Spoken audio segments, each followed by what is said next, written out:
Welcome to Fiction Audiobooks. If you enjoy the content, like and subscribing would be greatly appreciated. If you have any recommendations for novels, comment below. Please join my Patreon at https://www.patreon.com/fictionaudiobook. Chapter 1, The Daimyo of Fire. The night in the fire capital still carried the scent of blood. Inside the Daimyo manor's study, candlelight flickered faintly. Chiba Arashi was half reclining on a soft couch, his fingertips tapping rhythmically on the armrest. Memories of his previous life flashed through his mind. He was not from this world. 16 years ago, he had transmigrated and become an infant. He was the least favored illegitimate son of the Daimyo of the Land of Fire, born of a lowly maid. In this palace, his status was no different from that of an ant. The moment he was born and opened his eyes, a mechanical voice echoed in his mind. Ding. Detecting host situation meets binding conditions. Daimyo system officially activated. Mission: clear obstacles. Mission description: as a mortal, clear all obstacles to succession and ascend to the position of Daimyo of the Land of Fire. Mission restriction: before the mission is completed, the host will have no extraordinary power. Mission rewards: 6-path sage body. Nine-Tomoe Rinnegan. From that moment on, Arashi began 16 years of patience and scheming. He had no power and could not use chakra. His only weapon was his mind. He walked on thin ice, surviving in the cracks of the imperial court. He secretly befriended disgraced retainers, supported destitute samurai, and used the knowledge of his past life to accumulate his own wealth. Meanwhile, he quietly eroded their influence from the shadows.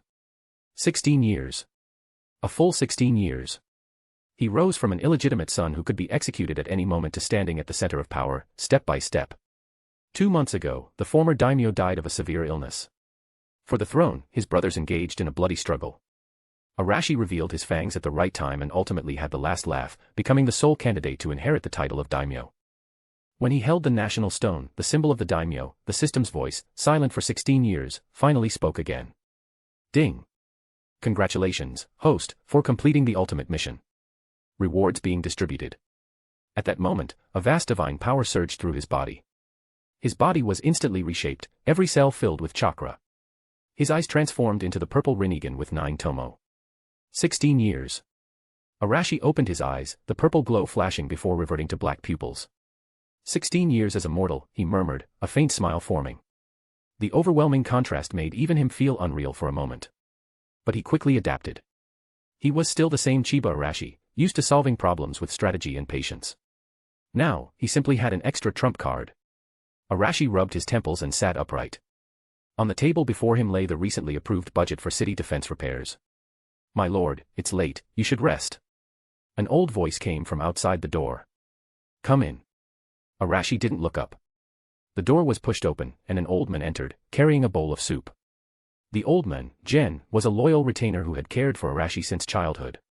These are the verification reports for post-war relief funds that arrived this afternoon. Setting the bowl on the corner of the table, Gen then took out several scrolls and neatly arranged them. Arashi picked up the topmost one. Have the families in the north of the city been dealt with cleanly? His voice was calm. Reporting, my lord, all have been dealt with cleanly, Gen said. Their family property has been confiscated, the principal offenders and their direct relatives charged with treason. The remaining branch families have been exiled to the border of the land of demons for 3 generations. Arashi unrolled the scroll. It was filled with names, each marked with a red X. They had all chosen the wrong side. He was never merciful to his enemies. There's one more matter, Gen hesitated. Konoha village sent someone with a congratulatory gift, a personal letter from the 3rd Hokage, Hiruzen Sarutobi, congratulating you on your ascension. Gen presented a letter sealed with wax. Oh. Arashi finally looked up, a faint smile curving his lips. Konoha moves fast, doesn't it? He took the letter but didn't open it right away. Hiruzen Sarutobi, the 3rd Hokage of Konoha village. A man portrayed as gentle and benevolent, but in truth, his cunning and schemes were unmatched. As for that old dog, Danzo Shimura, hiding in the shadows beside him, he was even more ruthless and unscrupulous. Those two would be his first obstacles in controlling the Land of Fire. The sword known as Konoha was too sharp, sharp enough to forget who held the hilt. Gen, don't you think the annual funds we allocate to Konoha village are a bit excessive? Gen bowed slightly. This servant dares not speak on state matters. But, the manor's finances are indeed a bit tight. Arashi smiled. Yes, tight. He stood and walked to the window. From there, he could overlook most of the fire capital's night view. Pass on my order. Tell the Minister of Finance to come to my study tomorrow morning for a discussion. Yes, my lord. Jen answered but didn't immediately leave. My lord, about the young miss of the Kiyosuke family. Kiyosuke Yui. A cold, proud face appeared in Arashi's mind. The Kiyosuke family had been one of the main noble factions supporting his eldest brother and was annihilated in the struggle. Yui was the only daughter of the Kiyosuke head, renowned for her beauty and talent. Still on a hunger strike. Yes, my lord. She hasn't eaten or drunk for 2 days now, Jen said with concern. She swore that even if she dies, she will never serve her enemy. She has backbone, Arashi said simply. He returned to the desk and opened the letter. Its contents were the usual congratulations and declarations of loyalty. It also mentioned that the Third Ninja World War was nearing its end, that Konoha had suffered heavy losses, and hoped the Daimyo Manor could allocate a special budget for reconstruction and ninja relief. They're good at calculations, Arashi muttered, tossing the letter into the candle flame and watching it burn to ash. They want both money and reputation. How can there be such good fortune in this world? Jen stayed silent. How are preparations for the coronation ceremony? Arashi asked. They are being expedited. The 1st of next month is an auspicious day. Good, I understand. Arashi waved his hand. Go, bring Kiyosuke Yui here. My lord, this. Jen hesitated. Her emotions are unstable right now. What if she offends you? It's fine. Arashi waved dismissively. I want to see how strong a noble lady's resolve can be. A quarter of an hour later, the study door opened again. 2 guards escorted a woman in a plain white kimono inside. She was slender, pale-faced, but her back was perfectly straight. Her long black hair was slightly disheveled. She was Kiyosuke Yui. You may leave, Arashi said. The guards bowed and exited. Yui glared at the men behind the desk, her eyes filled with hatred. It was this man who had destroyed her family and taken everything from her. I heard you want to die. Arashi finished the last sip of ginseng soup and set the bowl down. Yui stayed silent, her defiance clear. If you die, you'll have nothing left. Arashi stood and walked toward her, looking down from above. Your father and brothers all regretted it before they died. His voice was calm. You're lying. My father would never beg for mercy from someone as despicable as you. Despicable. Arashi smiled and pinched her chin. The winner takes all. My brothers were far more despicable when they tried to kill me. When your family handed them the knife, did you ever think this day would come? Yui struggled, but couldn't break free. Kill me, she spat. Kill you. Arashi shook his head and returned to his seat. That would be such a waste. You're beautiful. Be my maid. I think you're quite suitable. Dream on. Yui screamed. I'd rather die than suffer your humiliation. Die. Arashi laughed loudly, then tossed a dagger toward her. Here, kill yourself. You. Yui froze, trembling with anger and shock, staring at the dagger but not moving. Seeing her hesitation, Arashi sneered. Didn't you want to die? What's wrong? Afraid. Someone. At his call, the guards entered again. Take young Miss Kiyosuke Yui to wash up, and make sure she's properly cleaned. Yes, my lord. The expressionless guards stepped forward. Despair washed over Yui as they seized her arms and dragged her away. Her struggles were weak and futile. Silence returned to the study. Arashi's brush hovered above the scroll, yet to touch the paper. His consciousness sank inward, and a blue interface only he could see appeared. Daimyo System. Current mission, Land of Fire Financial Reform, Phase 1. Mission objective, reduce Konoha Village's annual budget by 20%, and achieve preliminary control over the Land of Fire's economic lifeline. Mission reward, unlock talent skin function. To be continued. Quick note, the MC is someone that schemes a lot. Even now that he's basically god tier, he will rarely use his power. I mean, if he does use it to solve all problems, there's barely anything left to read.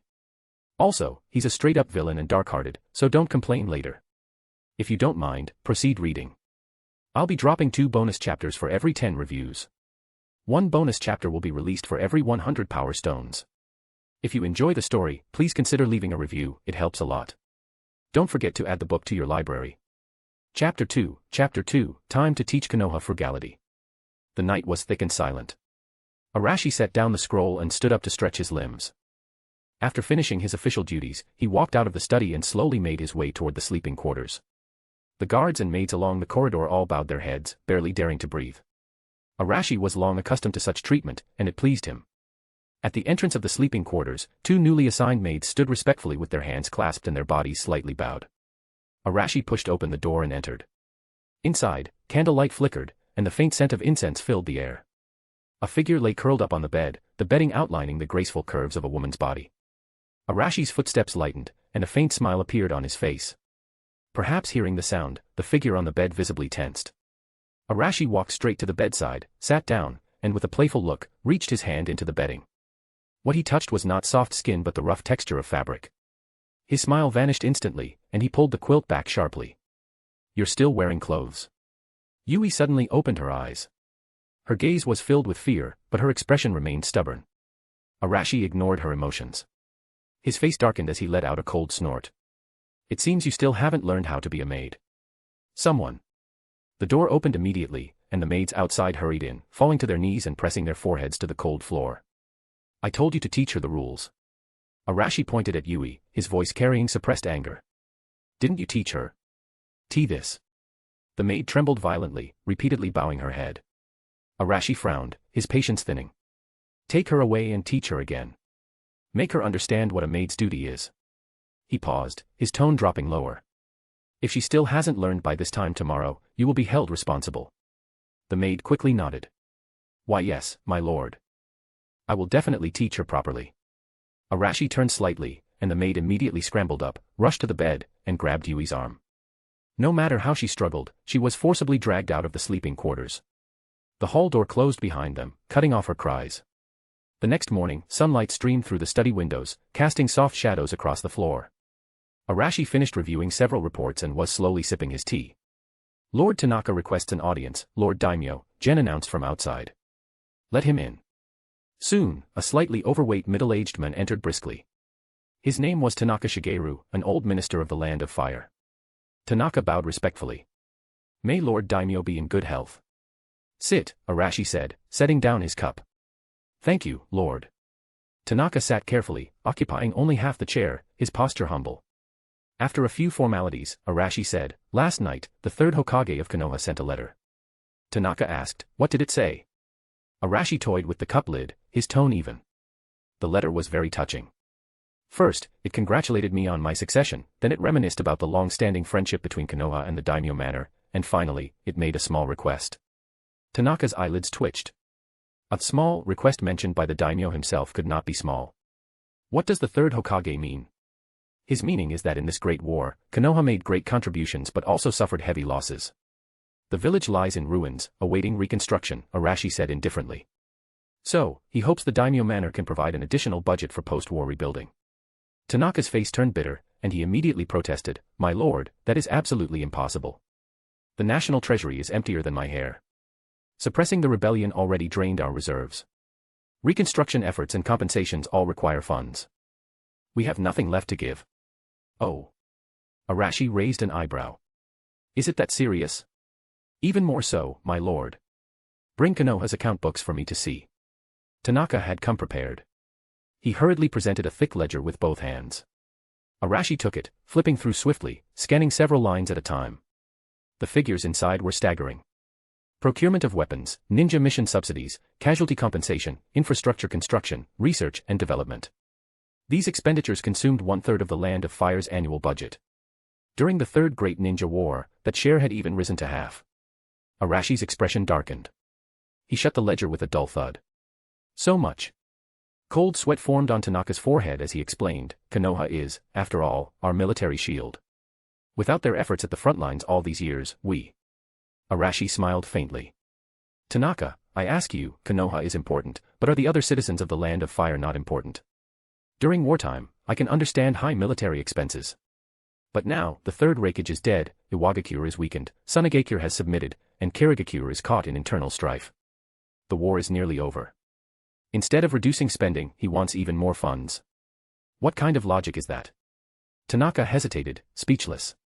"Then, does my lord intend to reject it outright?" Arashi waved his hand. "Rejecting it would appear too harsh.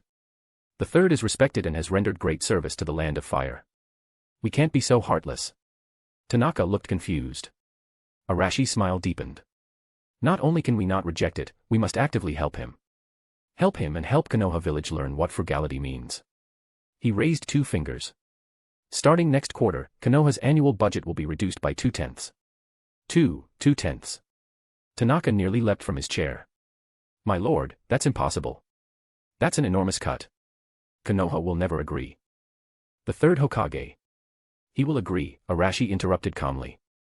He stood and patted Tanaka's shoulder. The treasury is struggling after the war. For the sake of the Land of Fire's recovery, everyone must share the burden. Konoha, as part of the Land of Fire, should set an example. I'm sure the third will understand. Tanaka's face turned pale as sweat ran down his cheeks. He understood perfectly. This was about establishing authority, using Konoha as an example to warn others. But Konoha. With such heavy losses in this war, I'm already being generous by not holding them accountable. Arashi sat back down. The third is a wise man. He knows what choice to make. It's settled. Draft a new financial budget for me. Yes, my lord. Tanaka bowed deeply. Go, and make the official document sound sincere. Yes. Tanaka withdrew, his steps unsteady. Silence returned to the study. Arashi's expression was calm. The first move had been made. Even without a system mission, Konoha would have been his first target. As a daimyo, how could he allow the blade to be held in someone else's hand? Power and authority must never be entrusted to others. Just then, Gen's voice sounded from outside the door. My lord. Enter. Gen pushed open the door and bowed. My lord, a Konoha ninja requests an audience. He says he's on orders from the third Hokage to deliver a detailed report on the Great War. A Konoha ninja? Arashi looked slightly surprised. Who is it? He calls himself Yuhi Shinku. To be continued. I'll be dropping 2 bonus chapters for every 10 reviews. 1 bonus chapter will be released for every 100 power stones. If you enjoy the story, please consider leaving a review, it helps a lot. Don't forget to add the book to your library. Chapter 3, Konoha's Performance Report. Yuhi Shinku. Hearing that name, Arashi immediately thought of another person. Kurenai. Konoha's future genjutsu master, Asuma's wife, a woman possessing both maturity and a strong will. Interesting. Sending a letter, then sending a messenger, TSK. Let him in. Arashi's voice was calm. Moments later, footsteps sounded, and a man entered the study. He wore Konoha's standard vest, his figure tall and upright, though the faint scent of blood on him could not be hidden. He must have just returned from the battlefield. Konoha Jonin, Yuhi Shinku, greets Daimyo-sama. The man bowed with perfect etiquette, but his posture still carried the pride of an elite ninja. It was the confidence forged in mountains of corpses and seas of blood. No need for formalities. Arashi's gaze swept over him. His strength was decent, his chakra reserves full, and his mental energy refined. A qualified ninja. Unfortunately, before him, he was nothing more than an ant. Where is the report? Bring it. Yes, Lord. Shinku stepped forward, presenting a thick scroll with both hands.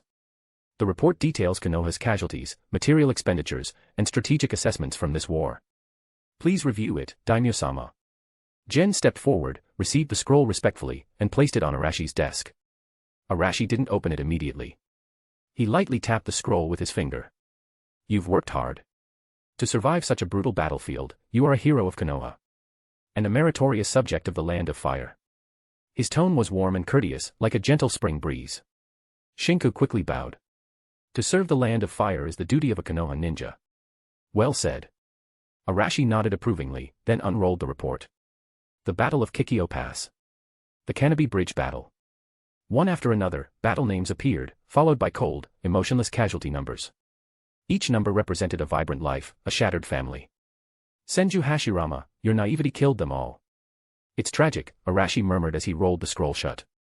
Konoha's ninjas have paid a heavy price for the Land of Fire. Seeing the opportunity, Shinku spoke earnestly. My lord is wise. It is precisely for this reason that the third Hokage sincerely asks the Daimyo Manor for assistance. He paused, lowering his voice. The village has sacrificed countless ninjas.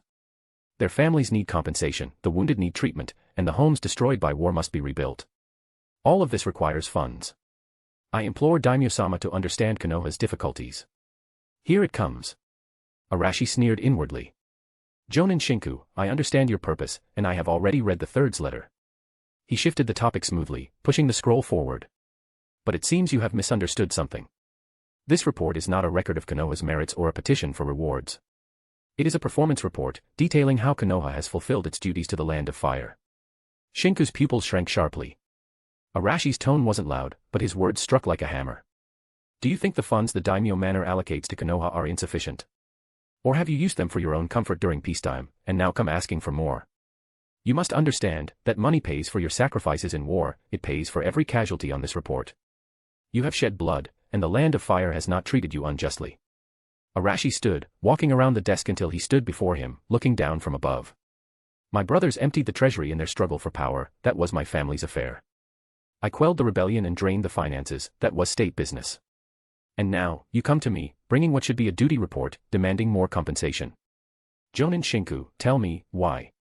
Or do you think the lives of ninja are worth more than the tens of thousands of civilians displaced and starving in the flames of war? Each word pierced deeper than the last. Shinku opened his mouth, but no words came out. All explanations suddenly felt meaningless. Their achievements were reduced to mere duty. Konoha's sacrifices, dismissed as transactions. This man simply didn't place Konoha on an equal footing. Were ninja merely tools? A chill ran down Shinku's spine. I understand. After a long silence, he bowed deeply. I will report my lord's words to Hokage-sama. Arashi nodded, expression unreadable. He didn't care what Konoha's response would be. Whether they were angry or silent. If they dared to provoke him, he would crush them without hesitation. Once Shinku stepped back, Arashi's expression softened. Compassion replaced the cold authority from moments before. The dead are gone, what we can do now is protect the living. In this great war, Konoha lost too many pillars. I truly grieve for them. His tone grew gentle. Especially Genjutsu ninja. Their strength can often decide victory through subtlety. Losing even one is a great loss for the Land of Fire. Does Konoha's next generation have any promising talents to inherit your will? The sudden shift in tone caught Shinku off guard. After a brief pause, he replied instinctively, to answer my lord, among the younger generation, there are indeed several talented children. Oh. Arashi's eyes lit with mild interest. For those talented in Genjutsu, I have high expectations. Shinku's face brightened slightly. He said with pride, my daughter, Kurenai, has shown some talent in Genjutsu. She's already listed by the village as a key training target. Kurenai. Arashi repeated the name softly, smiling. A fine name. How old is she now? Has she been on the battlefield? Shinku replied, my daughter is 16 this year and has already experienced battle. Arashi's tone softened with apparent sympathy. A 16-year-old girl on the battlefield. How tragic. Tell the third that heroes bleed on the front lines, and the Land of Fire will never let their families shed tears behind them. For outstanding ninjas like Jonin Shinku, the cultivation of their descendants should indeed be prioritized. Shinku looked up suddenly, stunned. What did he just hear? Humiliation, suppression, and then, reward.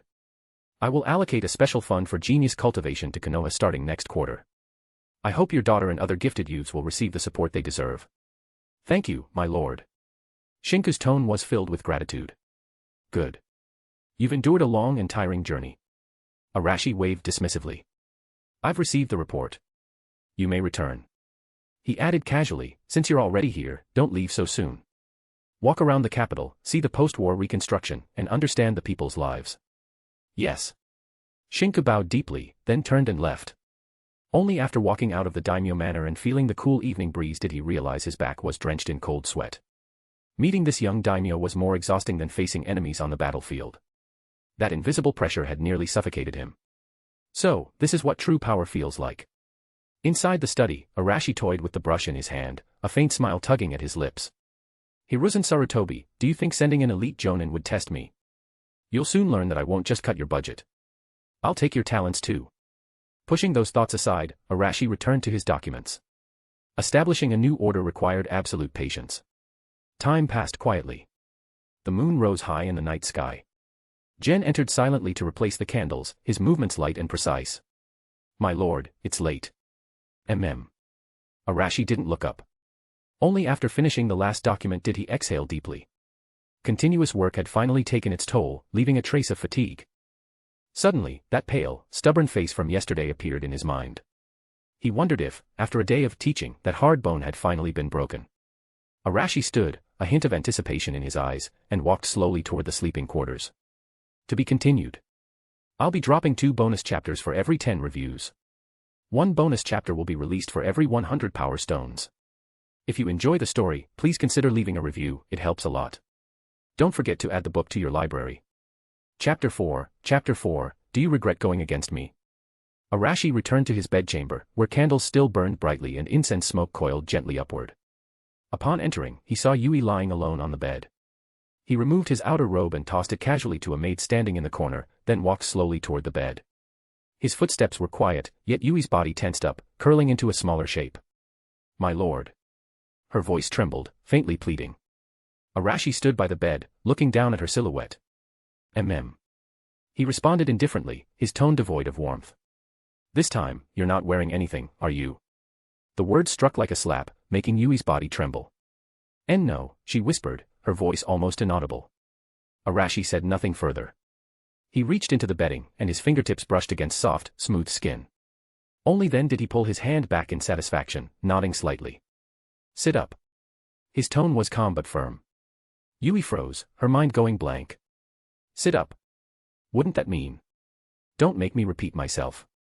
Arashi's tone deepened slightly. Fear ultimately won over shame. Yui moved stiffly, biting her lip until it bled, 2 streams of tears slipping silently down her face. Arashi watched her quietly, his gaze steady. Yui took a deep breath, pushing herself up with trembling arms. The silk quilt slid from her shoulders, pooling around her waist, revealing her graceful figure. Her head hung low, eyes tightly shut, long black hair falling forward to hide her face. This was her last bit of resistance. Time ticked by slowly. The expected nightmare never came. Batman merely watched, doing nothing. At last, Yui couldn't help but look up. Their eyes met. His dark gaze made her heart pound violently. Startled, she lowered her head again, her breath unsteady. Arashi leaned back against the headboard, resting one leg lazily on her thigh. "Massage my leg." He spoke as if giving an order. Yui froze again. After a long hesitation, she extended a trembling hand and placed it gently on his leg, beginning to massage. Perhaps unused to such labor, her movements were light and without strength. "Use more force," Arashi said indifferently, eyes closed. At his words, Yui bit her lip harder and pressed down slightly. Tears fell one by one, darkening the brocade quilt. She had once been the pride of the fire capital, admired by countless noble heirs, the beloved daughter of her clan. When had she ever endured such humiliation? Arashi felt no sympathy at all. Instead, he found this scene beautiful. A proud rose, stripped of its thorns, to be handled and reshaped at his will. That sense of crushing something radiant and remolding it completely to his own design brought a strange satisfaction to his heart. In the candlelight, he opened his eyes and studied the woman before him. He had to admit, Yui was beautiful. Her skin was fair as snow, her features delicate, and even in humiliation, her cool temperament hadn't completely faded. The vulnerability only added to her fragile charm. Her reputation in the fire capital had not been exaggerated. Arashi reached out, tucking her loose hair behind her ear, revealing her tear-stained face. "Do you regret it?" His tone was soft, but the question struck her heart like a hammer. He was referring to the Kiyosuke family's fateful decision. When his brothers had fought for the position of Daimyo, the Kiyosuke family had remained neutral at first. It was Yui herself who had persuaded her father to side with Arashi's elder brother, for love. At the time, she had believed she was choosing the future Daimyo. She had thought this illegitimate younger brother was nothing but an ant trying to stop a carriage. Now, it all seemed absurd. The touch of his hand made Yui shudder again. She did not answer. Her head remained bowed, her hands continuing to massage his leg mechanically. The tears flowing down her face already told him everything. Regret. Yes, bitter regret. Seeing her silence, Arashi didn't press further. He withdrew his hand. "Go, close the window." His tone was calm. In the corner, a maid who had been trying to remain invisible quickly straightened up and prepared to move. "I wasn't talking to you," Arashi said coldly. The maid froze and hurriedly backed away into the shadows. Yui's movement stopped again. She remained motionless, as if she hadn't heard. Arashi didn't rush her. He simply reclined, waiting quietly. The air felt heavy and still. After a long silence, Yui finally pulled her hands away. She slowly stood up. The quilt slipped away, and the delicate flower bloomed unguarded under the candlelight. Without saying a word, she walked barefoot toward the window. 1 step. 2 steps. Each one was unbearably heavy. Outside, the moonlight was faint, and the stars glittered like frost. It was beautiful. She stared blankly at the view, as if seeing everything she had once lost. Then, she reached out her hands. Click. A soft sound echoed. That window, through which the starlight shone, was gently closed by her own hands. Morning came. Sunlight streamed through the window into the bedchamber. Yui opened her eyes but didn't move. Beside her, the bed was empty except for a faint trace of warmth. Perhaps she had tossed and turned in her sleep, as the bedding was messy. She stared blankly at the ornate canopy above her, her eyes hollow. The door creaked open, and a maid entered carrying toiletries. Seeing that Yui was awake, the maid quickly knelt. "Young miss, you're awake." If it had been yesterday, Yui might have reprimanded her or ordered her out. But today, she simply rose quietly, allowing the maid to help her wash and comb her hair. She said nothing, her face expressionless, like a puppet. Overnight, the once proud daughter of the Kiyosuke family seemed to have lost her soul. Meanwhile, in the study, Arashi had finished reviewing a pile of urgent documents. He stood before a large map, his gaze fixed on the area marked Konoha, deep in thought. A 20% budget cut was only the beginning. What he truly wanted was to bring Konoha completely under his control. How would Hiruzen react? When he first rose to power, didn't he rely heavily on my foolish father? Arashi smiled faintly, the curve of his lips vanishing as quickly as it appeared. Someone. My lord. Jen appeared silently at the doorway. Issue an order. From today onward, Kiyosuke Yui will serve as my personal maid. She will be responsible for tea service in my study. A flicker of surprise passed through Jen's eyes, but he quickly lowered his head. Yes, my lord. Arashi turned back toward the window, watching the sun rise over the fire capital. The best way to tame a wild horse was not to lock it away. It was to place a bridle on it, keep it close, and remind it constantly who its master was. Yui was no exception. And neither was Konoha. To be continued. I'll be dropping 2 bonus chapters for every 10 reviews. 1 bonus chapter will be released for every 100 power stones. If you enjoy the story, please consider leaving a review, it helps a lot. Don't forget to add the book to your library.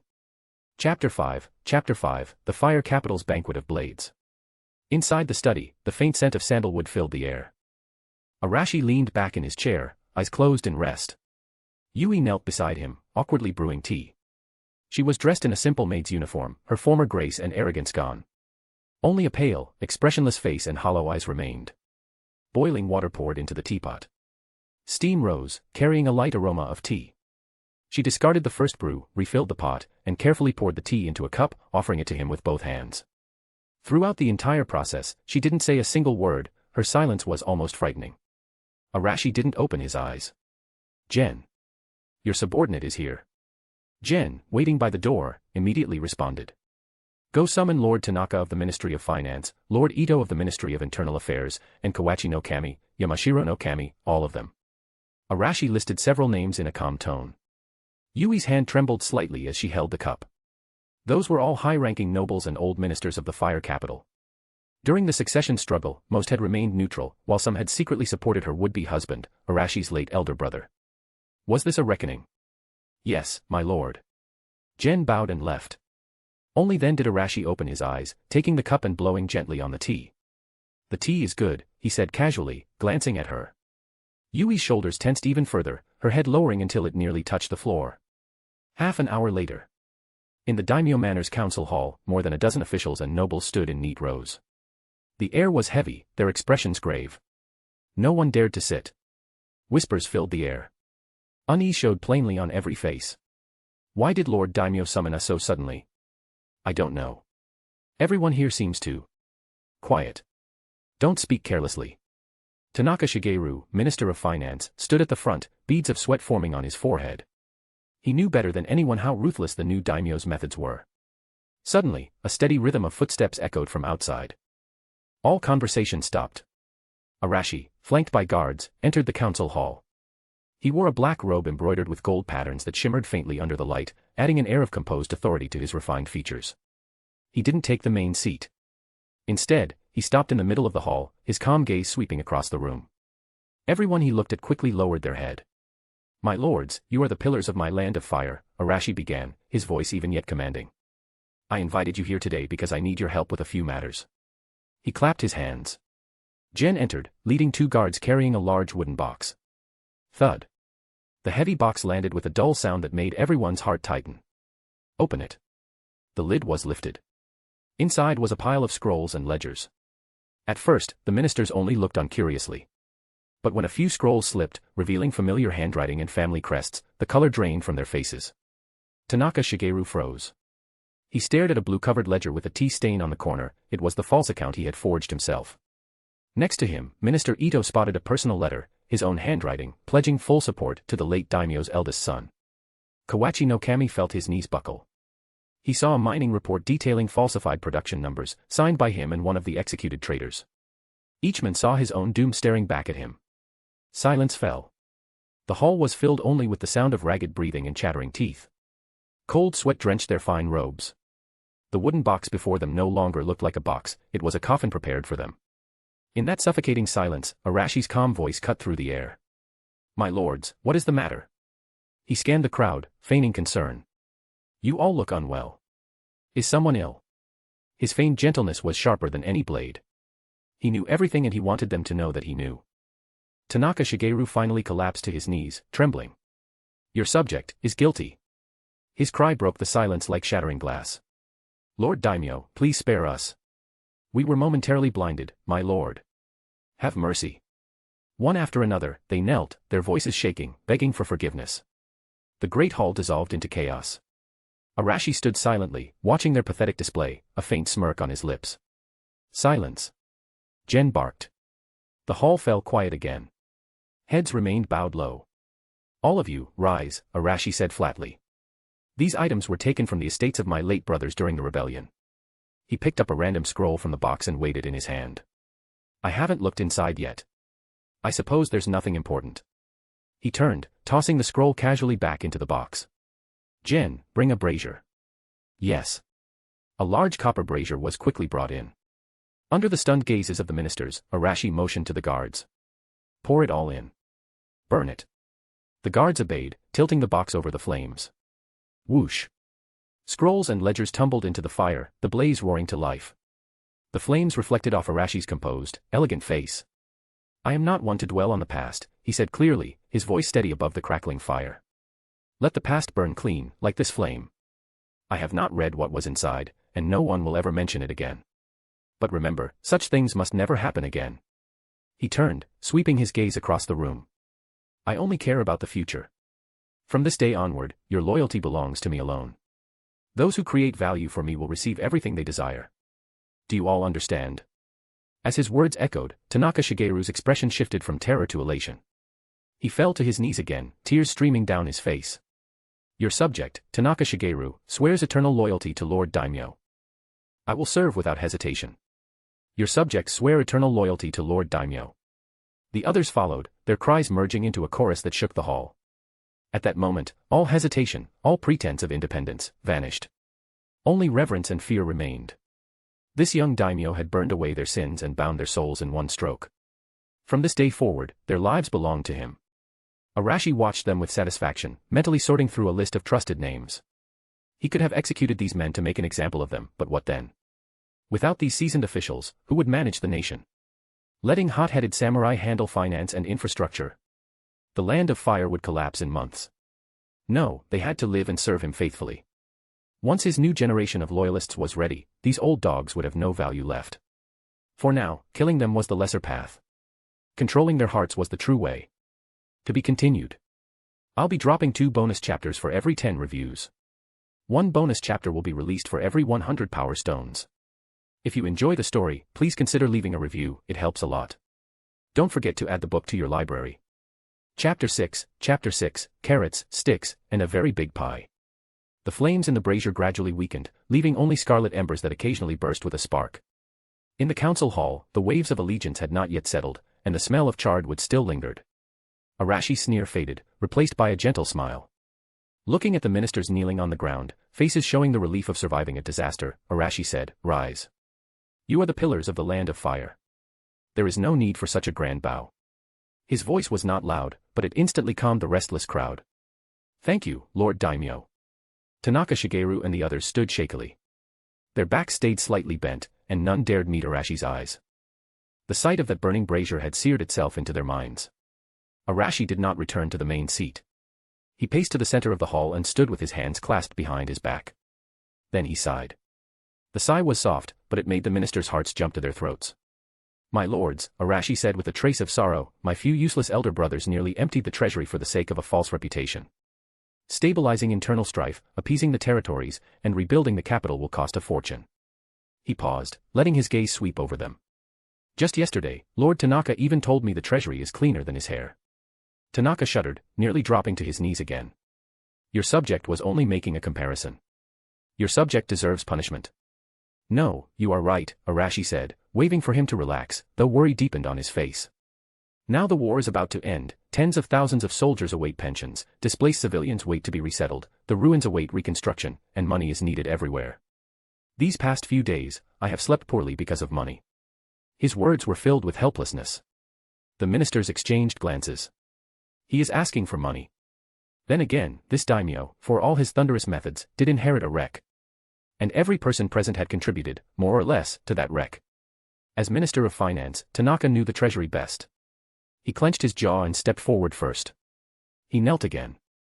Lord Daimyo worries for the country. How can your subject stand by?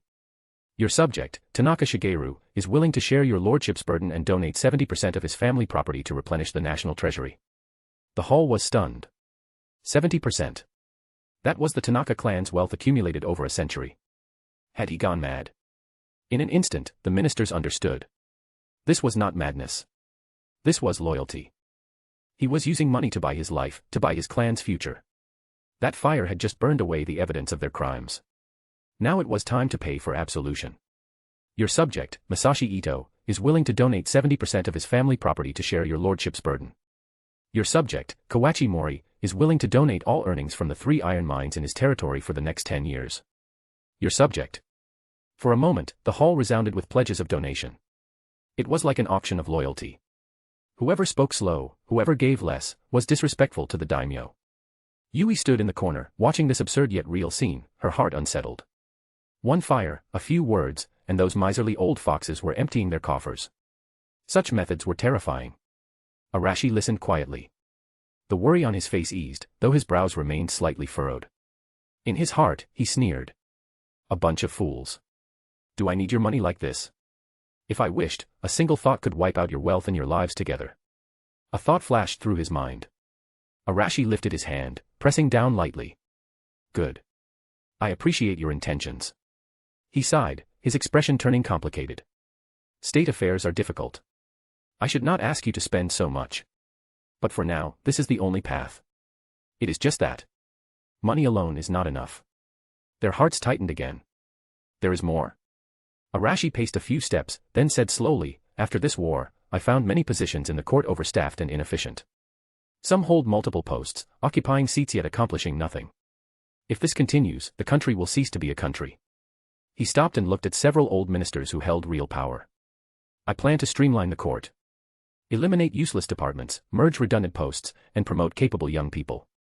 You are pillars of the nation, experienced and knowledgeable. You must understand this. Why not help me compile a list? See which subordinates are old and should retire, and which posts do not actually need so many people. Those words shook them more than the demand for donations. Losing money was painful enough. But this was like tearing away the foundations they had built with their own hands. Those posts and people were the foundations and wings they had built over decades. Cut their own. Whoever moved first would lose their base. It was worse than death. Silence fell again. Heads lowered. No one dared speak first. The air congealed. A faint smile touched Arashi's lips, then vanished. The time was right. The carrot would now appear. He laughed suddenly, breaking the silence. Haha, look at how frightened you are. Would I really make you cut off your own arms? He walked to Tanaka, personally helped him up, and patted his shoulder, his manner warm. Your efforts for the country today, I have seen and taken to heart. You are my meritorious subjects. I am too busy rewarding merits, how would I punish faults? He looked around and raised his voice. The list can wait. But there is something we must do now. I have decided to use the treasury and your donations to launch the Land of Fire's 3-year revitalization plan. First, we will rebuild war-torn towns, repair the roads, and dredge the rivers. Within this, there are countless opportunities, countless benefits. Arashi's voice carried weight. These projects will not be given to outsiders. I will prioritize them for my most trusted subjects, for those of you standing here who are willing to face hardship with the Land of Fire. What you have lost, I will let you earn back 100-fold, 1,000-fold. I will make the land of fire prosperous and strong, and I will make my meritorious subjects the wealthiest, most honored people on this land. Silence. Then the minister's breathing quickened, and their eyes turned red. They looked at Arashi with fervor.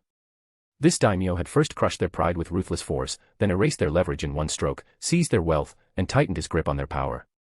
Finally, he painted a reward so vast it defied imagination. A pull, a strike, then a sweet date. Your subjects are willing to follow Lord Daimyo through fire and storm, without hesitation. For the daimyo, through any peril, without hesitation. They knelt with true conviction. The roar of allegiance rose like a tidal wave, nearly lifting the roof. Arashi watched with satisfaction. Fear and greed are the two most useful reins in this world. Now, he held them both in his hands. To be continued. I'll be dropping 2 bonus chapters for every 10 reviews. 1 bonus chapter will be released for every 100 power stones. If you enjoy the story, please consider leaving a review, it helps a lot. Don't forget to add the book to your library. Chapter 7, Konoha sends back a nope. In the afternoon, Konoha was peaceful and serene. The smoke of war had not yet dissipated, but reconstruction had already begun. Everyone in Konoha knew the village had lost much of its vitality in this war. Even so, the will to live had already helped the village recover a measure of life. Yuhi Shinka stepped through the village gate, his footsteps unwavering. The news of budget cuts weighed on his chest like a stone. The image of that young daimyo, those calm eyes, lingered in his mind. He hurried straight to the Hokage building. Hokage office. Smoke filled the air. The third Hokage, Hiruzen Sarutobi, sat behind his desk, puffing on his pipe, his brow deeply furrowed. In front of him was a mountain of post-war reports and compensation lists. Udatane Koharu and Hamura Mitokado, the 2 elder advisors, sat on either side, their expressions grim. In the shadows of the corner, Shimura Danzo leaned on his cane, silent. The atmosphere was heavy. Still no news. Hamura asked first, impatient. Judging by the time, Yuhi Shinku should be back soon, Hiruzen said, setting down the scroll and rubbing his temples. He was not worried that the request for an additional budget would be rejected. No previous daimyo had refused Konoha on such matters. Konoha was the shield of the land of fire, and the cost of maintaining the shield was necessary. This time, sending Yuhi Shinku was to submit a war report and also to gauge the new daimyo's attitude. A 16-year-old who seized power through bloodshed would not have ordinary temperament or methods. But he was young, after all. As long as Konoha presented itself as a meritorious servant and offered some appeasement, there should not be a big problem. Knock, knock. A knock sounded at the door. Come in. The door opened, and a dust-covered Shinku walked in. His face was full of fatigue, his expression was complicated. Hokage-sama, honorable advisors. You're back. You've worked hard, Hiruzen said with a gentle smile. How did it go? What did the daimyo say? Everyone's gaze fell on Shinku. He stood straight but did not answer immediately. His Adam's apple bobbed, as if organizing his words. He looked up, met their gazes, and spoke with difficulty. Hokage-sama, the daimyo manor rejected the request for an additional budget. The office fell silent. Although they had anticipated this outcome, hearing it firsthand still made their faces sink. Hamura asked in disbelief, rejected. Why? So many died in the village. Does the daimyo not see it? Koharu said coldly, what does the daimyo want? To use Konoha to establish authority as soon as he takes office. Hiruzen did not speak. He took a slow puff on his pipe, his face hazy behind the smoke. Things were likely not that simple. In the shadows, Danzo's single eye flashed coldly. Yuhi Shinku, tell us the meeting in detail, word for word, Hiruzen said, voice calm. Yes. Shinku steadied himself and recounted the meeting exactly. From Arashi defining the war report as a performance review, to the soul-piercing question, are the lives of ninja more noble than those of civilians? And finally, the seemingly benevolent special fund for genius cultivation. When he finished, the office grew even heavier. Hamura and Koharu were shocked. Those arguments were airtight. He stood on the side of justice, turning Konoha's merits into its duties. He twisted Konoha's request for compensation into competing with the people for profit. What a cunning tactic. Could these words really come from a 16-year-old? Not only that. Shinku's voice tightened. Before I left, I heard the daimyo manor is undergoing financial reform. The daimyo ordered that, starting next quarter, the village's annual budget will be cut. What? This time, even Hiruzen could not remain seated. He looked up sharply, his eyes flaring. Not only deny the additional request, but cut the existing budget as well. How much was cut? From the shadows, Danzo's voice was cold. 2/2. Boom. The number made everyone's heads buzz. 2/10. This was no small sum. Ninja compensation, treatment for the injured, development of new ninja tools, maintenance of the village's defense system, which did not require funding. With that cut, the already strained village would face serious operational difficulties. Hamura cried, "He's crazy. He wants to destroy Konoha. He is shaking the foundation of the land of fire." Danzo stepped out of the shadows, his cane striking the floor with urgent weight. Cut 2/10. On what grounds? How dare he? What does he think ninja are? Tools to be measured by money. We bled and sacrificed for the land of fire, and this is the humiliation we receive. Hiruzen, we cannot tolerate this. This brat is declaring war on us. We must teach him a lesson. Koharu echoed sharply, that's right. We must make him retract the order. Once the budget is cut, turmoil in the village is inevitable, and our deterrence against other ninja villages will drop sharply. Do not forget, Kumo is still watching us like a tiger eyeing its prey. Emotions ran high in the office. Everyone, calm down. Hiruzen snapped. After the initial shock, he forced himself to settle. He sat again, picked up his pipe, and did not light it for a long time.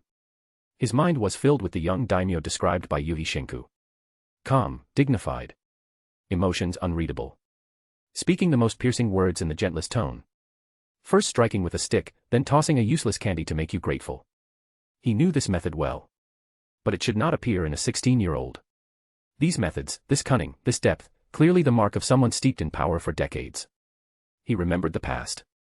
Back then, to secure the position of Hokage, he had also sought the daimyo manor's support. He knew the daimyo's power was not only in nominal rule. Economics was the most lethal weapon. After all, everyone had to eat, ninja included. But he had never thought this new daimyo would refuse so decisively.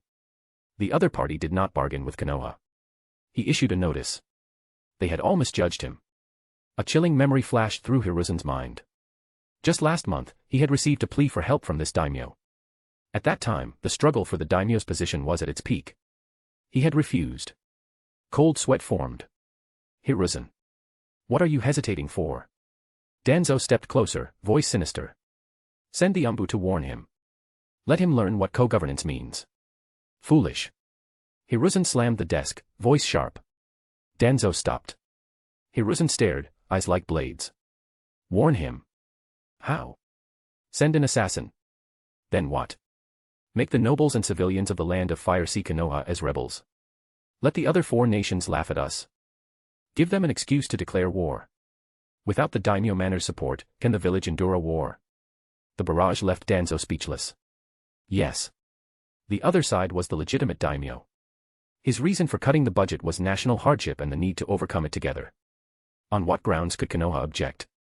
Were Konoha ninja not people of the land of fire? Justice and legitimacy were in his hands. Konoha had strength, but its limbs were bound. Then, what do we do? Just accept it? Hamura asked, unwilling. Hiruzen fell silent. He walked to the window, looking at the village below and the stone faces that symbolized the will of the Hokage. For a long time, he exhaled a heavy breath. No. We cannot just let it go. He turned back, once again composed like a ninja hero. I will personally resolve this. Danzo's cane struck the ground. How? Hiruzen picked up the invitation. Do not publicize this for now. I will speak with the daimyo at the coronation ceremony. To be continued. I'll be dropping 2 bonus chapters for every 10 reviews. 1 bonus chapter will be released for every 100 power stones. If you enjoy the story, please consider leaving a review, it helps a lot. Don't forget to add the book to your library. Chapter 8, Long Live the Daimyo. What can a month change? In the ninja world, it could mean the end of a brutal war or the fall of several powerful figures. But in the fire capital, a single month was enough to transform the entire city. Brother, these spices of yours, they came from the land of wind, didn't they? What's the price? In the largest market in the fire capital's South City, a merchant from the land of grass named Watanabe shouted to a local shop owner. Watanabe had been running this trade route for 5 years. He remembered that just a month ago, this place looked completely different. At that time, the civil unrest had only just settled. The streets were full of patrolling samurai, and the air carried a nauseating smell of blood. The roads were filled with potholes, sewage flowed freely, business was terrible, and every face was etched with numbness and panic. But now. Watanabe looked around, feeling as if he were dreaming. The road beneath his feet was newly paved with bluestone, smooth and clean. The shops on both sides were freshly renovated, banners fluttering in the breeze. The most shocking change was the people. Crowds filled the streets. Dockworkers, construction craftsmen, rickshaw pullers, vendors, everyone's faces carried something Watanabe had never seen before. Vitality. Hey, Watanabe, you're finally here. The shop owner poked his head out from behind the counter, his face glowing with health. The usual, price is negotiable. Come in and have a cup of tea first. You came at the perfect time. Watanabe was warmly pulled into the shop, and a clerk quickly served hot tea. He couldn't help but ask, "Boss, did you all strike it rich or something?" Strike it rich. The boss slapped his thigh, his voice rising several octaves. It's gone crazy. The entire fire capital has gone mad. Now, as long as you're willing to work, you'll never starve. Carrying sacks at the docks for a day pays double what it used to. North City is repairing the sewers, East City is building new housing districts, and West City is expanding the workshop area. Everywhere needs people. We can't even find enough workers. Wages are high, everyone has money, so of course they're spending more. Look at my shop, this month's turnover is more than the past 3 months combined. Watanabe was stunned. This is all thanks to the new daimyo. Exactly. The boss's face was full of admiration. You wouldn't believe it. As soon as our new daimyo-sama took office, he forced those arrogant nobles to use their family fortunes to rebuild the city and roads. I even heard daimyo-sama launched something called a 3-year revitalization plan, to turn the fire capital into a golden nest. The teacup in Watanabe's hand trembled. He looked at the bustling crowd outside, listening to the distant clang of construction, and only one thought filled his mind. The land of fire is about to change. At the same time, inside the Ministry of Finance's office, the lights burned brightly. Minister of Finance Tanaka Shigeru was hunched over piles of ledgers, his eyes bloodshot but his spirit unusually lively. His fingers traced the rows of numbers as he muttered to himself. South City Road Repair Project, allocated 1 billion Rio, projected tax increase of 30%, actual, 45%. River Dredging Project, undertaken by the Ito family, employing 7,000 displaced people, not only solved resettlement but also revitalized water transport. Next month, just from shipping tax, an additional 50 million Rio. And the 3 iron mines offered by Kawachi no Kami, using new technology, have quadrupled production. The farming tools and implements crafted are sold out before they even leave the furnace. Tanaka's heartbeat quickened with each calculation. A month ago, when he knelt before Daimyo-sama, forced to surrender 70% of his family's assets, his heart bled. But who would have thought? Daimyo-sama immediately assigned several of the most profitable reconstruction projects to him and his family's merchant guild. At this rate, in less than a year, the Tanaka family would be restored to glory. Daimyo-sama once said he would let them earn it back 100-fold, 1,000-fold. Now, it seemed he hadn't lied. He used an iron fist to consolidate power, and unimaginable profits to bind everyone to the land of fire's chariot. Tanaka put down his pen and let out a long breath. Looking at the incoming funds, his eyes burned with fanaticism and awe. To die for Daimyo-sama is our honor. He muttered as if swearing an oath. Inside the daimyo manor's study, Arashi stood before a large sand table. He casually picked up a wooden token representing the workshop district and placed it on an empty space west of the city. A soft voice spoke from behind him. My lord, the tea has cooled. This concubine will prepare a fresh cup for you. Kiyosuke Yui approached, carrying a tea tray. She wore a simple maid uniform. Her face had regained some color, and her movements were no longer stiff, though she still instinctively lowered her gaze before Arashi. Over the past month, the once noble young lady who had never lifted a finger had learned to brew tea, grind ink, and tidy the study. Each day, she stayed by Arashi's side, watching as commands issued from this very room turned into tangible changes across the fire capital. She saw those ministers, once equal to her father, now report with genuine reverence. She watched familiar place names on the sand table be replanned into projects generating immense wealth. She didn't understand complex economics, but she could feel a great power gathering at this man's fingertips, reshaping the entire country. This power instilled a fear far deeper than slaughter or destruction. No need, Arashi said without turning around. Sit. Yui froze, unsure what to do. Sit, he repeated. Only then did she hesitantly kneel on the cushion, her posture perfectly straight. Arashi turned and slowly walked behind her, placing his hand on her shoulder, gently stroking it. How do you feel after this past month? Yui's body trembled. I am merely a maid. I do not understand state affairs. Is that so? Arashi smiled. I thought you might believe I was exploiting the nobles, using their money to gain fame for myself. Yui lowered her head further, saying nothing. She had indeed thought that at first. You only saw them paying, but you didn't see how much they gained. Arashi's hand moved lower. I took their family assets to break their old order. I gave them projects to help them find a place in the new order I created. Fear makes them submit, and profit makes them loyal. His voice was calm. Yui's face flushed as she suppressed the turmoil in her body. But deep down, a chill rose. She slowly looked up, daring to meet his eyes for the first time. Before him, her pride and hatred seemed utterly insignificant. My lord, why tell me all this? She asked, her voice trembling. Arashi's hand continued to move. Because you are beautiful. A beautiful face, if paired with an empty mind, would be such a waste. I know you hate me deeply, but I still want you to learn to think, not just accept things passively. That way, it will be more interesting. Yui's cheeks burned crimson, whether from shame, anger, or something else, she couldn't tell. Knock knock. A knock came at the door. Outside, Jen's voice sounded. My lord. Speak. All preparations for the enthronement ceremony are complete. The ceremonial day is 3 days from now. Good. Also, Konoha village has sent a reply. Oh. Arashi raised an eyebrow, withdrew his hand, and returned to his seat. Come in. Yui exhaled softly, her face showing both shame and suppressed indignation, though deep hatred still flickered in her eyes. Jen entered and respectfully presented the letter. Arashi unfolded it. It was sent jointly by the Konoha elders. The letter stated that they fully understood the Daimyo Manor's financial difficulties and were willing to face the challenges together with the country. Furthermore, they would send a delegation to attend the enthronement ceremony 3 days later. Arashi murmured, a delegation. Hiruzen Sarutobi. To be continued.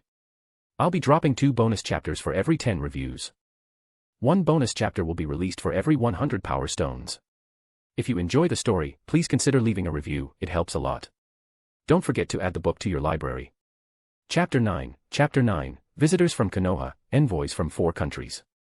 Only 2 days remained until the coronation ceremony.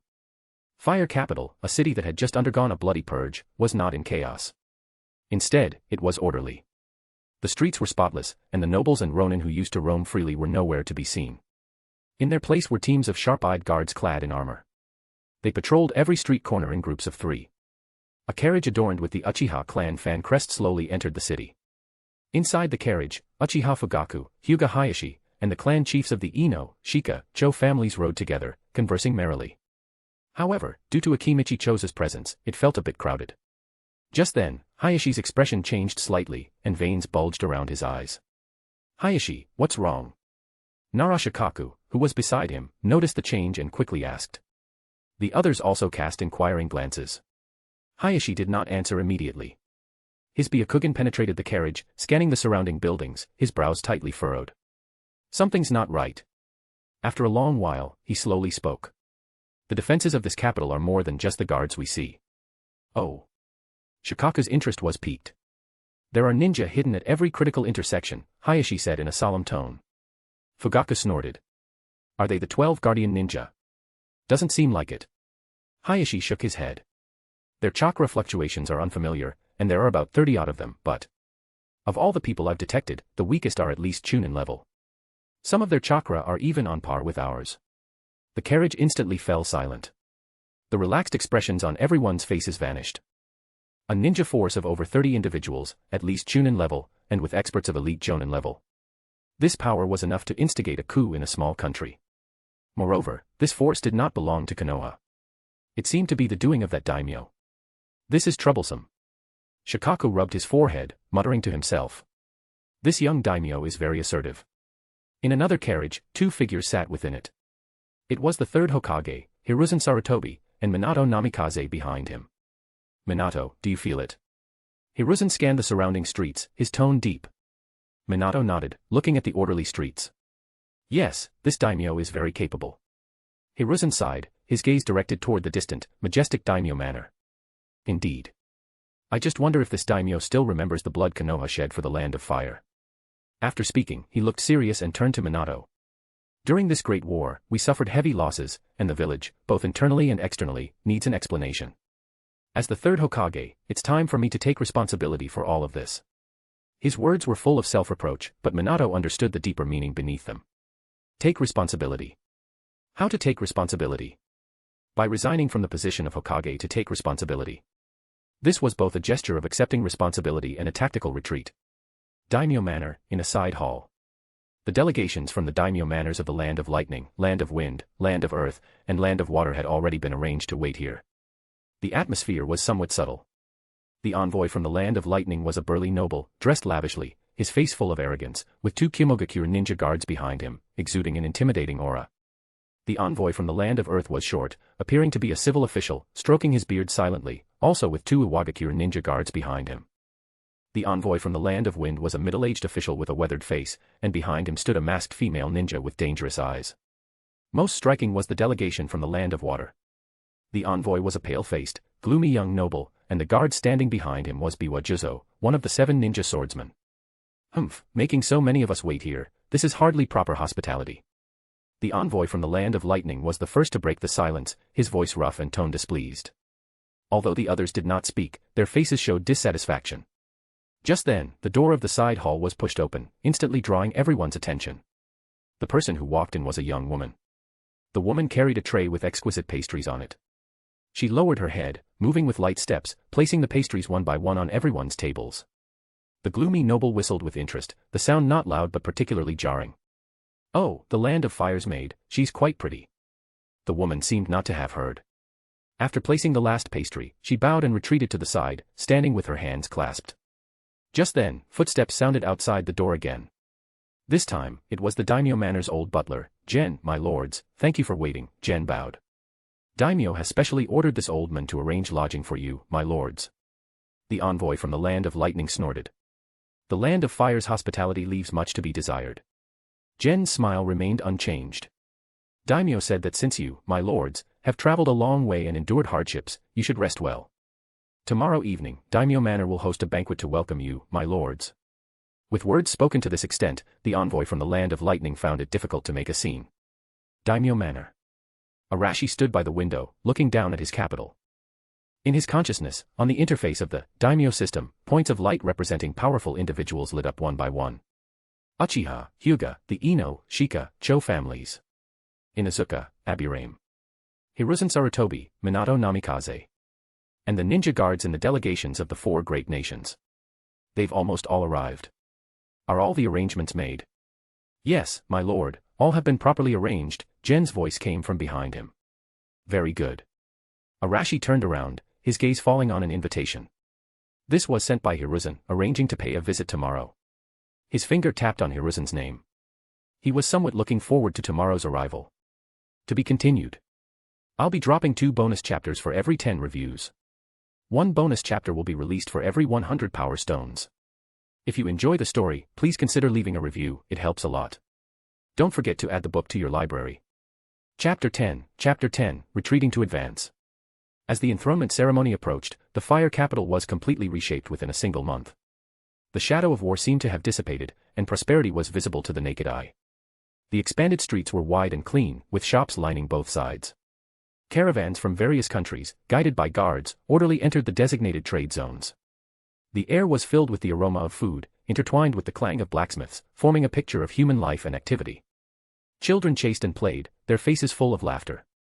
All these thriving scenes originated from the young daimyo who was about to be enthroned, Arashi. He used an iron fist to reshape the order of the Fire Capital. Only a few rats still trembled, hiding in the shadows. Order brings safety. Safety fosters prosperity.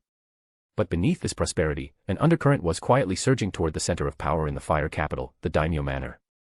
Study room.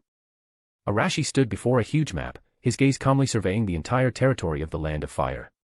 Just then, a voice from outside the door sounded. "My lord, the 3rd Hokage has arrived." Finally, he came. Arashi regained his composure and said, "Let them in." Yes. The door was pushed open, and 2 figures entered, one after the other. Leading the way was Hiruzen Sarutobi, dressed in the Hokage's ceremonial robe.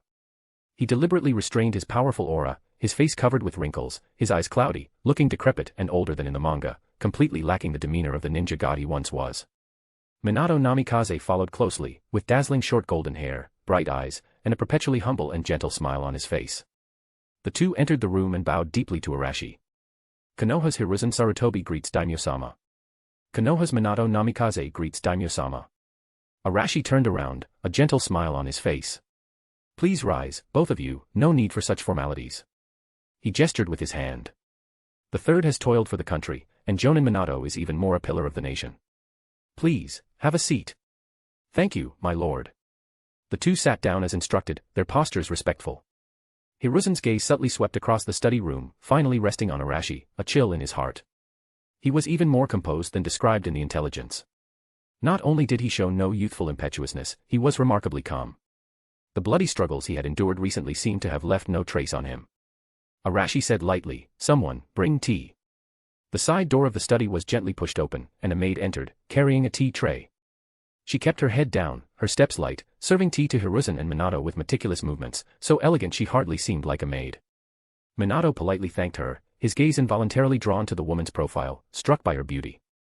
However, the moment Hiruzen next to him clearly saw that face, his pupils sharply constricted. His hand, holding the teacup, tightened abruptly, spilling tea, but he did not notice. Kiyosuke Yui. He would never mistake that face. The most dazzling pearl of the fire capital, the sole daughter of the Kiyosuke family, which was destroyed for backing the wrong side. How could she be here, and wearing a maid's uniform? How ruthless. Although Minato did not recognize Kiyosuke Yui, he keenly caught the third's lapse in composure. His heart tightened, and when he looked at the maid again, his eyes held a hint of scrutiny.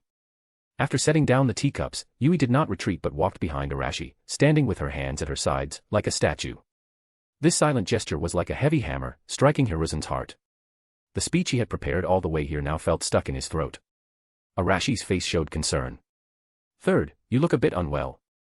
Is it the fatigue from the journey?" Hiruzen snapped back to attention, quickly composed himself, and forced a smile. "Indeed, I am a bit tired. I'm old and useless now, please forgive me, Daimyo-sama." Arashi immediately blamed himself. "Oh, it's my fault. How could I let an elder like you, who has toiled for the country all his life, make such a journey personally?" No hardship, Hiruzen humbly replied, but inwardly, alarm bells were ringing. Is he implying I'm old and should retire? I cannot be led by him any longer. Setting down his teacup, Hiruzen decided to stop beating around the bush and get straight to the point. "Daimyo-sama." He suddenly stood up, his expression becoming incredibly solemn. "Although we ultimately won this great war, the village also paid a heavy price. Countless excellent ninja died on the battlefield, countless families were shattered, and the village is in ruins, waiting to be rebuilt." His voice was hoarse, his words filled with sorrow, as if from the bottom of his heart. "As Hokage, I bear an inescapable responsibility for all of this. It was I who failed to protect them better. It was I who failed to lead the village to a brighter future." At this point, he bent down, his head almost touching his chest, his posture extremely humble. "Therefore, I have come today to resign from my position as Hokage to Daimyo-sama. I humbly request, my lord, to allow me to step down as Hokage. I am willing to bear full responsibility for the losses caused by this war." As his voice fell, the study room plunged into dead silence. Minato also hastily stood up, his head bowed, his eyes complex. This was the script that Hiruzen had discussed with him before coming. Arashi instantly saw through Hiruzen's intention, a hint of mockery flashing in his eyes. To retreat in order to advance. A good plan. He would take responsibility upon himself, presenting a noble and upright image. If Arashi did not agree, he could then propose restoring the budget to appease the village. If Arashi agreed, he could legitimately nominate Minato to take over, and if he could also bring back news of no budget cuts, his position would be instantly solidified. Thinking more deeply. Minato was already from the Hokage faction. Whether Hiruzen retired or not, Konoha's power would still circulate within the Hokage faction. He had calculated well. Arashi pondered for a moment, then his gaze passed over Hiruzen and fell upon Minato. "Jonin Minato." Called by name, Minato immediately responded, "Here." "What do you think of the third's decision?" Minato instantly felt immense pressure. This question was difficult to answer. To say he supported it would be disloyal. To say he opposed it would go against the purpose of their visit. Minato pondered for a moment and replied, "Hokage-sama is wholeheartedly devoted to public service. I do not dare to comment presumptuously on his decision. However, I believe that the village, having just gone through a major war, needs stability most right now. Regardless of who leads Konoha in the future, the stability of the village must be the top priority." This answer both expressed respect for Hiruzen and highlighted the potential risks of changing the Hokage, skillfully kicking the ball back. "Well said." Arashi praised, then looked back at Hiruzen. He slowly rose and walked in front of Hiruzen, helping him up, his tone sincere. "Third, what are you doing? You have toiled for the land of fire, for Konoha, your entire life. Your achievements are outstanding, you are a pillar of the nation. How can the losses of war be borne by you alone? That's not fair. Hiruzen's heart swelled with joy, believing his strategy had worked. It seemed this young daimyo still understood how to weigh the pros and cons and would not easily allow Leaf to fall into turmoil. However, Arashi's smile remained unchanged, but his tone suddenly shifted. You are also right, Konoha indeed needs change, needs to be responsible for the future. Your willingness to step forward and bear this responsibility, this magnanimity, I admire. He patted Hiruzen's shoulder intimately, saying each word distinctly. Your resignation, I accept. To be continued. I'll be dropping 2 bonus chapters for every 10 reviews. 1 bonus chapter will be released for every 100 power stones. If you enjoy the story, please consider leaving a review, it helps a lot. Don't forget to add the book to your library. Chapter 11, it is time to give way. Your resignation, I accept. The moment Arashi's voice fell, the look of shock on Hiruzen's face lasted only an instant. Immediately after, a surge of ecstasy filled his heart, and even his taut nerves relaxed. It's done. He shouted in his heart. This daimyo is, after all, too young. Hiruzen thought to himself. He might have seen through my superficial tactic of retreating to advance, but he did not realize that this retreat was to ensure the most stable handover of power for the Hokage lineage. This meant the Hokage position would transition smoothly into Minato's hands. Konoha's foundation not only remained unshaken, it would become even more stable due to Minato's achievements and prestige. However, he did not know why, but a complex and unspeakable emotion welled up in his heart. 27 years. From the prime of his youth to old age, he had dedicated his entire life to Konoha. From now on, that Hokage hat, symbolizing the village's highest will, would no longer belong to him. Arashi looked at Hiruzen's complex expression and sneered in his heart. Old fox, you have already swallowed the bait. Now, be happy a little longer. Minato's heart was stirred, and he looked at Hiruzen with deep respect. The third has paved the path for the village and for me. Arashi stood up, his face filled with sincerity and emotion. I just thought about it carefully, and my heart is also filled with emotion. His tone carried a sense of reminiscence. I remember, you took over the heavy burden of Hokage in Konoha Year 20, from the hands of second Hokage Senju Tobirama, right? Hiruzen subconsciously nodded. Yes. And this year is Konoha Year 47. Arashi let out a long sigh, gesturing with his hand. 27 years. For a full 27 years, you dedicated the most precious years of your life to the village, to the land of fire. Third, you have worked hard. These words, full of respect, filled Hiruzen with a sense of being acknowledged, and the slight disdain that arose from achieving his goal faded a little. Even Minato felt deep admiration. Arashi continued, a meritorious official like you is now resigning due to war losses. If I were to simply approve it like this, would it not make me, the daimyo, seem cold and heartless? However, your body truly needs rest, and it is time for the younger generation to take charge. Looking at Hiruzen, Arashi asked for his advice. Third, in your opinion, who is most suitable to succeed the Hokage position in Konoha today? It's here. Hiruzen's heart settled. The other party not only agreed to his abdication, he also voluntarily handed him the right to recommend the next successor. What immense trust! What immense respect! It seems Yuhi Shinka's description was completely wrong. His last trace of doubt vanished, and with a solemn expression, he unhesitatingly pointed behind him. Daimyo-sama, I recommend Minato Namikaze. He is the most suitable to take over the Hokage position. Elaborate. Minato, in this great war, swept through the battlefield with his flying thunder god technique, killing countless enemies. He is known as the Yellow Flash, and his reputation shakes the entire ninja world. Iwagakure even issued an order that anyone who sees the Yellow Flash may abandon their mission and flee. He is loyal to the daimyo and the village, cares for his comrades, and his strength and prestige are sufficient to take on the position of fourth Hokage. Yellow Flash. Arashi's gaze fell on Minato, and he praised his illustrious reputation. I have heard of it. I am very relieved to have such a hero serve as Hokage. Good, it shall be as you say. At the inauguration ceremony the day after tomorrow, I will officially appoint Minato Namikaze as the fourth Hokage. The dust had settled. Minato was thrilled and bowed deeply. Thank you for your trust, Daimyo-sama. Hiruzen's heart, which had been anxious all the way, finally completely relaxed, and his old face immediately broke into a wide smile. Third, you have found another talented individual for the land of fire. You have toiled your entire life for the country, and now that you have retired with honor, as the daimyo, I must not treat a meritorious official shabbily. Arashi immediately decided, from today onwards, your salary and benefits will be doubled. I will send people to immediately renovate your mansion in the capital, and all servants, maids, and expenses will be borne by my daimyo manor. From now on, you only need to enjoy your golden years and this honor. These words greatly comforted Hiruzen. This was not only respect, but also a transcendent status. Even without real power, what did it matter? Hiruzen was moved to tears of gratitude. Thank you, Daimyo-sama. Since the daimyo valued him so much, he thought, the other purpose of his visit today would surely be easily resolved.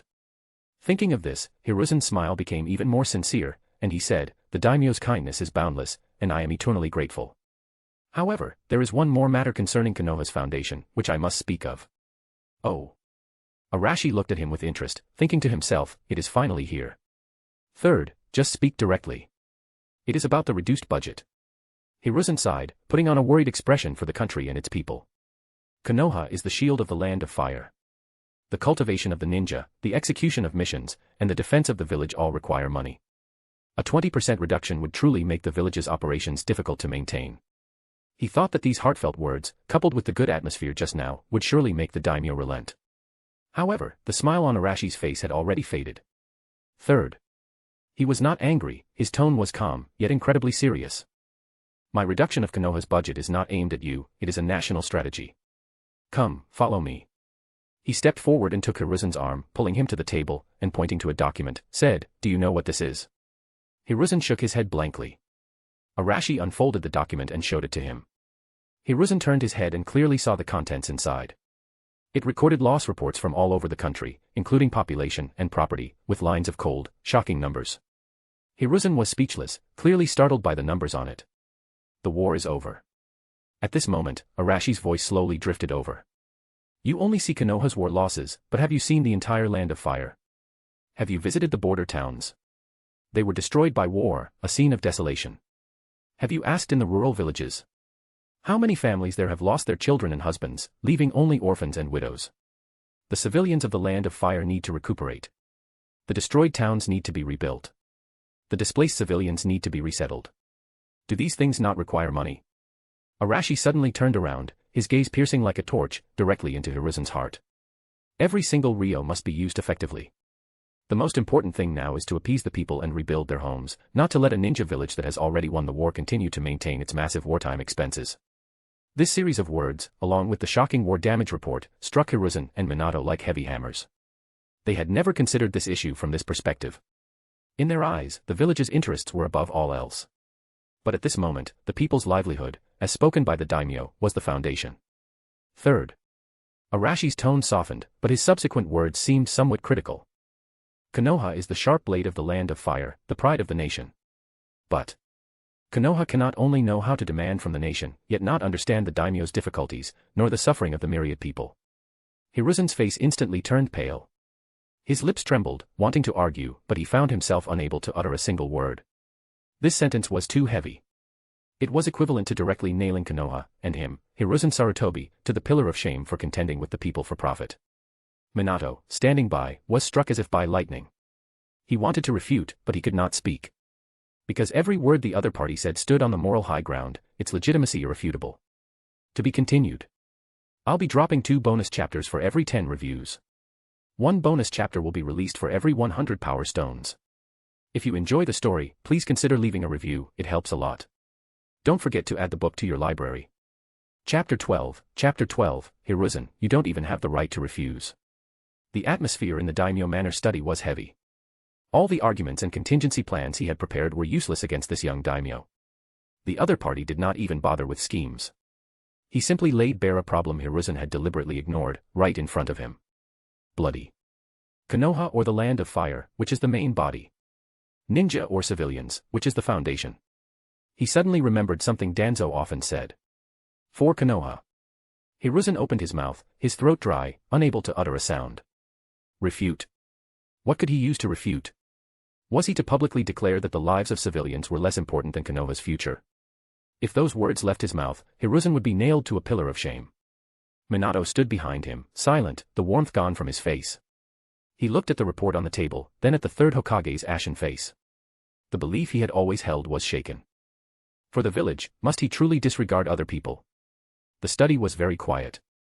Everyone's breathing was clearly audible. Third Hokage, you are a smart man. Arashi stepped forward, steadying the tottering Hiruzen, and pressed him back into his chair. Sit down and speak. Hiruzen stumbled into the chair, all strength drained from his body. Arashi turned, poured a cup of hot tea, and pushed it in front of him. Drink some tea. This gesture, in Hiruzen's eyes, was blatant humiliation. But he had even lost the courage to refuse. Minato's lips moved, but he dared not say a word. I know you feel bad. Arashi's tone was calm. You have dedicated your life to Konoha, wanting it to be better, I understand. But your vision is too narrow. You only see one village. He raised a hand and pointed out the window. Look outside, this land, these tens of millions of people, are the true foundation of the land of fire. Konoha is the sword of the land of fire, its shield. A sword and shield are meant to protect the country, not to be above it. This principle, you, and the future fourth Hokage, must all understand. His last sentence was directed at Minato. Minato's heart jolted, and he immediately bowed. Minato will engrave the daimyo's teachings in his heart. Arashi nodded in satisfaction. He looked back at Hiruzen. So, budget cuts are not a discussion, they are an order. 20% is just the beginning. If Konoha can adapt quickly, learn to be frugal, and use its money wisely, this number will not change again. But Arashi paused. If Konoha continues to be extravagant as before, or even falls into disarray, then there is a problem with the village's management. At that time, it will not be a 20% cut. It will be 40%, 60%, or even more. Hiruzen suddenly looked up, his breathing rapid. This was a stark warning. The daimyo manor could not only decide how much money to give, but also Konoha's very survival. This old man understands. Hiruzen's voice was hoarse and dry. He conceded defeat. Indeed, how could the leader of a village compare to the ruler of a nation? I am glad you understand. Arashi smiled again, very gently. Third Hokage, though you have resigned as Hokage, Konoha still needs you to stabilize the situation. How about this? Arashi feigned contemplation. The matter of budget cuts, you will personally return to the village to announce it. Minato's mind buzzed. Have the third Hokage announce it? How was that different from making him publicly admit incompetence? Minato was about to open his mouth when Arashi looked over, a half-smile on his face, making him swallow his words. You. Hiruzen trembled violently, his lips quivering as he looked at Arashi, unable to complete a single word. What? The third Hokage is unwilling. Arashi's smile faded. You just said you would take full responsibility for the losses of the war. Now I ask you to convey an order, and you are unwilling. Or are you just paying lip service to taking responsibility? Do you want Minato to take the blame for you? To let him, the newly appointed fourth Hokage, offend everyone in the village? Third Hokage, as his predecessor, you cannot be so irresponsible. Hiruzen was speechless. The responsibility, he had taken it upon himself. Now, the daimyo was asking him to take charge. Could he refuse? To refuse would be to break his word, to be irresponsible, to dump a mess on Minato. Did he want to ruin his lifelong reputation? But if he agreed, countless faces appeared in Hiruzen's mind. The ninja who survived the battlefield, the families who lost loved ones, the orphans and widows living on pensions. How could he face them? When he personally announced the reduction of their budgets, cutting off their livelihoods, what expressions would they have when they looked at him? Disappointment? Confusion? Or resentment? His lifelong prestige would vanish in that instant. Forward was a cliff. Backward was an abyss. Only then did Hiruzen realize that from the moment he stepped into this room, his right to choose had been stripped away. His supposed game of chess. In reality, he was just following the other party's script. This old man obeys. After a long time, Hiruzen's cracked lips moved. His entire being sagged, his body hunched, as if his bones had been removed. Very good. Arashi's face showed satisfaction.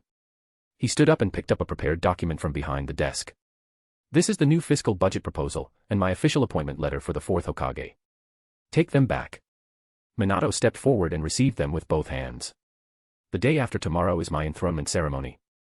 At that time, I hope to see a united, stable Konoha that understands the nation's difficulties. You may leave. Arashi waved his hand. Yes. Minato bowed, helped Hiruzen, and slowly exited the study. With a thud, the heavy door closed firmly. The two walked out of the daimyo manor, standing before its grand entrance. The street was bustling with traffic, a scene of prosperity. Hiruzen stared blankly at everything, his mouth full of bitterness. Inside the study, Arashi picked up the now cold tea in front of him and took a sip. Yui immediately stepped forward to refill his cup with hot water. Her movements were light, but she could not help glancing at Arashi. Is it good to look at? Arashi's voice suddenly broke the silence. Yui's body trembled, and she quickly lowered her head. Arashi chuckled, pinching her chin, forcing her to look up. Look at me. Yui was forced to meet his gaze, her eyes having nowhere to settle. Arashi enjoyed her bewilderment and slowly began. Remember, this is power. Whether it is a noble young Miss Famous throughout the land, or a Hokage who shakes the ninja world, in front of me, they have no right to say no. And you are mine. You must learn to obey. With that, he released her. Arashi no longer paid her any attention. His consciousness sank, and a blue interface appeared before his eyes. Mission, Land of Fire Financial Reform, Phase 1. Completion 80%. To be continued. I'll be dropping 2 bonus chapters for every 10 reviews. 1 bonus chapter will be released for every 100 power stones. If you enjoy the story, please consider leaving a review, it helps a lot. Don't forget to add the book to your library. Chapter 13, New System Function. In the Fire Capital, the Konoha delegation's guest house. This was the residence prepared by the Daimyo Manor for Konoha's high-ranking officials. At this moment, the atmosphere in the main hall was terrifyingly oppressive. All Konoha high-ranking officials who had accompanied the delegation were present. Hiruzen and Minato had just returned from the Daimyo Manor. Advisors Yudatane Koharu and Hamura Mito-Kato sat with calm expressions, their fingers tapping on the table, revealing their inner anxiety. Clan chiefs Uchiha Fugaku, Hyuga Hayashi, Narashikaku, and others sat upright, each with their own thoughts. In the shadows of the corner, Danzo showed only one eye, remaining silent. Everyone's gaze was focused on the main seat. The men who seemed to have aged 10 years. Hiruzen Sarutobi. His face was ashen, and his hands, placed on the table, trembled incessantly. Cough, cough. He cleared his throat and scanned the crowd. Everyone he looked at felt a pang in their heart. The third no longer had his usual prestige, only emptiness remained. From today onwards, I am no longer the Hokage. With that single sentence, the hall erupted. What? How can this be so sudden? What happened at the Daimyo Manor? Koharu and Hamura stood up abruptly, their faces filled with disbelief. Hiruzen raised his hand, and the clamor gradually subsided. His voice was hoarse, devoid of any emotion. This is the Daimyo's order. My resignation has been approved by the Daimyo. He then looked at the silent Minato beside him. At the same time, the Daimyo personally appointed Minato Namikaze as Konoha's 4th Hokage. As soon as these words were spoken, everyone's heads turned in unison toward Minato. Envy, jealousy, scrutiny. Minato felt the immense pressure of these complex gazes. He stood up, bowed deeply to everyone, and said nothing. This appointment was too heavy. So heavy that he felt no joy in becoming Hokage. Umph. In the shadows, Danzo let out a cold snort. Hiruzen, you lost the battle and now you want to just walk away. His voice was chilling. Leaving a mess for a mere youngster. Hiruzen's body stiffened for a moment, but he did not retort. Because what Danzo said was true. There is one more thing. Hiruzen ignored Danzo's provocation and continued. The Daimyo Manor has issued a new financial budget plan. He pushed an official document to the center of the table. Starting next quarter, the village's annual budget will be cut by 20%. Dead silence. You could hear a pin drop. If changing the Hokage was a shift in high-level power, then cutting the budget was like cutting the flesh of everyone present. 20%. A Jonin representative finally could not hold back and cried out in surprise. What a joke. The war just ended, the compensation has not been fully paid out. The injured are still lying in the hospital. Why are they cutting our budget? Exactly. We shed blood and sacrificed for the land of fire, and this is how the new daimyo treats us. He is trying to force us to our deaths. The crowd was furious. Their anger was directed at the new daimyo they had never met. It also targeted Hiruzen, who had brought back this news. Silence. Minato slammed the table, a flash of chakra instantly suppressing the entire room. Only then did everyone remember that the yellow flash before them was already the 4th Hokage. The main hall became quiet again, but everyone's faces were filled with unwillingness and anger. This is an order. Hiruzen repeated the sentence. The daimyo sympathizes with the people and believes that the national treasury should prioritize the post-war reconstruction for civilians. Konoha should set an example. Ha ha ha ha. Danzo laughed. His laughter was full of sarcasm. Hiruzen, you are truly senile. Ninja are the foundation of the country. Without us, this sword, those civilians are nothing but lambs to be slaughtered. That daimyo is destroying his own great wall. He stood up, his single eye gleaming with a terrifying light. I disagree. This order is an insult to all Konoha ninja. I will never accept it. His words echoed the sentiments of most people present. For a moment, many people cast hopeful glances at Danzo. Perhaps only this strong root leader would dare to say no to the daimyo. Hiruzen watched this scene, neither pleased nor angry. This is the daimyo's order. He repeated it a third time, then stood up, no longer looking at anyone, and walked out with faltering steps.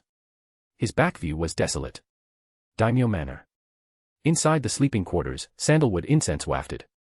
Arashi reclined on a soft couch, in a languid posture. Before him, Yui knelt on the carpet, using a small silver knife to peel a crystal pear for him. Her movements were slow and meticulous. After the pear was peeled, it was cut into small pieces, skewered with a silver pick, and offered to Arashi's mouth. Arashi opened his mouth and took a bite. It was very sweet. He looked at the lifeless face before him and suddenly felt a bit bored. His hand, passing through her soft long hair, gently stroked her neck. Yui's body stiffened, but quickly relaxed again. Look up. Arashi commanded. Yui obediently raised her head. Smile. Yui tried to force a smile, which looked worse than crying. Arashi frowned and released his hand. Forget it, it is boring. He waved his hand. You may withdraw. Yes. Yui, as if granted a great pardon, bowed and retreated, her steps somewhat hurried. Ding. Main mission, Land of Fire Financial Reform, Phase 1. Completed. Mission evaluation, perfect. Mission reward, talent skin function, unlocked. New mission issued. Main mission, Lord of the Land of Fire, Phase 2. Mission objective, during the coronation ceremony, establish the supreme monarchical authority of the Land of Fire, awe envoys from all directions, and let the world know that in the Land of Fire, the daimyo is supreme. Mission reward, Economic Policy Sandbox. Economic Policy Sandbox.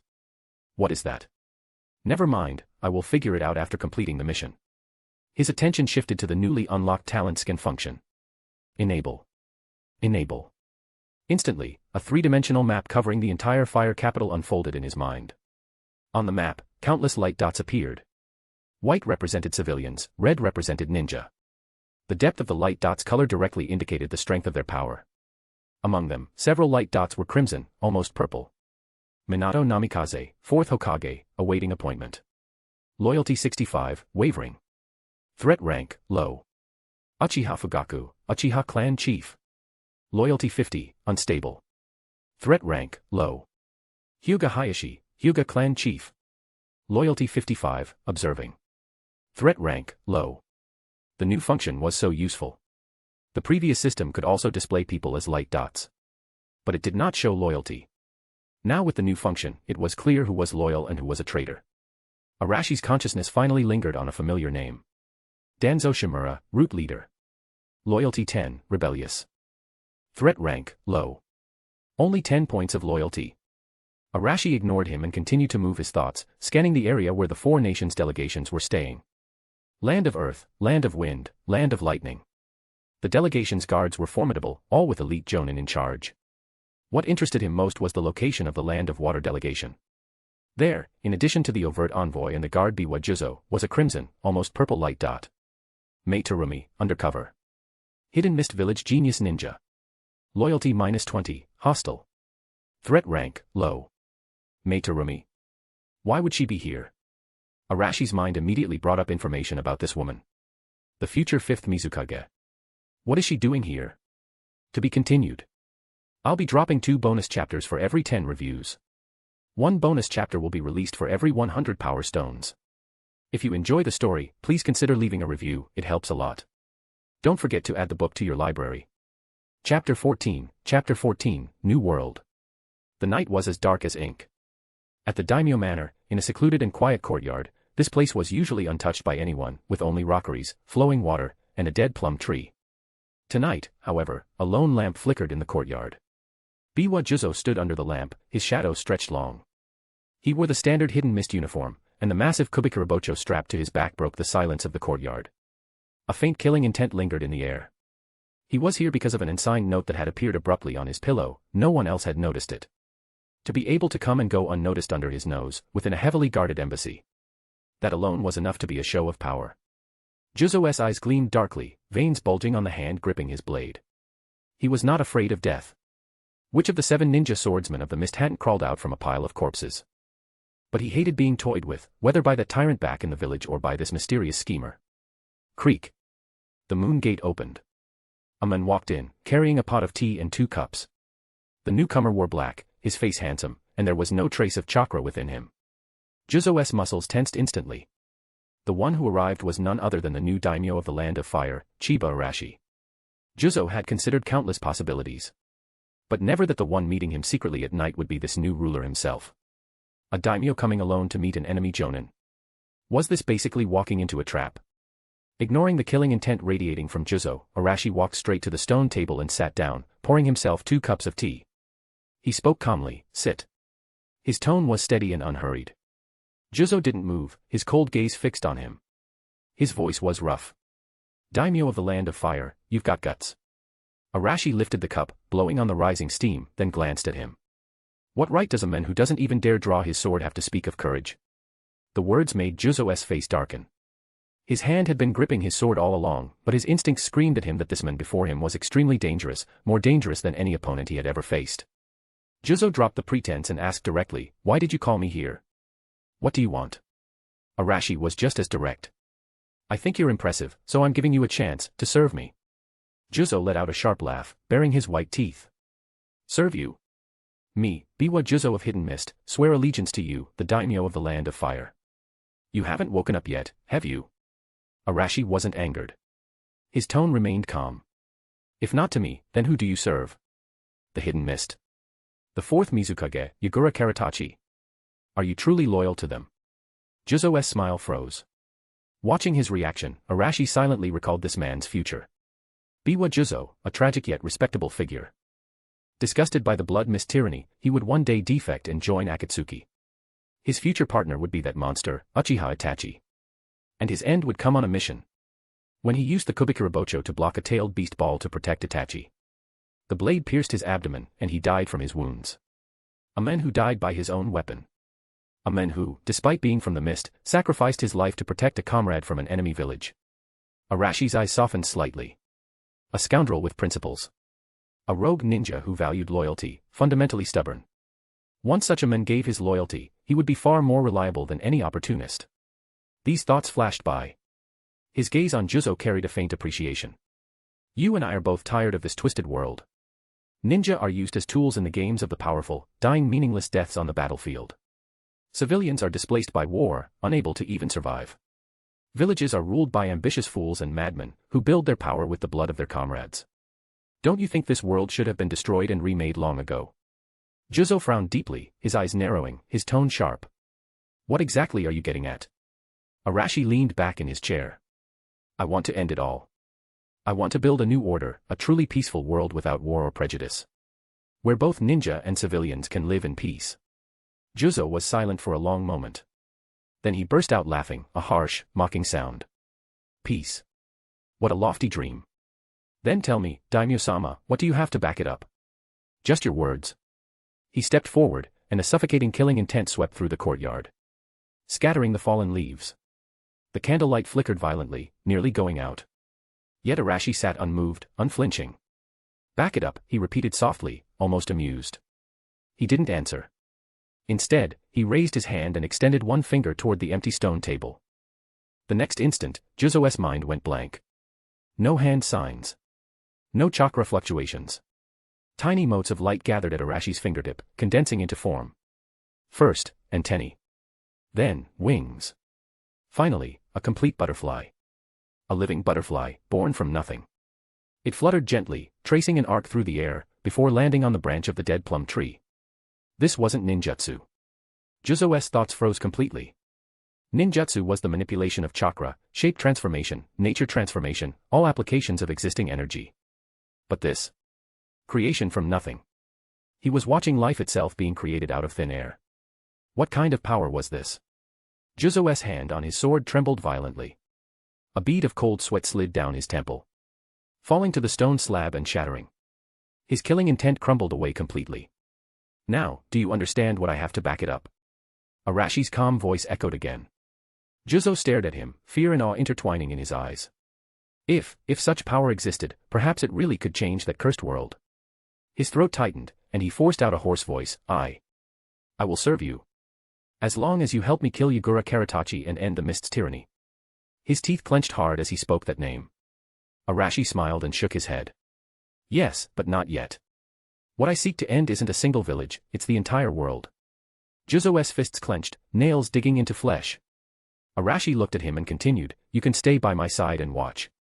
The day you believe I've broken my promise, you can leave freely. Your sword, your will, I won't stop you. But if you choose to stay. Arashi stood up and walked toward him. His shadow completely enveloping Juzo, you and your sword will be the ones to usher in my era, a unified world. The 7 ninja swordsmen of the mist. That title means nothing to me. What I offer you is the right to personally forge a new world. As his words fell, Juzo stopped resisting. He knelt on one knee, raising the kubikurabocho with both hands, placing it horizontally before him, and lowered his proud head. I, Biwa Juzo, am willing to die for you, my lord. To be continued. I'll be dropping 2 bonus chapters for every 10 reviews. 1 bonus chapter will be released for every 100 power stones. If you enjoy the story, please consider leaving a review, it helps a lot. Don't forget to add the book to your library. Chapter 15, Biwa Juzo, a pessimist. The courtyard was silent. The butterfly that had appeared out of thin air rested on a dead branch, its wings occasionally fluttering. Juzo knelt on one knee, his executioner's blade held horizontally in front of him, his posture humble. Arashi stepped forward and helped him up. Stand. His voice was soft, yet left no room for refusal. Yes, lord. Juzo straightened his back, though he kept his head lowered. The sight of something being created from nothing had completely shattered his pride as a ninja. Once he stood upright, Arashi handed him a cup of tea. Besides you, there's another little mouse hidden among the Land of Water's envoy group. Who is it? Juzo froze for a moment before realizing who Arashi was referring to. Lord, are you speaking of Mei Terumi? He said the name in a dry voice. From the moment he knelt, everything about the hidden mist village was no longer a secret. Mei Terumi. Arashi tapped his fingers lightly on the teacup, a faint smile on his lips. It was indeed her, the future 5th Mizukage. He mused silently. To the people of this world, Mei Terumi was currently just a somewhat renowned genius. I've heard of her, Arashi said, his tone carrying a trace of curiosity. A genius rarely seen in the hidden mist in 100 years, possessing 2 Kekkei Genkai. That's quite rare in the ninja world. He skillfully hid the fact that he already knew. But those words stirred up a storm in Juzo's heart. 2 Kekkei Genkai. That secret was known to only a few within the hidden mist, kept tightly under wraps to protect Mei from the bloody mist's purges. How did he know? Had Konoha's intelligence already infiltrated the mist's highest ranks? A chill ran through him.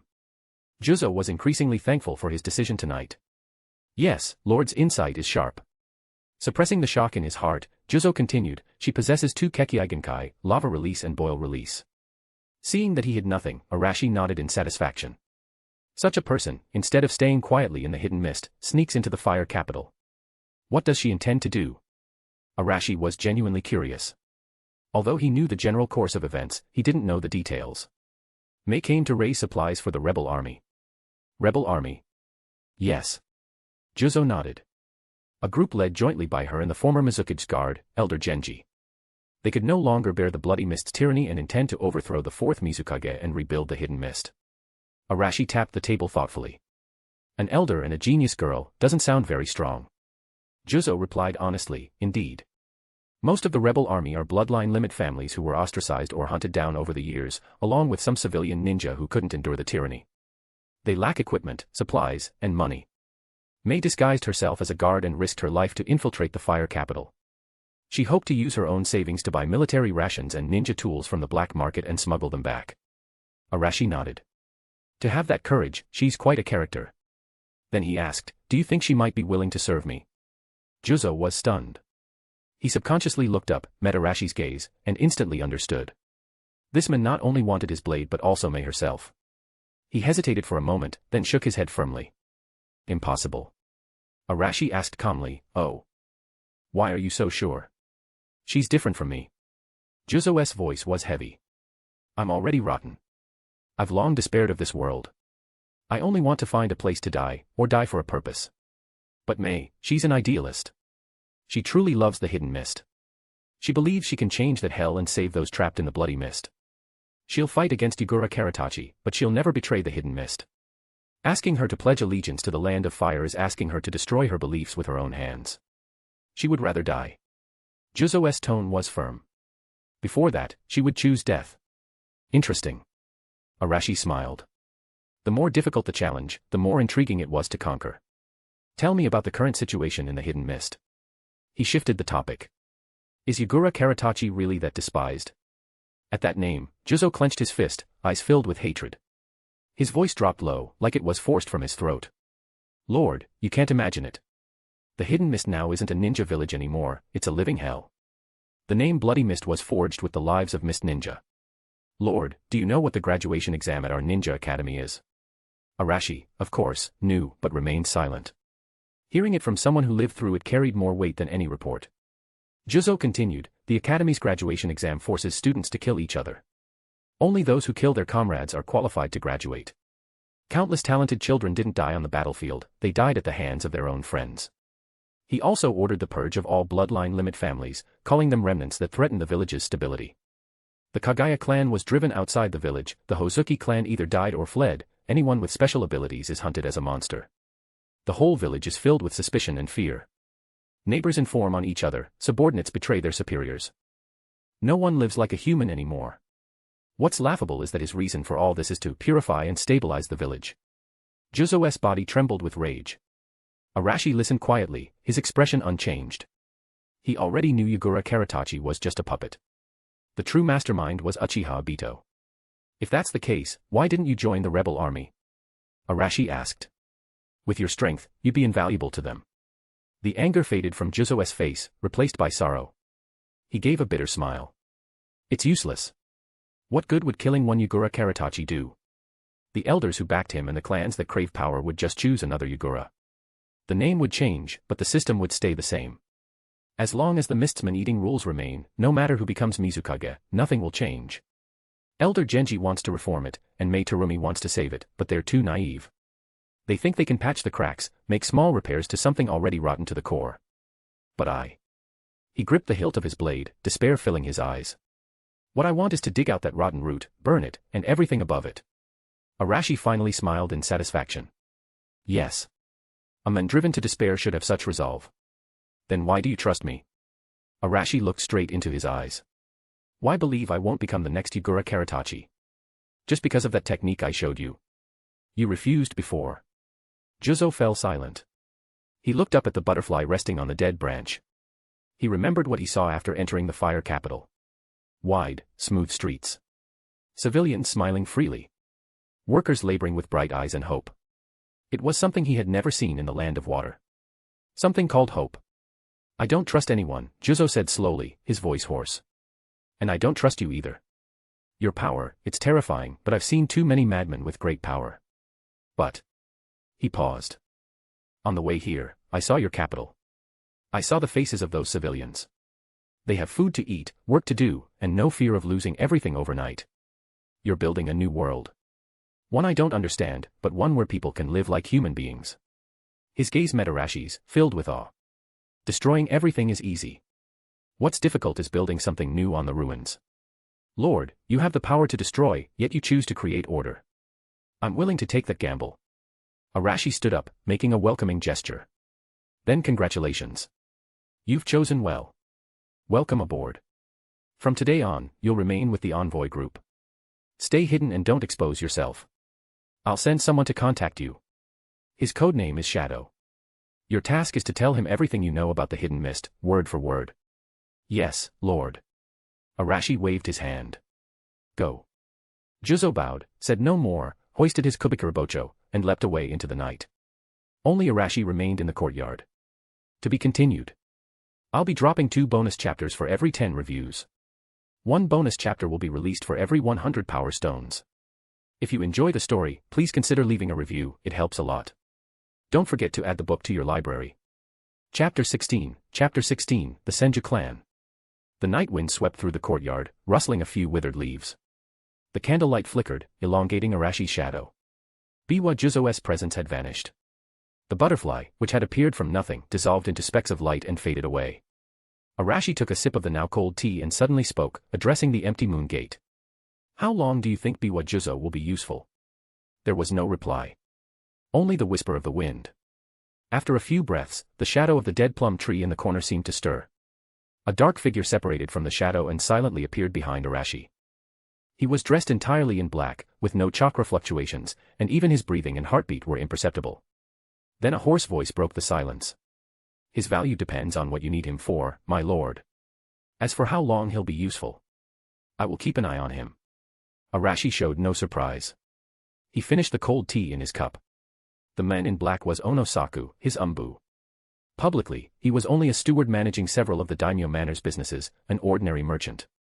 But no one knew that this silent man carried a surname capable of shaking the entire ninja world. Senju. Arashi's gaze fell on Saku, and his thoughts drifted back several years. Back then, the second Hokage, Senju Tobirama, a man who embodied realism, had planted a hidden peace when he established the alliance with the daimyo's household. He personally chose a branch of his clan with pure bloodline, erased their existence as ninja, and secretly sent them to the fire capital. This group of Senju, named Umbu, carried a single mission, to protect the daimyo line for generations, becoming his unseen eyes and deadly blade in the shadows. However, due to the unexpected death of the previous daimyo, the transition of command was interrupted, and this force was forgotten for decades. It was not until Arashi, at the age of 12, discovered a secret decree handwritten by Senju Tobirama in a hidden compartment of his late father's study that he awakened this dormant power. Using that decree, he reactivated the lost Umbu. After taking control of them, he began recruiting elite ninja from across the world, expanding the Umbu's reach, just as he had done today with Biwa Juzo. During the bloody succession struggle years ago, it was Saku and his Umbu who had blocked countless assassination attempts and crushed every conspiracy, allowing Arashi to emerge victorious. The strength displayed during the delegation's arrival earlier was merely a fraction of his Umbu's true power. This was his real foundation. Even without the system, the absolute loyalty and terrifying strength of the Senju Umbu alone was enough to make any who underestimated him pay the ultimate price. Any new developments from Konoha? Arashi asked calmly, pulling his thoughts back to the present. No movements, Saku replied, but 30 people with suspicious behavior entered the capital this afternoon. From their actions, it can be confirmed they are root ninja. After entering the city, they split up.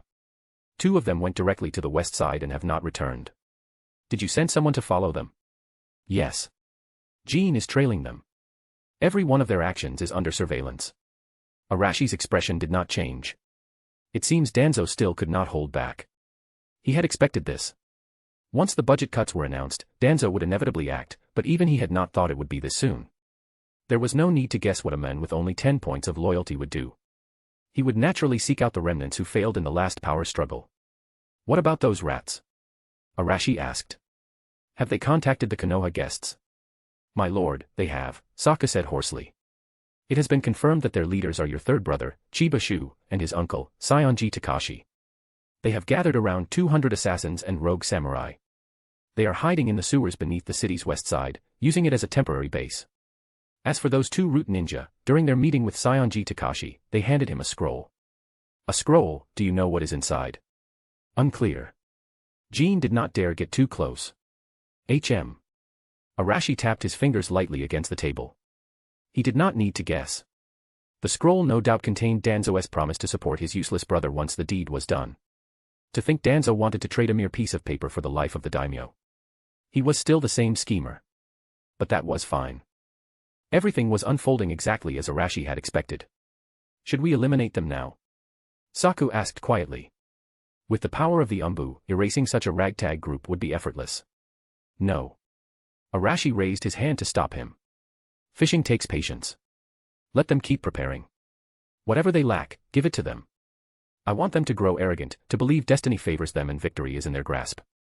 I want every rat to crawl out of its hole that day. Arashi turned, the moonlight casting half his face in silver light, his gaze cold and murderous. Issue the order.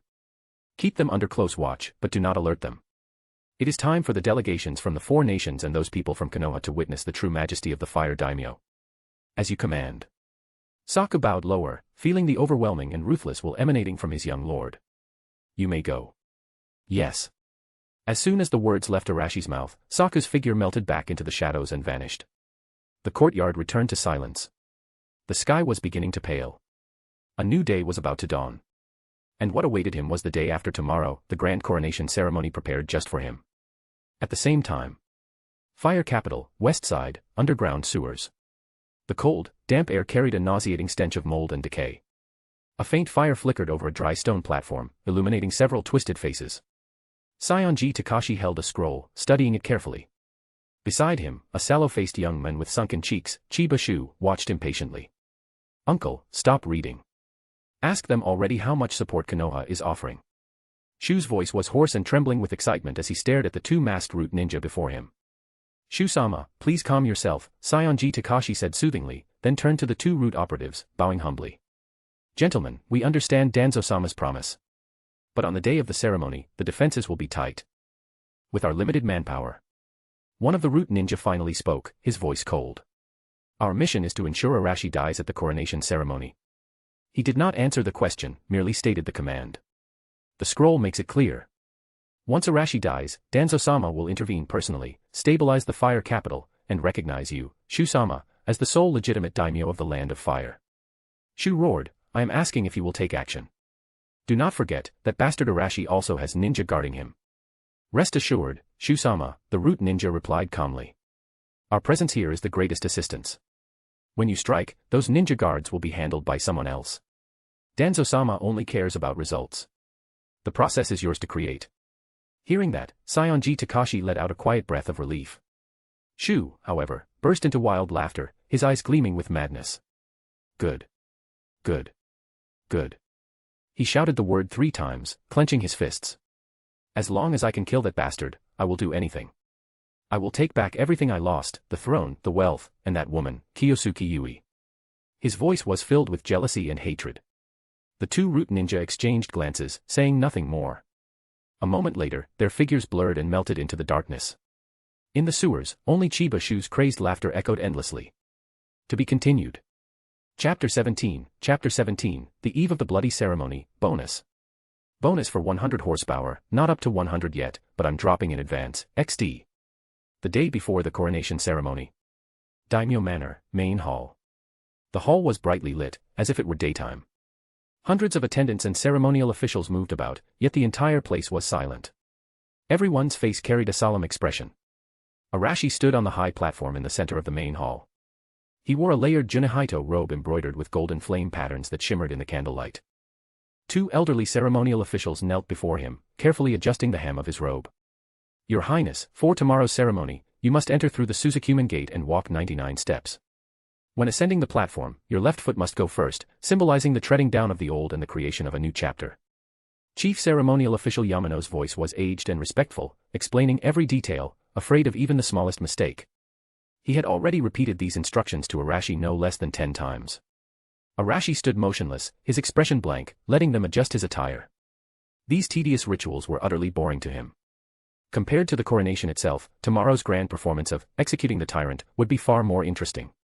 But to make that performance convincing, he had to play his part well. The young ruler about to take control of the world. His gaze drifted unconsciously toward the west side of the city. West of the city, underground waterways. This place was like another world entirely. A foul stench filled the damp air. Water dripped steadily from cracks in the stone ceiling, splashing into the murky channels below. In a corner, a fire flickered weakly. Over 200 samurai and ronin sat or stood nearby, silently wiping their weapons. The unsteady firelight reflected off their blades, illuminating their crazed faces. They were remnants of defeated factions from the succession struggle.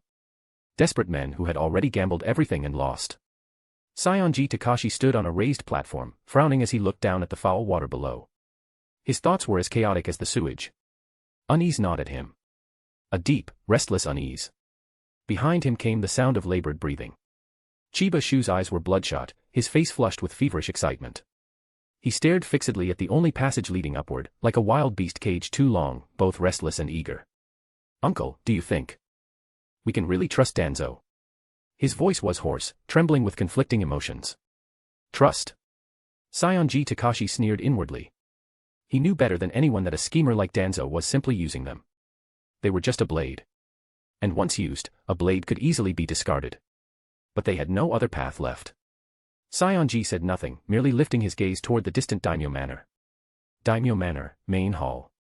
When receiving the royal seal, you must raise it high above your head with both hands, then turn to face the civil and military officials, and face all the people under heaven. Yamano continued his endless explanations. As he turned to adjust the long sash behind Arashi's robe, and no one was watching, Kiyosuke Yui, who stood quietly nearby, slipped out through a hidden side door. Her movements were quick, and she held a small folded paper in her hand. In an unnoticed corner of the corridor, she passed the note to an old servant trimming a bonsai, then calmly returned to her place. The entire exchange took less than a dozen breaths.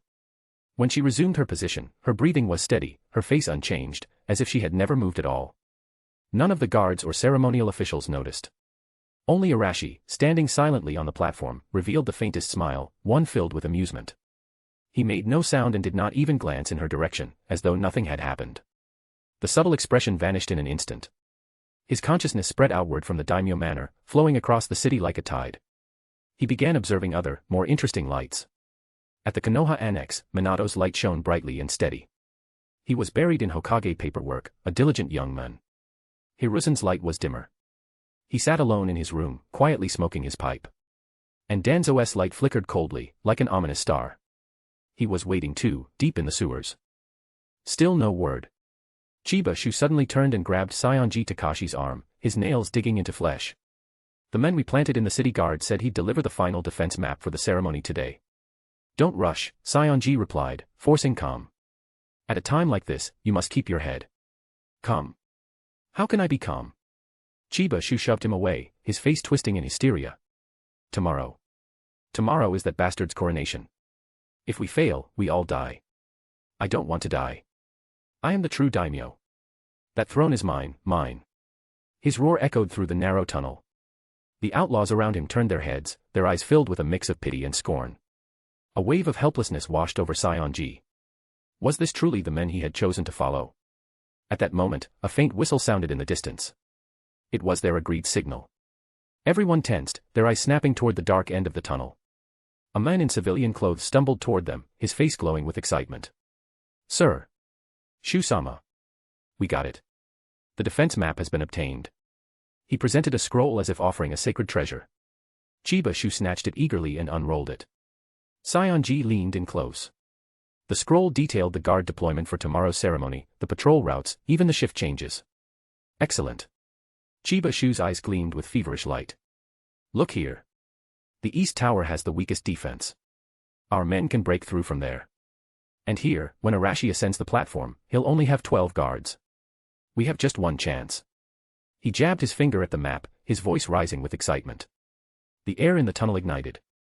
The outlaw's eyes burned with sudden fervor. But as Saionji examined the overly detailed map, his unease deepened. Too smooth. Everything was going too smoothly. He pressed for the map's source, and when he learned it had been delivered by Yui, he finally exhaled in relief. Maybe he was just imagining things. Daimyo Manor, Main Hall. The rehearsal had ended. The ceremonial officials and attendants withdrew. Only Arashi and Yui remained. Arashi had shed the heavy robes and changed into his usual clothes, finally feeling at ease. He walked slowly to the hall's great doors and pushed them open. The night wind swept in, cool and clean. He looked down at the glowing city below. Countless lights stretched into the distance, forming a sea of gold. His gaze drifted past the rooftops and settled on the darkened west side of the city. The stage is set. His calm voice carried on the night breeze. Yui stood behind him, head bowed, her heart pounding uncontrollably. She thought he was reflecting on the ceremony. But something felt wrong. Arashi suddenly smiled, his tone laced with mockery. The bait has been cast, and the fish have taken it. Yui froze. What bait? What fish? Do you know why I kept you by my side? Arashi's voice echoed softly. Her lips parted, but she said nothing. He chuckled quietly. You think it's because of your beauty, don't you? He shook his head, his tone faintly pitying. Would a ruler keep an enemy close just for a pretty face? Kiyosuke Yui, you overestimate yourself and underestimate me. A chill shot down her spine. Enemy. He even knew she was his enemy. You are beautiful, but that's all. In the world of power, beauty is the most useless thing. Arashi turned, the moonlight outlining his sharp features and deep, unreadable eyes. He walked up to her and placed a hand on her shoulder. His touch was gentle, but his gaze was icy cold. Now, we just wait for those rats hiding in the sewers to crawl into the cage I prepared. And to that, I should thank you. If not for you, this play wouldn't have started so soon. Each word struck her like a knife. Only now did she understand. The note she risked her life to send, the message she believed would change fate, it had all been part of his trap. He had never tried to stop her. He had simply let the trap spring shut on its own. An icy dread crept through her as her body trembled violently. A devil. He was a devil. Arashi watched her despair as though admiring a work of art. Moments later, he turned away. Guards. Take her away. Once the rats are caught, I'll deal with her myself. To be continued. I'll be dropping 2 bonus chapters for every 10 reviews. 1 bonus chapter will be released for every 100 power stones. If you enjoy the story, please consider leaving a review, it helps a lot. Don't forget to add the book to your library. Chapter 18, The Daimyo Ascends the Throne. The 47th year of Konoha, Autumn. Calendar annotation, auspicious for sacrifices, blessings, and enthronement. Before dawn, a thin layer of morning mist enveloped the fire capital. But the city had already awakened. Countless civilians poured into the streets, dressed in their finest clothes, faces beaming with excitement, forming a human tide that surged toward the city center. Mom, hurry up. Sanro said that today at the square, not only will there be blessing cakes, but Daimyo-sama's manor also prepared a huge pot of meat stew, and everyone gets a share, a half-grown child shouted, tugging at his mother's sleeve. Run slower, don't fall, the woman scolded, though her pace quickened. Looking at her son's new clothes, her face softened with maternal affection.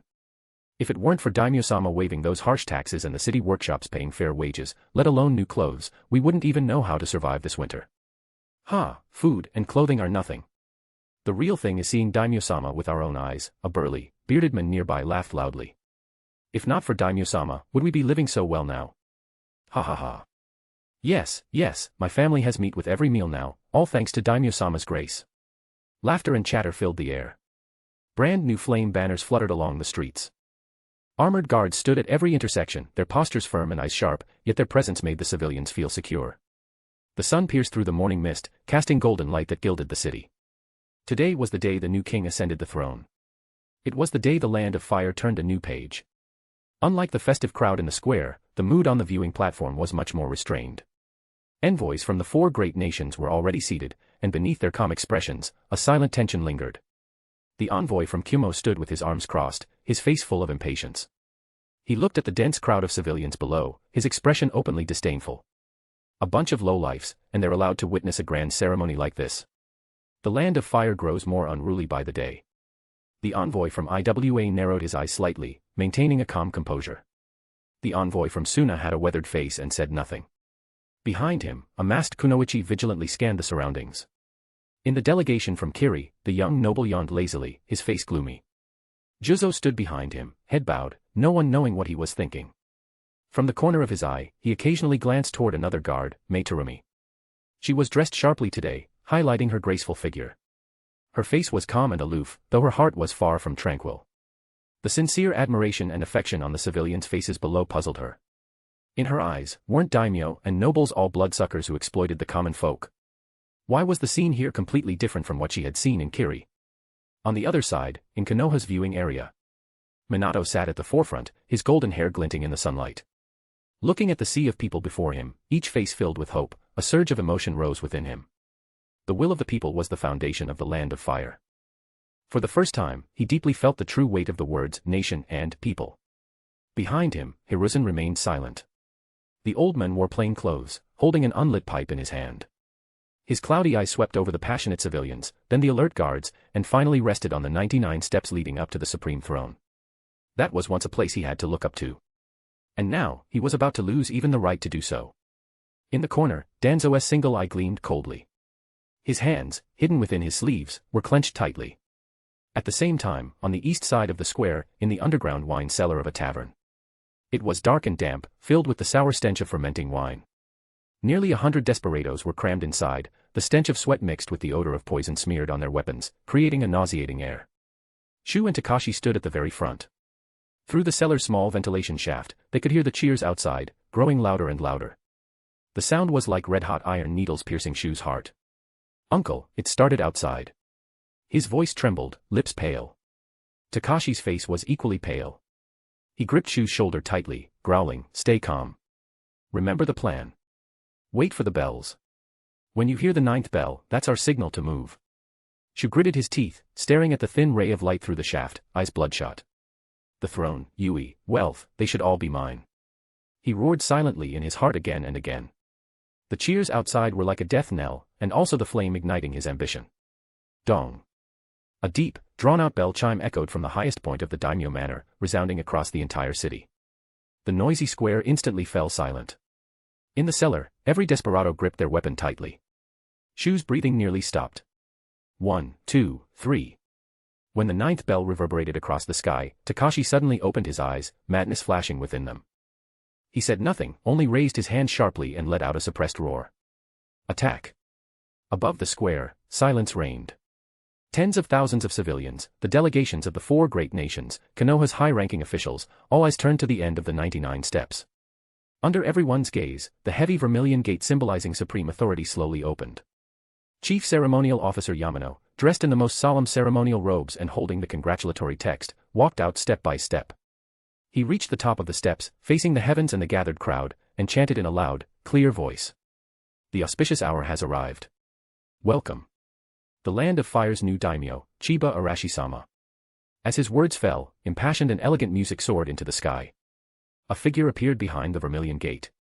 He wore a ceremonial robe embroidered with golden flame patterns, a golden crown symbolizing the monarch's position upon his head. Just by standing there silently, an indescribable majesty spread across the square. The impatience on the Kumo envoy's face vanished, and his bulky frame instinctively leaned forward. A sharp glint flickered in the IWA envoy's eyes. Minato was struck deeply. That bearing, that overwhelming presence, he suddenly realized the gap between the Hokage and the daimyo might be far greater than he had imagined. Arashi moved. His left foot stepped forward first. He ascended the first step.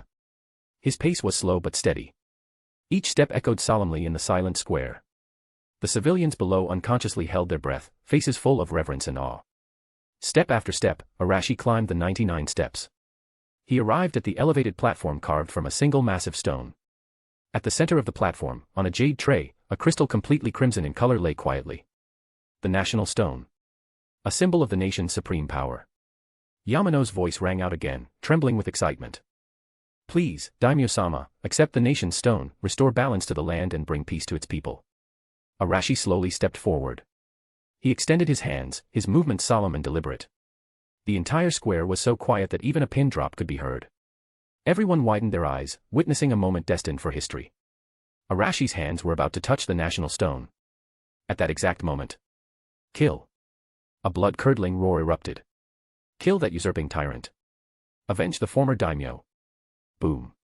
The corner tower on the east side of the square exploded violently. The terrifying blast swept away nearby civilians.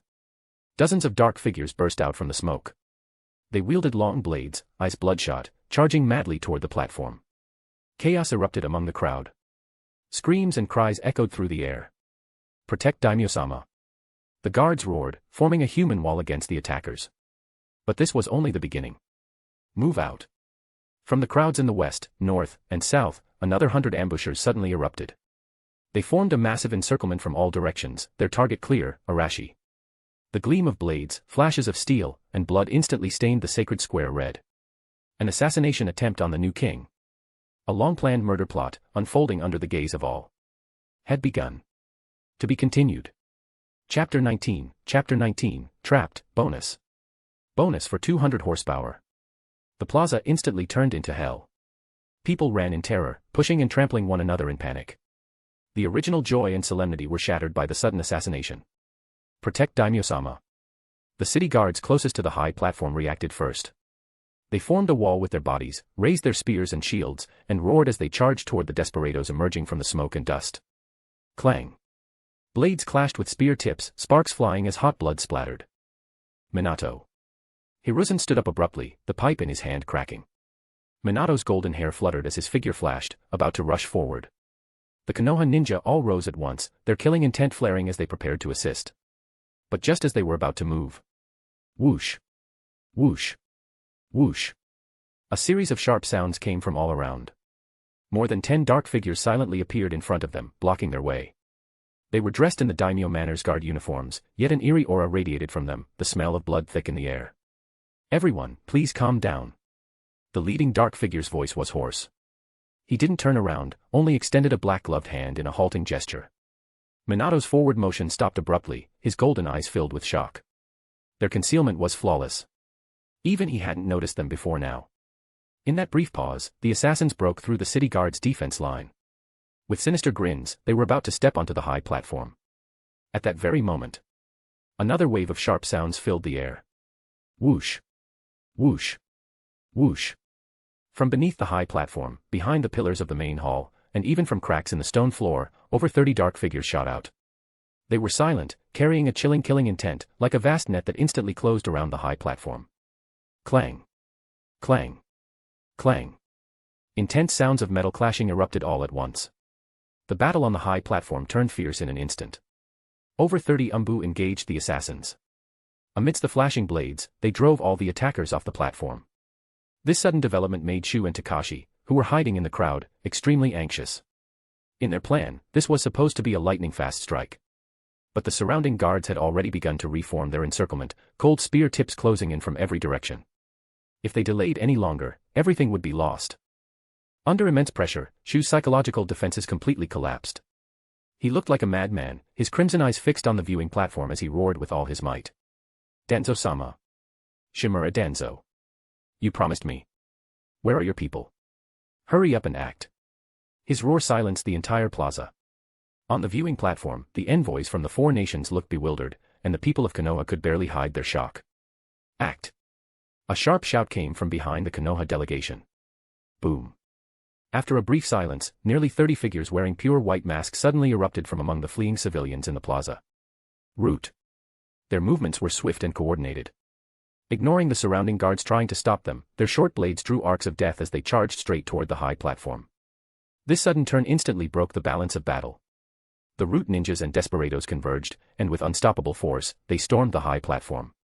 Above the high platform, blades flashed, flesh and blood flew, and killing intent filled the air. Wind release, vacuum sphere. A Root ninja took a deep breath, firing several rapidly spinning air bullets like cannonballs toward an Umbu. The Umbu didn't dodge. He quickly formed hand signs, and a thick wall of earth rose from the ground. Earth release, earth-style wall. Boom. Boom. Boom. The air bullets exploded against the wall, blasting craters into it and sending debris flying, but they couldn't break through. At that moment, another Root ninja appeared behind him like a ghost, his poisoned short blade thrusting silently toward his back. But a katana imbued with pale green chakra blocked from the side. When the blades collided, wind attribute chakra erupted, sending the Root ninja flying backward. Water release, water dragon bullet. On another side, an Umbu opened his mouth and released a torrent of water, sending two desperados tumbling through the air. Limbs flew, lives were lost one after another, and blood soaked the high platform. From afar, Arashi's figure looked like a lone boat in a raging storm, ready to capsize at any moment. Danzo. You. Hiruzen trembled all over, his head snapping sharply toward his old comrade. His eyes were blazing with fury. Minato looked confused, glancing from Danzo to Hiruzen. Uchiha Fugaku's Sharingan spun rapidly, the three tomo rotating before fading again. Narashikaku closed his eyes in frustration, gritting his teeth as he muttered, "That idiot." On the other side, the reactions of the four-nation delegations were mixed after their initial shock. The envoy from Kumo grinned, unable to hide his sneer. The envoy from Iwa stroked his beard, narrowing his eyes as he calculated how much benefit this internal chaos in the land of fire could bring his country. We must provide support. Seeing the daimyo in danger, Minato grew increasingly anxious and was about to move again. But the Umbu blocking them still didn't budge. The leading Umbu slowly turned his head, his voice devoid of emotion. "Fourth Hokage-sama, the farce on the high platform does not require your intervention. Your Konoha's troubles are not here." He looked past Minato, his cold gaze settling on the one-eyed man behind him, whose face had gone ashen beneath his bandaged right eye. "Right now, what you should be doing is apprehending the traitor who attempted regicide, Danzo Shimura." "Nonsense." Hiruzen's furious roar overlapped the Umbu's words. He was trembling with rage, pointing at the Umbu leader as he shouted, "The daimyo's safety is paramount. Why aren't you rescuing him? What are you doing blocking us here?" If the daimyo of the land of fire were killed before his eyes, that would mark the end of everything. He, the third Hokage, would become a sinner of the land of fire. Minato urgently added, "That's right. Save the daimyo first. We can discuss other matters later." But no matter what Hiruzen and Minato said, the Umbu leader remained silent, still blocking them firmly, which only made their anxiety grow. Others in the Konoha camp, however, had different thoughts. Fugaku's eyes flickered as he quietly gestured to his clansmen beside him, signaling them to observe. In his view, this might be an opportunity. The new daimyo was too powerful, constantly suppressing Konoha. If he died, and that fool Shu supported by Danzo took over, it might not be bad for the Uchiha clan, or even for Konoha as a whole. A weak daimyo would benefit Konoha far more than a strong one. Hyuga Hayashi's face was ashen, his Byakugan clearly observing something, yet he also didn't move. Narashikaku rubbed his forehead in frustration, muttering to himself. He had already seen through the chessboard behind this assassination. Daimyo. Traitor. Danzo. Konoha's high command. One wrong move, and everything would collapse. The Konoha shinobi's hearts wavered, none able to make an immediate decision. Above the high platform, the bloody battle only grew fiercer. To be continued. Chapter 20, Turtle in a Jar, bonus. The addition of the root ninjas was like a sharp blade, tearing through the Umbu's defenses. The tide of battle instantly reversed. The desperados who had been suppressed below the platform surged upward again under the leadership of the root ninjas, engaging in a bloody struggle with the Umbu. Kill. Seeing the path to the high platform open, Shu's suppressed roar erupted into a bellow. He gripped his blade, his bloodshot eyes locked on the richly dressed figure standing on the platform, and led his last dozen loyal retainers in a charge. The few remaining city guards blocking the way could only fight while retreating. There were no more obstacles ahead. Victory was within reach. Arashi. Shu, like a madman, roared as he charged. You thief. Bastard. Do you see this? This is the will of the people. This is divine will. No one will obey a tyrant like you. Today, I will drag you down from that position that doesn't belong to you, in front of the entire world. His roar echoed across the square, clearly reaching the ears of everyone in the viewing stands. In the viewing area, Danzo stood up, his single eye staring past the chaos ahead, directly at Hiruzen. It's all over, Hiruzen. His voice was calm and resolute. For the future of Konoha, sacrifice is necessary. This new daimyo is too strong, and his ambition already threatens the village. Above the Hokage, there should be no one else giving orders. Hiruzen trembled all over, pointing at Danzo, his lips shaking, unable to utter a word. He had never imagined Danzo's audacity would reach such heights. No warning, no testing. This was a direct killing blow. It was regicide. Mad. You madman. Hiruzen's voice was hoarse. I am doing this for Konoha. Danzo repeated, his tone unshaken. He looked at Arashi, who was surrounded by assassins, as if he were already dead. After he dies, Shu will take his place. A weak and incompetent daimyo best suits Konoha's interests. Then, I will personally explain to the entire ninja world that this was a righteous act to restore order. And you, Hiruzen, all you need to do is watch. On the high platform, Shu finally reached Arashi.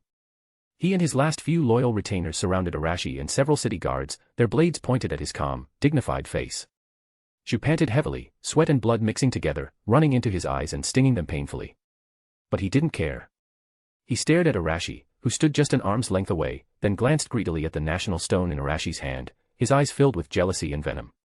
Why aren't you speaking? Shu sneered, pointing his blade at Arashi. Weren't you so eloquent?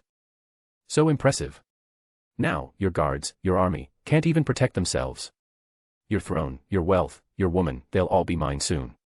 Speak. But Arashi stood there quietly. There was no fear, no anger, not even the slightest trace of emotion on his face. His deep eyes looked at Shu as if watching a clown. Are you done talking?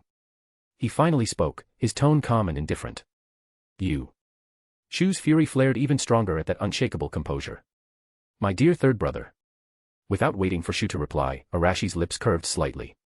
Do you really think that with these desperados, you can kill me? Do you also think that the position Danzo promised you is one you can actually hold?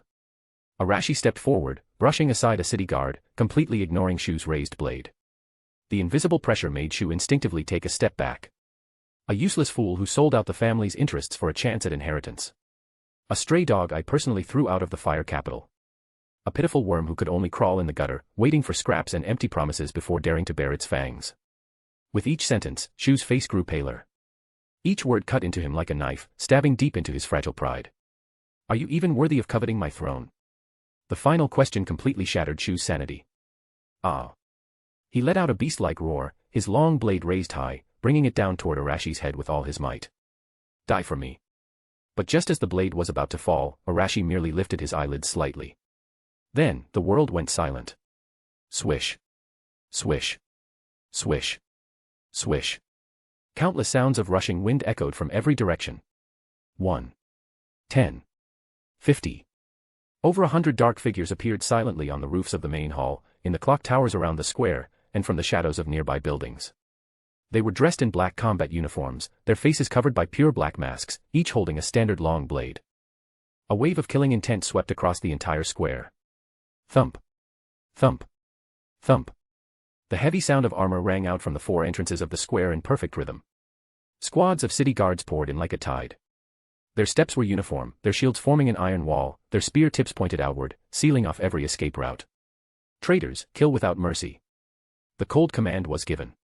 The city guard formations began contracting inward, their long spears thrusting like a forest of iron, mercilessly crushing all remaining rebels. In Konoha's viewing area, Narashikaka suddenly looked up, his face pale with shock.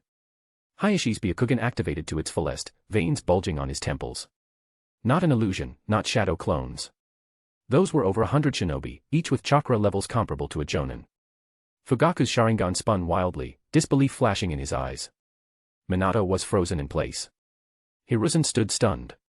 In the area of the four nation delegations, the mocking smiles on the faces of the Kimo and Kiri envoys froze. The IWA envoy's hand, which had been stroking his beard, stopped midway. The female ninja behind the Suna envoy's pupils contracted sharply. Even Biwa Juzo, who had already sworn loyalty, couldn't help but gasp at the sight of this power. And Danzo, the muscles on his face twitched uncontrollably, his single eye filled with disbelief, horror, and despair. A deception. This had been a deception from beginning to end. What weak defenses. What an unguarded daimyo manner. It was all a trap. On the high platform, Shu's descending blade froze in midair. Not because he wanted to stop, but because a black blade had already pressed against his wrist. He turned stiffly to the side, seeing a person in a black mask standing beside him. Looking around, he found that each of his loyal retainers now had a cold blade resting against their throats. In the square, the root ninjas and desperados who had been wreaking havoc were now completely surrounded. The entire plaza fell silent once again. Only the wind blew across the high platform, rustling the luxurious fabric of Arashi's robes. Everyone understood. This was a play. A grand performance personally orchestrated by the new daimyo, allowing every schemer to step onto the stage and act to their heart's content. Now, everyone meant to be on stage was here. It was time for the curtain to fall. Arashi didn't even glance at Shu. His gaze swept over the countless astonished, terrified faces, finally landing on the chief ceremonial officer, who was crouched in the corner, pale and trembling. Arashi beckoned him forward, then spoke calmly. Yamano. The ceremony continues. To be continued. Chapter 21, The Bloody Ceremony, Bonus. Bonus for 10 reviews uploaded. Next at 20, I guess. Yamano. The ceremony continues. Arashi's calm voice rippled across the bloody square. Yamano, who had collapsed on the ground, shivered and scrambled to his feet, his legs trembling uncontrollably with fear. Continue the enthronement ceremony in this situation. But when he looked up and met Arashi's gaze, all hesitation and fear vanished. He picked up the scroll of the congratulatory message with shaking hands, forced himself not to look around, and raised his voice. His sharp voice echoed clearly across the silent square. By the will of the land of fire and its people. The moment his voice rang out, hundreds of Umbu became Shinigami harvesting lives. No command, no roar. Onosaku, leading them, simply made a small waving gesture. The slaughter began. Puffed. A black blade sliced across a desperado's throat, blood gushing like a spring. The man clutched his neck, unable to even scream. Today, Arashi-sama, whose wisdom and resolve have won the people's trust, ascends to the throne of the land of fire. Yamano's voice trembled. On the other side, a root ninja had just finished forming a hand sign when a poisoned black blade pierced his chest. He looked down at the tip through his torso, his lips moved, then he fell straight down. He reformed the court and purged its corruption. 2 Umbu attacked from left and right, their long blades crossing. A head flew into the air, madness still frozen on its face. The headless body swayed twice, then crashed to the ground. Yamano closed his eyes, not daring to look, mechanically reciting the congratulatory message. The sounds of slaughter behind him made him afraid to listen. He brought peace to the people and prosperity to the land. The sound of blades entering flesh, the crisp snap of bones, and dying screams. All of it mixed with the solemn eulogy from his mouth. On one side was praise for the new king's virtue, on the other was a hell of severed limbs. This jarring scene left everyone on the viewing platform speechless. When the last rebel was beheaded, only wails and heavy breathing remained in the square. Just then, in Konoha's viewing area, the Umbu leader who had stopped the Konoha shinobi slowly turned around. His gaze was like a torch, passing over Minato, bypassing Hiruzen, and finally locking onto the ashen-faced man. The one-eyed Shimura Danzo, his eye bloodshot with anger and terror. 4th Hokage-sama, his voice was cold and emotionless, the rebellion has appeared. It is up to you, Konoha, to cleanse your own house. The Konoha shinobi were stunned. All eyes fixed on Danzo. Danzo. Hiruzen let out a roar of grief and indignation. The moment he was named, Danzo knew it was over. Without hesitation, he turned and fled. Stop him. 4 Konoha. Several quick-reacting Konoha shinobi roared and gave chase. Among them were Hyuga, Uchiha, Yamanaka, Abirame, and others who had long been dissatisfied with Danzo. This was the best chance to show loyalty to the new daimyo. Protect Danzo-sama. Around Danzo, the few remaining root operatives screamed and turned to face their pursuers without hesitation. Wind release, vacuum wave. Secret technique, mind-body switch technique. But they faced dozens of furious comrades from Konoha. A root ninja had just spewed wind blades when a Hyuga's gentle fist struck all his vital tenketsu, his chakra stagnating instantly. A moment later, 3 or 4 kunai pierced his throat.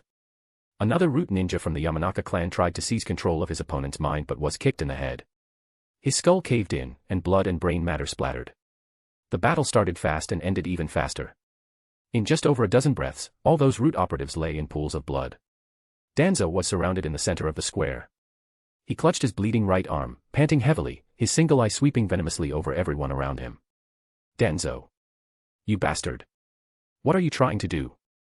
Udatane Koharu trembled with rage, pointing at him and sharply questioning him. You have shamed Konoha completely. Surrender now. Mito Kato Hamura's old face flushed, filled with pain and indignation. Hiruzen walked forward step by step. He looked at his lifelong comrade, both friend and foe, now so wretched, and his heart tangled with emotion. He opened his mouth, but no words came out. Strike him. His mind flashed back to the war-torn years, 2 young men back to back, sharing their last soldier pill. Hiruzen, keep going, you must survive. Danzo, we will protect this village together, until death. The vows of old still echoed in his ears, yet now he had to personally kill the close friend who had grown up with him. He could not do it. The massacre in the square had ended. Yamano's recitation had reached its last sentence. Now he ascends the throne to rule the realm. May the will of fire shine across the land. After he finished, his legs gave out and he collapsed. The entire square fell into eerie silence again. Arashi took the scroll. He held the national stone in one hand and the congratulatory message in the other, slowly walking to the edge of the high platform. Hey, is it not over yet? In an instant, all eyes converged on him. The next moment, they focused again on Danzo, who was surrounded, and Hiruzen, who continued walking toward him. At this moment of heightened attention, the Umbu leader appeared beside Hiruzen like a ghost.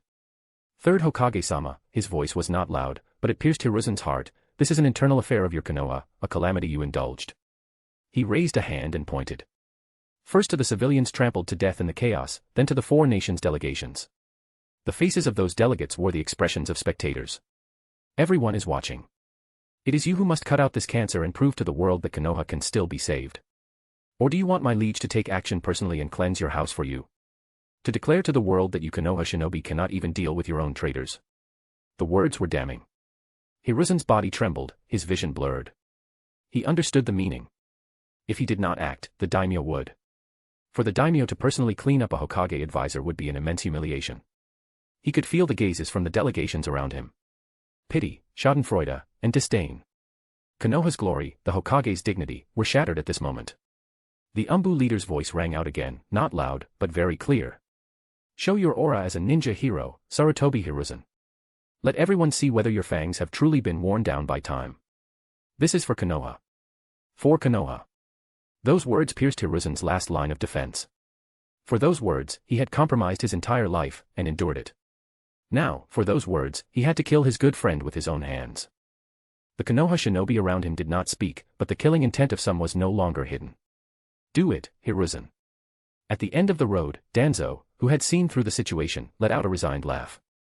The smile held relief, unwillingness, and self-mockery. He straightened his hunched back, as if returning to those war-torn years, standing shoulder to shoulder with his close friend. To die by your hand, I have no complaints. A thunderous sound echoed in Hiruzen's mind, countless fragments of memory exploding before his eyes. The vows made as boys, sharing rice balls back to back, were crushed by reality. He suddenly looked up, and in his cloudy eyes, all tenderness vanished, leaving only endless sorrow and fury. A Kage-level chakra burst forth with a thunderous roar. Shinobi nearby stumbled and retreated under the pressure. A suppressed wail, mixed with anger, echoed through the sky. Danzo. To be continued. I'll be dropping 1 bonus chapters for every 10 reviews. One bonus chapter will be released for every 100 power stones. If you enjoy the story, please consider leaving a review, it helps a lot. Don't forget to add the book to your library. Chapter 22, Danzo's death. Hiruzen's roar echoed across the square, filled with anger, sorrow, and despair crushed by reality. His Kage-level aura was no longer restrained, sweeping across the entire venue. The air over the square grew oppressive, hard to breathe. Danzo smiled. Facing Hiruzen's all-consuming killing intent, he showed no intention of resisting. He straightened his back and met his old friend's gaze. There was no malice, no calculation in his single eye, only the calm of someone who had seen through everything. Do it, Hiruzen. We have contended our entire lives, fought our entire lives. To die by your hand is not such a bad end. It is only a pity that I could not see the day Konoha truly stands at the pinnacle of the ninja world. The bloodshot in Hiruzen's eyes deepened. Shut up. He roared, vanishing from his spot. The next moment, he appeared before Danzo, his weathered hand turning into a claw, thrusting for Danzo's heart. There was no mercy in this strike. Pfft. The claw pierced flesh and blood. Time seemed to slow to a crawl. Hiruzen could feel the heart beneath his fingertips, pounding violently. It was warm to the touch. Just like decades ago, when the two shared a rice ball on the battlefield. Danzo's body shook, blood gushing from his mouth. He did not look down at his wound. He used his last bit of strength to raise his hand and gently pat the arm Hiruzen used to grab him. The movement was light, as if in comfort. Hiruzen. Be careful of this daimyo. He is more evil than the Uchiha. Before he could finish, the light in his eyes went out. His arm fell limp. Shimura Danzo, the darkness of Konoha, leader of Root, a man of the same era as the third Hokage. He died because of his own ambition. He died by the hand of his closest friend and lifelong rival. Hiruzen slowly withdrew his hand. Blood dripped from his fingers, pattering onto the cold stone, blooming into tiny flowers of red. He stared blankly at Danzo's corpse, tears already streaming down his face. He stood there without moving, letting the wind ruffle his hair. Up close, more than half his hair was white. The ninja hero looked 20 years older in that moment.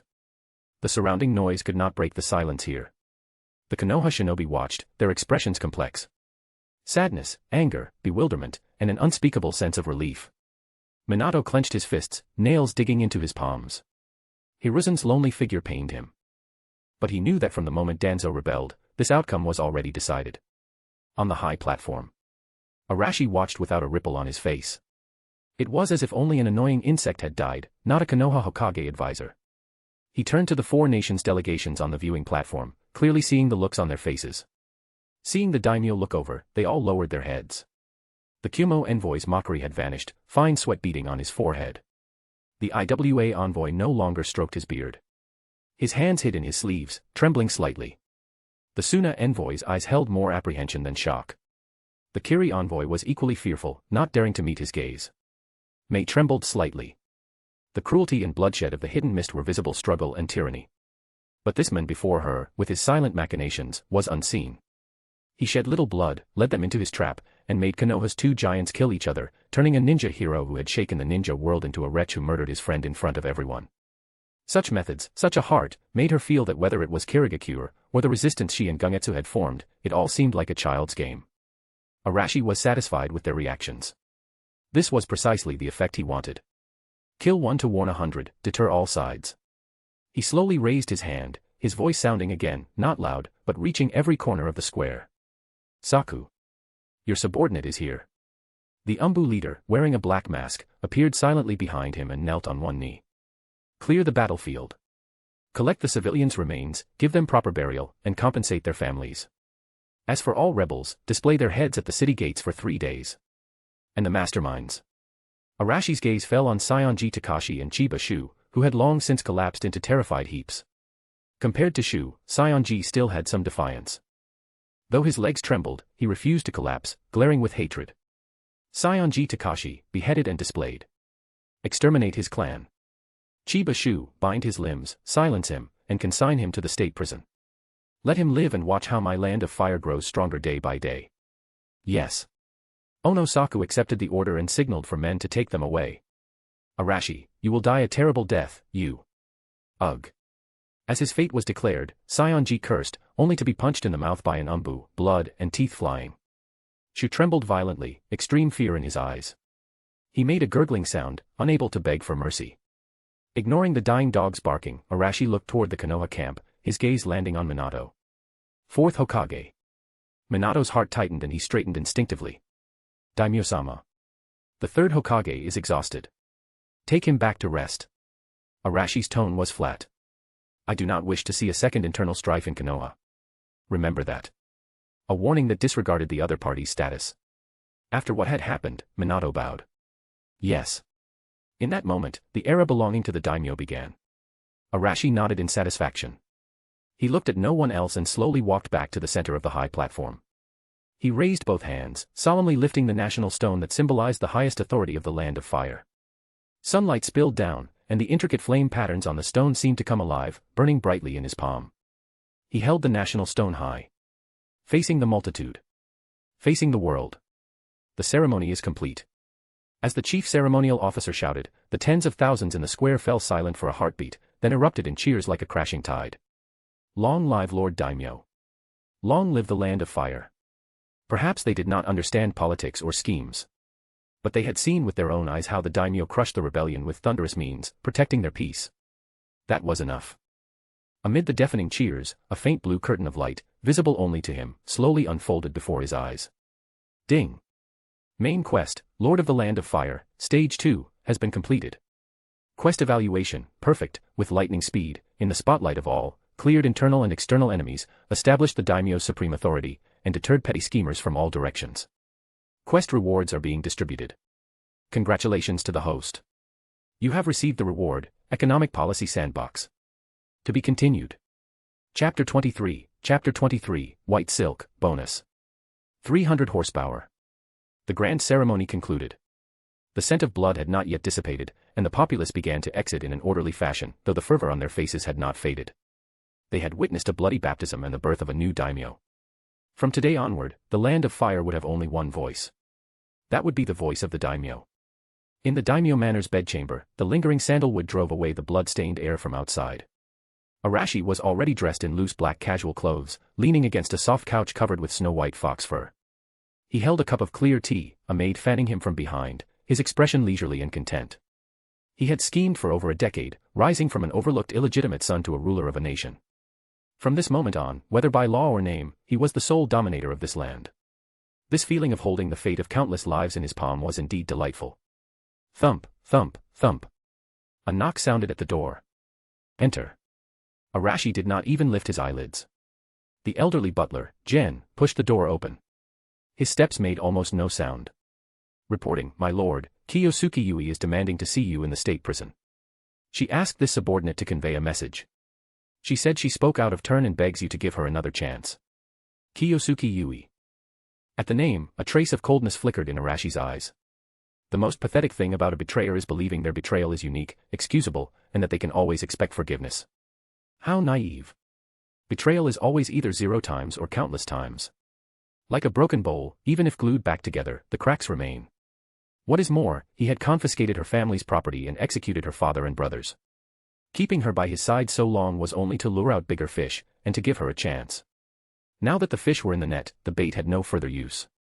He would not bother to glue a broken bowl. A chance. Arashi was silent for a long time. His voice was soft, but his tone weighed heavy. I already gave her a chance. She did not cherish it. One who has betrayed has no right to my forgiveness. Come here. Arashi set down his teacup and beckoned. General Gen quickly rose and approached. Arashi slapped him across the face. The blow wasn't hard, but blood welled at Gen's lip. Startled, Gen dropped to his knees and pressed his forehead to the floor. This servant deserves death. I deserve death, my lord. Get up. Yes, yes. Gen trembled as he got up. Does it hurt? Arashi asked. Gen shook his head quickly. No, no. Then it seems you have not learned your lesson. No, no, it hurts, it hurts. Good that it hurts. Remember, do not take what you should not take in the future. This subordinate will remember. I will remember. Seeing Gen's fearful expression, Arashi felt a pang of regret. Gen had watched him grow up and had been loyal for over a decade. He did not wish to scold him too harshly. Arashi's tone eased. This time is fine. Since you took it, keep it safe and do not lose it. I would not dare. This subordinate will return it shortly. If I tell you to hold onto it, then hold onto it. Yes. Jen, you watched me grow up. You should understand me. If everyone is like this country will rot. If the country rots, my position will not be stable, and you will receive no favors. Tears streamed down Jen's face and he knelt again. This subordinate was foolish. Fortunately, my lord reminded me. I almost made a grave mistake. Get up. As for Kiyosuke Yui, she was once a young lady of a family famous in the fire capital, and she contributed to today's spectacle. Arashi said, calm and measured, it would be unseemly to let her die in a filthy state prison. Prepare a length of white silk and send her to join her father and brothers. Give her a dignified end. Jen bowed even lower and answered in a hoarse voice. Yes, my lord. Jen could feel the ruthlessness within the daimyo's calm words. In his heart, there was no soft-hearted benevolence, only rules. Those who follow me prosper, those who defy me perish. There is one more matter. Arashi seemed to recall something. First, go to the Konoha Annex and notify the 4th Hokage, Namikaze Minato. Tell him to see me in 3 days. During these 3 days, have him properly handle Konoha's internal affairs. I do not wish to hear any inappropriate voices again. Arashi deliberately emphasized the words internal affairs. The old butler understood perfectly. This was to have the 4th Hokage completely purge Danzo's remaining forces. Also tell him to prepare a detailed plan for the genius cultivation special fund I mentioned before, and bring it with him. Yes, this old servant will attend to it immediately. Jen dared not show any slack. After bowing, he retreated quietly and slipped out the door. Silence returned to the study. After leaving the daimyo manor, Jen first went to the Konoha Annex. After conveying his lord's message to Minato, he did not linger, bowed, and took his leave. Next, he headed straight to the state prison. This place was used to detain serious offenders. Those incarcerated here were invariably immensely powerful or extremely heinous. In the dark, damp corridor, mold grew everywhere. Ordinary nobles, even if they committed crimes, were not qualified to be held here. When the prison door opened and Yui saw that the visitor was Jen, her eyes widened. She struggled up from the ground, asking eagerly, Uncle Jen, did he send you to fetch me? Has he forgiven me? Jen did not answer. He merely made a calm inviting gesture. Then he led Yui out of the state prison. Along the way, Yui followed anxiously. She opened her mouth several times, her voice shifting from hopeful to trembling. Uncle Jen, where are we going? My lord, is he willing to see me? Jen remained silent throughout. The carriage did not head toward the daimyo manor, but stopped in front of a mansion that had long been sealed, where weeds had begun to grow. When she saw the familiar gate, the last trace of color drained from Yui's face. She was not a fool. She understood immediately. No, no. I am not going in. She shook her head frantically, tears streaming down her face. Uncle Jen, I was wrong, I truly was. Please, take me to see my lord. I'll kneel and beg for his forgiveness. Please. She knelt, clutching Jen's trousers, pleading incoherently. A trace of pity flashed in Jen's eyes, the regret of watching a young life walk toward death. He sighed softly, his voice hoarse but unwavering. Young Miss Yui, this path was your choice. He helped her up and handed her a set of clean, beautiful clothes, his tone helpless. My lord, out of old sentiment, has left you your final dignity. To complete your last journey cleanly in your own home is better than rotting in a filthy prison. Jen led her into an inner room that had been cleaned. On a low table, a strip of white silk was neatly placed. Yui's body went limp, all strength leaving her. This old servant merely follows orders. Jen said one last sentence, then his aged figure slowly retreated and closed the door. Outside the door, he stood silently, like a stone statue. A long while passed. A metallic sound came from inside. Only when the last echo faded did he turn and enter.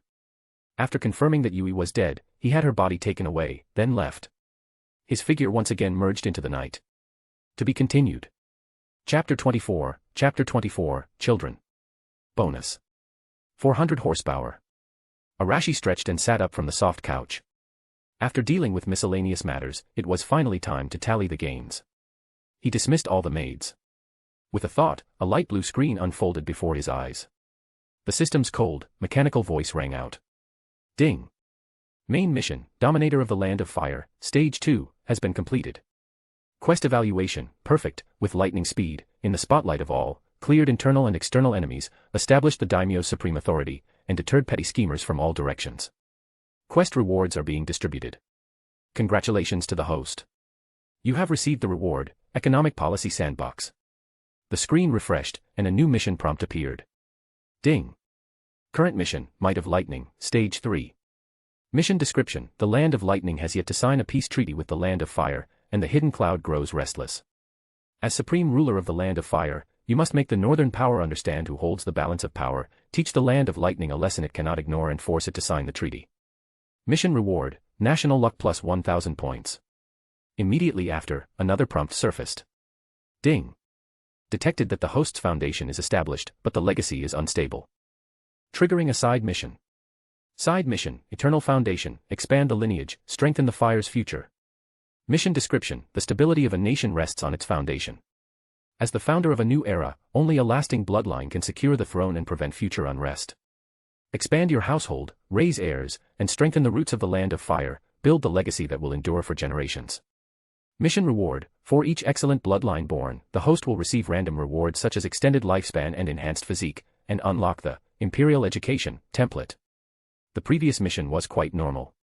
Hegemony, after all. The system was the Daimyo system. Such a mission was expected. The latter mission, however, was less conventional. But bloodline legacy did remind him that an empire of one person is ultimately lonely and fragile. To establish a truly enduring dynasty, a rock-solid foundation was needed. This mission came at the right time. His gaze then fell on the newly acquired reward, the Economic Policy Sandbox. With a thought, the screen before his eyes transformed.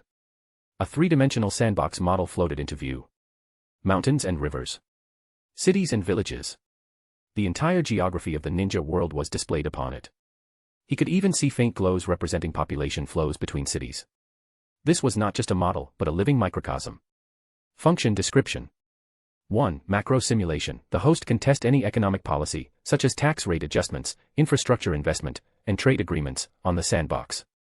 The system will use existing data to simulate chain reactions, economic growth or recession curves, and changes in social stability over the next 3 years. 2. Precise strike. Target specific countries, families, trade guilds, or individuals, and simulate operations such as economic blockade, asset sniping, and supply chain disruption. 3. Opportunity insight. The system will analyze economic data of various countries in real time, automatically identifying high-return investment opportunities, potential trade partners, or exploitable economic loopholes. Looking at these descriptions, Arashi's breathing paused. If talent scan allowed him to control people's hearts, then this economic policy sandbox was his sharp sword for conquering the ninja world. Setting aside the god-tier battles that marked the end of the Hokage era, every great ninja war before it was, at its core, a contest of wealth, resources, and national strength. With this sandbox, he possessed a god's eye view. He could cripple a nation economically before a war even began. Compared to the long-term plan of expanding the lineage, which required time, striking at the defiant Land of Lightning mattered more now. Might of Lightning. Perfect. He would use this new tool to weigh the Land of Lightning. To see how hard their bones were. Arashi's finger traced the sandbox. He pointed to the northeastern corner of the map, at the nation ringed by mountains and thunderclouds. Activate the Economic Policy Sandbox. Simulate a comprehensive economic blockade against the Land of Lightning, and deduce all possible countermeasures. Ding. Command confirmed. Initiating game theory deduction mode. Loading Land of Lightning high-level decision-making model, core, 4th Reikage, A. Deduction begins. Buzz. Above the sandbox, red lines representing the Land of Fire spread, weaving into a vast net that tightly enveloped the Land of Lightning. Several blue arrows shot out from within the Land of Lightning, striking the red net and creating ripples. New data streams and text rapidly refreshed to the side. Game theory deduction results. Phase 1, 0 to 3 months, economic impact and military deterrence. Our actions: the Land of Fire, allied with the Land of Wind and the Land of Earth, imposes a trade embargo on the Land of Lightning. Enemy response: economic, the Land of Lightning's economy is hit. Pillar industries like iron ore stagnate. Domestic prices may rise by 200% within 3 months. Enemy response: military, the 4th Reikage may gather Hidden Cloud's main forces at the border to conduct high-intensity military deterrence and force negotiations through the threat of war. Phase 2, 4 to 6 months, internal unrest and external harassment. Our actions: maintain the blockade and dump goods via the black market to worsen inflation inside the Land of Lightning. Enemy response: economic, large-scale unemployment erupts and social conflict intensifies. Hidden Cloud may dispatch elite squads to attack the Land of Fire's trade routes to neutral small countries through looting and sabotage, attempting to damage the Land of Fire's commercial credibility. Enemy response, stability. The fourth Reikage uses iron-fisted methods to suppress nobles advocating peace, further stimulating war potential under centralized control in the short term. Phase 3, 7 to 9 months, political division and diplomatic breakthrough. Our actions, continue pressure and secretly fund opposition nobles inside the Land of Lightning. Enemy response, political. Peace-favoring nobles may clash fiercely with the war faction, splitting the Land of Lightning's high command. Enemy response, diplomatic. The Land of Lightning may secretly approach the Land of Wind, promising to supply specialized metal ores long-term at 30% below market price, attempting to break the Fire-Wind-Earth economic alliance. Phase 4, 10 to 12 months, full stalemate and multi-party involvement. Our actions, increase military and financial aid to the opposition in the Land of Lightning and instigate internal rebellion. Simultaneously maintain a high-intensity border confrontation to deplete national power. Enemy response, war. The fourth Reikage shows overwhelming control, forcibly integrating domestic resources and forming a brutal confrontation with rebel forces. The war enters full stalemate. Hidden cloud elites and rebellious noble armies clash in multiple regions, rapidly draining national power. Other nations' reactions. Land of Wind. As an ally of the Land of Fire, it likely maintains the blockade and receives significant technical and material assistance, steadily increasing national strength. It is content to see Fire and Lightning confront each other. Land of Earth, publicly stays neutral and honors the blockade, but may secretly dispatch shinobi disguised as rogues to contact both sides in the Land of Lightning, selling arms for profit and keeping an ambiguous stance. Land of Water, long isolated. After Kirigakure detects continental tension, it may frequently dispatch reconnaissance units to infiltrate the Land of Fire's coasts, gathering intelligence and waiting for an opportunity. Disclaimer, this deduction is based on the target's predetermined high-level personality and decision-making model. The system is not responsible for deviations caused by sudden changes in personality or unknown variables. Arashi noticed the frequent use of the word may in the deduction. No wonder the system included a disclaimer. However, this was sufficient. He did not need the disclaimer. He would use the deduction as a reference, not adopt it wholesale. With 5 nations and countless people involved, the variables were too great. Looking over the detailed report, Arashi's smile deepened. To be continued. Chapter 25, My Rules Are Rules. Bonus. 500 horsepower. The day after the grand ceremony, the sky over the fire capital was clear. Yet the bloody pall over the courtiers' hearts had not faded.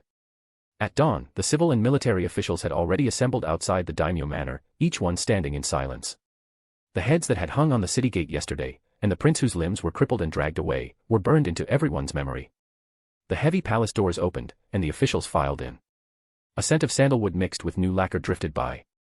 Yet it could not mask the heavy scent of blood in their minds. The officials took their places according to their new ranks, each bowing their heads, even deliberately slowing their breathing. Daimyo-sama has arrived. The attendant's announcement rang out, and all the courtiers' bodies tensed. Arashi, dressed in a dark, gold-patterned daily robe, emerged from behind the hall. He wore no crown, his dark hair casually tied, his steps unhurried, his expression calm. It was as if yesterday's slaughter had nothing to do with him. The calmer he appeared, the more awe the officials felt. Greetings, Daimyo-sama. Led by Ito of the Ministry of Internal Affairs, all the officials knelt in unison, foreheads pressed to the tiles, voices in harmony. Rise. Arashi's voice was faint, emotionless. He walked to the throne and sat, his gaze sweeping over the slightly apprehensive faces below. Today is the first Grand Court Assembly. If you have anything to report, speak. Silence fell over the hall. No one dared to speak first. Yesterday's tragedy was vivid in their minds. Who knew which wrong word would send them down Saionji Takashi's path? Arashi did not urge them. Time passed, and the oppressive air drew cold sweat from the foreheads of older officials. Finally, a burly military official stepped forward. He was the newly promoted commander of the city guard. He knelt on one knee, his voice booming. Reporting to Daimyo-sama, in accordance with your decree, the city guard, in coordination with the Umbu, completely purged all rebels and their factions within the city last night. The principal offender, Saionji Takashi, and his 3 clans, and the accomplice, Chiba Shu, have all been dealt with per your orders. Order in the city has been restored. Please instruct us further, Daimyo-sama. Arashi did not lift his eyelids. The commander understood, bowed, and returned to position with crisp movements. With the ice broken, the atmosphere eased slightly. Tanaka Shigeru, Minister of Finance, stepped forward. He bowed and reporting to Daimyo-sama, the Ministry of Revenue urgently reports that autumn grain collection across all regions is proceeding smoothly. Because you abolished exorbitant taxes and levies, the people are enthusiastically paying. It is estimated this year's treasury income will be 3/10 higher than previous years. Additionally, the Ministry of Works reports that all projects of the 3-year revitalization plan are progressing rapidly. Expansion of the fire capital is 1/3 complete, and planning blueprints for various local towns have also been issued. Tanaka reported more than 10 items in one breath, all good news. These policies, once considered troublesome, had unleashed astonishing efficiency under the new daimyo's iron fist. After reporting, he lowered his head and waited for approval. You could have heard a pin drop. Just when everyone expected only a cold reply as before, Arashi spoke. Not bad. Keep it up. Tanaka's anxious expression turned to surprise. Behind him, ministers involved in the revitalization plan exhaled in relief. Praise. Daimyo-sama had actually praised them. These 4 short words excited them more than any reward. It meant that as long as they worked diligently and performed well, they would gain the daimyo's recognition. In an instant, all the ministers' gazes shifted. Fear remained, but fervor to prove themselves ignited. Arashi took it all in, a slight curve at his lips. This was the effect he wanted. As the court atmosphere eased, the gray-haired Minister of Internal Affairs, Ito, stepped forward. Your subject Ito has a memorial to present. Speak, Arashi said. Daimyo-sama, you have struck down foes both within and without with thunderous might, your achievements unmatched through the ages. Now that the new order has been established and good governance has already taken root, this humble minister believes we should follow precedent and proclaim a general amnesty across the land. It would reflect your mercy and bring peace to the people's hearts. Many ministers nodded. A general amnesty was customary for a new monarch, a way to win hearts and gain reputation with no downside. In their view, the killings yesterday were too severe, and it was time to use conciliatory measures. Arashi chuckled softly, his tone turning cold. Mercy. My mercy is for law-abiding, hard-working citizens. It is for civilians who lost loved ones and were displaced by war. It is not for criminals who steal, rob, and oppress their communities. He looked at Ito, prostrate on the floor. Criminals are criminals. Since they violated the laws of the Land of Fire, they should reflect on their crimes in prison. Releasing them to continue harming my people, what benevolence is that? Ito trembled, his back soaked with cold sweat. He had not expected such a direct refusal, backed by an irrefutable reason. As a veteran of 3 reigns, Ito spoke up. But, Daimyo-sama, since ancient times, new rulers have followed this precedent. It is a long-standing custom that marks the dawn of a new era. Customs. Arashi interrupted, leaning forward slightly. From the moment I took this seat. My rules are the rules. His voice was not loud, but it struck everyone like a hammer. Lord Ito. Are ancient precedents more important, or are the heads on the city gate more convincing? Ito's mind went blank, as if struck by lightning. Those calm words almost suffocated him. This old subject misspoke. I deserve death, he stammered, kowtowing, his aged body shaking. Please forgive me, Daimyo-sama. Arashi leaned back into the throne, indifferent. Withdraw. Do not repeat this. Thank you, Daimyo-sama. Ito, as if receiving amnesty, trembled as he retreated. Silence settled again. Everyone understood. Those who act are rewarded. Those who talk too much invite death. This ruler cared nothing for tradition. His rules were simple, clear, and beyond challenge. The atmosphere solidified. A quick-witted minister's eyes flickered, and he stepped out. Your subject has a memorial. Speak. Kneeling, he said with a fawning smile, Daimyo-sama, you have ascended the throne, yet there is no lady to attend to you, and the foundation of the realm remains unsettled. This is not a blessing for the nation. This humble servant beseeches you to take a consort and beget an heir, that the hearts of the people may be at ease. Many immediately agreed. An heir, tied to the nation's destiny, was paramount. And if a woman from one's own family were chosen, that family would rise in a single step. Arashi lightly tapped the armrest. There is no rush. The minister quickly followed up. Your wisdom is sound. Marriage can be postponed. But you handle myriad affairs and need a confidant. This subject believes concubines can be taken first, selecting women of dignified appearance and character from noble and prominent families to enter the palace. First, to extend your lineage. Second, to display your grace and authority, and soothe the officials' hearts. Taking concubines. Extending the lineage. Arashi stopped tapping. He had not given it much thought. Conquering the world was the real business. But the minister seemed even more eager than he was. Very well. Since it was raised, going along with it would do no harm. He nodded. There is some truth to that. There is no need to limit it to nobles and prominent families. Choose from within the country. My manor's steward will handle it. The minister was overjoyed and answered excitedly, Daimyo-sama is wise. Your subject obeys. He knew he had played his move well. The other ministers had mixed thoughts. Some regretted not stepping forward first. Others were already calculating which daughter to send into the palace. An invisible competition had begun. Arashi took everything in, then stood. For him, this was only an interlude on the long path of hegemony. If there are no other matters, you may withdraw. He gave no one another chance to speak, turning to walk toward the back of the hall. Farewell, Daimyo-sama. A thunderous response rose behind him. Only after Arashi's figure vanished did the officials dare to straighten. Many had backs soaked with cold sweat. Thus ended the first Grand Court Assembly of the new reign. To be continued. Chapter 26, Within Reach, Bonus. 20 Reviews. 3 days after the coronation, order in the fire capital quickly returned. The heads hanging on the city gates had not yet been removed, and wind-dried bloodstains still spoke of that iron-blooded day. Yet the streets had already regained their prosperity. The fear on people's faces was replaced by fervent adoration for the new daimyo. In their simple minds, the young master executing rebellious nobles meant he protected them. That was enough. The majesty of the daimyo manor enveloped every corner of the land of fire. The old order was shattering, and new rules were taking root. The 3-day period had arrived. Namikaze Minato once again stepped into the daimyo manor. This time, he came alone. He did not wear his Hokage robe, only a Konoha uniform, looking capable and efficient. On the way to the study, he saw many unfamiliar faces. The new maids and guards no longer looked at him with the awe they once had. He also saw several elegantly dressed young women, beautiful and poised. In groups of 3 to 5, they seemed to be admiring flowers, but their gazes toward the inner courtyard brimmed with undisguised ambition. With a new king on the throne and an empty harem, this was a heaven-sent chance for any ambitious family. Minato understood that everything here had changed. He withdrew his gaze and continued forward. Inside the study, Arashi leaned by the window, flipping through a commercial report, completely uninterested in the competition outside. The afternoon sun fell on him, making him look more like a young master at ease. You are here. Hearing footsteps, Arashi did not lift his head and spoke casually. Daimyo-sama. Sit. Minato bowed and sat to the side, presenting a scroll. This is what you requested. The results of Konoha's internal affairs, and the preliminary plan for the Genius Cultivation Special Fund. Arashi gestured for him to place it on the desk, his tone light.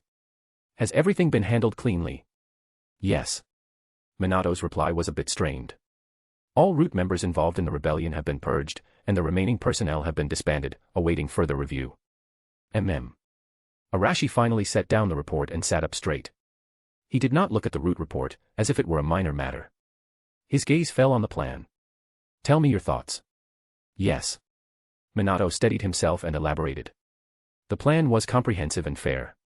Funds were divided into 3 parts, subsidizing outstanding ninja academy graduates, rewarding young chunin who performed exceptionally in missions, and funding research for new ninjutsu. It focused on the village's long-term development, aiming to raise Konoha's new generation, without any personal aims. He spoke in detail, earnestly. Arashi listened quietly, expression calm. Only when Minato finished did he pick up the plan, flip a few pages, and let out a soft chuckle. Minato, your plan is very good, and very well thought out. Minato felt a slight relief. But Arashi's next words tightened his chest. But it is still too conservative, and too dispersed. Arashi placed the scroll on the table. His movements were gentle, yet they denied its value. What I want is not to spread benefits evenly. He looked at Minato, patiently guiding him. Think about it. The land of fire's resources are limited. If nutrients are given equally to everyone, the result is universal mediocrity. The correct approach is to concentrate resources, letting the most promising few grow as quickly as possible. When they are strong enough to create a safe haven, only then can the weaker ones gain a stable environment to grow. The strong lead the strong. Only by first allowing a portion to become true powerhouses can they protect more people. This is the best way to make the land of fire prosper quickly. These words stunned Minato. He instinctively felt something was off. But the argument that the strong protect the weak sounded reasonable, and he could not refute it. Therefore, Arashi concluded, this investment should be more strategic. We must pour the best soil onto the top-tier seeds. He lifted a finger, tapping the air. Yuhi Kurenai, her talent in genjutsu is once in a century. Might Guy, a pure taijutsu fanatic. With enough support, who can predict his limits? And Shiranui Ginma, Ebisu, these people are treasures of our land of fire. Finally, his finger paused. Oh, and the third son, Sarutobi Asuma. Hearing the name, Minato's heart skipped a beat. Asuma was in a rebellious phase and at odds with the third, yet the daimyo took notice. This young man is interesting. Arashi's smile held appreciation. He yearns to protect, yet is confused by the existing order. Such an unpolished gem is most worth carving. We should guide him, make him understand that what he should truly protect is the entire land of fire. A chill rose along Minato's spine. He finally caught that unease. Every word from the daimyo stood on the moral high ground, caring for the younger generation. But together, they reached straight for Konoha's next generation. Daimyo-sama.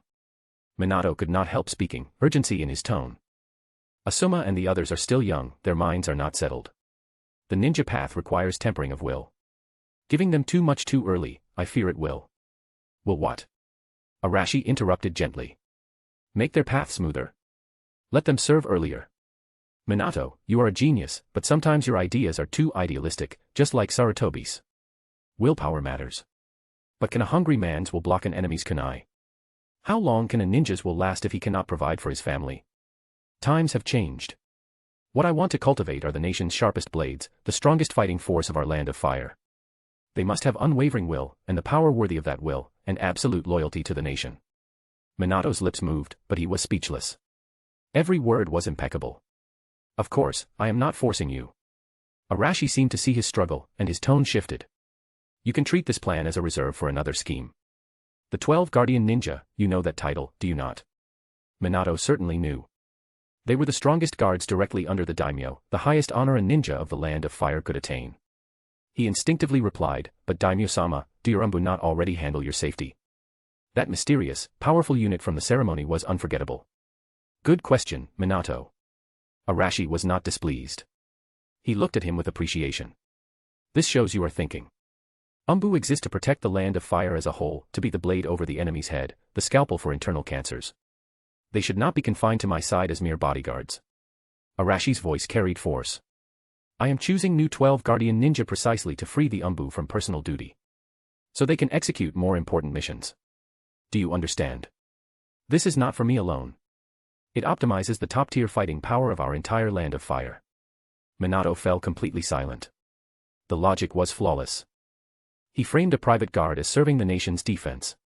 He felt caught in a net woven of righteousness, interests, and honor. He could not see its full shape, but he felt it tightening. Refuse? How? Refuse funding that would ease the village's finances. Refuse an opportunity for Konoha geniuses to rise at once.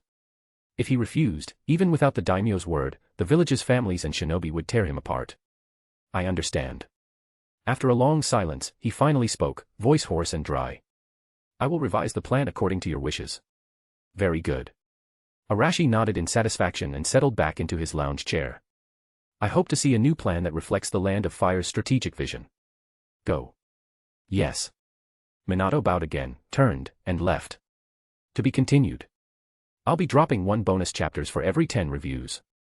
1 bonus chapter will be released for every 100 power stones. Chapter 27, Heavy Punches. After leaving the daimyo manor, Minato used the Flying Thunder God technique and quickly returned to Konoha. He did not go to the Hokage building, but subconsciously walked toward Hiruzen's residence. Since resigning, Hiruzen had stayed in his family compound and had not come out again. The courtyard was very quiet. Pushing open the door, a strong smell of tobacco hit him. Hiruzen sat alone on the veranda. He was cross-legged, with pieces scattered on the shogi board in front of him, untouched for a long time. Hearing footsteps, he raised his eyelids. Ah, Minato. Minato sat down before him, feeling that the third Hokage seemed even older. He composed himself and said in a low voice, Daimyo-sama rejected the plan. Hiruzen was not surprised and took a puff from his pipe. Smoke obscured his aged face. He exhaled a smoke ring and spoke calmly. What else did the daimyo say? Minato recounted Arashi's proposal to concentrate resources so the strong would lead the strong to come. Finally, he said, the daimyo also wants to restart the selection of the 12 Guardian Ninja and personally oversee the candidates. The room fell into a long silence. Only the tapping of the pipe could be heard. Heh. After a long while, Hiruzen let out a soft chuckle. Minato, do you not understand yet? He looked at Minato, his expression disheartened. From the moment Danzo died by my hand, the era belonging to the Hokage was already over. The daimyo is not discussing with you. He is informing you. Minato's expression grew solemn. Third Hokage. Hiruzen waved a hand, weary. I am just an old man waiting to die. The pipe tapped the ashtray with a crisp sound. Remember, Minato, his voice lowered, unless the daimyo harms Konoha. Otherwise, do not try to second-guess him, and certainly do not resist him. You need only think about how to secure the greatest benefits for the village under the daimyo's rules. Minato nodded, puzzled. But, is this plan not harming Konoha? No. The daimyo needs a strong Konoha, he will not harm it. Hiruzen's tone was firm. He is merely consolidating power. This blade called Konoha, the daimyo must hold it in his hand. He paused, a glimmer of light flashing in his cloudy eyes. Soon, among the daimyo's consorts, there will surely be someone from Konoha. Uchiha, or Hyuga, or others. This is also part of his consolidation of power. When all obstacles disappear, Konoha will instead receive the daimyo's full support. Minato was bewildered. Full support? Yes. Hiruzen nodded emphatically, his voice very low. Judging by the daimyo's decisive actions, the land of fire is too small. He wants more. You mean, the daimyo? Minato's heart churned. Shoo, quiet, Hiruzen cut him off at once. Keep the rest of your words to yourself. But. Say no more, Minato. Trust this old man's judgment. Do as I say. With that, Hiruzen closed his eyes and said nothing more. Looking at the third Hokage, bereft of fighting spirit, Minato felt a deep loneliness and powerlessness. He knew Hiruzen's heart had died with Danzo. Leaving the Sarutobi compound, Minato stood in sunlight without warmth. Taking a deep breath, the confusion in his eyes gave way to determination. He summoned the Jonin, the clan heads, and the 2 advisor elders for an emergency meeting at the Hokage building. Udatane Koharu and Hamura Mitokado arrived first. Then the Uchiha, Hyuga, Ino, Shika, Cho, Inuzuka, Aburame, and other clans arrived. The atmosphere in the conference room was oppressive. Seeing everyone present, Minato spoke in a deep voice. I have gathered you to convey an important matter concerning Konoha's future. He did not state the proposal outright, but first announced that the daimyo had rejected the village's plan. The daimyo's intention is to concentrate resources so the strong become stronger. Bang. As soon as he finished, Udatane Koharu slammed her hand on the table. Absurd. Her voice was sharp. Special funding for genius cultivation, directly funded by the daimyo manor. This is a direct reach into our Konoha and the clans. Hamura Mitokado adjusted his glasses, gaze cold. Exactly. This severely damages the village's autonomy. Will the geniuses chosen by him listen to the Hokage or the daimyo in the future? This is digging at Konoha's roots. The elder's strong reaction represented Konoha's conservative faction. Uchiha Fugaku's expression was calm. He sat upright, seemingly in thought, a sharp glint in his eyes. After a moment, he spoke, voice even. I think the elders are overthinking. The daimyo's willingness to fund talent cultivation is an affirmation of Konoha. We should consider how to use this fund to cultivate more excellent shinobi, not adopt a hostile stance from the start. Udatane Koharu was momentarily speechless. She could sense Fugaku's subtext. Hyuga Hayashi, however, frowned deeply, his face even more serious than when he arrived. I agree with the elders' concerns. Direct support for individuals from the daimyo manor does not align with the rules. If a genius from the branch family is selected, my Hyuga will surely be impacted. For a time, everyone argued their positions. Enough. Minato pondered, then raised his hand to stop them. His gaze fell on Narashikaku. The Jonin commander sat quietly, tapping his cheek lightly with a finger. Shikaku, what do you think? Minato asked. Everyone looked over. Narashikaku calmly scanned the room and said, we have no choice. His voice was not loud, but it silenced the room. This proposal, we cannot refuse. This money is both an opportunity and a seed that will tear Konoha apart. If we accept, new conflicts will inevitably arise over quotas, and the authority of both clans and the Hokage will be challenged. If we refuse, we will be the sinners who stifle the village's geniuses and will lose the hearts of the young. He looked around and concluded, and we can only accept, or we isolate ourselves from the land of fire. Udatane Koharu and Hamura Mitokado fell silent, faces ashen. Having been in power for decades, they were accustomed to holding authority. The thought of bowing to the daimyo made their faces even uglier. When Minato put forward the second proposal, the room grew noisy again. 12 Guardian Ninja. This time there was no table slapping, no angry shouts. The 2 advisor elders almost deflated at once. A chill rose in their hearts. They exchanged glances, seeing deep powerlessness on each other's pale faces. The first proposal was about money, about division. The second was about power, about absorption. One pulling, one striking.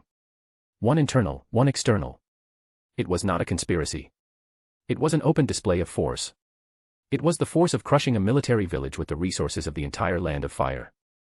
Hamura's throat was dry, his voice hoarse. The daimyo is forming an elite unit, completely loyal to him. A unit strong enough to counterbalance Konoha.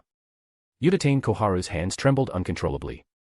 She looked at Minato, her words filled with sorrow. Hiruzen is gone, Danzo is dead. Minato, Konoha's autonomy is being stripped away piece by piece. What else can we do? Uchiha Fugaku slowly rose. His expression was solemn, without agitation, and he spoke declaratively. Elders, the 12 guardian ninja have historically been the daimyo's direct guards. This is tradition. Now the daimyo is reactivating them to demonstrate the land of fire's prestige.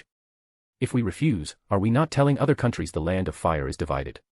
He paused, then looked at Minato. Since it is the daimyo's will, for the land of fire's prosperity, my Uchiha bear an undeniable responsibility. The words were grand. He submitted to the daimyo while placing himself on the moral high ground of serving country and village. Koharu and Hamura were speechless. The meeting ended in suffocating silence. To be continued. Chapter 28, Uchiha Stairs, Hyuga's Abyss, bonus. 600 horsepower. Uchiha Fugaku walked in front, his face expressionless, but a fire burned in his heart. Money, power, and one more thing. The daimyo manor was recruiting a new concubine. If he could send an Uchiha woman to bear a child with the Sharingan, Fugaku suddenly realized the Hokage position he had clung to in the past had become insignificant. Hyuga Hayashi followed not far behind, his face gloomy. He also thought of the daimyo taking a concubine. This was a more difficult problem for the Hyuga than the 12 guardian ninja. The Byakugan could not be leaked. But to refuse the daimyo was to openly defy him. Hayashi felt he was at a dead end no matter which way he turned. Narashikaku leisurely followed behind. He glanced at Fugaku's back, then at Hayashi. Genius cultivation, the 12 guardian ninja, these were all out in the open. What was truly deadly was what could not be seen. For example, taking a concubine. The Uchiha saw a shortcut. The Hyuga saw an abyss. Things are about to change. Shikaku muttered to himself in a low voice. Without turning his head, he gently waved to the people behind him. Inoichi, Choza, come to my house for a drink. Okay. Yamanaka Inoichi and Akimichi Choza responded in deep voices without hesitation. 3 figures detached from the crowd, tacitly walking toward the Nara compound. In the Nara courtyard, deer grazed on green grass in the backyard, unaware of the turmoil outside. On the stone table, warmed sake emitted a rich aroma. Choza grabbed a cup and downed it in one gulp, placing it heavily on the table with a thud. His voice was hoarse, his tone stifled. What kind of situation is this? The daimyo wants to reach into our minds. Not just our minds.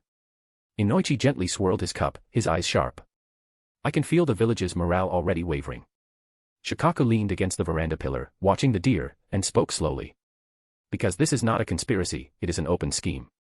Money, giving civilian shinobi without background a chance to rise, they will only be grateful to the daimyo. Power, the glory of the 12 guardian ninja, can drive any clan that wants to prove itself mad. Look at Fugaku just now. He could not wait to package and offer the entire Uchiha. Choza and Inoichi fell silent. Then, what about taking a concubine? Inoichi's voice was a bit dry. A child with the daimyo's bloodline would immediately elevate that clan above the Hokage. This is the cruelest part. Shikaku sighed, helpless. The Uchiha see a ladder to heaven, the Hyuga see an abyss. And us? We cannot do anything. Choza said, what if we refuse? Refuse? With what? Do we dare refuse? Even if our 3 clans are tied together, can we stop the fanaticism of all Konoha? If it goes wrong, we will be isolated. Choza's fists clenched, joints cracking. So we just watch. What else? Shikaku shot back. Choza, go to the Hokage building now and tell Minato our Ino, Shika, Cho clans firmly oppose the daimyo's decision. Then tomorrow, the Uchiha will receive double cultivation funds, and our 3 clans' children might even have their academy subsidies cut. This is an open scheme. The daimyo puts fragrant bait before everyone. If you do not eat it, you starve. If you eat it, you listen to him. A long silence fell over the courtyard. Finally, Shikaku broke it. Do not participate, do not oppose, do not take a stance. We just need to watch. At the same time. Uchiha territory, Naka Shrine. Fugaku sat in the main seat, with dozens of clan members below. The atmosphere was solemn. The situation is as it is. His voice was steady, though excitement lurked beneath. The daimyo is willing to bypass the Hokage and directly support the geniuses of our great clans. This is an unprecedented opportunity. An old man with white hair and beard frowned. Clan head, the daimyo's move clearly aims to divide Konoha. Divide. Fugaku sneered. Elder, when has Konoha ever been united? When Danzo suppressed us, why did he not think of unity? Now there is a chance for our Uchiha to bypass the Hokage and communicate directly with the Land of Fire's highest authority. Why should we refuse? His gaze swept the room, noticing hesitation. He suddenly stood, arms spread, his voice full of temptation. Money. Power. All can make us stronger. But these are not the most important. The most important is, the daimyo is taking a concubine. Clan members, think about it. He emphasized each word, striking their hearts. If an Uchiha woman can bear a child with the Sharingan for the daimyo, what would that mean? The air in the shrine ignited. An elder crushed his teacup in excitement. Another elder breathed heavily, staring at Fugaku.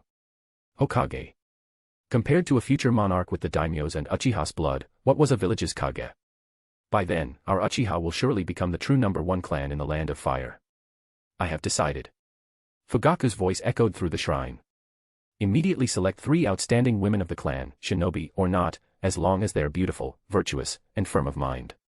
Send them to the daimyo manor as candidates. This matter is decided by me. No further discussion. Hyuga territory. The atmosphere was the exact opposite of the Uchiha. Hayashi's face was ashen as he listened to several main family elders argue heatedly. Absolutely no daughter of the main family can go. The purity of the Byakugan is the foundation of the Hyuga. It must never be allowed to leak. But if we refuse, it is open defiance of the daimyo. Then choose one from the branch family and send her. No. Hayashi slammed the table, his voice cold. The branch family also has Hyuga blood. The caged bird cannot lock down the legacy of the bloodline. Once a child is born, the Hyuga will have no more secrets. The secret room fell silent. All eyes turned to Hayashi, the young clan head bearing immense pressure. On one side was the clan's iron rule of 1,000 years. On the other was the daimyo's irresistible authority. Either choice could lead to ruin. He closed his eyes, veins rising on his forehead, the weight of the entire clan crushing him. Stall. After a long time, he squeezed out a word. As long as we can stall, we will. He opened his eyes. Only despair remained. Hokage building. Minato stood by the window, overlooking Konoha. The village seemed the same, people coming and going, peaceful. But beneath the calm, undercurrents surged. Udatane Koharu and Hamura Mitokado sat behind him, faces pale, as if aging 10 years in an instant. The Uchiha have already begun selecting women to send to the daimyo manor. Koharu's voice was dry. Smaller clans like Inuzuka and Aburame have also sent people to inquire about the allocation of genius cultivation funds and the selection criteria for the guardian ninja. Hamura added, his tone weary. And the civilian shinobi. Koharu closed her eyes, unable to continue. Without her saying it, Minato knew. For shinobi without background who had struggled up, the daimyo's decision was a godsend. Their support for the daimyo even surpassed their respect for the Hokage. In just a few days, Konoha, once united by the will of fire, had been clearly split in two. One half were the beneficiaries and those eager to benefit, fanatically supporting the daimyo. The other half were them, remnants of the old era clinging to the village's autonomy. We lost. Hamura's voice was full of powerlessness. Minato did not turn around, his golden hair dim in the setting sun. His mind raced, dissecting every move of the daimyo. First, use money to buy the lower ranks, dividing civilians and clans. Second, use power to tempt the upper ranks, worsening conflict between great clans and the Hokage. Third, use intermarriage to bind the ninja clans, making them his blades.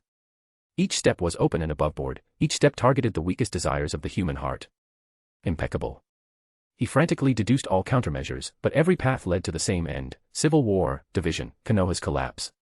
Unless he bowed to the daimyo. He recalled the third Hokage's words. Do not speculate, do not resist. Only consider how to gain the greatest benefit for the village under the daimyo's rules. But would such a Konoha still be Konoha? To be continued. Chapter 29, Black Zetsu's Evil Plan, Bonus. 700 horsepower. A dark cave. This was the Akatsuki's temporary base. White Zetsu, Tobi, emerged from a pile of dirt overhead.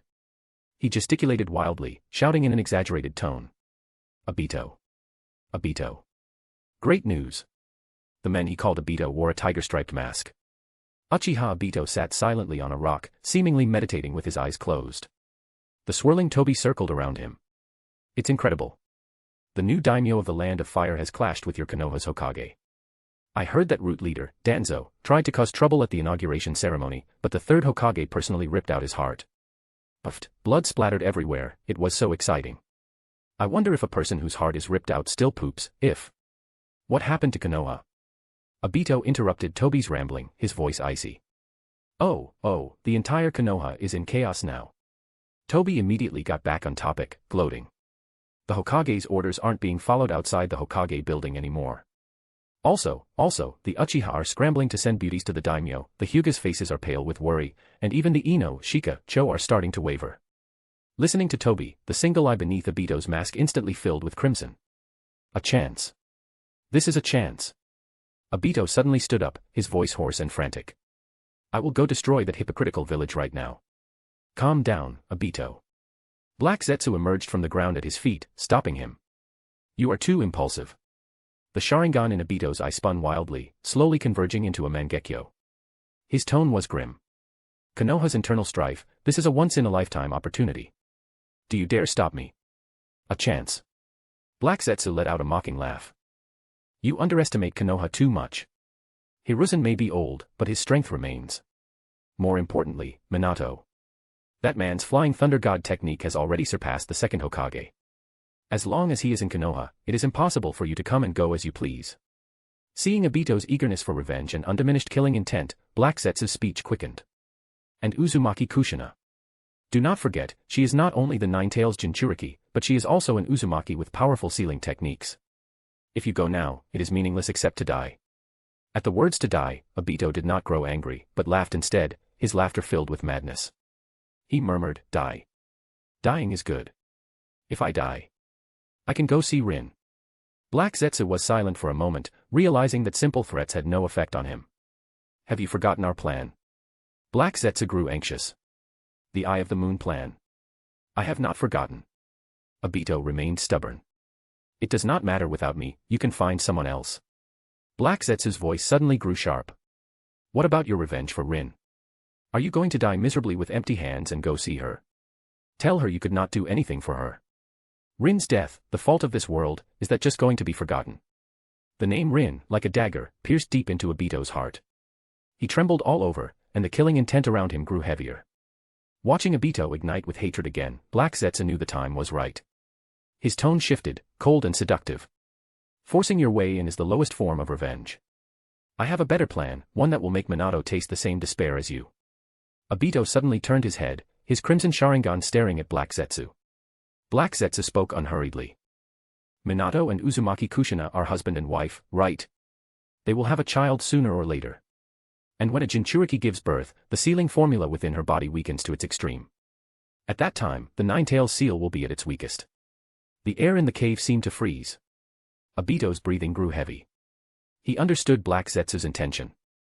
At that time, Black Zetsu's voice was like a devil's, dripping malice. We will extract the Nine-Tails from Uzumaki Kushina's body, then let the tailed beast of hatred and destruction roar freely in Konoha, in front of his wife, and in front of his newborn child. Let him watch everything he wants to protect be crushed to dust on the same day. Let him taste the pain of watching his beloved die helplessly. This is the most perfect revenge against Konoha and Minato.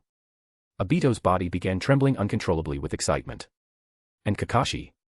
Black Zetsu added, that's right, and Kakashi. They will all experience the same despair as you from losing what is precious, and all of Konoha will be buried with you. Hee hee hee hee hee hee. Obito let out a low laugh, louder and louder, turning into a maniacal Uchiha laugh. Ha ha ha ha ha ha. Good. Good plan. Let's do it. Beneath the tiger-striped mask, the Mangekyo Sharingan spun wildly. Obito's last shred of humanity was completely burned away by the flames of revenge. He looked toward Konoha, full of anticipation. Evening. Konoha. The afterglow of the setting sun dyed the Hokage rock red. Minato left the Hokage building and walked aimlessly through the streets. The banners of the izakaya fluttered in the evening breeze, the aroma of barbecue drifted from the grill, and the clear laughter of children chasing and playing stayed crisp. Everything was as usual. But everything had also changed. All that liveliness and laughter, all that Konoha's spirit, felt out of place to him. He saw a few civilian genin who had just graduated, faces filled with excitement, huddled together in heated discussion. Did you hear? Daimyo-sama is personally allocating funds to support the geniuses in our village. We will not have to work so hard on missions to save money for ninja tools anymore. More than that. My second uncle's cousin said if you get selected as a 12 guardian ninja, you get a huge sum every month, even higher than an A-rank mission reward. That is the strongest guard beside the daimyo. If we are chosen, we civilian shinobi will really make a name for ourselves. Really? Then I have to hurry and sign up. I do not want to pick up trash and look for stray cats anymore. These uncontrollable bursts of joy and longing pricked Minato's heart like needles. Once, becoming a member of the Hokage's personal guard was every shinobi's glory. Once, fighting for the village was a natural belief. Now, the daimyo had merely lifted a finger. The village's hearts no longer belonged to the Hokage. Minato clenched his fists, his nails digging deep into his palms. The sting, however, was not as great as the bitterness in his heart. He abruptly turned, no longer walking home. He was going to find the third Hokage. He was going to ask what all of this meant, and what should be done. But then, he suddenly stopped. In his line of sight, the ramen shop on the corner glowed with warm light. A red-haired woman with a ponytail sat inside. It was Kushina. She was happily chatting with Tucci, a steaming bowl of ramen before her. Feeling watched, Kushina turned her head, and her beautiful eyes lit up. Minato. Here. Here. She waved vigorously, a bright, happy smile on her face. That smile cut through the bustling street and lit his heart, which was almost swallowed by gloom. In an instant, all the frustration, anger, and confusion vanished. Looking at his wife's smiling face, Minato's clenched fists slowly relaxed. It turned out. What he had to protect had always been here. To be continued. Chapter 30, Kushina's Smile, Bonus. 30 Reviews. Minato walked across the street, pushed aside the curtain, and entered the ramen shop. Under the dim yellow light, her red hair was especially striking. He slowed his steps, looking at his wife, a smile unconsciously curving his lips. Is this all you are eating? Kushina was slurping noodles, her mouth still stained with green onions and soup. Minato. Come sit. Tucci's ramen is the best.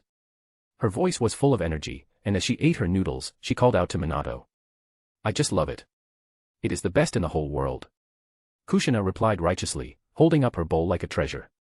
Tucci, behind the counter, poked his head out with a proud look. Lord Fourth, young Miss Kushina is a true connoisseur. Her tongue does not lie. My ramen is definitely the most delicious in Konoha, no, in the entire land of fire. Minato chuckled. The vexation that had weighed on his heart for days was diluted by the lively, down-to-earth atmosphere. He took off his Hokage robe, carefully folded it, and set it aside, then sat next to Kushina. Then I will have a bowl too, the same as hers, uncle. All right. Please wait a moment. Soon, a steaming bowl of ramen was served, creamy white broth and a fragrant aroma rising. Minato stirred his noodles, but his mind wandered. What is wrong? Kushina picked up a piece of chashu and, without asking, placed it in his bowl. Try this. Uncle stewed it especially tender today, it melts in your mouth. He took a bite. It was indeed delicious, but his thoughts drifted. He quietly watched Kushina. Watching her narrow her eyes, take a bite of noodles, then a sip of soup, eating with relish. That pure joy made guilt rise in his heart. After finishing their ramen, the two walked side by side on their way home. It was late, and the streets were empty. The moonlight spilled down, casting their shadows long. Kushina hummed an off-key tune, her steps light, but after a few steps she noticed the person beside her was unusually silent. Minato walked beside her, the smile on his face gone at some point, worry clouding his features. Kushina stopped and looked up at him. Minato. You have something on your mind, do you not? Kushina's eyes sparkled in the moonlight. She reached out and gently smoothed Minato's furrowed brow. I have heard about what has been happening in the village recently. The daimyo's matter must be very difficult for you, right? Minato fell silent. He did not want to bring these troubles to Kushina. He wanted her to always be as carefree and happy as she had been eating ramen just now. It is nothing, just some village matters. Minato namikaze. Kushina interrupted him, her tone more serious than ever. We are husband and wife, are we not? Your troubles are my troubles. I will not allow you to bear them alone, understand? Looking at her persistent gaze, the softest part of Minato's heart was touched, and he finally sighed helplessly. All right. He explained in detail the two decisions from the daimyo manor and the severe internal division they had caused in the village. From the genius cultivation program to the selection of the guardian ninja 12. From the fervor of the Uchiha to the despair of the two advisor elders. His voice grew lower, filled with powerlessness. Konoha is being torn apart. The will of fire I was proud of is being corrupted by money and power. I do not know what to do to stop this. As Hokage, I feel like a puppet, hands and feet tied, only able to watch the village slide into an unknown abyss. After speaking, he irritably ran his hands through his hair, pain on his face. For days, this problem had tormented him, leaving him restless. Kushina listened quietly, without interrupting. Only after he finished did she ask seriously, "Minato, what exactly are we protecting Konoha for?" Minato was startled. "Of course, to protect everyone in the village, to guard our shared home." Then, Kushina asked again, "Now, is the life of most people in the village getting better or worse?" This question left Minato speechless. He remembered the excited, flushed faces of those civilian shinobi when they received their first extra subsidy. He remembered the joy of those small families spreading the news, celebrating their children having a better future. But the village's autonomy, the Hokage's authority is being weakened. Kushina did not let him evade, pressing on. Are those ninja clans wrong? They want their family stronger, they want their children to have a better future. Is that wrong? Minato shook his head with difficulty. What about those civilian shinobi? Are they wrong too? They do not want to spend their whole lives doing D-rank missions. They want to become stronger, make a name for themselves, earn more, and give their families a good life. Is that wrong too? Minato shook his head again. He could not refute it. Because it was not wrong at all. I can understand. He closed his eyes in pain.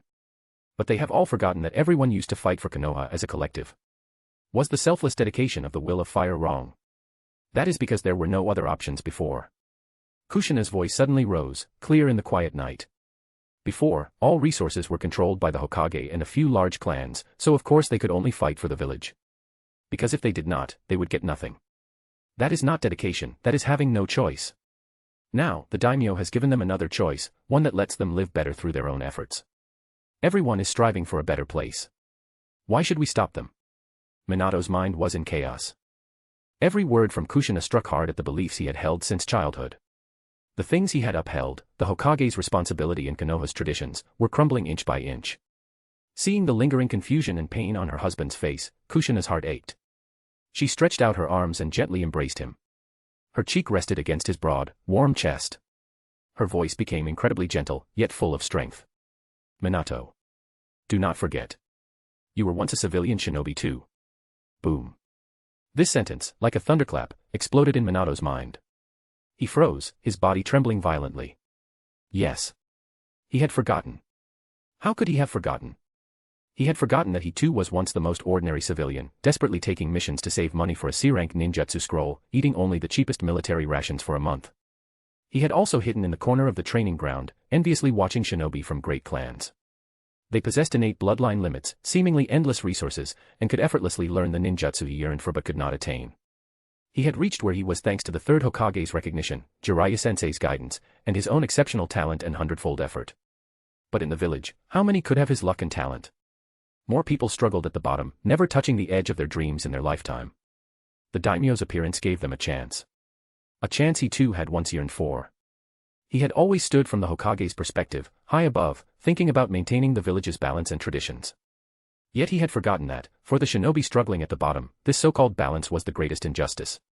Was the Konoha he wanted to protect truly the Konoha everyone desired? Under the clear moonlight, Minato's gaze shifted from confusion, to struggle, and finally, to clarity and determination. He slowly lowered his head and held his wife tightly. Kushina's smile returned, still gentle. Kushina. Thank you. His voice was gentle and firm, no longer confused. I know what to do now. For a Konoha that truly belongs to everyone. To be continued. I'll be dropping 1 bonus chapters for every 10 reviews. 1 bonus chapter will be released for every 100 power stones. Chapter 31, keep the music going. Daimyo Manor, Side Hall. Incense burned quietly in the hall, a faint elegant smoke curling upward. The sound of string and wind instruments echoed softly. Arashi leaned lazily on a large, soft couch. His dark robe was loose at the collar, revealing his broad chest. His expression was one of contentment. In the center of the hall, a group of dancers swayed gracefully. The lead dancer had a slender figure and a narrow waist. She wore only a thin pink gauze skirt, barely covering what needed to be covered. Her movements were nimble, and the view beneath her skirt occasionally showed through. Her snow-white skin gleamed with a soft luster, and her long, straight legs flashed in and out as her skirt swayed. Each spin brought a faint scent of perfume. Each backward glance was filled with charm. Their dance was graceful and alluring, sometimes flowing, sometimes entwined. Every movement was a silent temptation, every gesture testing the preference of the men seated above. They were carefully chosen beauties, gifts for the new daimyo. In their eyes burned raw desire. If they could earn even a trace of favor from that man, they could rise in rank and status. That thought made their dancing more passionate and captivating. Arashi watched, a satisfied expression on his face, the fire in his gaze growing stronger. At his lower seat, Ono Saku sat upright and solemn, completely out of place in this atmosphere. Saku. Arashi withdrew his gaze from the dancers, lifted his wine cup, and spoke casually. Yes, Daimyo-sama. Saku immediately bowed respectfully. Arashi drank the wine in one gulp. Are your clansmen settling well in the fire capital? Saku replied, thanks to Daimyo-sama's kindness, our people have settled down. Just settling down isn't enough, Arashi said, putting down his cup. The funds I gave you aren't meant to be hoarded. Tell them to open shops, start businesses, and fully integrate into the fire capital. Send the talented young ones to school to learn new knowledge. Don't just cling to ninjutsu.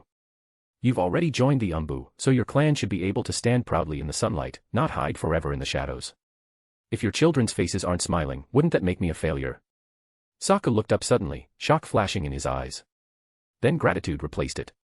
He bowed deeply, his forehead touching the floor. His voice was hoarse with emotion. Thank you, Daimyo-sama. The Senju clan will serve you loyally for generations. Get up, Arashi said with a faint smile. I'm not a heartless person. With me, you'll only live better. Thank you, Daimyo-sama. Saku kowtowed again. Just then, Saku caught a glimpse of a shadow outside the hall. The person didn't enter, only gave him a subtle hand signal. Saku immediately said, Daimyo-sama, there is news from Jin's side. Please allow me to take my leave for a moment. Go. Arashi waved his hand, his attention already back on the dancers. Saku left the side hall quickly. In a deserted corner, an Umbu operative disguised as a guard knelt on one knee, presenting a small bamboo tube with both hands. Without a word exchanged, the handover was complete. The Umbu vanished into the courtyard. When Saku returned to the hall, the music and dance had stopped at some point. The dancers knelt on the ground, their bodies glistening with fragrant sweat, not daring to lift their heads. Arashi was staring at the lead dancer with interest, his gaze openly possessive. Daimyo-sama. Saku stepped forward quietly and offered the bamboo tube. Arashi didn't take it, only asked, from Konoha. Yes. Tell me, what interesting news is there? Saku opened the tube, quickly read through the secret letter, and reported concisely, Minato Namikaze has fully carried out your will, implementing the genius cultivation program and the selection of the 12 guardian ninja. The results are even better than expected. Oh. Hearing that, Arashi finally sat up straight, his eyes regaining their sharpness. Let me see. Yes. Saku handed the note over. The information was far more detailed than what Saku had summarized. It recorded how Uchiha Fugaku spoke eloquently, how Hyuga Hayashi schemed in secret, and the attitudes of the Ino, Shika, Cho families. Everything was clearly written. But what caught Arashi's interest most was the final paragraph. It described the commotion stirred up in Konoha by the matter of taking concubines. The Uchiha were preparing to select 3 of their most beautiful women. Even clans like the Inuzuka and Aburame, usually indifferent to such things, were stirred into action. Reading this, Arashi was first surprised, then burst out laughing. He remembered. At the court assembly that day, one minister had suggested the idea of taking concubines to curry favor. He hadn't taken it seriously at the time, only thinking it a gesture to please the people, and casually agreed. Unexpectedly, that seemingly trivial decision, which he had nearly forgotten, became the final spark that shattered Konoha's balance. No wonder the changes in Konoha were so drastic. The genius cultivation program had sown division. The 12 guardian ninja consolidated power. And those simple words, taking concubines, struck directly at the lifeblood of every ninja clan, bloodline, and legacy. It became the strongest catalyst, igniting all the conflicts he had already set in motion. In this world, the hardest thing to resist is never some earth-shattering scheme. It is the primal desires and fears that lie deep within the human heart. This sword called Konoha.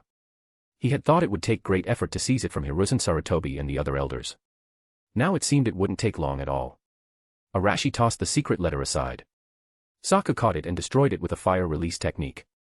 Arashi rose slowly, pacing in the hall, lost in thought. Then he walked to the lead dancer, crouched down, and lifted her chin, making her look up. Tell me, with your beauty, do you think you could enter my harem? The dancer, trembling, replied softly, "This concubine dares not speak presumptuously. It is for Daimyo-sama to decide." Ha ha ha. Arashi burst into laughter. Jen hurried in. "Your subordinate is here. Since everyone is so enthusiastic about the matter of concubines, if I don't handle it properly, wouldn't I be letting down their goodwill?" A faint smile curved Arashi's lips. "Pass on my order. Announce it throughout the entire Land of Fire. All citizens of the Land of Fire, whether nobles, ninja, or civilians, if they have an unmarried daughter of good character and appearance, they may participate." Jen's expression brightened, and he immediately accepted the command. Yes. That his lord was willing to take concubines was something that delighted him, because it meant that the future heir would soon be born. Arashi stood with his hands behind his back, his gaze distant. He didn't care whether the ninja clans would send their daughters. What he cared about were the noble families of the Fire Capital. This would be a game of division and allegiance. The internal situation was about to stabilize. In that case, it was time to address matters concerning the Land of Lightning. Also, notify Minister of Finance Tanaka Shigeru to come to my study tomorrow morning. Yes. Jen bowed and left. Arashi gestured for Sokka to sit, then called to the musicians and dancers still kneeling on the floor. "What are you waiting for? Keep playing the music and keep dancing." To be continued. Chapter 32, On Top of the World, Bonus. 800 horsepower. The night passed quietly, filled only with the pleasant sound of applause echoing through half the night. When the first ray of morning sunlight shone through, Arashi woke up. The Haim beside him was still sleeping soundly, her black hair scattered across the brocade quilt, her cheeks flushed like a flower glistening with morning dew. Arashi's gaze lingered briefly on her curves before becoming calm again. Last night's intimacy had been delightful, but nothing more. He got out of bed, his bare feet touching the cold, smooth tiles. The maids waiting outside entered quietly, their heads bowed, their movements graceful and silent. One brought a hot towel, another clear salt water. Arashi spread his arms slightly, allowing them to dress him. Throughout the entire process, only the faint rustle of fabric could be heard. By the time he had finished washing and was seated at the dining table, the Haim had slowly woken. Seeing Arashi already seated, her expression turned flustered, and she hurried to get up and bow. "No need." Arashi's tone was faint. "Your dance was good. You will be rewarded. Jen will arrange your residence." He did not look back, only waved his hand. The Haim froze for a moment, then her face brightened with joy. She knew she had caught the daimyo's attention. She knelt respectfully, kowtowed, and quietly withdrew with the maids. After breakfast, Arashi strolled to the study. He stood before the enormous map of the ninja world, hands clasped behind his back.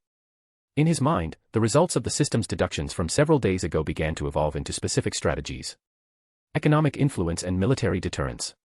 That was the strategic guideline given by the sandbox. But it only provided direction, not the means of execution. The execution, however, was the real test. Arashi pondered. The land of earth was harsh and cold, and the land of wind was barren. These two nations had a natural hunger for foreign goods. But simply selling them food and weapons would be strengthening the enemy. It had to be something non-essential yet irresistibly tempting. Something that would rot them from within. Arashi's thoughts gradually became clearer, as if he could already see the future. In the cold stone palaces of Iwa, soft carpets from the land of fire would be spread.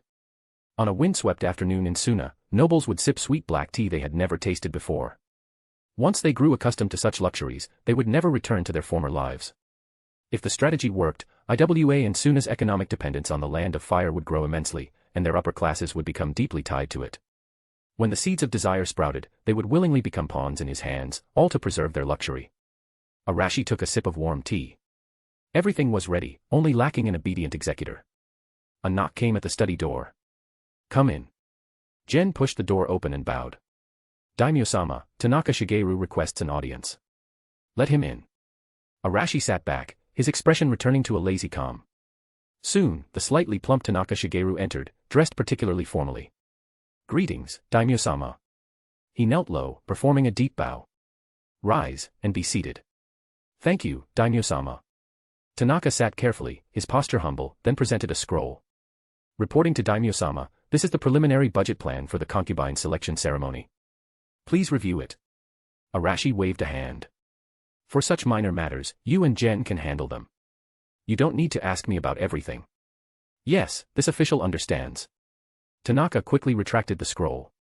Arashi spoke directly. "I called you here to discuss something else." Tanaka straightened immediately. Please instruct, Daimyo-sama. The war has ended.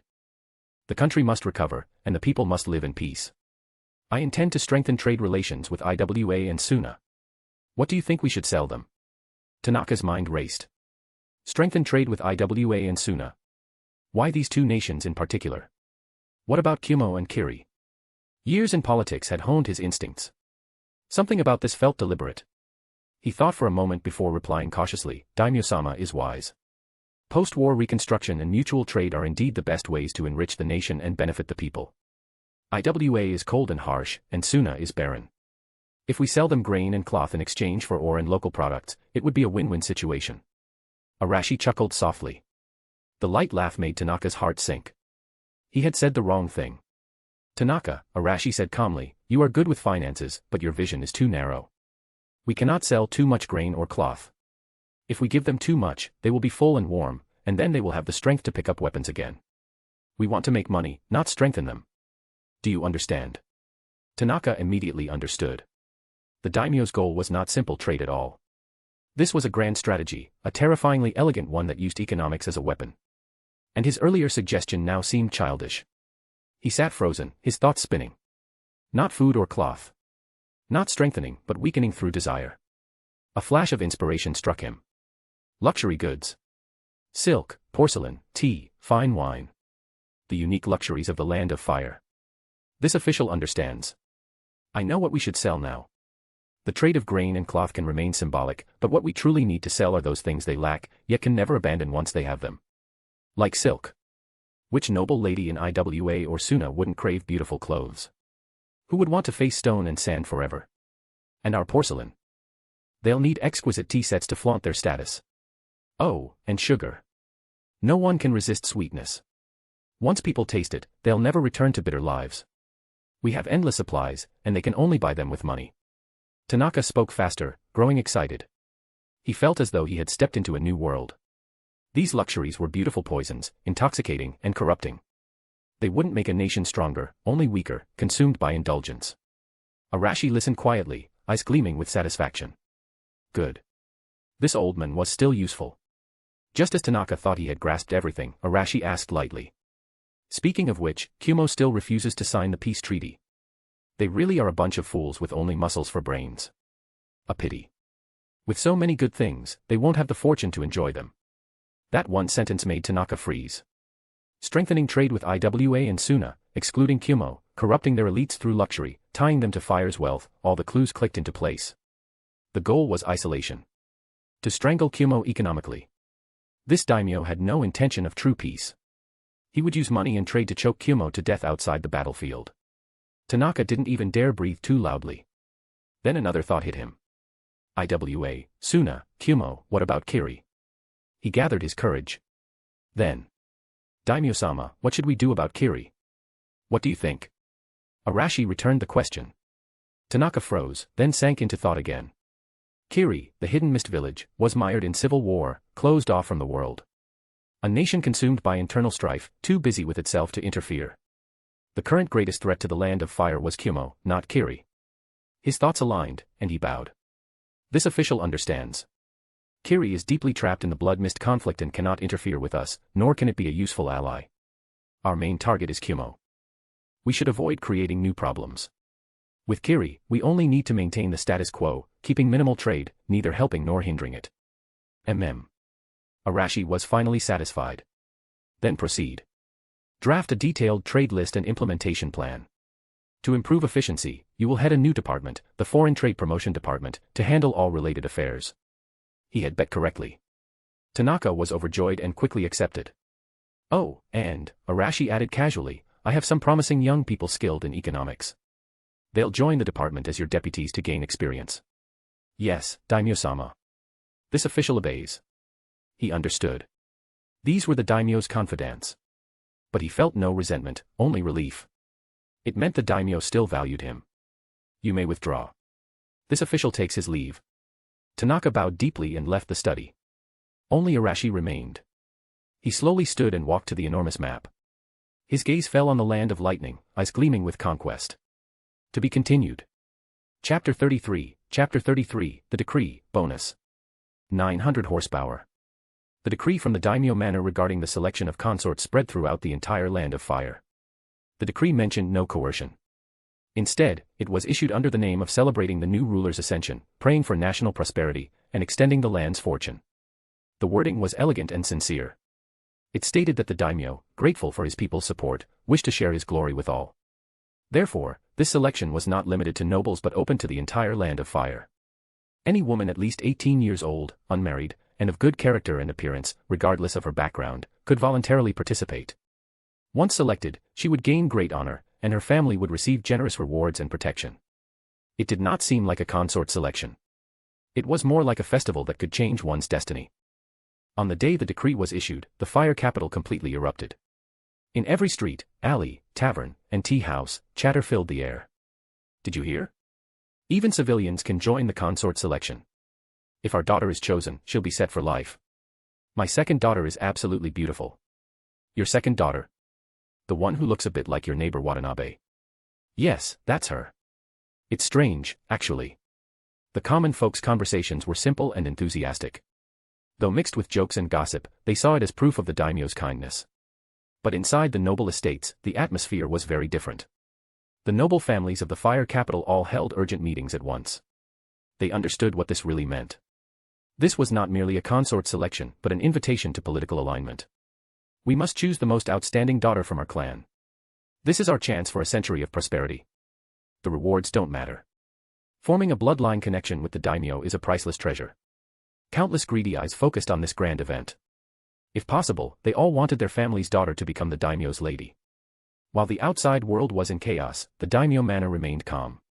In the study, Arashi leaned by the window, leisurely sipping tea while listening to Gen's report. Daimyo-sama, several nobles have already sent portraits of their daughters. They've been compiled into a booklet. Gen's tone carried excitement. To him, his lord expanding his harem and having more descendants was a great blessing. Very good. Arashi put down his teacup, then suddenly asked, Gen, do you think I truly lack women? Gen froze, unsure why his lord would ask that, and could only bow respectfully. Daimyo-sama's grace is unmatched. All women in the world are drawn to him. You flatter me. Arashi shook his head slightly. What I lack is not women, but an opportunity to see people clearly. His gaze fell on the streets below, where people bustled about with hidden motives. In this consort selection, appearance and talent are secondary. This is a large-scale loyalty test, a mirror to expose every hidden monster and schemer. Arashi turned, his eyes sharp. Abolish the previous selection criteria. I have only one requirement now. Investigate the families behind the candidates. Their loyalty, ambition, and usefulness, these are what matter. As for the candidates themselves. He paused, a playful smile curving his lips. What I want are vases. The more exquisite, the more they only know how to please me, the better. The simpler, the better. Gen looked puzzled. Arashi saw through his thoughts and explained calmly. An ambitious, capable woman will think and scheme, bringing unnecessary trouble. And I hate trouble. A beautiful vase, however, binds the family behind her to my side. What I need is loyalty and control, not a bedmate with ulterior motives. Do you understand? Gen immediately understood. So, behind this consort selection, there was far more at play. This servant understands. Oh, and one more thing. Arashi suddenly gave another order. Issue a joint command to the Ministry of Finance and the Ministry of Internal Affairs. Conduct a full tax audit of all Hyuga clan properties in the fire capital. I want to know if every single ryo they own is clean. The order came abruptly. It wasn't because the Hyuga clan had refused to send a family member to participate. It was because of their subtle hostility toward him. They needed to be taught a lesson. As one of Konoha's top noble families, the Hyuga owned vast property in the fire capital, the source of their clan's wealth. This audit would not bankrupt them, but it would be a deep humiliation. Through this, Arashi sent them a message. Your hesitation will cost you your dignity. Either kneel. Or be crushed. Yes. Gen bowed deeply and left in a hurry. Arashi sat back in his chair. He knew Hyuga Hayashi would understand this warning clearly. At the same time this order spread. Inside the guest house in the fire capital. Minister of Finance Tanaka Shigeru was hosting envoys from Iwa and Suna.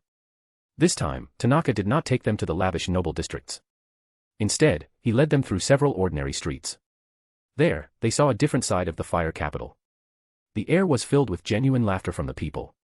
Please look, honored guests, Tanaka said, pointing to a busy fabric shop with a smile. The owner was once a genin from Konoha. He was wounded in the leg during the last war and could no longer serve. It was Daimyo-sama who created the Disabled Ninja Support Program, allowing him to receive an interest-free loan and open this shop. The shop owner noticed Tanaka from afar and hurried over, bowing deeply with heartfelt gratitude. Lord Tanaka. His sincerity was unmistakable. After that, Tanaka led the envoys past a tea house. Inside, civilians and ninja chatted about the consort selection ceremony, their expressions filled with excitement and support. The two envoys' polite smiles grew stiff. They exchanged silent glances, unease flickering in their eyes. The true power of the Land of Fire was not just its wealth, but its unity. The evening banquet further magnified that unseen pressure. There was no music or entertainment. The envoy from IWA picked up a white porcelain teacup. It felt light and delicate in his hand. A soft fragrance wafted into his nose. He took a sip, finding the tea smooth and sweet in its aftertaste. It reminded him of the moss tea treasured by his daimyo. That tea had a rough texture and a faint earthy smell. Compared to this, it was like heaven and earth. The envoy from Suna subtly clutched the napkin beside him. Smooth silk, fine and soft to the touch. In Suna, such fabric would drive noble ladies mad with envy. Even their daimyo's banquets used only coarse linen. But here, it was just a disposable napkin. Such extravagance made his heart race. What shocked them most was the sugar. When desserts drizzled with syrup were served, both envoys froze for a moment. In their nations, sweetness could only come from honey or fruit syrup, both scarce and seasonal luxuries. But here, judging by Tanaka's relaxed demeanor, sugar seemed common. Tanaka raised his cup cheerfully, smiling. He did not mention trade at all, speaking only about Daimyo-sama's devotion to peace and concern for the people. Honored guests, after such a long journey, you are the most distinguished visitors of our Land of Fire. Our Daimyo-sama often says that war brings only ruin, while prosperity is born from peace and exchange. Then he subtly shifted his tone. Therefore, Daimyo-sama has instructed me to seek deeper cultural exchanges with your nations, to strengthen the friendship between our three countries. Cultural exchange. The envoys' hearts trembled. They were no fools. Behind Tanaka's warm smile hid a cunning snare. As soon as the banquet ended, the two envoys returned to their rooms and immediately sent urgent reports back to their homelands, detailing everything they had seen, heard, and felt that day, along with Tanaka's meaningful words. To be continued. Chapter 34, Goodbye Former Me, Bonus. Wow, 1000 horsepower, definitely didn't see this coming. Thank you so much for your support. Enjoy your bonus XD. Fire Capital, Underground Black Market. In the dark, damp passageway, the stench of rust, cheap liquor, and sweat mixed into an unbearable odor. May lowered her straw hat, letting her wide robe hide her alluring figure. Her emerald eyes cautiously scanned every shadow. This was her last hope, her final gamble for the resistance army. As a representative of the hidden mist resistance, she had risked everything to infiltrate the Fire Capital, bringing all of their remaining funds to purchase food and medical supplies for the Dawn operation. But reality struck her hard. What did you say? Triple. May's voice was low and restrained. It wasn't this price half a month ago. Behind the counter, a merchant selling military ration pills picked his teeth with a sneer. What year do you think it is? Right now, the Land of Fire is hiring like crazy. Wages are going up every day. Even moving bricks pays better than being a ninja. Everyone's got money now, so how could prices not rise? The merchant spat out his toothpick, his tone impatient. That's the price. Buy or don't. There's a line behind you, so stop wasting my time. May clenched the money pouch in her sleeve. The metallic touch bit into her palm. Undeterred, she went to several other shady shops. But the results were all the same. The prices for all necessary supplies had skyrocketed. Her funds could barely purchase a third of what was planned. The Dawn operation had been in preparation for a year, meant to rescue the families of captured comrades. Without enough supplies, the operation would fail, and those people would die. A middle-aged merchant, slightly kinder than the rest, noticed her pale face and sighed. Girl, stop trying. The current daimyo is like a living god. He's reduced taxes, supports wounded ninja, and even started something called the Civilian Genius Cultivation Program. In the Land of Fire, as long as you're willing to work, you'll never starve. Soon, there won't be anyone left doing this kind of black market business. The man's comforting words were like knives, cutting deeper and deeper into May's heart. She walked out of the black market, the sudden sunlight blinding her eyes. The wide streets were clean. The air smelled of roasted meat and sweet pastries, a sharp contrast to the stench of the underground market. People on the streets wore new clothes, their faces full of real smiles. A group of children ran past, laughing, holding candied hawthorns glistening in the sun. The bright red color pierced her heart. She remembered the hidden mist village, shrouded in a haze of blood. Children their only smile during the graduation exam, that twisted smile that came when they drove a kunai into a comrade's chest. But here in the land of fire, smiles were free, everywhere. In front of a fabric shop, a man with a crippled leg stood proudly with his wife, showing his neighbors the pension he had received. At a tea house, people crowded together, talking loudly about the daimyo. Did you hear? Even civilians can receive funding from the Genius Cultivation Program. Daimyo-sama truly cares about us commoners. Every word of praise was like a silent mockery of her homeland's misery. She had always believed that all rulers were the same, cruel, selfish, and indifferent, differing only in how they showed it. She had believed that only rebellion, only blood and sacrifice, could bring peace. But everything she saw now left her shaken. A nation could be like this. It could be prosperous, peaceful, and full of hope under a wise ruler. People didn't have to live in fear. They could follow their leader toward a better life. The realization struck harder than any failure. She stumbled toward the river, gripping the railing, breathing heavily. The reflection in the water showed her pale face and her emerald eyes filled with confusion. Why? Why was the land of fire like this, while her homeland was hell? She thought of her childhood friend, the gentle boy who once cried over an injured bird. He had once told her, smiling, that when the war was over, he would take her to watch the sunrise over the sea. But because he possessed a Kekkei Genkai, he and his family were slaughtered like animals. The last thing she saw was his mutilated body. Not even a whole corpse remained. Hatred and grief surged in her chest. Yagura Karatachi must die. The blood mist tyranny must be destroyed. Even if it cost her life. But when she touched the nearly empty money pouch, despair returned. Without supplies, the dawn operation would fail. Failure meant her comrades would die. She could not accept that. She would rather die herself than see them die for nothing. Mei's gaze shifted from confusion to pain, and from pain to resolve. If death held no meaning, what was her pride worth? She recalled what she had heard earlier about the daimyo's concubine selection. If her body and beauty were the only weapons left to her, then why not use them? A mad idea took root in her mind and quickly consumed her. Concubine selection. The daimyo was choosing consorts, and the decree said anyone could apply. If selected, their families would receive great rewards. Rewards. If she were chosen, she didn't care about glory or title. She wanted money. Enough money to buy 10 times, even 100 times, the supplies they needed. If she had to trade her dignity to save her comrades and the hidden mist village, then so be it. That was a trade worth making. Once the thought appeared, it could not be stopped. Humiliation, disgust, and self-loathing flooded her. She could almost feel a stranger's hand judging her body. Her stomach churned, and she nearly vomited. But the faces of her comrades, full of faith, and the dying eyes of that boy burned in her mind. Her weakness turned to fire. Pride. Dignity. Before the future of her village, they were meaningless. She straightened, wiping the tears from her eyes. When she looked up again, there was no confusion left in her emerald eyes, only fierce determination. She tore off her loose robe, revealing a blue dress that traced her perfect figure. She combed her long brown hair and let it fall to one side of her face, leaving a hint of mystery and charm. Looking at her reflection in the river, she gave a bitter smile. Daimyo of the land of fire, for the hidden mist, I will give everything I have. I hope you can bear the cost. She turned away, no longer looking at the light and prosperity behind her. Resolutely, she walked toward the direction of the concubine selection registration. With every step, her heart ached a little more. But her back remained straight. To be continued. I'll be dropping 1 bonus chapters for every 10 reviews.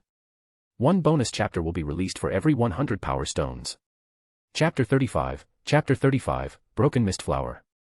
The corridor was long and silent. Mei followed behind a maid, the sound of her wooden clogs echoing softly against the polished floor. The maid maintained a distance of 3 steps from her at all times. She neither spoke nor looked around. Like a lifeless doll, every movement was precise and rigid. That extreme adherence to form itself became a kind of invisible pressure. Finally, the maid stopped before a door with no markings. She did not open it, only turned to the side and made a slight bowing gesture. Please enter. Someone is waiting for you. Mei's heart tightened.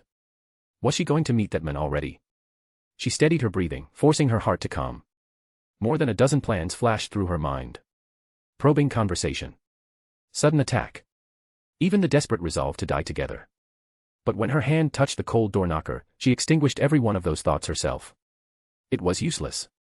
She had seen the umbu during the enthronement ceremony. In the fire capital, in this man's palace, any resistance was laughable. She pushed open the door. Inside, there was none of the luxury she had imagined. It was empty. The walls were dull gray, the air thick with the mixed scent of herbs and aged wood. In the center stood 3 old women dressed in dark kimonos. Their hair was white, faces wrinkled, and expressions solemn.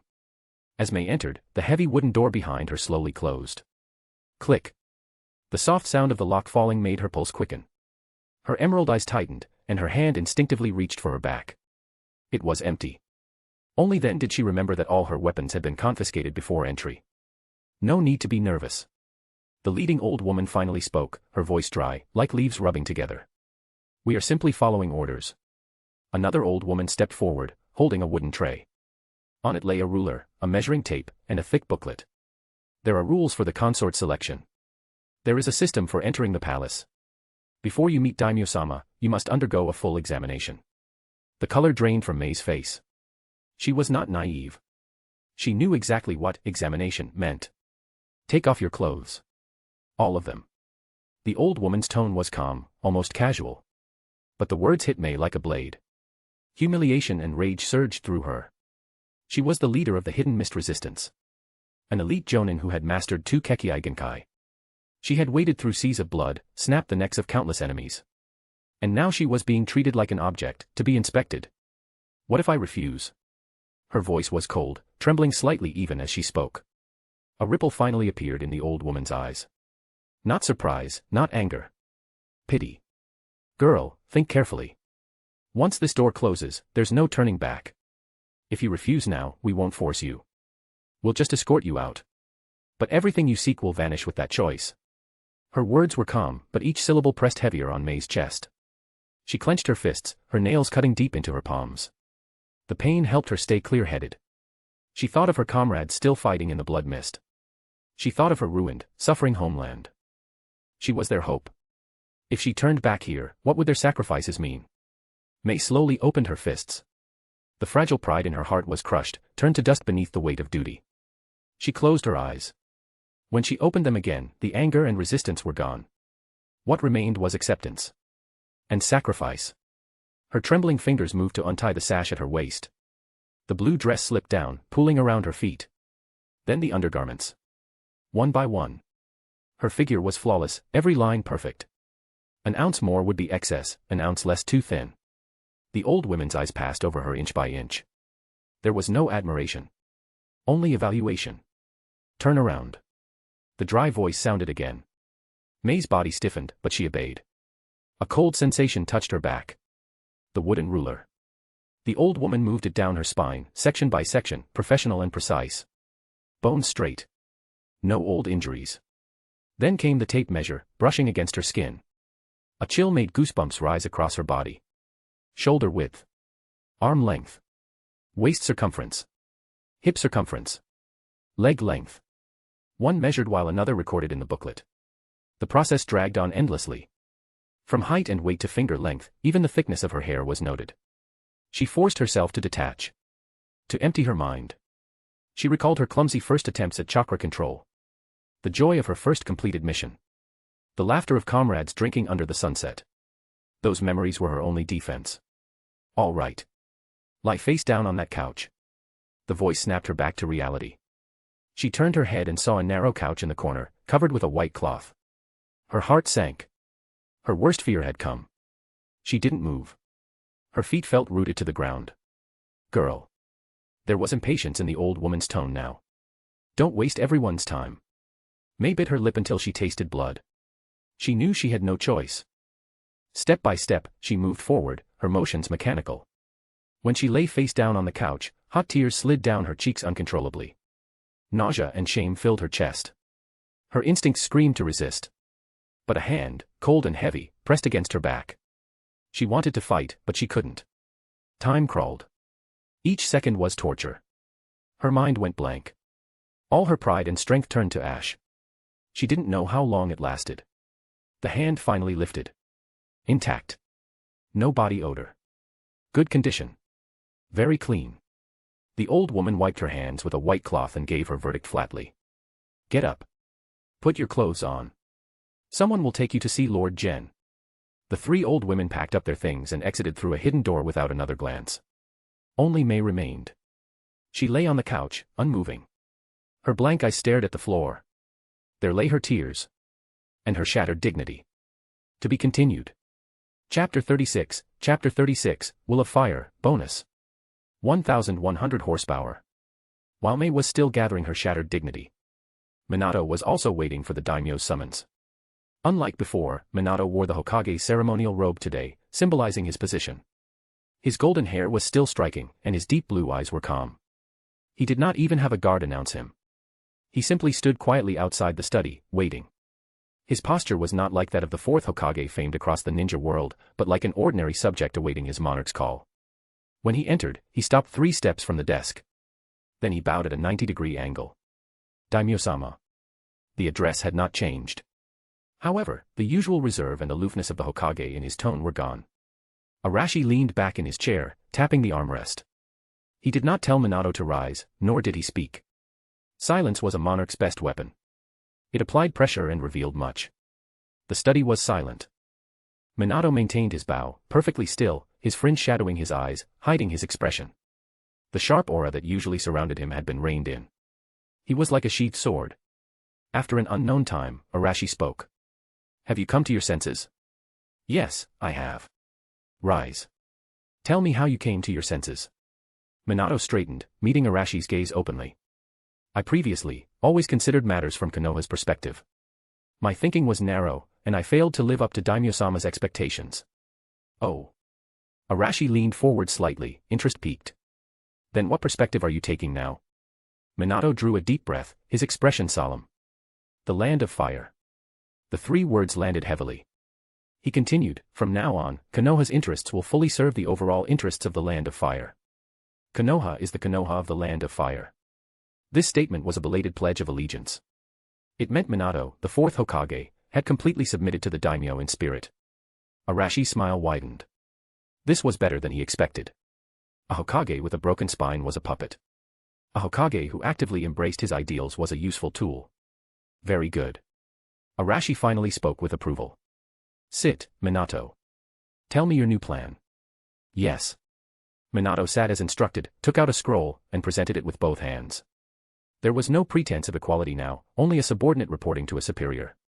Regarding the Genius Cultivation Special Fund, this subordinate believes Daimyo-sama's approach is entirely correct. Concentrating resources to cultivate top-tier combat power is indeed the best way to enhance the Land of Fire's deterrence in the short term. However, simple financial assistance can easily lead young ninja astray with power and wealth, making them forget their original intention to fight. He looked up, eyes sincere and pleading.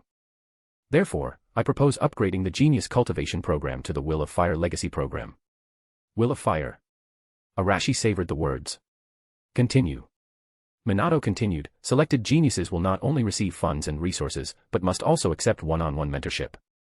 The mentors will be the most experienced and resolute jonin in the village. Their responsibility is to teach these geniuses how to wield power correctly, guide them to dedicate themselves to the country, and make them understand the responsibility that comes with power. This fund is for shaping their strength, but even more, for shaping their spirit. Minato glanced at Arashi. Seeing no objection, his heart eased slightly. As for the selection of the 12 guardian ninja, this subordinate suggests an open competition for all ninja in the village.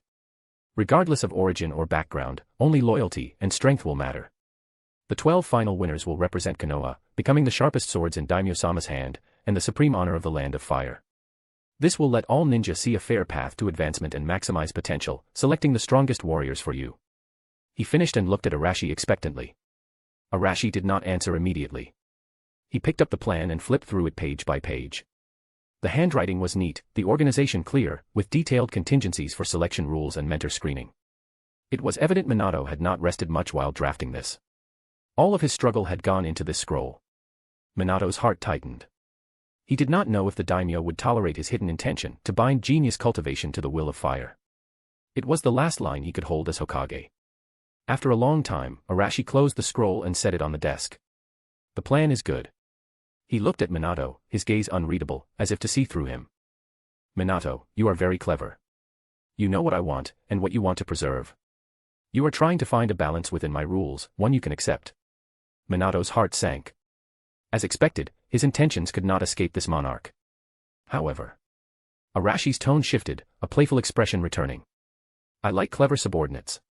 Working with clever people is efficient. He picked up the imperial brush, dipped it in cinnabar, and signed the cover with bold, flowing strokes. It will be done as you say. I have only one requirement. Arashi's voice grew heavier.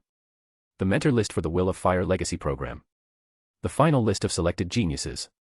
And the selection results for the 12 Guardian Ninja. All must be reviewed and ultimately approved by me. He paused, then spoke clearly. Their power is bestowed by me. Their loyalty can only belong to me, to the Land of Fire. As for that Will of Fire you mentioned. Arashi leaned back, arms folded, calmly watching Minato. From today, my will is the Will of Fire. Do you understand? Arashi had agreed to the plan. Minato should have been pleased, but he was not.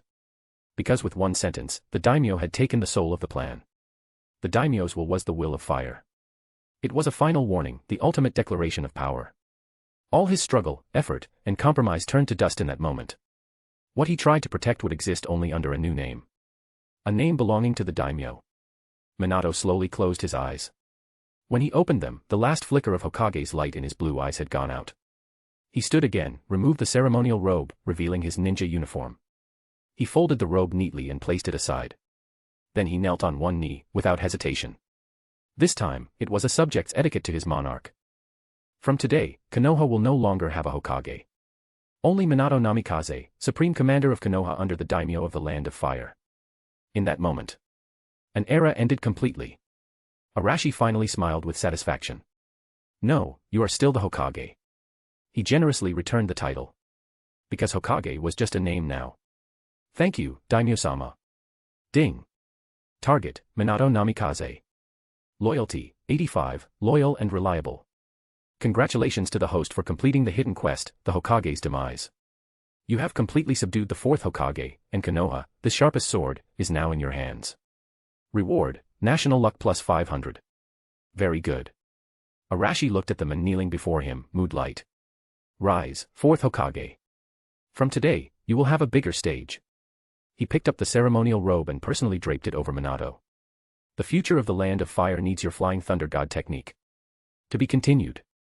Chapter 37, Fanatical Uchiha, Bonus. 1,200 horsepower. Minato Namikaze left. The hem of his ceremonial robe swayed in the wind. His back remained straight and tall.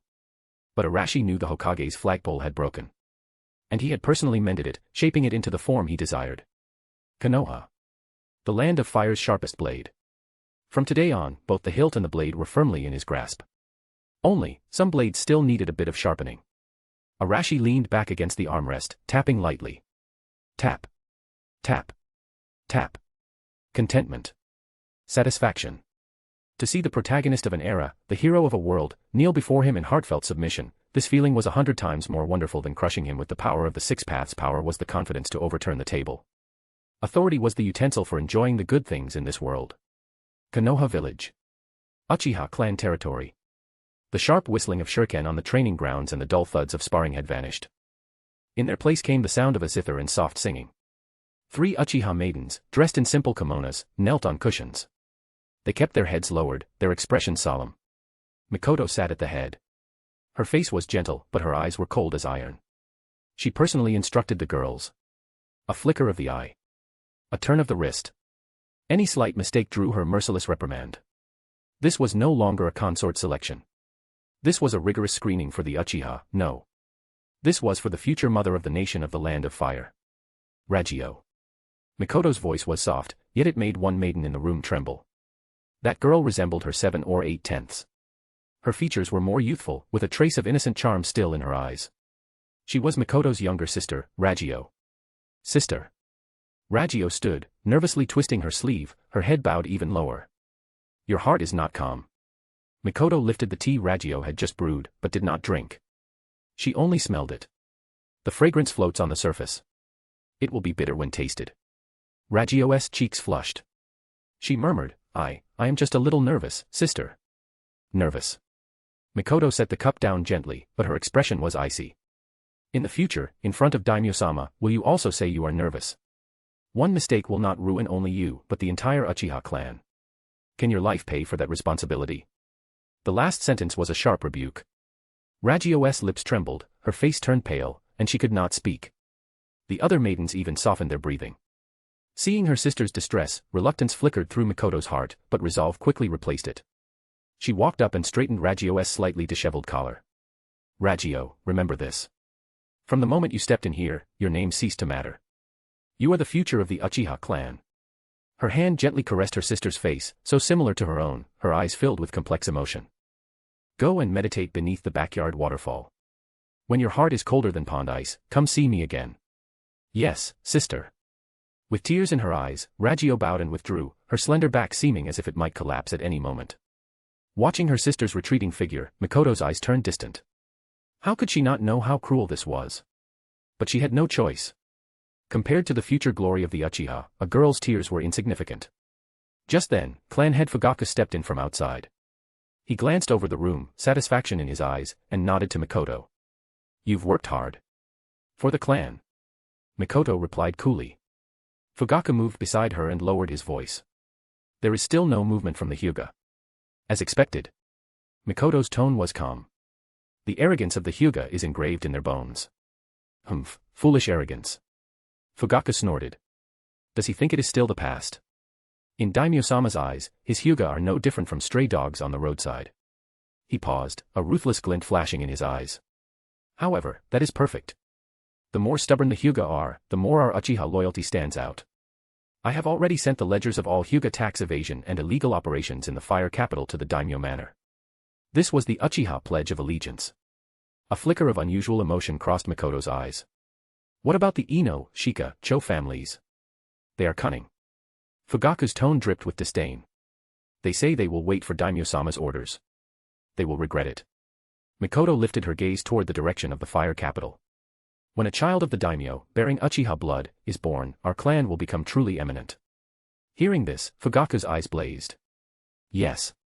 That day would not be far. Compared to the busy Uchiha compound, the Hyuga main house was eerily silent. Smash. A valuable Celadone cup shattered on the floor.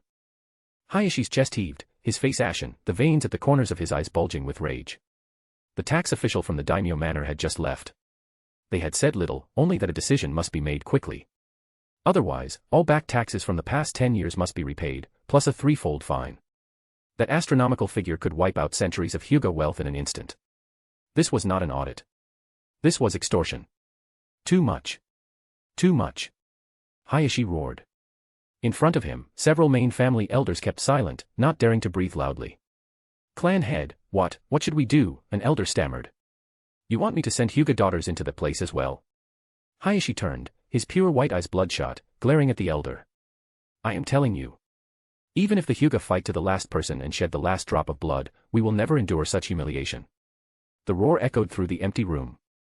Only, it sounded more like a lament. At the Daimyo Manor's concubine selection registration point in Konoha, another scene unfolded. It was already overflowing with people. The enthusiasm of the commoners was simple and direct. To them, this was a true path that could change their fate. At the edge of the crowd, several figures stood out.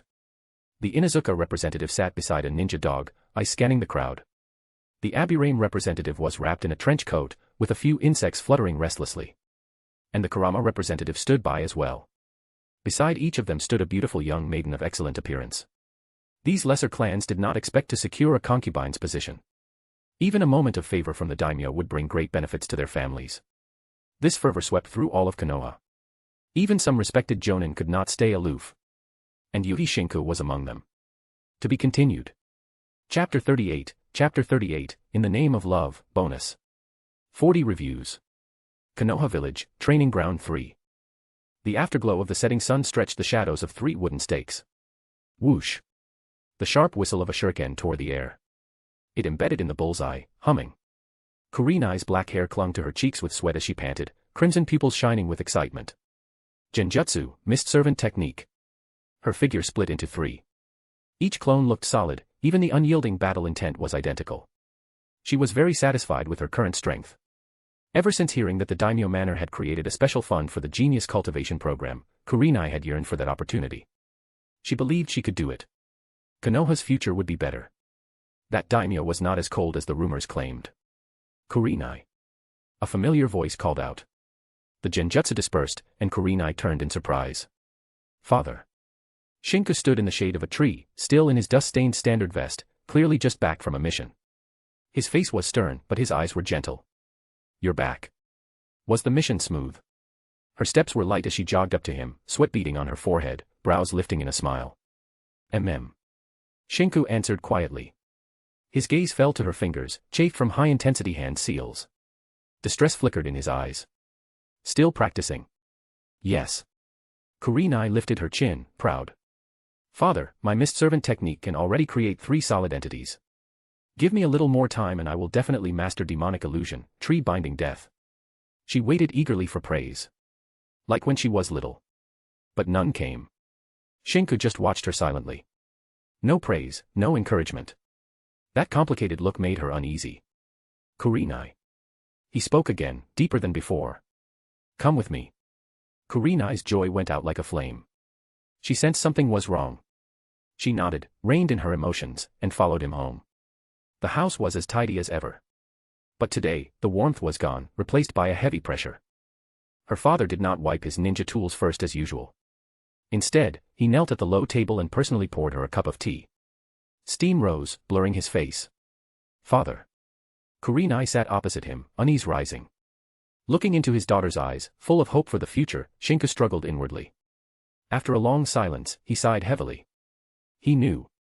Every word to come would be his, as her father, crushing his daughter's dream with his own hands. But he had to say it. Kurenai, would you like to live a different kind of life? What do you mean, father? A life without slaughter, where you don't walk the edge of life and death every day. His voice was soft. But it made Kurenai's heart clench. She vaguely guessed, and the color drained from her face. Shinku took out a document from his vest. He said nothing and slowly pushed it over. It was not a mission scroll. It did not bear the Hokage's seal, but the golden crest of the Daimyo manor. Kurenai looked, and when her gaze fell on the words "selection of consorts" at the top, her face went white.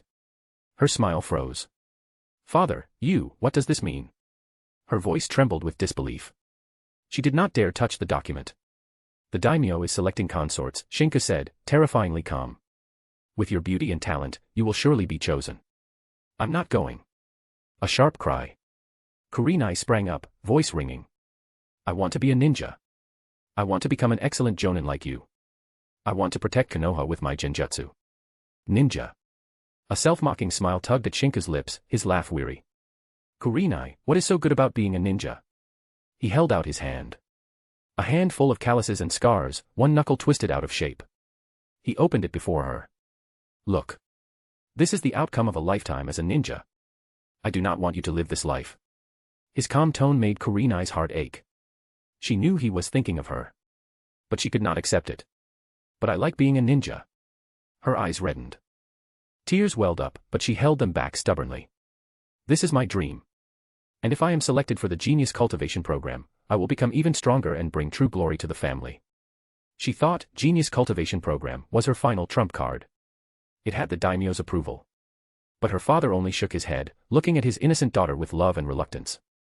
His words were ice. Glory. Do you think that so-called genius cultivation program is cultivating you? No. Shinku's single sentence shattered all her illusions. Ninja are tools. The so-called genius cultivation program only sharpens the blades for daimyo-sama. And tools have only two ends. Either they die on the battlefield. Or they go dull and get discarded. Look up at Hokage Rock. Look at Lord Third's situation now, and look at Lord Fourth. His voice sank, almost resigned. Even the Hokage can only submit. You, a young girl just showing talent, what do you have to resist? I do not want you to become a tool. Every word nailed down her pride and her dreams. Her ninja heart, too. Tears finally spilled. She choked, unwilling. But that is not the life I want. I do not want that. You have no choice. Shinku's tone hardened. He stood and pressed the application into her cold hands. The paper's edge cut her skin. She looked at her father. At the men who had cherished her since she was small. She did not understand. Why? Why push her away with his own hands? Seeing her tears, Shinku's expression softened. He lifted his rough hand to stroke her head. Halfway, it halted. At last, it fell onto her trembling shoulder. His voice held weariness and pleading. Kurenai. I just cannot bear to see you hurt again. I do not want to collect your cold body from the battlefield one day. I only want you to live safely. In that place, he paused, you will not smell blood anymore, and you will not fear whether you will see tomorrow's sun. That is the life you should live. He withdrew his hand and moved toward the door. Kurenai suddenly noticed his back was no longer straight. Silver strands showed at his temples. She understood. This was not an order. This was the only way out a father chose for his daughter. A path paved by crushing her dreams. To make such a choice, father must have been in great pain. The document in her hands felt heavy as a boulder. Kurenai slowly crouched, burying her face in her knees. Muffled sobs filled the room. Shinku stood at the doorway for a long time. Only when the crying subsided did he walk away. To be continued. I'll be dropping 1 bonus chapters for every 10 reviews. 1 bonus chapter will be released for every 100 power stones. Chapter 39, Trade Layout for the Land of Thunder. Daimyo Manor, Side Hall. Arashi was enjoying a song and dance performance. Jen suddenly entered with light, quick steps, silently bowed, and stood to the side. Only when the music ended did he speak in a low voice. My lord, there's a situation. Arashi turned his chair, his gaze shifting from the dancing girls. What is it? Reporting, Lord, one of the candidates in this selection, your subordinate finds her suspicious. Suspicious. Arashi's fingers stopped tapping, curiosity flashing in his eyes. Jen was in charge of selecting consorts and also handled a portion of intelligence work. If he found something suspicious, it was likely more than a trivial matter. Tell me about it. Yes. This woman calls herself Shizumi. Her identity papers claim she is the daughter of a ruined merchant family from the southern border who came to the fire capital seeking a future through this selection. The documents themselves are flawless. But the problem is, I've seen her before. Arashi's eyes instantly sharpened. Oh. Where have you seen her? As a steward, Jen's memory was reliable. Recently, when the delegation from the Land of Water came to attend your ascension ceremony.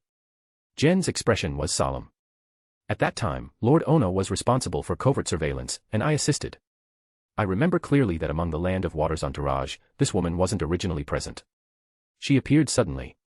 After that, she was among the Land of Water's escort guards, wearing the standard uniform of a hidden mist kunoichi. Although she kept her head down, I could never mistake that extremely rare brown long hair. Hidden mist. Brown long hair. Female. A stunningly beautiful face instantly appeared in Arashi's mind. He recalled the hidden mist intelligence provided by Juzo. It detailed the various factions under the hidden mist village's blood mist reign. Among them, intelligence about the rebel army was considered top priority. And one of the leaders of that rebel army was Mei Terumi, with brown long hair. The report described her as possessing the bloodline limits of lava release and boil release, formidable in strength, and resolute in mind. Juzo specifically noted that although she was young, she possessed a decisiveness far beyond her years, willing to do anything to overthrow Yugura Karatachi's rule. The report ended with the dire state of the rebel army. Their funding had dried up, supplies exhausted, and they had reached a dead end. All clues connected at this moment. Mei Terumi. So, this is your stop at nothing. Arashi's lips curved upward. Interesting. So interesting. He had just been wondering how to intervene in Hidden Mist Village, and unexpectedly, the other party had delivered herself to his doorstep. And in such a seductive way. As for assassination, while possible, it wasn't likely. A woman capable of becoming Mizukage wasn't a fool, she wouldn't attempt a meaningless suicide mission. The only explanation was that she had come seeking aid. Using herself, her beauty and body, which would one day be unparalleled in the ninja world, to exchange for the future of the rebel army. The thought made the mischievous streak in Arashi's heart stir. An arrogant, beautiful, strong woman who was destined to become a future Mizukage. For the sake of what she cherished, she had to cast aside her pride, trying to plead with her enemy using her most basic assets. This script, TSK. He liked it. Arashi's smile grew wider. He looked at Jen and suddenly asked an unexpected question. Has she been examined? Jen was stunned for a moment, not expecting his lord to ask so directly, but quickly bowed. She has been examined. All participating women undergo the strictest inspection. This is a rule set by your subordinate, and there is absolutely no mistake. 3 of the most experienced palace old women personally checked and confirmed her virginity. Arashi's smile became completely uncontrollable. He could almost imagine it. That proud woman, that future 5th Mizukage, being inspected by several shriveled old women like an object, how humiliated she must have felt inside. Truly pitiful. My lord, should she be? Gen made a gesture of slitting his throat. In his opinion, dealing with a suspicious enemy kunoichi, no matter her purpose, was the safest course. No need. Arashi waved his hand. Let her continue. I'd like to see what kind of play this beautiful bird, who willingly flew into the cage, intends to perform. Gen was puzzled but dared not question further. Understood. He respectfully withdrew. The side hall returned to silence. Arashi swirled the wine in his hand, feeling immensely pleased. He had thought life would become dull after conquering Konoha. Unexpectedly, a new toy had arrived so soon. He returned to his study, pacing before the large map. His gaze crossed the Land of Fire's borders and settled precisely on the map of the Land of Water. Meitarumi, the future fifth Mizukage. Offering your body in exchange for hope. How naive. How adorable. He chuckled softly. At the same time, in the Daimyo Manor's administrative office, Finance Minister Tanaka Shigeru was receiving envoys from Iwa and Suna. The atmosphere in the hall was harmonious, showing no trace of the wars that had once occurred between the three nations. Tanaka Shigeru, smiling gently, personally poured tea for both envoys. Honored envoys, have you come with news from your daimyo-sama? The two envoys represented their nation's daimyo and held real power over their country's economic and livelihood matters. The Iwa envoy accepted the tea and spoke earnestly. Indeed. The cultural exchange proposed by Lord Tanaka last time was deeply considered by our daimyo. He believes it is an excellent way to eliminate estrangement and promote peace. Therefore, I was specially dispatched to discuss the specifics of cooperation with the Land of Fire. The Suna envoy also took the opportunity to speak. Our daimyo shares the same view. The war is over, the future should focus on peaceful development. However, I wonder if the Land of Fire has any ideas regarding cultural exchange. Their tone was sincere, yet their words carried a probing undertone. Tanaka Shigeru smiled appreciatively and nodded. That both daimyo-sama possess such foresight is truly a blessing for your nations, and also for the entire ninja world. Before his words finished, he suddenly shifted the topic. However, while cultural exchange is important, it cannot be achieved overnight. The exchange of art, ideas, and customs requires time, and more importantly, a stable foundation. A foundation that allows the populace to prosper and the nobility to rest easy. The Iwa envoy immediately asked, "May I ask, Lord, what is this foundation?" Trade. Tanaka Shigeru smiled slightly, slowly uttering the word. He pushed the 2 cups of tea toward the envoys, his movements calm and deliberate. Culture is built upon prosperity. If the people are still struggling to survive after the war, and the nobles are anxious about their dwindling wealth, how can we talk about cultural exchange? Arashi-sama's intention is that before cultural exchange begins, our three nations should first engage in basic commercial trade. We will exchange what we have, rebuild our economies, and allow everyone to profit from peace. Imagine the silk, tea, and exquisite crafts of the Land of Fire being transported to your nations continuously. And your nation's specialties being sold in the Land of Fire at fair prices. Allowing everyone to grow wealthy through peace. Tell me, isn't that a tremendous good deed? The 2 envoys' eyes lit up instantly. They had expected difficult conditions, but instead, it was trade. The Suna envoy quickly asked, "May I ask what the specific terms of this trade are?" "That depends on what you have," Tanaka Shigeru replied with a smile. "How about this, the 2 of you return to report to your daimyo-sama and then draft a trade list." The 2 envoys exchanged glances and nodded simultaneously. Agreed. To be continued. Chapter 40, Fatal Misjudgment, Bonus. 1,300 horsepower. Everything Arashi had set in motion was progressing in an orderly manner. Except for the Hyuga. This Konoha clan, known for its ocular ninjutsu, still kept its gates tightly shut, oblivious to all external changes. Arashi's patience finally ran out. Inside the Daimyo Manor's study, he held a secret report about the Hyuga clan's assets between his fingers, his gaze cold. It seemed the Hyuga were prepared to resist until the very end. "Gen. Your subordinate is here." The butler immediately responded from the side. Arashi casually tossed the secret report onto the table and leaned back in his wide chair. "Send someone to Konoha. Tell Minato this. I'm giving the Hyuga clan one last chance. The Genius Cultivation Program or the 12 Guardian Ninja Selection. Let them choose one of the 2. Within 3 days, I want to see the Hyuga clan's name appear on one of those application lists." He paused, his tone becoming calm and detached as he issued the ultimatum. "Otherwise, have the people from the Ministry of Finance and the Ministry of Internal Affairs pay them a visit." Gen bowed deeply. "Yes, your subordinate will see to it immediately."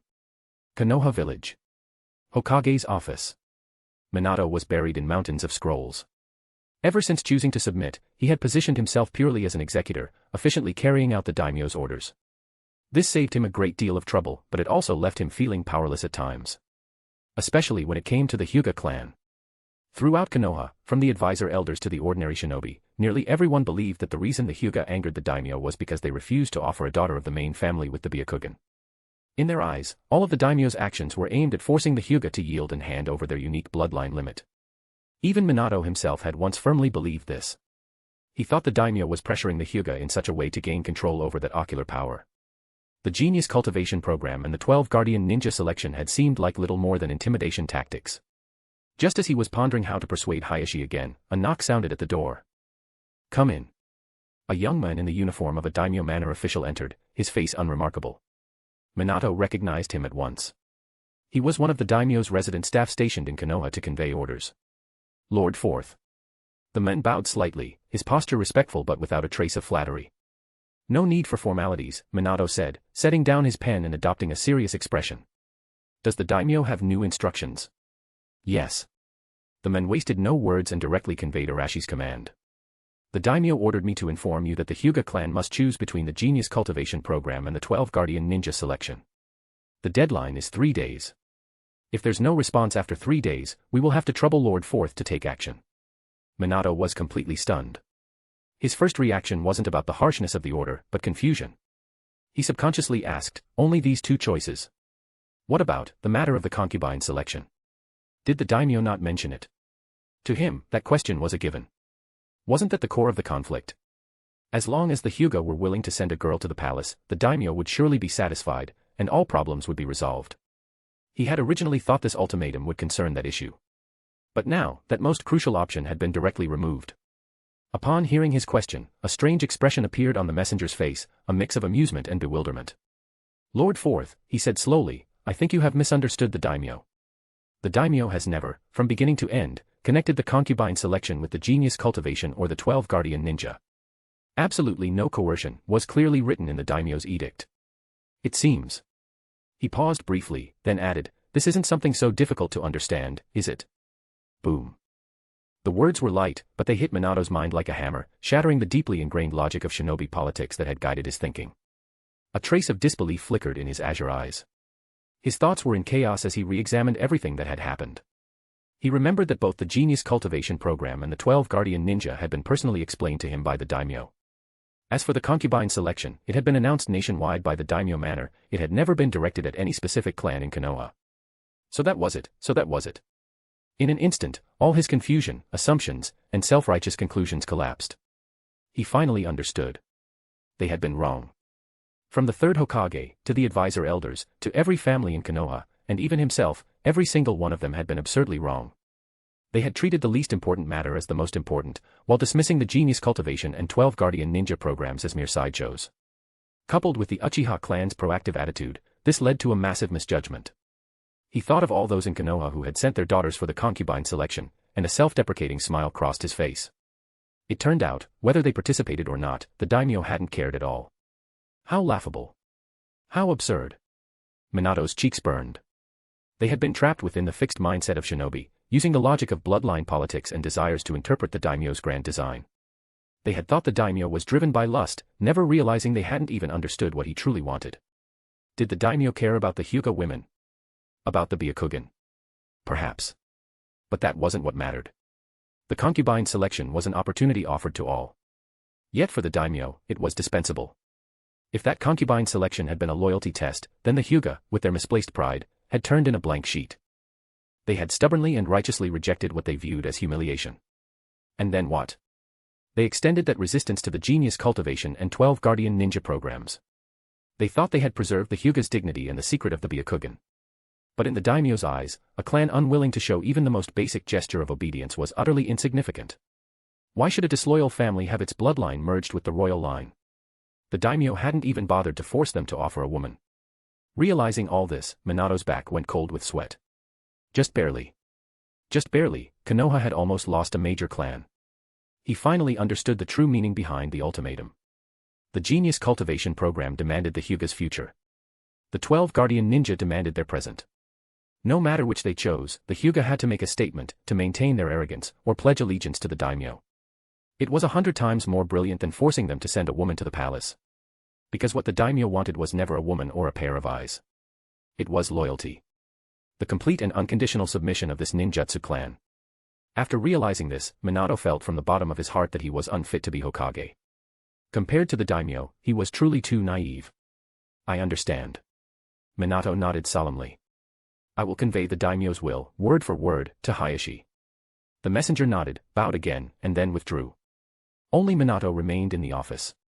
He gazed out the window at the Hokage rock, the symbol of Konoha's spirit, silent for a long time. After a while, he finally let out a quiet sigh. Our perspective, it's too far off. To be continued. Chapter 41, I want the world, and you think I'm interested in your girl. Bonus. 1,400 horsepower. Daimyo Manor, study. Arashi listened to the messenger's report, and his expression froze for a moment. His hand, holding the teacup, stopped midair. Jen, standing by, immediately noticed the sudden silence in the air. Arashi blinked, his mind moving for a moment before he connected these two unrelated matters. Then, he felt a sense of absurdity. An indescribable sense of absurdity almost made him spit out his tea. You mean? Arashi's tone turned a bit strange. Those people from Konoha, including their fourth Hokage, all thought that my previous pressure on the Hyuga was to make their clan hand over a woman. The messenger lowered his head, not daring to reply, but silence itself was an answer. Arashi was completely speechless and raised his hand to rub his temples. He remembered very clearly that the edict for concubine selection was issued to the entire land of fire. The true purpose was to take the opportunity to pressure and screen the old nobility, to see who was loyal and who had ulterior motives, and to carry out a power reshuffle. As for Konoha, what he had prepared for Konoha, from the beginning, were only two choices. One concerned the future, the genius cultivation program. The other concerned the present, the 12 guardian ninja. These two choices were his means to subdue Konoha. Concubine selection. That was, at best, a political reality show, meant for mortals to watch. When had he ever considered this minor matter as a standard for testing Konoha's loyalty? Did he need to use such a low method to covet a pair of Byakugan? Ridiculous. Now it seemed that the Uchiha clan's overzealous attitude was probably the beginning of this huge misunderstanding. They moved, the Hyuga moved, other clans followed, and as a result, the entire Konoha was plunged into a strange atmosphere where the daimyo wanted to snatch the beauties of the ninja world. Thinking of this, Arashi could not help but laugh out loud. Ha ha. The laughter was not loud, but it made Jen and the messenger feel their scalps tingle. It seems I overestimated them. Arashi muttered to himself, his tone tinged with helpless self-mockery. I thought they really had backbone, but I did not expect their thinking to still be in the primitive stage of snatching people and territories. Ninja were ninja after all. Their worldview was firmly confined by bloodline limits, ninjutsu, and clan legacy. It was indeed a bit difficult for them to understand higher-level political games. In the future, when issuing edicts, the wording must be rigorous, every word must be broken down and explained clearly, and there must be no phrases that could cause misunderstanding. Arashi reflected on himself. Although this misunderstanding was harmless, and he even got to watch a good show, it did slow down the progress of the plan. He did not like this feeling of inefficiency. Never mind. He waved his hand, regaining his regal demeanor. Go back and tell Minato to relay my exact words to the Hyuga, word for word. Tell them to stop pondering over useless things. I am not interested in watching their tragic drama. I only want to see results. Yes, Daimyo-sama. The messenger bowed and withdrew as if granted a great pardon. Arashi picked up his teacup and took a light sip, his gaze deep. A bunch of fools. Hyuga clan residence. The atmosphere was oppressive. Hayashi knelt in the main seat, his eyes bloodshot. Several elders of the main family sat on either side, all with solemn expressions. When Minato stepped into the room, everyone inside looked at him. Hokage-sama. Hayashi's voice carried the resolute tone of someone who had given up. If you are still here for that matter, then please leave. He thought this was the final ultimatum sent by the daimyo manor. However, Minato simply looked at him silently, his expression complicated, carrying both sympathy and embarrassment. Hayashi, Minato said, I am not here for the concubine selection. Hayashi's tone was still stiff. Then fourth Hokage, what are you here for? Minato ignored Hayashi's bold declaration and stated the daimyo's original intention. He finally added, if the daimyo manor does not receive your reply within 3 days. Officials from the Ministry of Finance and the Ministry of Internal Affairs will personally visit. As his words fell, the room went silent. Everyone was stunned. They had anticipated countless possibilities, coercion, inducement, or even direct military encirclement. But they had never expected such a message. Hayashi's mouth opened slightly, and he subconsciously asked, just this. What about the concubine selection? An elder could not help but press. Hokage-sama no longer wants our clan's Byakugan. This question immediately made Minato's expression turn strange. He looked at the Hyuga, who were on high alert, and finally let out a long sigh. I think we all got it wrong. Minato said somewhat helplessly, from beginning to end, Daimyo-sama never linked the concubine selection with your Hyuga clan. He does not care whether you send someone or not, and he certainly does not care about your Byakugan. That edict was for the whole country to see. Whether Konoha participates or not is simply not important to him. Ah. The Hyuga present felt a buzzing in their heads, speechless and choked. Hayashi's face, taut with resolve, instantly froze. What did he say? Does not care about the Byakugan. Not important. Then their struggle, which they had staked the lives of their entire clan on, their bloodline limit, which they wanted to protect at all costs, the clan annihilation crisis that kept them awake at night, he said it was all a misunderstanding. Hayashi's head buzzed, and the world spun. Immediately after, what surged in his heart was not humiliation, but a burst of ecstasy. The sword hanging over the Hyuga's head just disappeared. No. That sword had never existed from beginning to end. All this time, they had been scaring themselves. This relief was so intense that Hayashi's tense muscles instantly relaxed, and cold sweat soaked his clothes. But what followed was endless fear and shame. He had almost, because of a foolish misunderstanding, personally buried the entire Hyuga clan. Hyuga's proud insight, that caution ingrained in their bones, now became a joke. The daimyo had never even coveted their Byakugan. And they, for this, had almost sacrificed everything. Just thinking about how his misjudgment had almost led them to a dead end, Hayashi's knees went weak. His usually dignified face was now pale and ashamed. He finally understood. The genius cultivation program, the 12 guardian ninja, these were what the daimyo truly wanted. He did not want a woman or a pair of eyes. He wanted the Hyuga's unreserved loyalty. That afternoon, Hayashi sent 2 lists to the Hokage's office. One was the application for the Hyuga's genius cultivation program, on which were prominently written the names of almost all the younger generation of Hyuga. If he had children already, and if his brother's children were older, he would have wanted to include them as well. The other was the candidate list for the 12 guardian ninja, on which Hayashi had written his brother's name, Hyuga Hisashi. The Hyuga clan, with the most thorough gesture, offered their loyalty. To be continued. Chapter 42, The Monarch, Bonus. Extra bonus as a thank you for your fantastic support last week. It's still 100 horsepower for each bonus this week, get as many bonuses as you like. The news of the Hyuga's retreat spread like wildfire throughout Konoha. The Uchiha were the first to be taken aback. Deep within the clan grounds, Mikoto had just finished a rigorous etiquette training session and was reporting her progress to her husband, the clan head. When she heard the news he brought back, her mind went blank for a moment.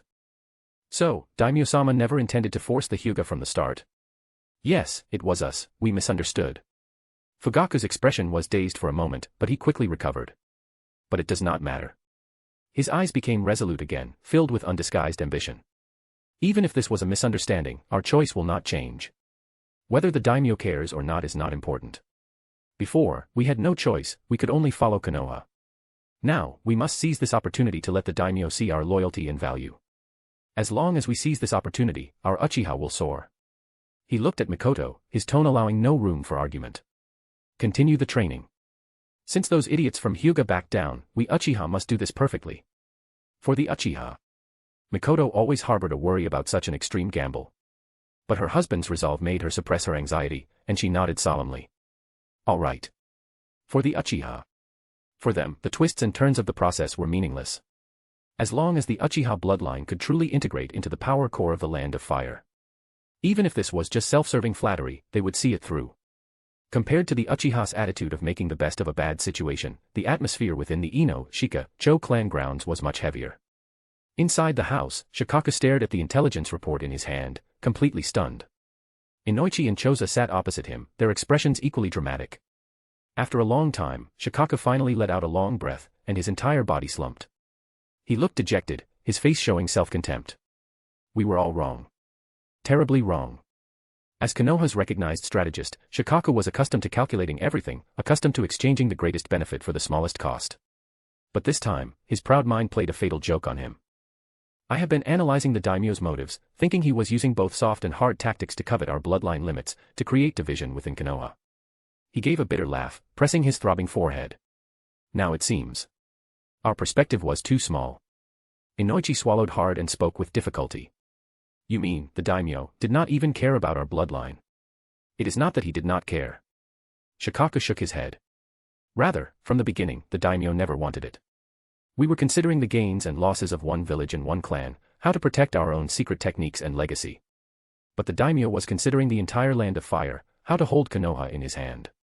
The concubine selection was just a stone he threw to test the waters. Our waiting and watching was just being clever for our own good. Hearing Shikaka's analysis, Choza broke out in a cold sweat and said with lingering fear, Fortunately, the Hyuga took this blow for us. If the daimyo's ultimatum had been sent to our three clans, the consequences would have been unimaginable. The Ino, Shika, Cho alliance was strong, but in the face of the daimyo manor's swift and decisive actions, how many more days could they have lasted than the Hyuga? We cannot wait any longer. Shikaka slammed the table and stood up abruptly. He made a decisive move. Inoichi, Choza, go back and select people immediately. The genius cultivation program, the 12 Guardian Ninja, we must participate in both. We must select the most outstanding juniors and clan members. Immediately. Right now. He emphasized his words, his expression extremely serious. We absolutely cannot become the next clan to be singled out by the daimyo. This time, not only must we participate, we must do it brilliantly. On this day, not just the Ino, Shika, Cho. All the clans in Konoha who were still watching began to move frantically. Hokage building, advisor's office. The atmosphere was equally heavy. Hiruzen silently puffed on his pipe, the smoke rising and obscuring his aged face. Koharu and Hamura sat opposite him, both with expressions of emotion and melancholy. We are all old. Finally, Hamura broke the silence, his voice desolate. Our thinking is still stuck in the era when the village was first established. We always feel that the bloodline limit is the most important foundation of a clan. To protect it, we would stop at nothing. Koharu pushed up her glasses, her gaze behind the lenses complex. Yes, we always thought this new daimyo coveted beauty and power. We did not expect that what he wanted was loyalty. That is all. And we are citizens of the land of fire. Giving loyalty is only right and proper.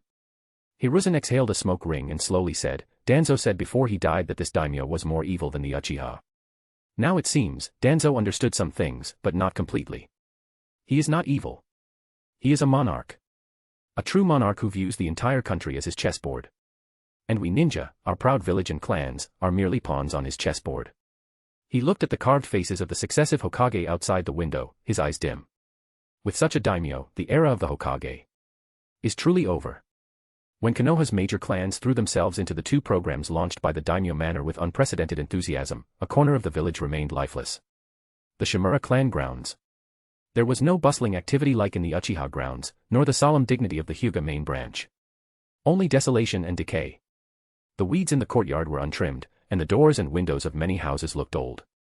Every clan member walking within the grounds wore a gloomy and fearful expression. Danzo's death was both a relief and a disaster for the entire Shimura clan. While he was alive, he was Konoha's root, a blade in the darkness, wielding immense power. Yet he was extremely harsh on his own clan. He treated the Shimura as his private source of soldiers and treasury, constantly siphoning off the most outstanding young ninja to send into Root. He even continuously poured the profits from the clan's industries into Root. For decades, the Sarutobi, Utatane, and Mitokato clans all flourished due to their close relationship with the Hokage. Only the Shimura, far from growing, gradually withered.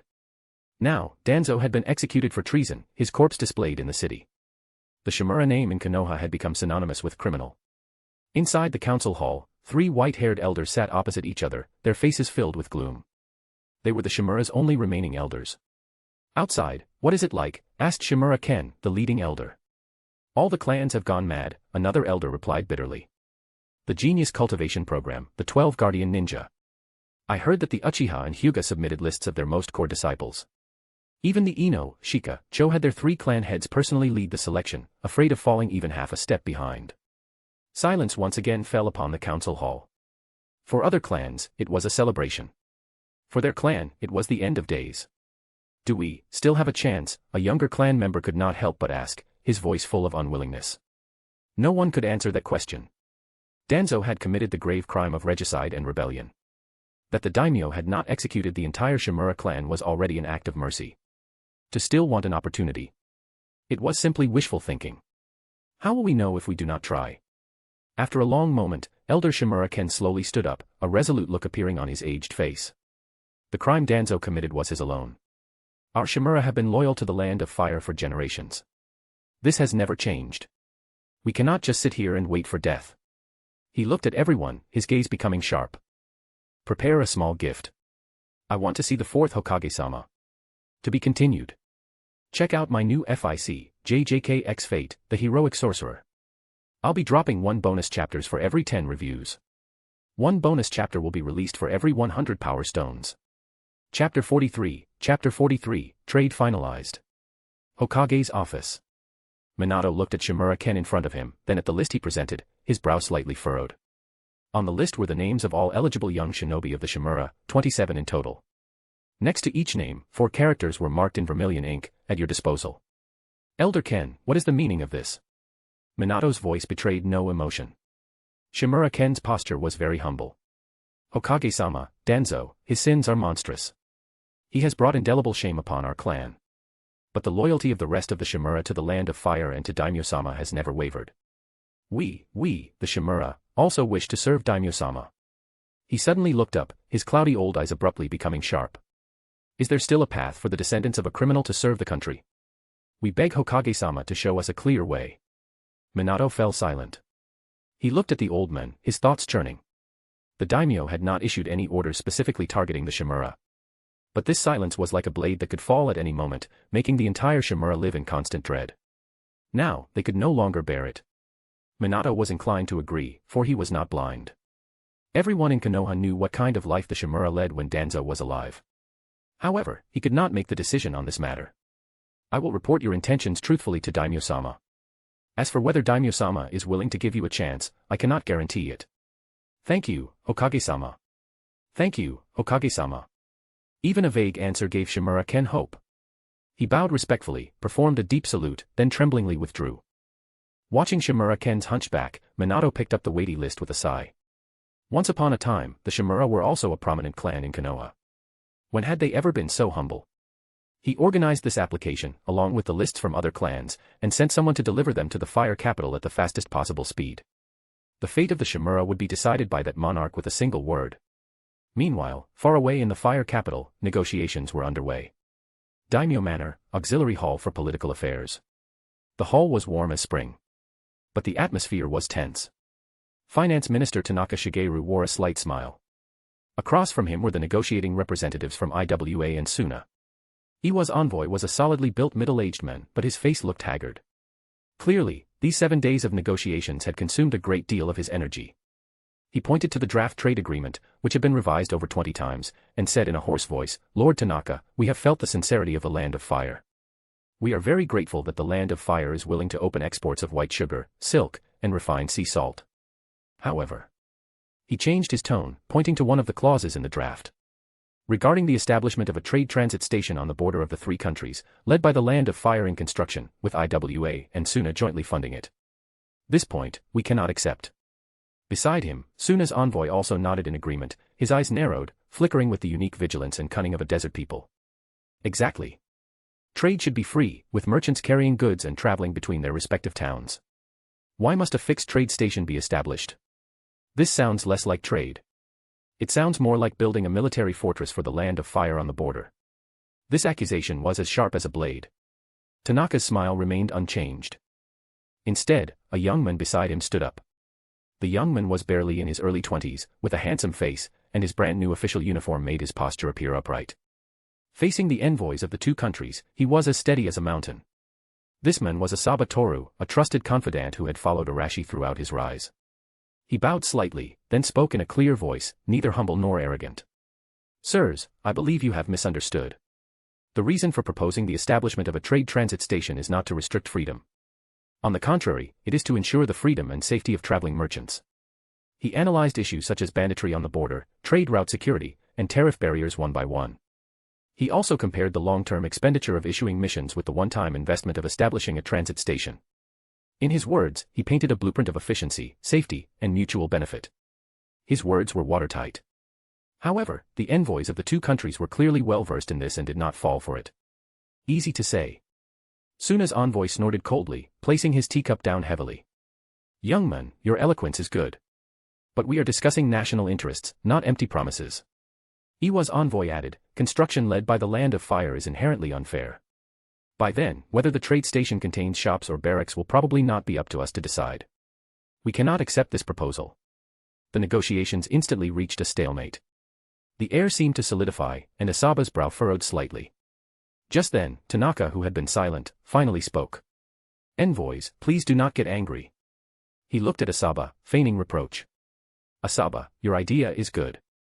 It is for the common prosperity of our three countries. But you are still too young. When considering issues, you cannot only approach them from the perspective of our Land of Fire. You must also understand the concerns of the two envoys. These words sounded like criticism, but they also eased the tense atmosphere. The expressions of the two envoys improved somewhat. Tanaka then continued, since you both have doubts about this point, then, why do we not both take a step back? The trade station still needs to be built. For everyone's safety and interests, this point cannot be shaken. However, the method of construction can be changed. Looking at the surprised and uncertain gazes of the two envoys, Tanaka presented his plan. How about this? The construction of the trade station will be jointly supervised by representatives from our three countries. The number of garrison shinobi must also be completely equal. No one can have more, and no one can have less. He paused, looking at the increasingly serious envoys, and continued to add weight to his proposal. Furthermore, the highest administrative officer of the trade station will not be appointed by any one country. Rather, a management committee composed of representatives from our three countries will jointly manage the trade station. In this way, it will be open and transparent, with equal power. You two should be reassured, right? In the secret room just a wall away. Arashi observed with interest through the specially made one-way crystal. Excellent. This good cop, bad cop routine was perfectly executed. First, throw out harsh conditions to test the bottom line and draw fire. When the other side strongly reacts and negotiations reach a stalemate, then voluntarily make concessions and propose a plan that has already been prepared. This will give the opponents the illusion that it was their strenuous struggle that forced the other side to make concessions. Indeed, the older ginger is spicier. As expected. In the auxiliary hall, after a brief moment of stunned surprise, the eyes of the two envoys immediately showed delight. Joint supervision, equal shinobi numbers, joint management. Was this not the most ideal plan they had in mind? Unexpectedly, it was proposed by the Land of Fire itself. Iwa's envoy said with unconcealed excitement, is this true? Naturally, it is true. Tanaka acted righteously, waving his hand. For peace, for the lasting friendship of our three countries, what are a few gains and losses? Our Land of Fire concedes. Good. Iwa's envoy slapped his thigh. Lord Tanaka is highly principled. On behalf of IWA, I agree. Suna's envoy also nodded repeatedly. Our Suna also agrees. Next, naturally, the representatives of the three parties signed the trade agreement. A 7-day trade negotiation concluded in an atmosphere of universal joy. Arashi contentedly put down his teacup and stood up, preparing to leave. Just then, Gen suddenly entered and whispered in his ear, My lord, the fourth Hokage's proposal just arrived. To be continued. Chapter 44, Doomsday Journey, Bonus. 100 horsepower. Daimyo Manor, Study. Arashi sat at the table. A top-secret report, urgently sent by Minato, lay open before him. The report meticulously detailed the reactions of various Konoha clans to the two plans. The Uchiha were fanatical. The Ino, Shika, Cho were vigilant. The Hyuga were submissive. Everything was as expected. As long as the correct instructions were given, these ninja reactions were clearly predictable. Then, his gaze fell on the end of the dossier. It recorded the situation of the Shimura clan. Arashi had not really decided how to deal with this clan. Perhaps Danzo's death had put pressure on them. Looking at the words, at your disposal, on the list, Arashi could not help but smile. There was one more sentence at the end of the dossier.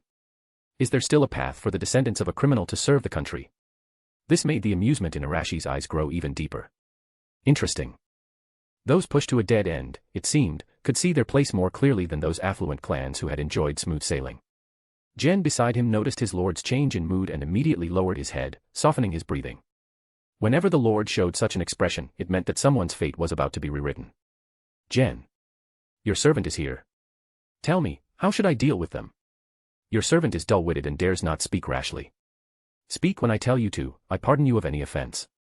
Gen dared not delay and quickly said, replying to my lord, according to the law, although the principal offender of treason has been executed, his clan should also have its titles stripped, its property confiscated, be demoted to commoners, and be permanently barred from employment.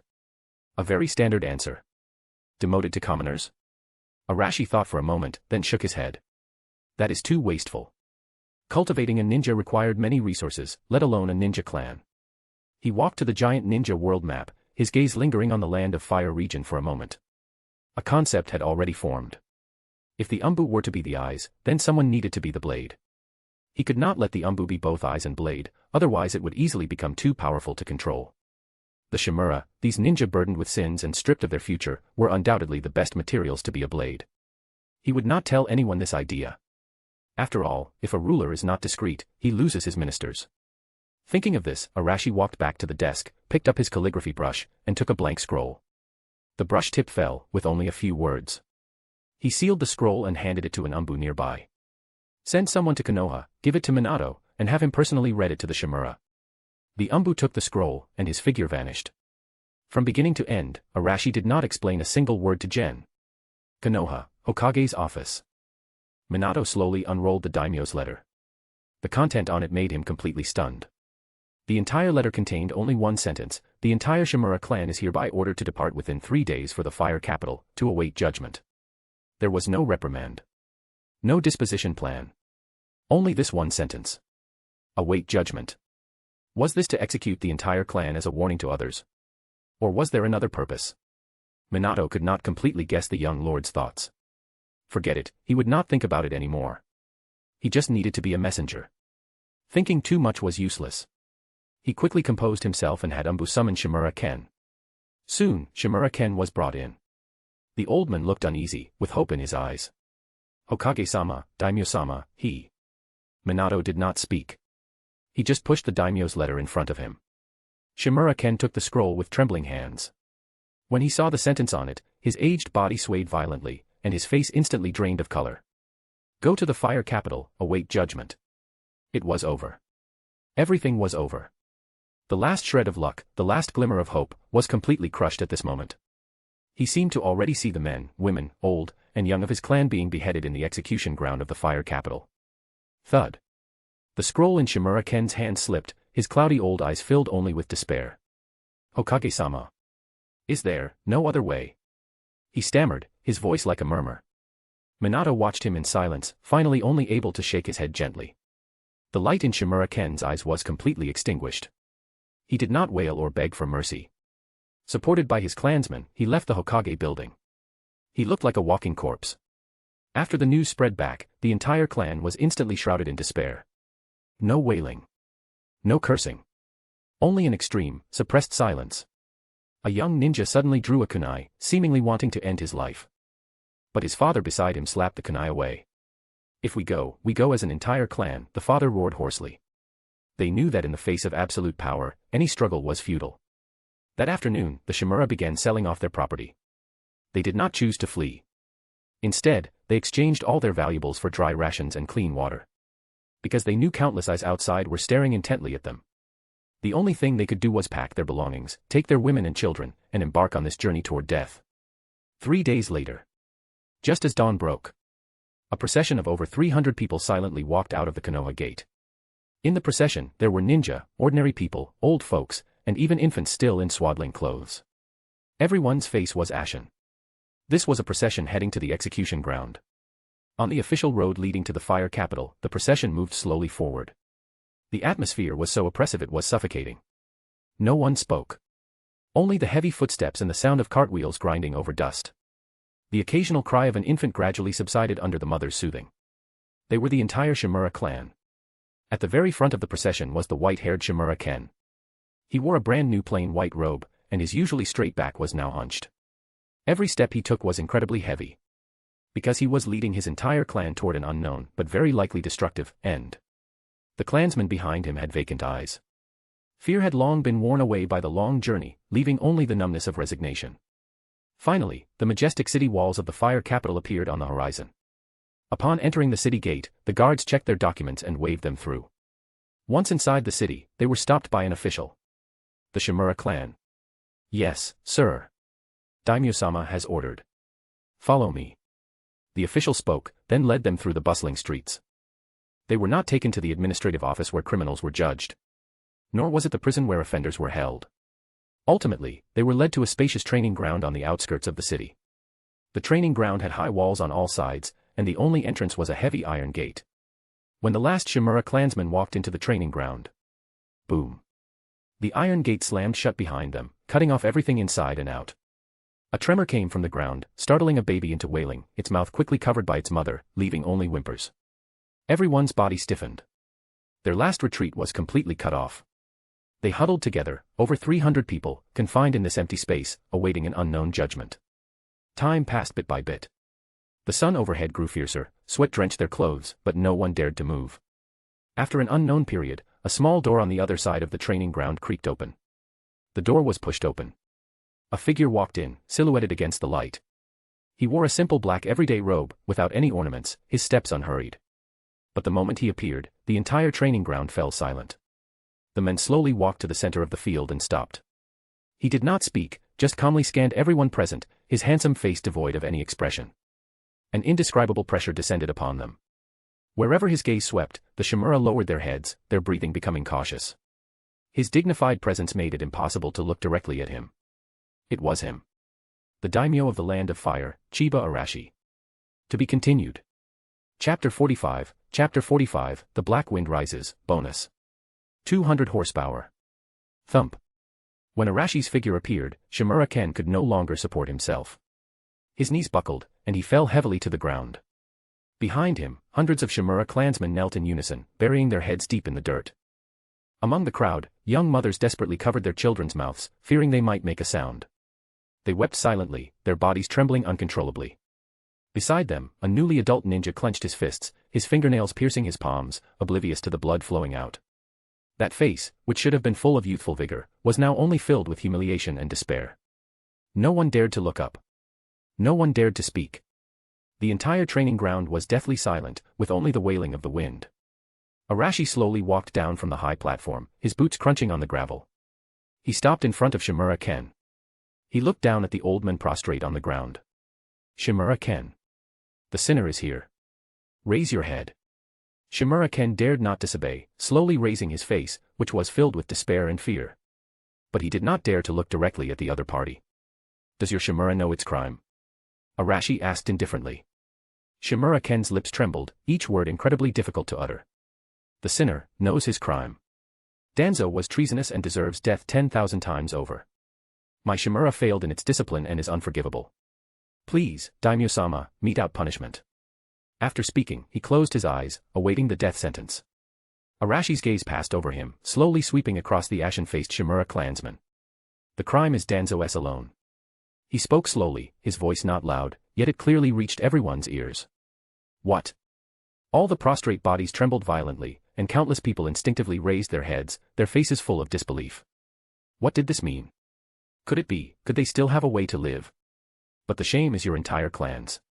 This turning point shattered the glimmer of hope that had just risen within them. The Shimura name, from today onward, will no longer be an honor, but a joke. A brand of shame etched on each of you, and even on your descendants. It will remind everyone that your clan produced a traitor to the Land of Fire. Tell me, bearing such shame, how do you intend to live on? Arashi's tone held no trace of mockery, yet it was more heart-wrenching than any insult. He calmly pronounced their social death. Daimyo-sama. Shimura Ken suddenly roared, slamming his head against the ground with a dull thud, blood instantly flowing. We are willing to be slaves, to be servants.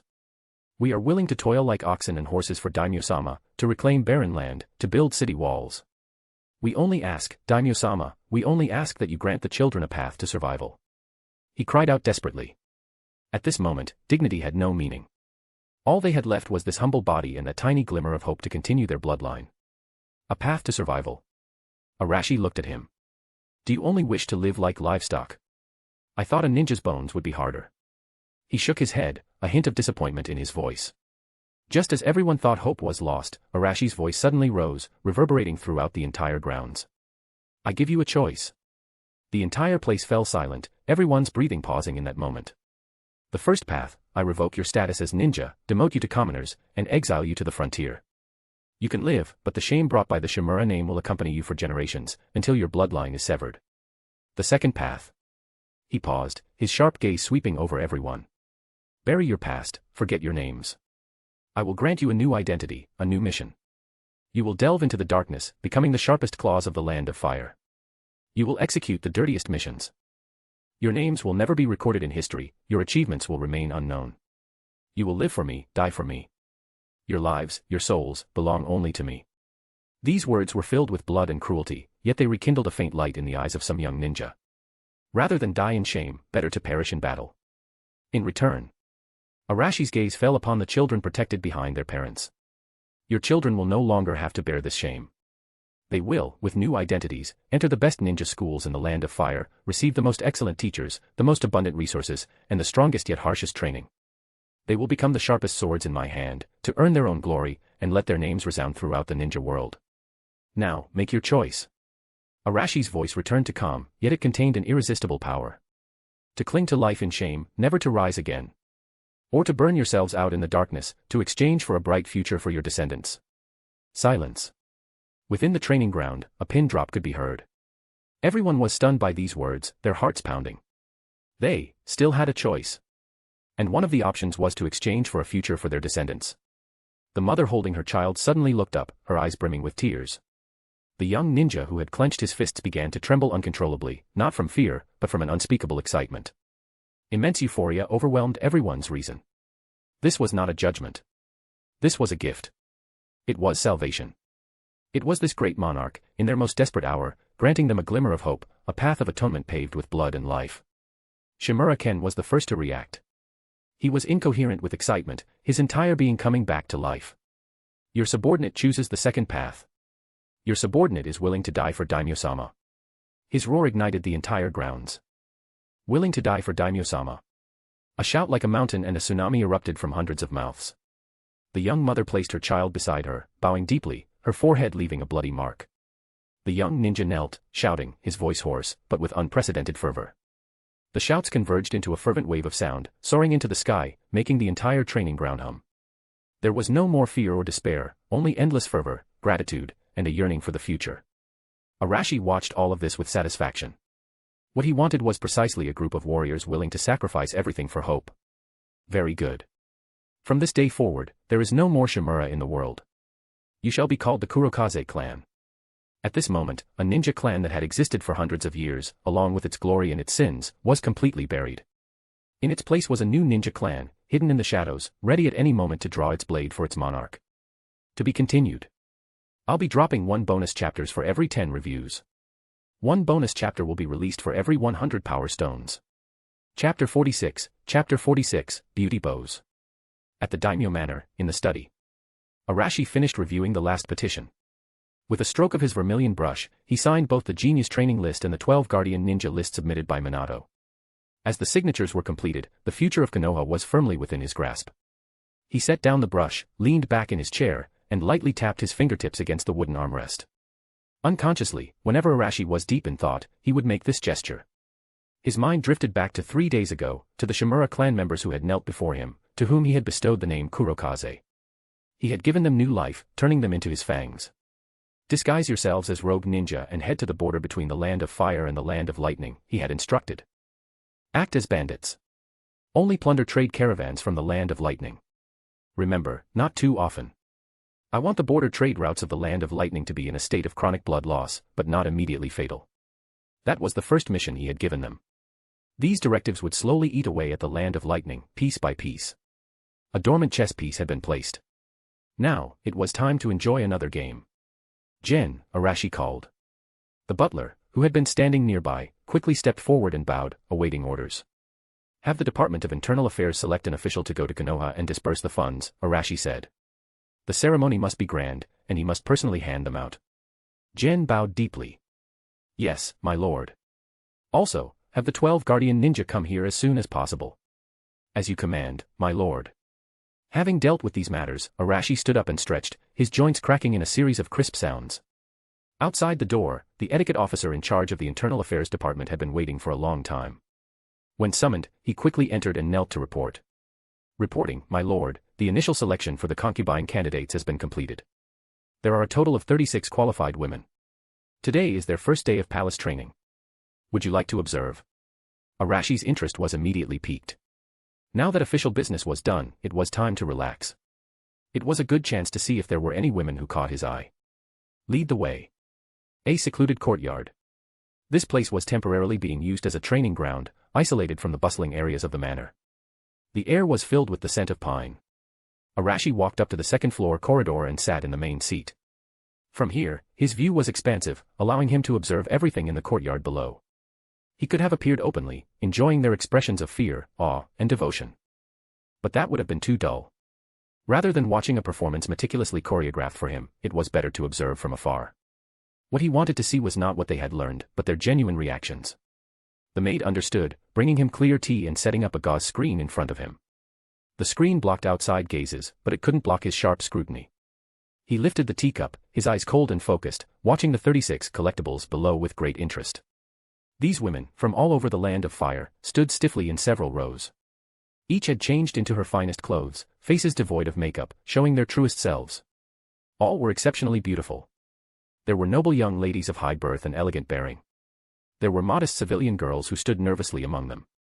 And naturally, a few special prey were mixed in. Mei stood among the crowd, her gaze lowered. Her soft long dress had replaced her hidden mist combat attire. Her delicate hands, once accustomed to holding kunai, now clasped helplessly before her. She could feel many eyes on her, filled with scrutiny and hostility. Especially from the young woman standing not far away. That woman had long black hair, exquisite features, and wore the fan-shaped crest of the Uchiha clan, identifying her as Uchiha Ragyo. Ragyo's gaze swept indifferently over Mei, then moved away. In her eyes, everyone here was nothing more than a stepping stone for her to become the daimyo's concubine, and eventually the mother of the nation. On the other side, Kurenai looked completely out of place. She was unlike the others, who were either nervous or ambitious. Her face showed only confusion and resistance. Her father had roughly pulled her out of her ninja career and thrust her into this gilded cage. To this day, she still didn't understand why her life had changed so drastically. At that moment, an old woman with white hair and a ruler in her hand slowly walked into the courtyard. She was the strictest female official in the palace, even the concubines of the previous daimyo had been trained by her.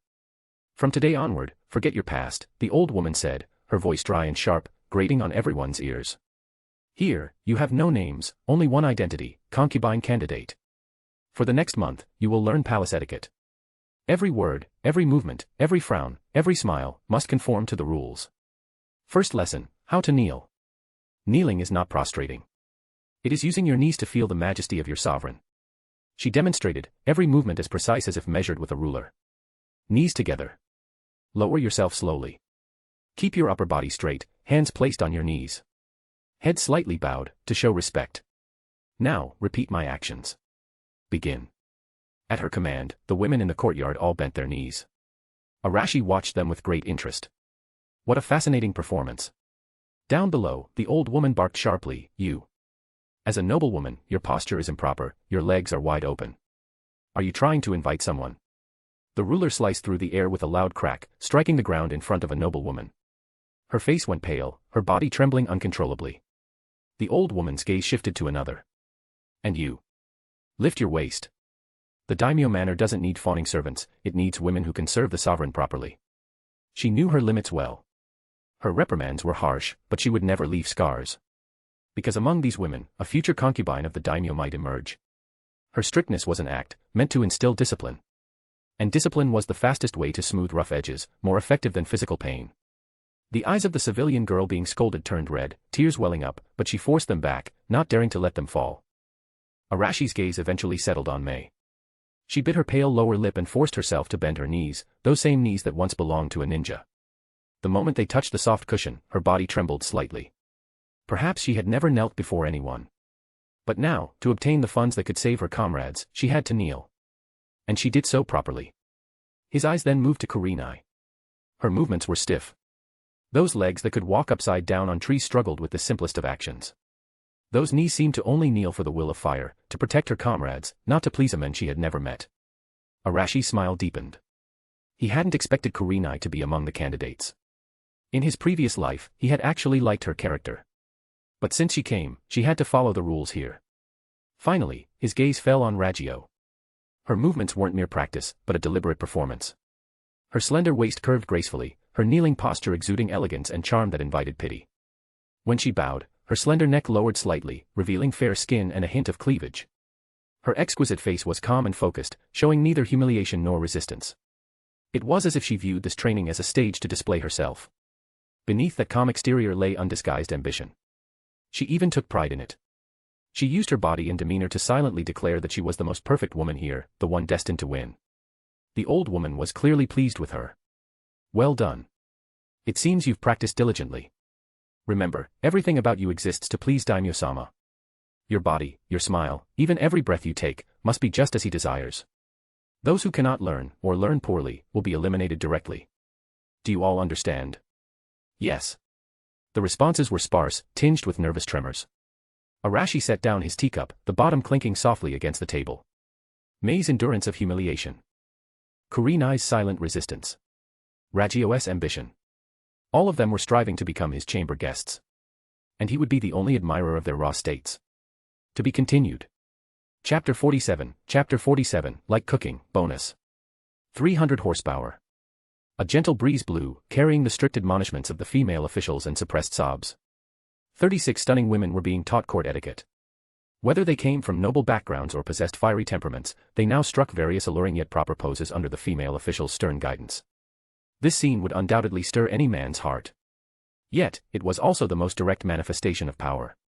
Arashi watched calmly. He liked beautiful women, and he liked the process of taming them even more. To completely crush their arrogance, then brand them with his unique mark. This sense of satisfaction far surpassed mere possession. But he knew that both beauty and enjoyment stemmed from power. If the foundation of that power were shaken, everything would disappear. Only by making the foundation of his authority more stable could he gain more. Beauty was merely an embellishment, a trophy. He could not constantly indulge in pleasure. As this thought crossed his mind, the appreciation in his eyes quietly faded, and his face regained its sternness. Arashi drained the tea in his cup in one gulp, then slowly rose. The etiquette official by the screen had not even reacted before seeing the daimyo's departing figure. It was as if the scene, which was enough to excite any man, was just a roadside sight in his eyes. My lord. The etiquette official hurriedly followed, a trace of panic in his voice. Arashi's steps did not falter, and he said indifferently, the training here should follow the rules. I want to see the results in a month. Then he cast aside the garden's spring beauty and the distracting thoughts in his mind. Yes, Daimyo-sama. The etiquette official knelt respectfully. When he looked up again, the daimyo's figure had already vanished. Inside the study, the scent of pine incense lingered. Arashi changed back into his casual clothes and sat in the large chair. On the desk before him, scrolls and documents were piled high, categorized and neatly organized. At the very top were several highest priority memorials, filtered by the butler according to the rules he had set. They were distinguished by different colored seals. Red represented military intelligence. Gold represented people's livelihood. Black represented oversight. However, a scroll sealed with a golden seal had an additional black crow feather tied to it. This was the highest alert he had established. Crow feather urgent report. It meant that the matter was so urgent that it could shake the nation's foundation, and its priority superseded all regular urgent reports. Arashi directly picked up the scroll with the crow feather attached and unrolled it. The scroll read, continuous heavy rain in the southern plains has caused rivers to overflow, affecting several cities, destroying thousands of acres of farmland, and the number of disaster victims has reached over 100,000. His brows furrowed instantly. People's livelihood was the nation's foundation. Especially at a time when he was about to make drastic changes to the ninja system, a stable rear was crucial. If over 100,000 disaster victims were not handled properly, it would be enough to trigger a massive wave, causing all his plans to fail. His brushstrokes were decisive, and his handwriting firm. Open granaries for disaster relief and appease the people's hearts. Order the Ministry of Works to immediately dispatch personnel to the disaster area to supervise the construction of dams. The necessary funds will be directly allocated from the national treasury. Local officials along the way must not delay or embezzle, violators will be immediately executed. After dealing with this top priority, he picked up the urgent military report with the red seal. The report read, bandits are causing trouble on the border of the land of rivers. Their leader employs ruthless tactics, and it is suspected that rogue ninja are involved. The local garrison has failed in several encirclement campaigns and suffered heavy losses. A minor ailment, yet it vexes the heart. He snorted coldly, his written directive imbued with killing intent. Order the local garrison to blockade all vital routes and cut off their supplies. Additionally, send a message to Konoha, ordering Minato Namikaze to personally lead a Jonin squad to assist in the annihilation, ensuring total elimination and displaying their heads along the border. This would also show the people of High that Konoha's yellow flash must also obey the daimyo manor's orders. Finally, he picked up the impeachment memorial with the black seal. It was the final investigation report for an old case. The vice minister of the Ministry of Internal Affairs colluded with local officials and embezzled funds for river repairs last year. The evidence was conclusive. Part of the embezzled funds was supposed to be used to reinforce the dam that had now burst. Arashi immediately snorted coldly. In times of national crisis, corrupt officials were especially detestable. He did not even make a written annotation on the memorial, but directly gave an oral command. Shadow Guard. Your subordinate is here. A shadow guard appeared silently, as if he had always stood in the shadows. Go and apprehend this person for questioning, Arashi said calmly. Make sure he coughs up everything he has swallowed over the years, principal and interest. As for him, 3 days later, at the breached dam, in front of all the disaster victims, execute him. Yes. The shadow guard's reply was only one word, yet it was filled with a bloody scent. After handling all urgent matters, the study returned to silence. Arashi finally relaxed a little. He lightly tapped the table, then, as if remembering something, walked to the map of the ninja world, his gaze falling on the Konoha marker. Having brought Konoha to heel, the next step was to place a set of shackles upon it. He had prepared 2 strategies for this. One was to establish the Land of Fire Mission Center, centralizing all mission issuance and allocation rights under national control. If this step succeeded, it would mean gaining control of Konoha's economic lifeline. This was only the first step. The second step, and the most crucial one, was the separation of military and government. Hokage, it is time to return to your origin, Arashi murmured softly, his eyes deep. The duty of a blade is to sharpen its edge, not to indulge in political affairs. Konoha's internal affairs, from village planning and fiscal taxation to neighborhood disputes, all belong to political matters. How could they be managed by a group of ninja who only understood killing? At that time, the Daimyo Manor's Konoha Political Affairs Office would be established, fully taking over all of Konoha's civilian and political affairs. From then on, the Hokage would command the military, and he would command the Hokage. All military actions, without his permission, were not to be taken lightly.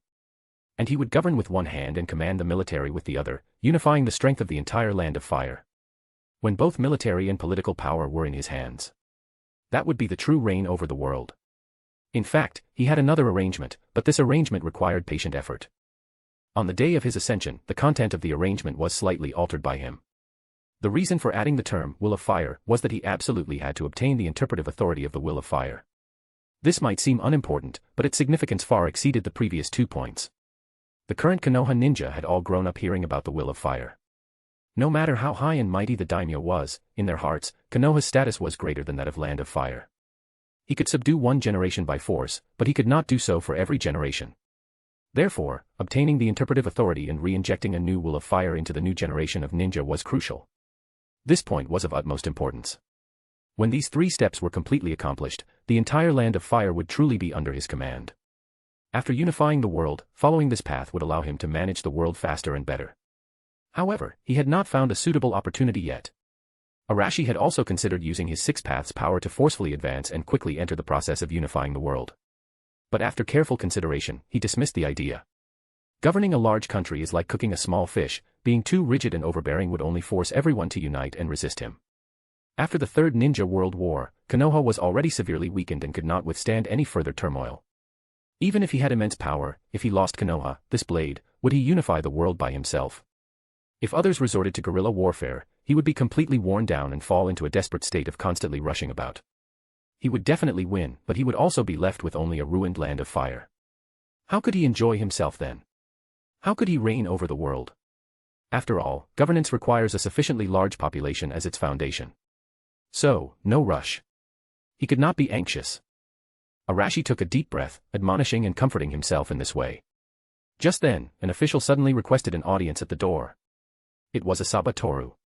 After he entered, Arashi asked, "Is there any progress on the matter?" Toru respectfully replied, reporting, "Daimyo-sama, the first batch of merchant caravans departed this morning.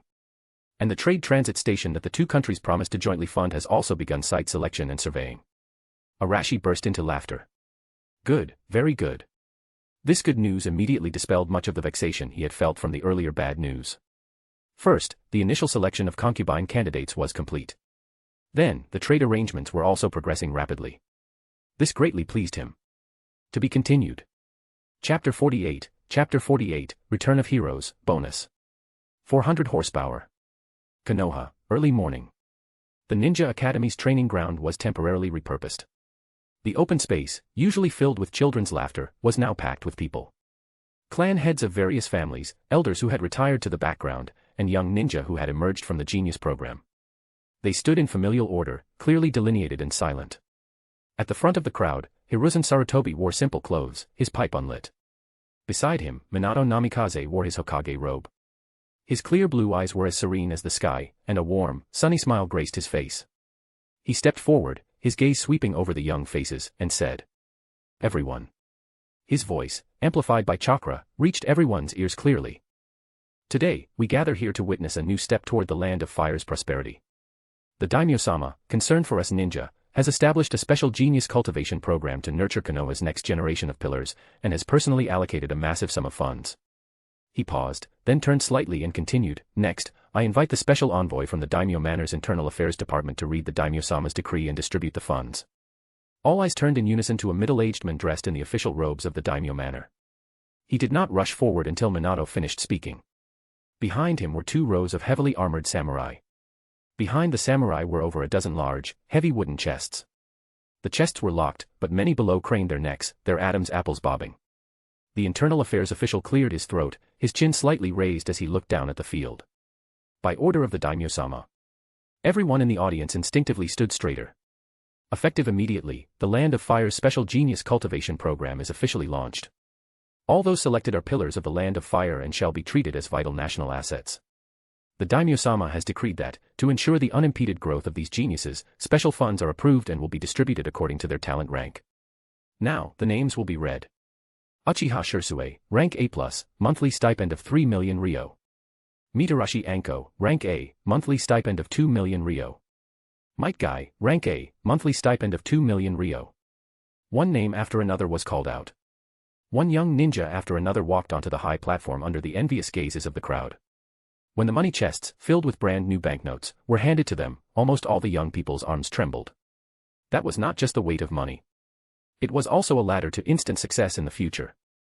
One civilian ninja, flushed with excitement, knelt directly on the ground and kowtowed heavily toward the Land of Fire's capital. "Thank you, Daimyo-sama." That bow was like a signal. All the young ninja who had received funds spontaneously knelt down. Waves of gratitude, like a mountain roar and sea surge, echoed over the training ground. "Thank you, Daimyo-sama." Hiruzen watched this scene, finally putting his pipe in his mouth and lighting it. The smoke he exhaled obscured his lonely face. Minato sighed deeply, both happy for these youths and worried for the village's future. He wondered if such a change was correct. "Sensei, have you accepted your fate?" A soft, effeminate voice, tinged with mockery, echoed faintly. Hiruzen did not turn around. He knew who it was.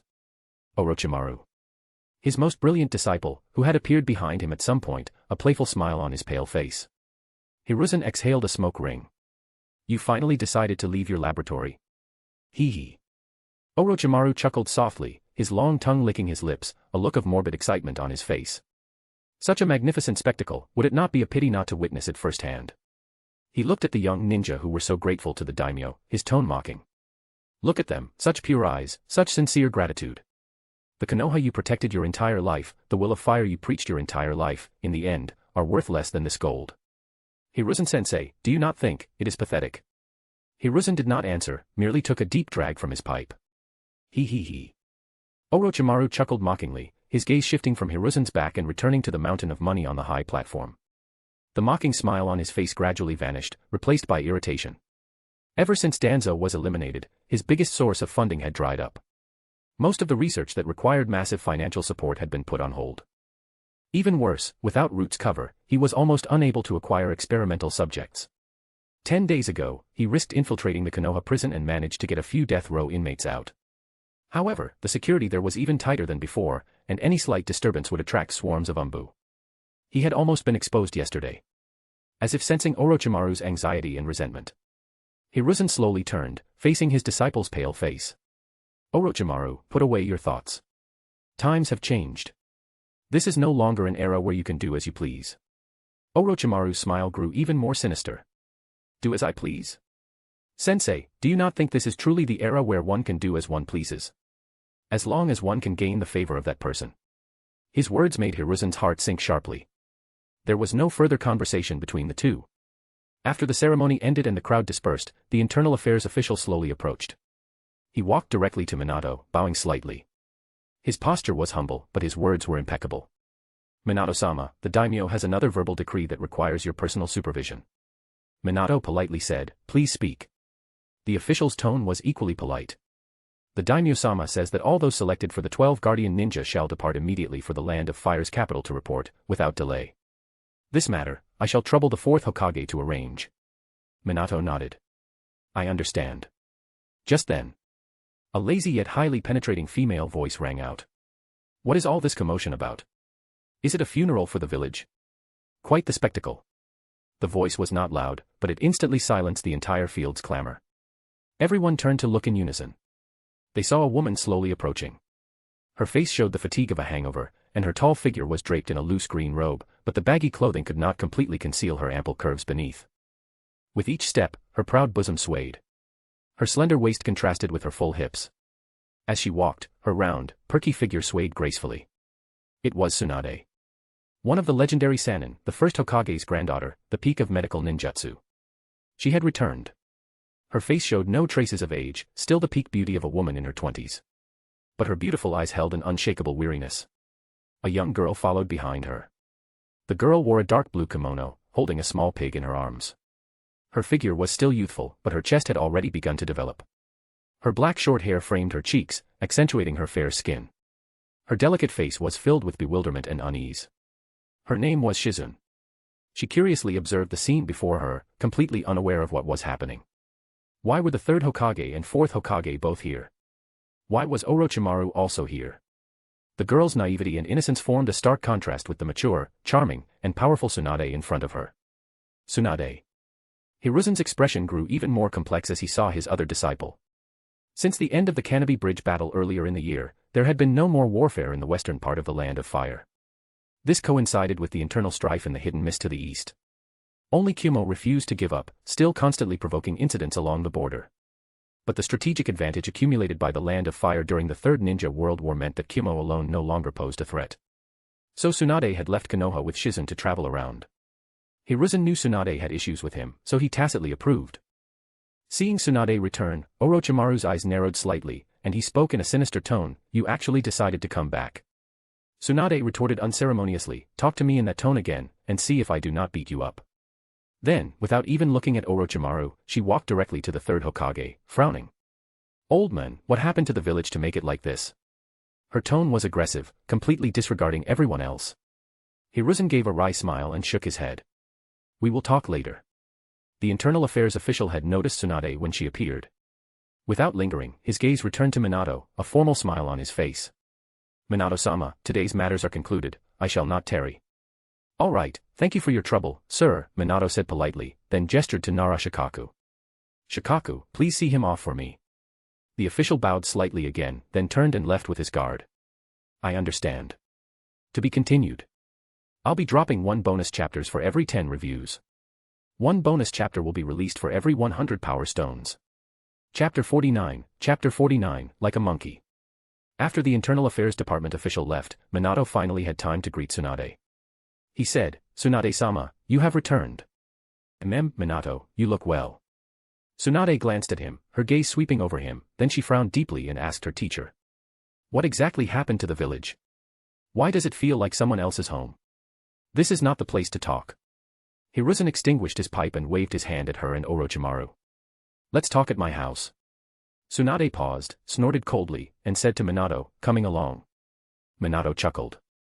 "No, the border has been plagued by bandits recently. I need to go deal with it." Tsunade nodded, said nothing more, and followed her teacher away. Shizune, holding Taunton, timidly looked around and followed closely behind. Orochimaru licked his lips, chuckled softly, and followed like a shadow. The Sarutobi compound was still the same, ancient and serene. As the group stepped into the courtyard, a white-haired but spry old woman emerged from the house to greet them. It was Hiruzen's wife, Biwako. "Tsunade." "Orochimaru." Biwako's eyes flashed with surprise upon seeing them, her face filled with maternal affection. "You two children, you have finally decided to visit." She stepped forward and took Tsunade's hand, then looked Orochimaru up and down, muttering, "You have gotten thin, both of you." Biwako's warmth softened Tsunade's expression slightly. "Biwako-sama. Heh, you still remember to greet people." Biwako smiled and patted her hand, then glared at Orochimaru beside her. And you, cat, got your tongue. Biwako-sama. Orochimaru bowed slightly, the chill on his face dissipating considerably. All right, come in and sit down, I will make you some tea. Biwako bustled about enthusiastically, as if they were still the little brats who used to follow Hiruzen around. Biwako, Hiruzen said, go make dinner first. We have matters to discuss. The tea can be brought in later. The smile on Biwako's face froze. She looked at her husband's serious expression, then at Tsunade and Orochimaru, and immediately understood something. She sighed and nodded. Understood. You all talk well. In the study, Hiruzen personally poured tea for the two. Without the title of Hokage, he now seemed more like an elder worried about his juniors. Speak, Tsunade broke the silence first, getting straight to the point. What exactly happened while I was away? Why is that scoundrel Danzo not here? With such a big event, would he not jump out to seek attention? He is dead. This answer caused Tsunade's pupils to contract sharply. Dead? Who killed him? Kumo, or Iwa? Neither. Hiruzen shook his head, his tone complex. He died in the land of fire capital. The new daimyo ordered his execution on charges of treason. What? Tsunade abruptly stood up, her beautiful eyes fixed on Hiruzen. The daimyo. How dare he execute a Konoha advisor? What about Minato? Did he just stand by and watch? Hiruzen slowly exhaled a turbid breath.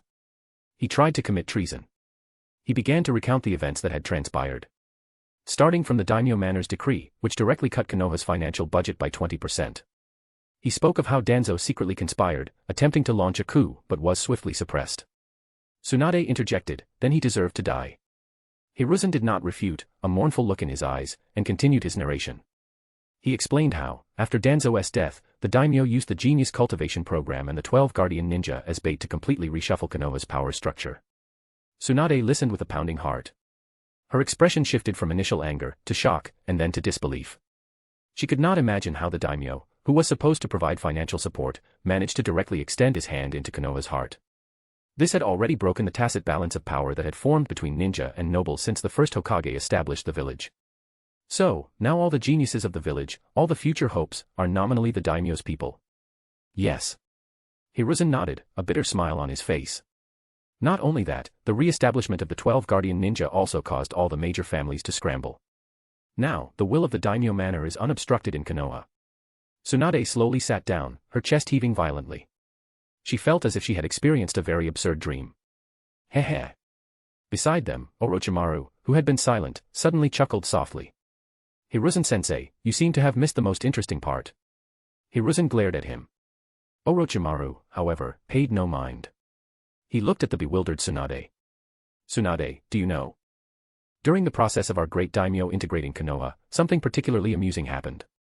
He issued an edict to select concubines throughout the land of fire. Tsunade frowned. Selecting concubines. Sure enough, those nobles have nothing but power and women in their heads. Is he trying to get his hands on Konoha's bloodline limits? This was almost her first reaction. Exactly. Tsunade's answer immediately made Orochimaru clap his hands and laugh heartily, a rare burst of genuine joy. Everyone in Konoha thought the same as you. Especially the Uchiha and the Hyuga. On the Uchiha side, Fugaku's wife personally stepped in, grooming her own younger sister like an offering, just waiting to send her to the daimyo's bed. The Hyuga were even more miserable. At first, they refused outright, but then the daimyo manor investigated them over tax issues, almost confiscating all their assets. In the end, they still sheepishly submitted a list of all the family's geniuses. Do you know what the funniest part is? Orochimaru leaned closer, his voice lowered, his face full of schadenfreude. In the end, everyone discovered that the daimyo, from beginning to end, never mentioned wanting women from their families. What he wanted was just their loyalty. Selecting concubines is one thing, and the genius cultivation program is another, they are completely separate matters. Ha ha ha. Imagine that scene, the entire Konoha, all the families who prided themselves on their intelligence, being played like monkeys. It is truly too interesting. Hiruzen watched Orochimaru laughing so hard he was bent over, and suddenly realized how long it had been since he had seen him smile. He laughed just like he did when he was a child. Tsunade was completely stunned after hearing this. She opened her mouth, but not a single word came out. Absurd. Too absurd. How could the village become such a laughingstock because of something like this? However, Hiruzen's voice sounded again, a smile also appearing on his face. That smile, surprisingly, carried a hint of relief. Although the village has become like this, for civilians, it might be a good thing. After the daimyo's ascension, all war taxes were abolished, and high pensions were given to civilians injured and disabled in the war. Now, prices in the village are much lower than during the war, and many formerly poor families can now live stable lives. Tsunade was startled. She looked at the heartfelt joy on her teacher's face, her heart a mix of emotions. She suddenly felt that the teacher before her had become incredibly unfamiliar. After a long while, she found her voice again. What about Jiraiya? Is he still at the border? Yes, he is. Hiruzen nodded. Our peace agreement with Kumo has not been officially signed yet, so someone needs to guard that area. Tsunade nodded, not speaking further. In the study, silence fell once more. The teacher and student, who once had endless conversations, now sat in wordless contemplation. To be continued. Chapter 50, You Are Free. Bonus. 500 horsepower. It was already afternoon when they left Sarutobi's residence. Tsunade and Orochimaru walked side by side on the streets of Konoha.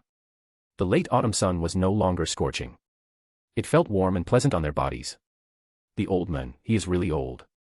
Recalling her teacher's home earlier, Tsunade could not help but sigh, her tone carrying an indescribable melancholy.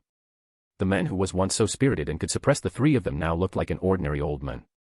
All his sharpness had been worn away by time. Humph, he just recognized reality, that is all. Orochimaru scoffed, dismissive. Tsunade stopped, looking at him with displeasure. Show some respect, he is our teacher after all. Yes, our teacher. Orochimaru replied perfunctorily, lost in thought. His gaze, however, curiously surveyed his surroundings. Tsunade also fell silent, beginning to observe the village she had been away from for nearly a year. The streets were much cleaner than she remembered. The shops on both sides were almost all open, and business seemed to be good. She even saw many civilians in the butcher shop, which was a rare sight in the past. Several women, carrying vegetable baskets, walked along, chatting cheerfully about who had received funding from the daimyo-sama. Along the way, Tsunade heard such discussions constantly. Suddenly, she paused. Ahead, several children were chasing and playing, their small faces beaming with joy. She did not even know how long it had been since she had seen such a scene. The entire village exuded a vibrant energy. This energy was even stronger than when they defeated Suna and Iwa. However, the one who created all this was not the Hokage. Instead, it was a so-called daimyo whom she had never met. Standing on the bustling street, Tsunade, for the first time, felt a sense of confusion about the will of fire, which she had believed in unwaveringly since childhood. Protecting Konoha, what exactly was she protecting? The Hyuga clan's territory was always so quiet. So quiet that it felt as if time itself slowed down here. The wind chimes under the eaves were still, the garden's landscape was undisturbed, and even the air was filled with a sense of dullness and solemnity. This was one of Konoha's oldest noble families. And rules were everything here. The long corridor was deep, and sunlight, cut into strips by the lattice, lay on the polished floor. Hyuga Hisashi knelt under the corridor. In front of him was a neatly folded set of travel clothes and a money box filled with brand new banknotes. These were the uniform and the first month's salary for the 12 guardian ninja, just issued by the daimyo manor. The money box was unopened, but he knew the amount inside was substantial.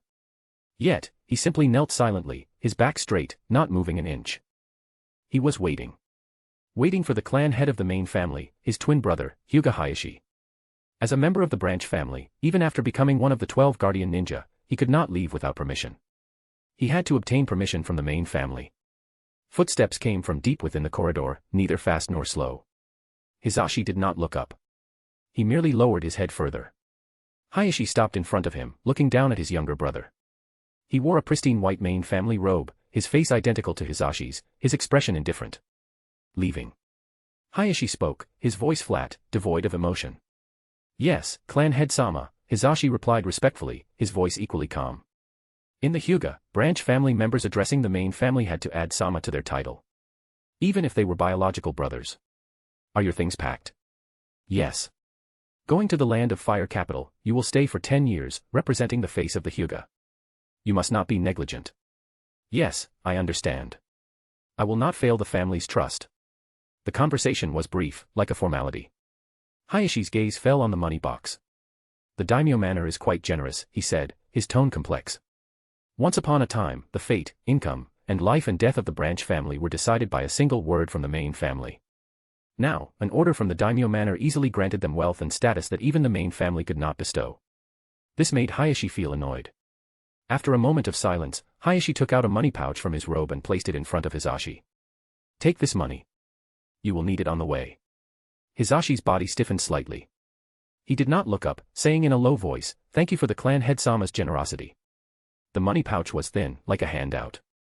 It was more like the main family's final, hypocritical control over the branch family. Hayashi grunted, then squatted down, meeting Hisashi's gaze. This face, identical to his own, had only one difference, the blue caged bird seal on the forehead. He reached out, wanting to pat his brother's shoulder. His hand, however, stopped in midair, finally resting on the travel clothes, gently smoothing out a slight wrinkle. When you reach the land of fire capital, be careful in all things. The 12 guardian ninja are all elites from various clans. Competition is inevitable. But remember, you are a Hyuga. Hisashi still kept his head down. Yes, for the Hyuga clan. For the Hyuga clan. These 4 words were another seal carved into his soul. Because of these 4 words, his son, Niji, would also be marked with the same disgrace when he grew older. Because of these 4 words, he, despite having talent no less than his brothers, could only be a shadow, a shield for the main family.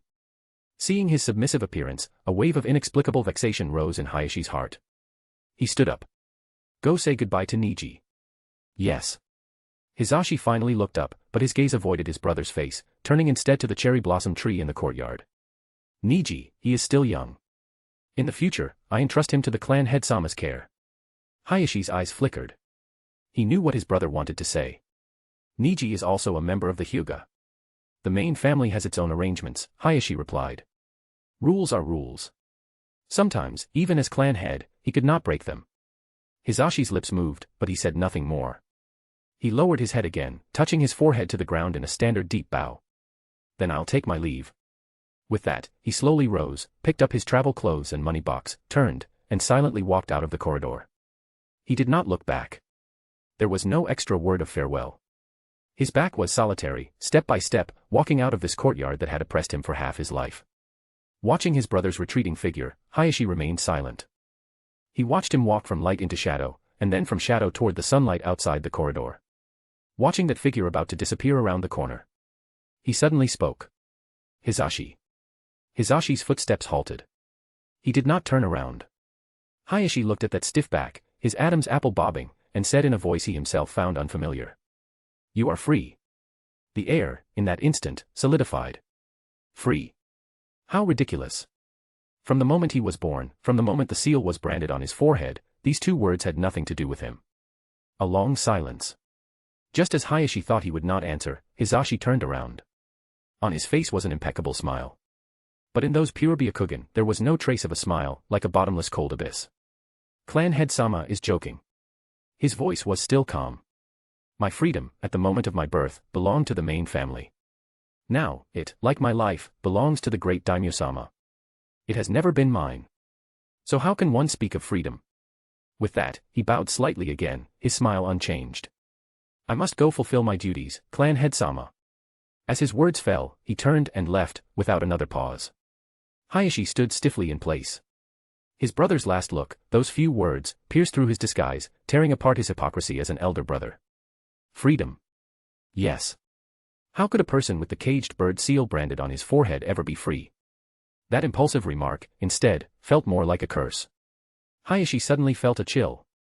That supreme daimyo, with just an order, a decree, allowed Hisashi to leave the cage that had imprisoned him his entire life. And it was a decree he himself had written. But what about himself? He, the head of the Hyuga, was forever trapped in the even larger and more magnificent cage of the Hyuga main family. Who, in the end, was the true prisoner? Ring. Ring. Ring. A gust of wind blew, and the wind chimes under the eaves let out a crisp and lonely lament. To be continued. Chapter 51, Guardian Ninja, set off. Bonus. 50 reviews. Hisashi's steps were steady and precise. Each footfall landed at a fixed distance. This was a rule of the branch family. He walked through the corridor, out of the courtyard, leaving behind the stifling atmosphere of the main family. Finally, he pushed open the small gate to his own home. The sound of the gate hinge turning was soft. The courtyard was small. A few wildflowers grew in the corner, adding a touch of life to the dull surroundings. A woman stood under the eaves, holding a freshly dried coat, waiting quietly for him. She was Hisashi's wife, also from the branch family. Seeing him return, her face showed no particular emotion, but her pure Byakugan softened. "You're back." Her voice was gentle, like a soft breeze. Hisashi responded, placing his luggage and money box under the eaves. The woman stepped forward naturally, taking the outer robe he had removed. She then picked up the dried coat and carefully helped him put it on. Her fingers were nimble, her movements gentle, smoothing out every wrinkle on the fabric. "Everything is ready," she said softly.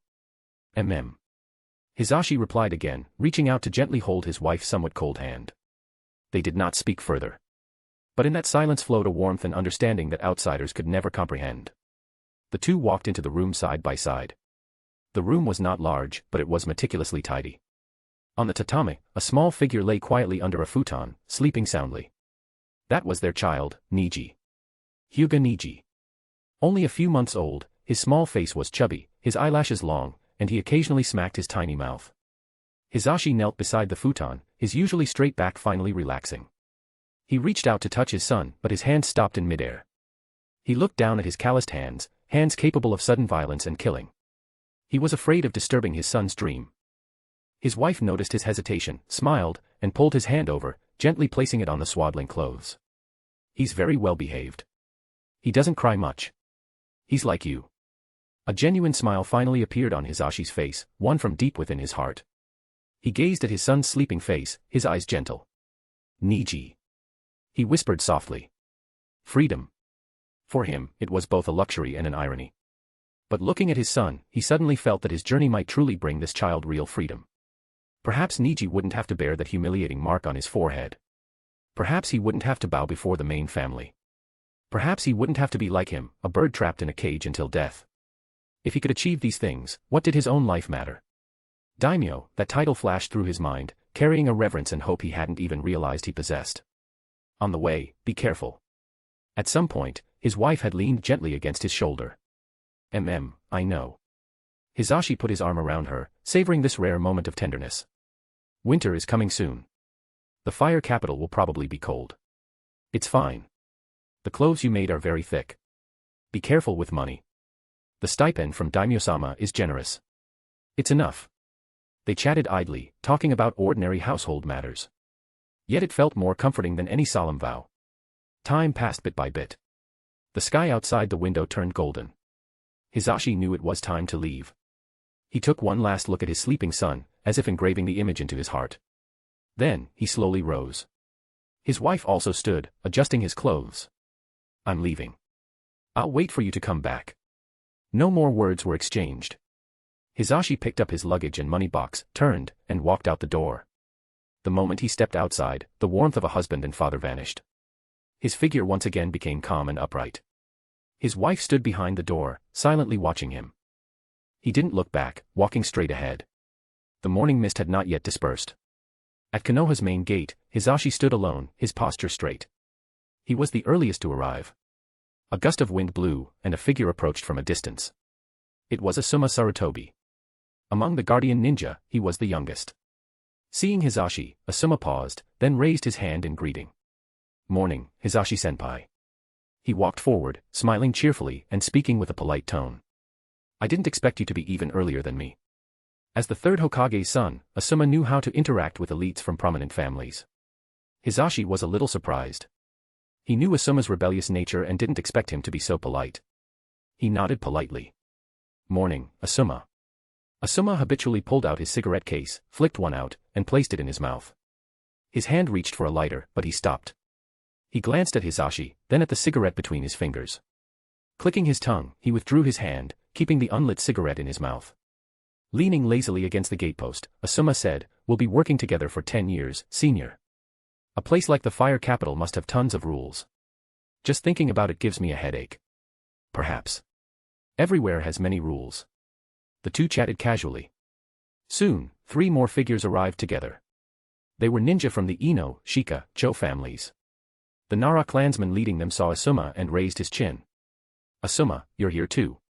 "Yeah, you guys are pretty early too." Asuma smiled, clearly familiar with them. Before he finished speaking, a figure appeared in an instant, an Uchiha ninja.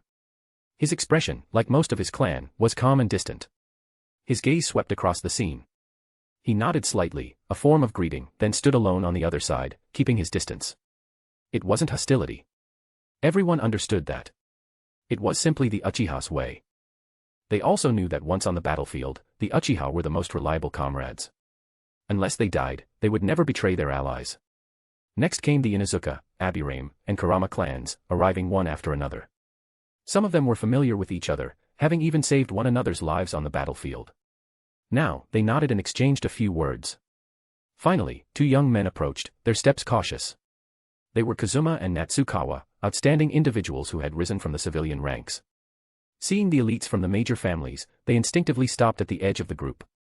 Asuma noticed them and waved. "Hey, you two, come over here. Don't stand so far away." This gesture immediately put them at ease, and they walked over gratefully. 11 people. Konoha's guardian ninja.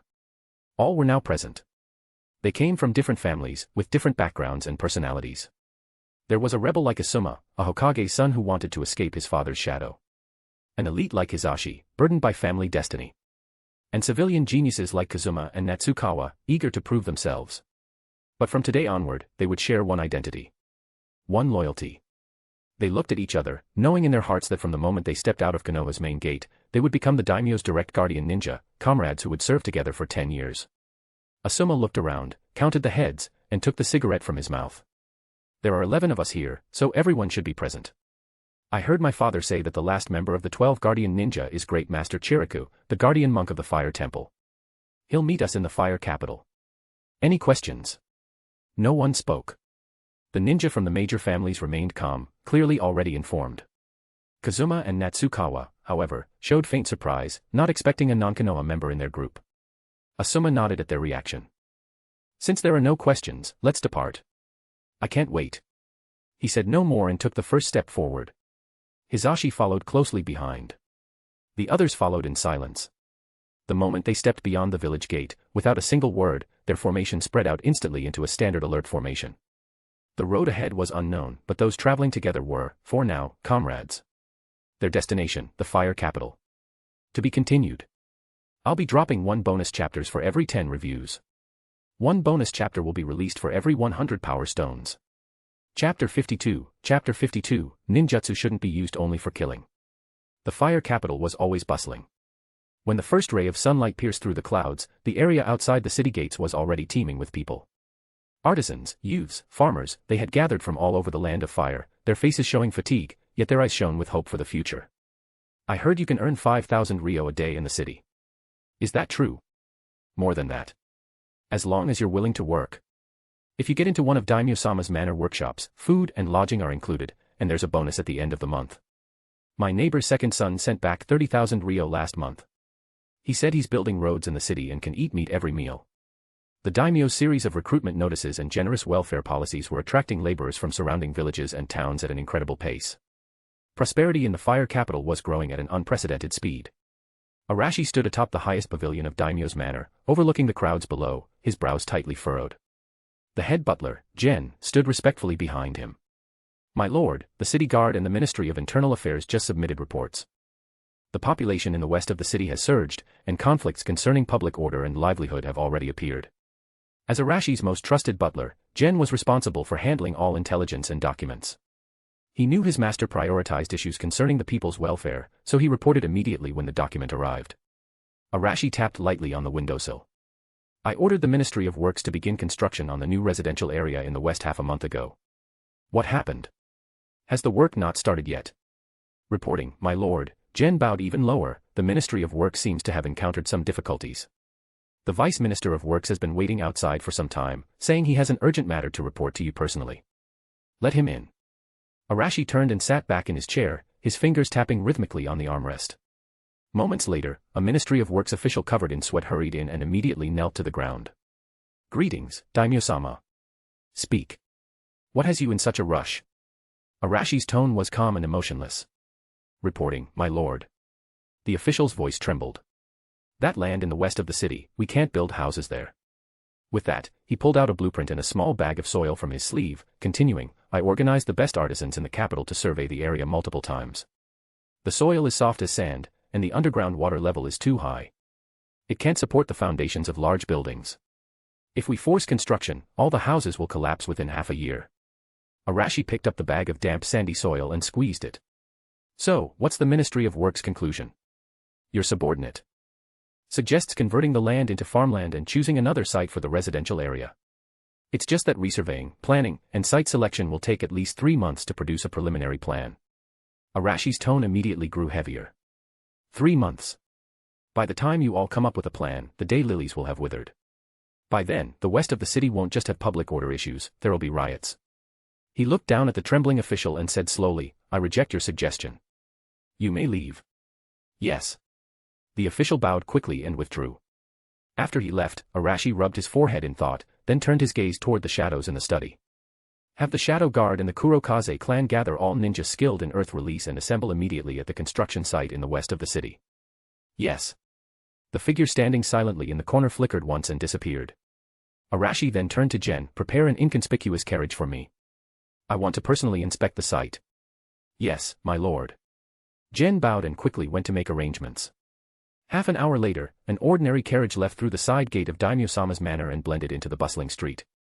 Inside the carriage, Arashi closed his eyes to rest. The reason he decided to go in person wasn't on impulse but from careful consideration. Because he wanted to overturn a deeply ingrained idea. A ninja should not be used only for killing. In past eras, the value of a ninja was measured by how many S-rank missions he could complete, or how many powerful enemies he could kill. How narrow-minded. Is the worth of a skilled earth-release ninja only to raise an earth wall for defense, or to trap enemies in a swamp of the underworld? Can a medical ninja only tend to the wounded on the battlefield? No. That way of thinking is too wasteful. In Arashi's plan, earth-release ninja could alter terrain, reinforce dams, open mountains to build roads, and even raise cities from the ground. Medical ninja could be stationed in the capital, spreading hygiene knowledge, preventing epidemics, and improving the overall lifespan of the nation. That was the true potential of ninja as extraordinary productivity.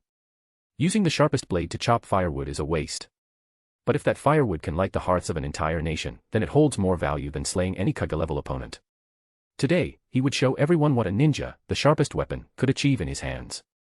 Gathering both the Shadow Guard and the Kurokaze clan at once was to make them understand that whoever solved his problems better would live better. Competition was always the best means of improving efficiency. The carriage rolled past the lively commercial district and entered the dilapidated west side of the city.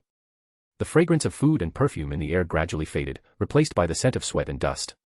Makeshift shacks lined the roadsides. After passing through the area, the carriage stopped before a barren open space. At the edge of the clearing, 2 groups of people were already waiting, clearly separated. On the left stood 7 black-clad ninja exuding fierce auras, the Kurokaze clan. Once a great clan, their strength had been drained by Danzo's experiments for years. After sending some to the land of lightning, only these few remained. Even so, their eyes still burned with determination. On the right were 8 Shadow Guard with calm and restrained auras. They were the earth release specialists among them. The Kurokaze leader stepped forward as soon as Arashi appeared, kneeling heavily on one knee. Kurokaze clan, earth release squad, all present and awaiting your command, Daimyo-sama. The Kurokaze ninja behind him knelt in unison. On the other side, the leader of the Kage Guard also knelt silently, his movements precise. Shadow Guard Earth Release Team, present as ordered. Arashi's gaze swept over both groups, ignoring their formality. He walked to the center of the wasteland and stomped down. The hollow feeling under his foot confirmed what the Ministry of Works had said. He squatted down, scooped up a handful of soil, and examined it. The texture was poor, filled with moisture and sand. Report your survey results, Arashi said without turning his head. Reporting, my lord, the Shadow Guard leader spoke first, his voice calm and precise.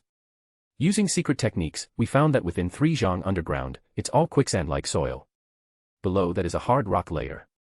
In my judgment, this area is unsuitable for building houses. The Kurokaze leader immediately followed, unwilling to fall behind. My lord, if you wish to build here, we'd have to dig out all 10 meters of quicksand and refill it with stone. The amount of work is immense.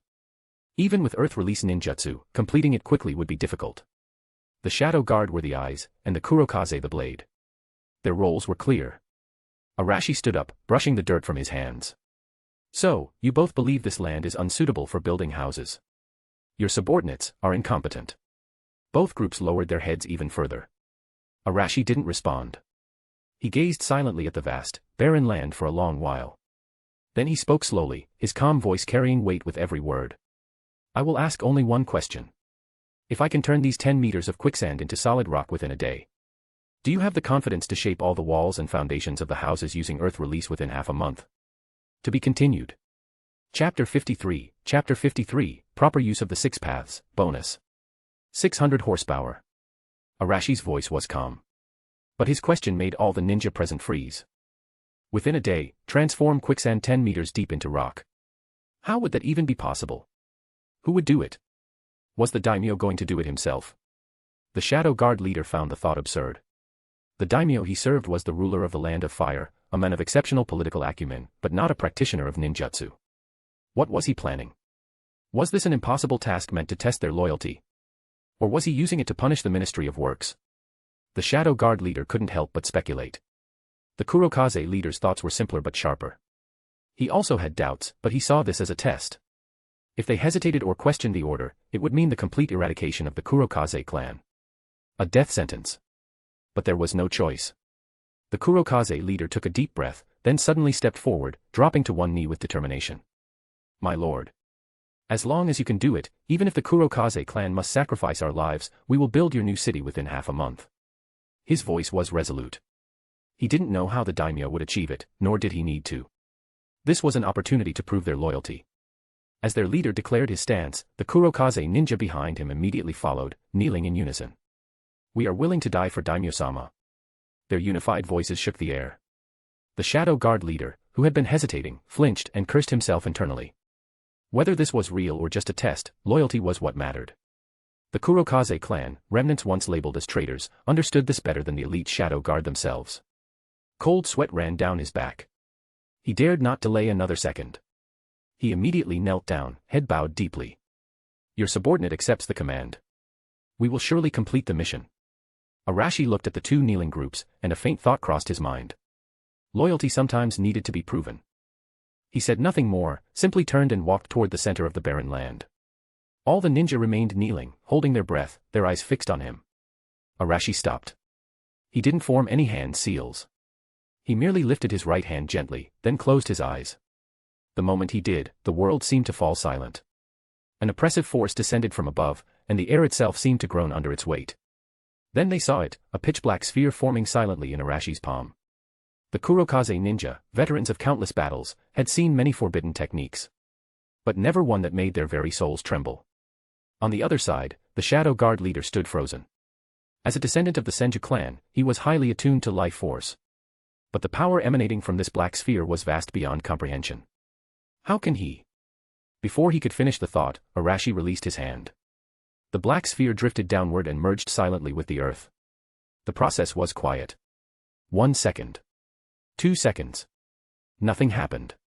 Just as the Shadow Guard leader thought it was merely some illusion technique, the ground began to change. The Kurokaze leader's eyes widened as the sand beneath Arashi's feet started to darken. From yellow-brown to deep brown, then to grayish-black. Crack, crunch. The sound came from beneath his knees. He looked down in shock to see the sand hardening beneath him. It was turning into solid rock. This is. The Shadow Guard leader's mind went blank. He stared as the sandy earth petrified at incredible speed, spreading outward like a tidal wave. Wherever it reached, dunes and hollows alike were instantly solidified. When all was still, the entire area, miles wide and 10 meters deep, had transformed completely. The quicksand had vanished. In its place was a vast, rocky plain. A miracle. A true miracle. Ah. The Kurokaze leader's jaw dropped, an involuntary sound escaping his throat as his whole body trembled. He understood now. There was no test. No hidden motive. They had been naive, trying to comprehend the will of one who ruled above all. He was the daimyo. Their sovereign. A presence that felt less like a man and more like a god. And the Kurokaze clan was fortunate enough to be a tool in the hand of that god. What greater honor could there be? When everything was done, Arashi clapped his hands lightly, glanced around, and nodded with satisfaction. The foundation is laid, Arashi said calmly. The rest is up to you. Remember, half a month. He walked in front of the Kurokaze leader. Build it well, and the best spot on this land will become the new territory for your clan. As for the Shadow Guard. His gaze shifted toward the pale-faced Shadow Guard ninja. Do well, and each of you will receive an extra year's salary. With that, Arashi turned and walked toward the distant carriage. The carriage slowly started, fading into the horizon. Only the two groups of ninja remained, still kneeling, unable to rise for a long time. The wind howled softly. After an unknown period, the Kurokaze leader finally moved. He didn't stand. Instead, he bowed deeply toward the direction Arashi had gone. Then, lifting his head, his eyes burned with fervor. "Move," he roared. "Half a month. Daimyo-sama gave us half a month. This is grace. This is our chance for rebirth. Everyone, move. Go to the Ministry of Works. Go to the city. Gather every craftsman and all available materials. If we fail to complete this mission, we'll die here to repay Daimyo-sama's kindness." His madness ignited the Kurokaze like wildfire. They leapt up, shouting in unison, their voices shaking the heavens. "Yes." The roar jolted the Shadow Guard leader back to his senses. Seeing the blazing determination of the Kurokaze, and his own hesitant subordinates, shame burned in his chest. He pushed himself up and gave his orders sharply. "Deploy personnel. Team 1, cordon off the site immediately. Team 2, go to the Ministry of Works for blueprints and manpower coordination. Team 3, handle external security." He paused, his eyes sharp as he looked at his men. "This is Daimyo-sama's command. We are Shadow Guard. We execute orders." "Yes." The Shadow Guard, as if waking from a trance, sprang into action. Inside the daimyo's manor, in the study, Gen had long been waiting. After serving Arashi his tea, he reported respectfully. "My lord, the 12 guardian ninja have arrived in the fire capital. They are currently waiting for your summons at the inn." Arashi took a slow sip of tea. "Inform them they don't need to see me." Gen paused slightly. Having the newly appointed 12 guardian ninja wait without an audience was strange. But he didn't question it and bowed. "Yes, my lord." Arashi continued, "Send them directly to the construction site in the west of the city. Tell them that from today onward, they're responsible for overseeing the progress and safety of the project. When the houses are built, I'll see them then. Tell them this. I hope they understand something from that construction site." Gen's brows twitched slightly. Assigning the guardian ninja to guard a construction site? What kind of order was that? He quickly suppressed his confusion. His lord often acted in ways beyond comprehension. "Yes, my lord. I'll make the arrangements immediately." In his mind, this was simply a ruler's way of testing his subordinates. But in Arashi's heart, this was the first lesson for the entire shinobi world. He wanted the ninja to witness with their own eyes how they could truly serve the land of fire. He wanted them to understand that under Daimyo-sama's rule, a ninja's value would no longer be measured solely by their ability to kill. And the 12 guardian ninja were to be the first to learn that lesson. To be continued. Chapter 54, Our role is to move bricks. Bonus. 700 horsepower. Fire capital, in. I say, it's been almost 2 hours, hasn't it? Asuma, a cigarette dangling from his mouth, leaned against the window and lazily watched the street below. What's the daimyo playing at? He calls us here, then leaves us sitting. His tone was laced with impatience. He was young after all, not good at waiting. Calm down, Asuma. A peaceful voice came from the corner. It was Chiriku, the guardian monk from the fire temple, who had arrived earlier. Clad in his kasaya and holding a Zen staff, he joined his palms together. We should not presume to guess the heart of the monarch. Asuma clicked his tongue but said nothing more, turning his gaze back to the window. The street outside was overflowing with life. Merchants, artisans, and civilians from all across the land of fire moved about, their faces tired yet brimming with hope. In the shops lining the street, wartime luxuries like sugar and silk were displayed openly, sold as if they were ordinary goods. From time to time, people dressed as civilians went in to inquire about prices or make purchases. This is crazy, Asuma muttered. He remembered visiting last year with his father. The capital had been prosperous, yes, but nothing like this. Now the air itself felt charged, vibrant, filled with an energy of growth and ambition. At the other end of the room, Kazuma and Natsukawa sat by the window, eyes wide in awe as they watched the busy scene outside. Natsukawa, look at that butcher shop, Kazuma whispered. I saw a few civilians buying half a pig. Are all the people here that rich? Hizashi sat silently on the tatame, eyes closed. But through the Byakugan, he observed the city's pulse more clearly than anyone. The patrols of the city guard were orderly and steady. The workers in the workshops brimmed with purpose. Compared to the oppressive air of the Hyuga clan compound, this place was a different world entirely. At that moment, the door slid open softly. A figure appeared in the doorway. It was a shadow guard. Everyone's attention immediately shifted toward him. By order of Daimyo-sama, I am to guide the 12 guardian ninja. The shadow guard displayed his identification tag, his voice calm and even. Please, follow me. Asuma's mood brightened slightly, and he quickly stepped forward. Who are you?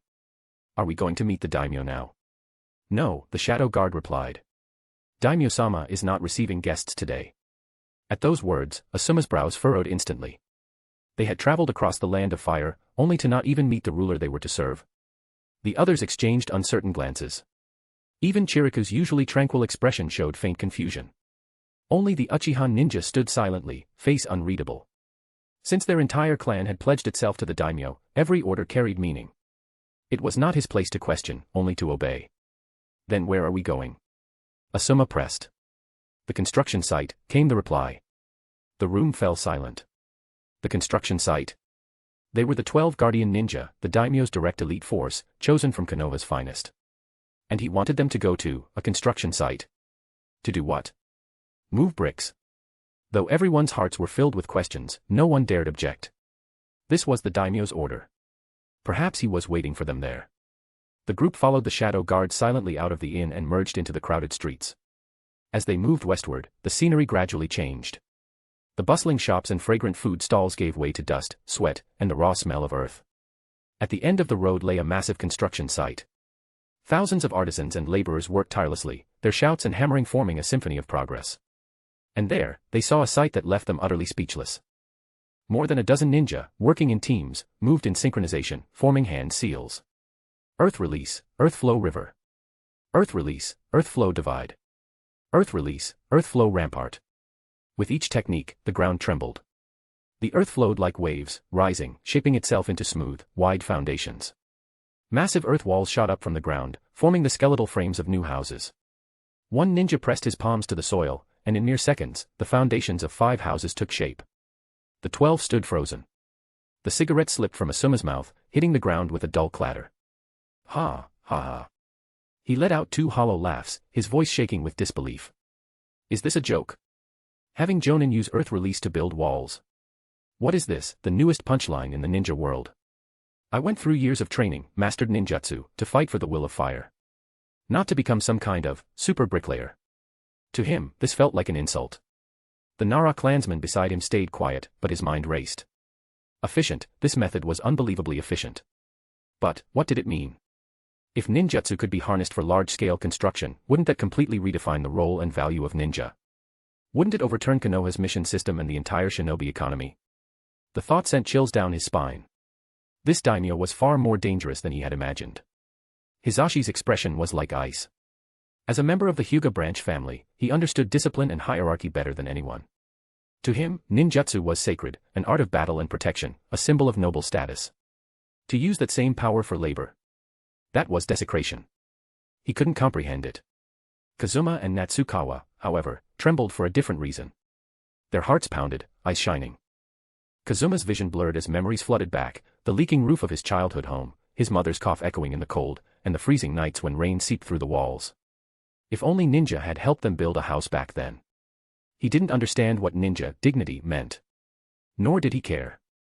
He only knew that these powerful men were building homes, homes that could shield people like him from wind and rain. This was kindness beyond words. Amitba.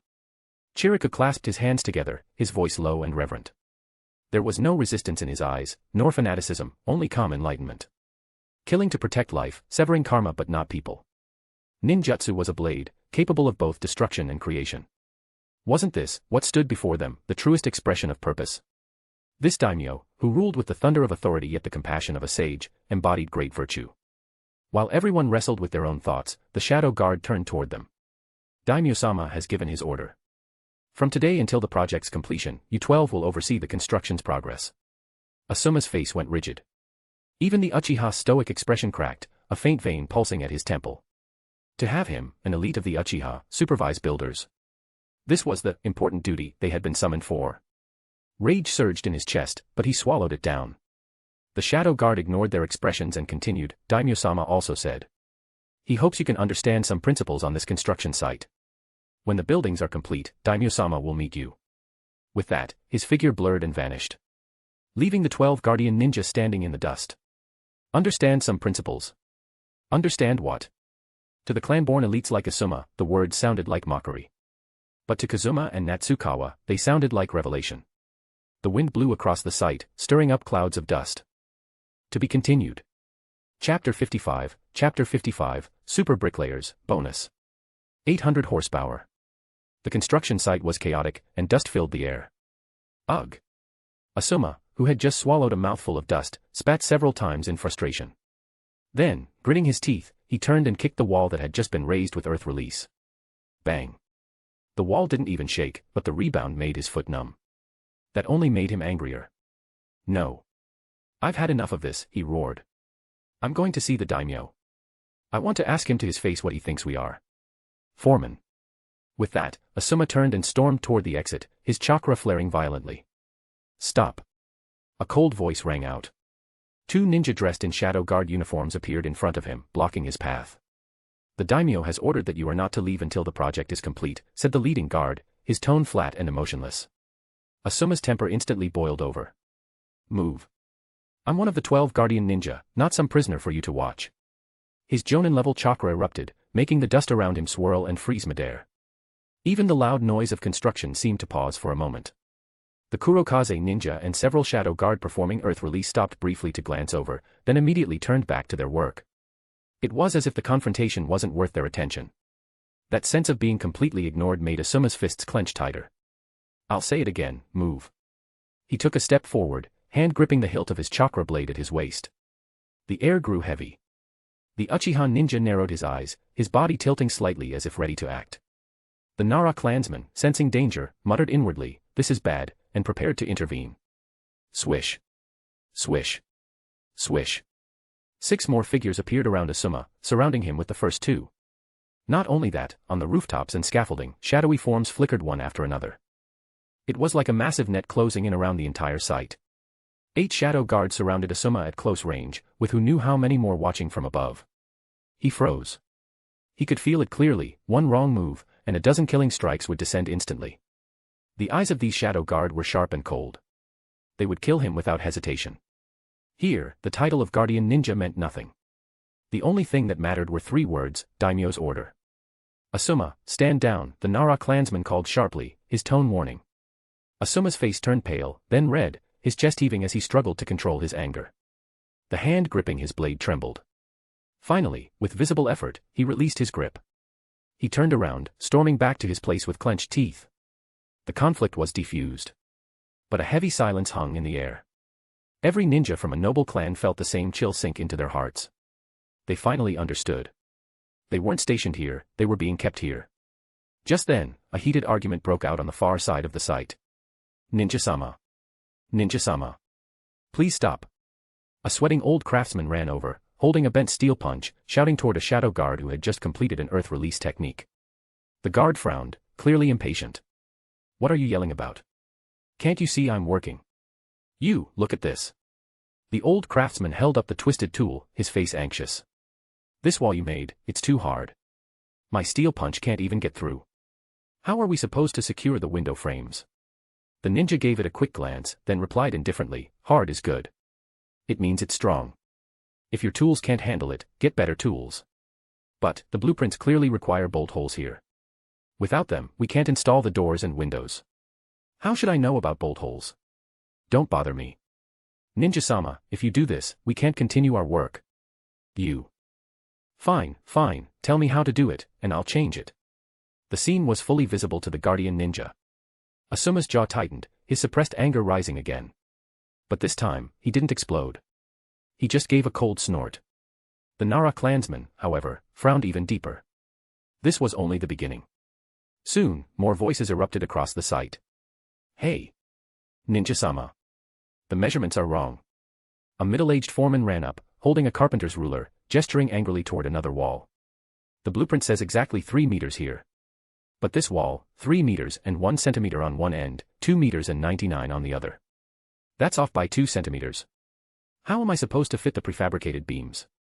The Kurokaze ninja scratched his head, confused. 2 centimeters? That's nothing, just the width of 2 fingers. It's not nothing, the foreman shouted, almost spitting on him. These are houses for people to live in, not mud walls for you to play with. Even a single centimeter off means the beam won't sit properly. In a storm, it'll collapse. People could die. Do you understand? The Kurokaze ninja's chakra wavered from frustration. Crack. A jagged fissure split across the wall. Oh my god. The foreman let out a wail, nearly collapsing to his knees. It's ruined. The Kurokaze ninja's face turned pale, his eyes burning with barely restrained killing intent. But he swallowed it down. He knew what would happen if the construction fell behind schedule or if the craftsmen were driven away. The daimyo's punishment would be far worse. Gritting his teeth, he forced the words out. Tear it down. Start over. Similar arguments flared up all across the site, like a string of firecrackers. The power of ninjutsu and the precision of craftsmanship clashed head-on. Ninjutsu that could decide life and death on the battlefield couldn't even ensure proper building dimensions here. The ninja who could split the earth with ease were helpless before the measurements on a blueprint. They could build walls stronger than stone, but forgot to leave spaces for windows and doors. They could raise a 10-meter wall in minutes, but couldn't keep it straight. It leaned like it might collapse any moment. The entire site descended into chaotic absurdity. Efficiency was astonishing, but the rework rate was even higher. Watching the scene, Asuma's face twisted with fury. He crushed the cigarette in his hand to dust. This is a joke, he roared. We're ninja. Konoha's elite. Not a bunch of glorified bricklayers. Did the daimyo bring us here just to make us watch this circus? This is an insult. His voice wasn't loud, but every ninja nearby heard it clearly. The Inuzuka ninja scratched at his Ninken's fur irritably, the dog whining in response. The Uchiha's expression darkened. Clearly, Asuma had voiced what everyone else was thinking. Their ninjutsu wasn't meant for this. It was meant to kill enemies, not dig dirt. But in the heavy silence that followed, a quiet voice broke through. Asuma-sama. I don't think this is an insult. The voice was faint, yet every word was crystal clear. To be continued. I'll be dropping 1 bonus chapters for every 10 reviews. 1 bonus chapter will be released for every 100 power stones. Chapter 56, the daimyo's true intention. Everyone froze. Who dared to speak up against them at a time like this? Asuma turned sharply toward the source of the voice. It was Kazuma. He stood a short distance away, his expression slightly nervous, yet his eyes shone with unwavering brightness. Asuma raised an eyebrow, his tone losing its usual warmth. Oh. Then what do you think this is? Glory. Kazuma's lips trembled slightly under Asuma's sharp gaze, but he nodded and spoke firmly. Yes. I think it's glory. He pointed toward the construction site, his voice quivering but resolute. I grew up in a shantytown outside the village. Our house had gaps on all sides, and whenever it rained, my mother would cough all night. For me, having a roof that doesn't leak was the dream my father chased his entire life. He looked at the others, his voice growing stronger, eyes burning. You might not understand, but to you, this is just dirt and stone. But to countless civilians across the land of fire, people like me. Every wall built here is a home that shields us from the wind and rain. It's a place where children can sleep peacefully, without waking up shivering in the cold. With ninjutsu, we can accomplish in a day what civilians can't do in a lifetime. Isn't that a greater glory than completing an S-rank mission? His words rang across the site, firm and passionate. Silence followed. Behind him, Natsukawa nodded vigorously, his eyes glistening red. Even Great Master Chiriku turned his head slightly, offering Kazuma a faint, approving look. But Asuma scoffed. That sounds nice. He walked up to Kazuma, standing a full head taller, his presence heavy and suffocating. Don't forget who you are, Kazuma. You're a ninja. A ninja's duty is battle. Killing. Our ninjutsu exists to take lives, not to mix mud and build walls. Your sentimental speeches mean nothing on a real battlefield. Kazuma's voice caught in his throat, face flushing with frustration. What I? Asuma pressed, eyes narrowing.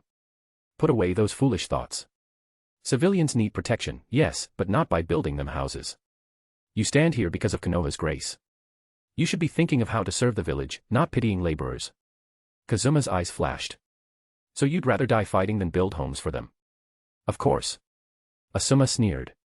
Civilians should stay in their place and not bother us. No. It shouldn't be like that. Kazuma suddenly raised his head, his fear burning away in anger. If you refuse to do even this small thing, then how can anyone believe you'd give your life for others?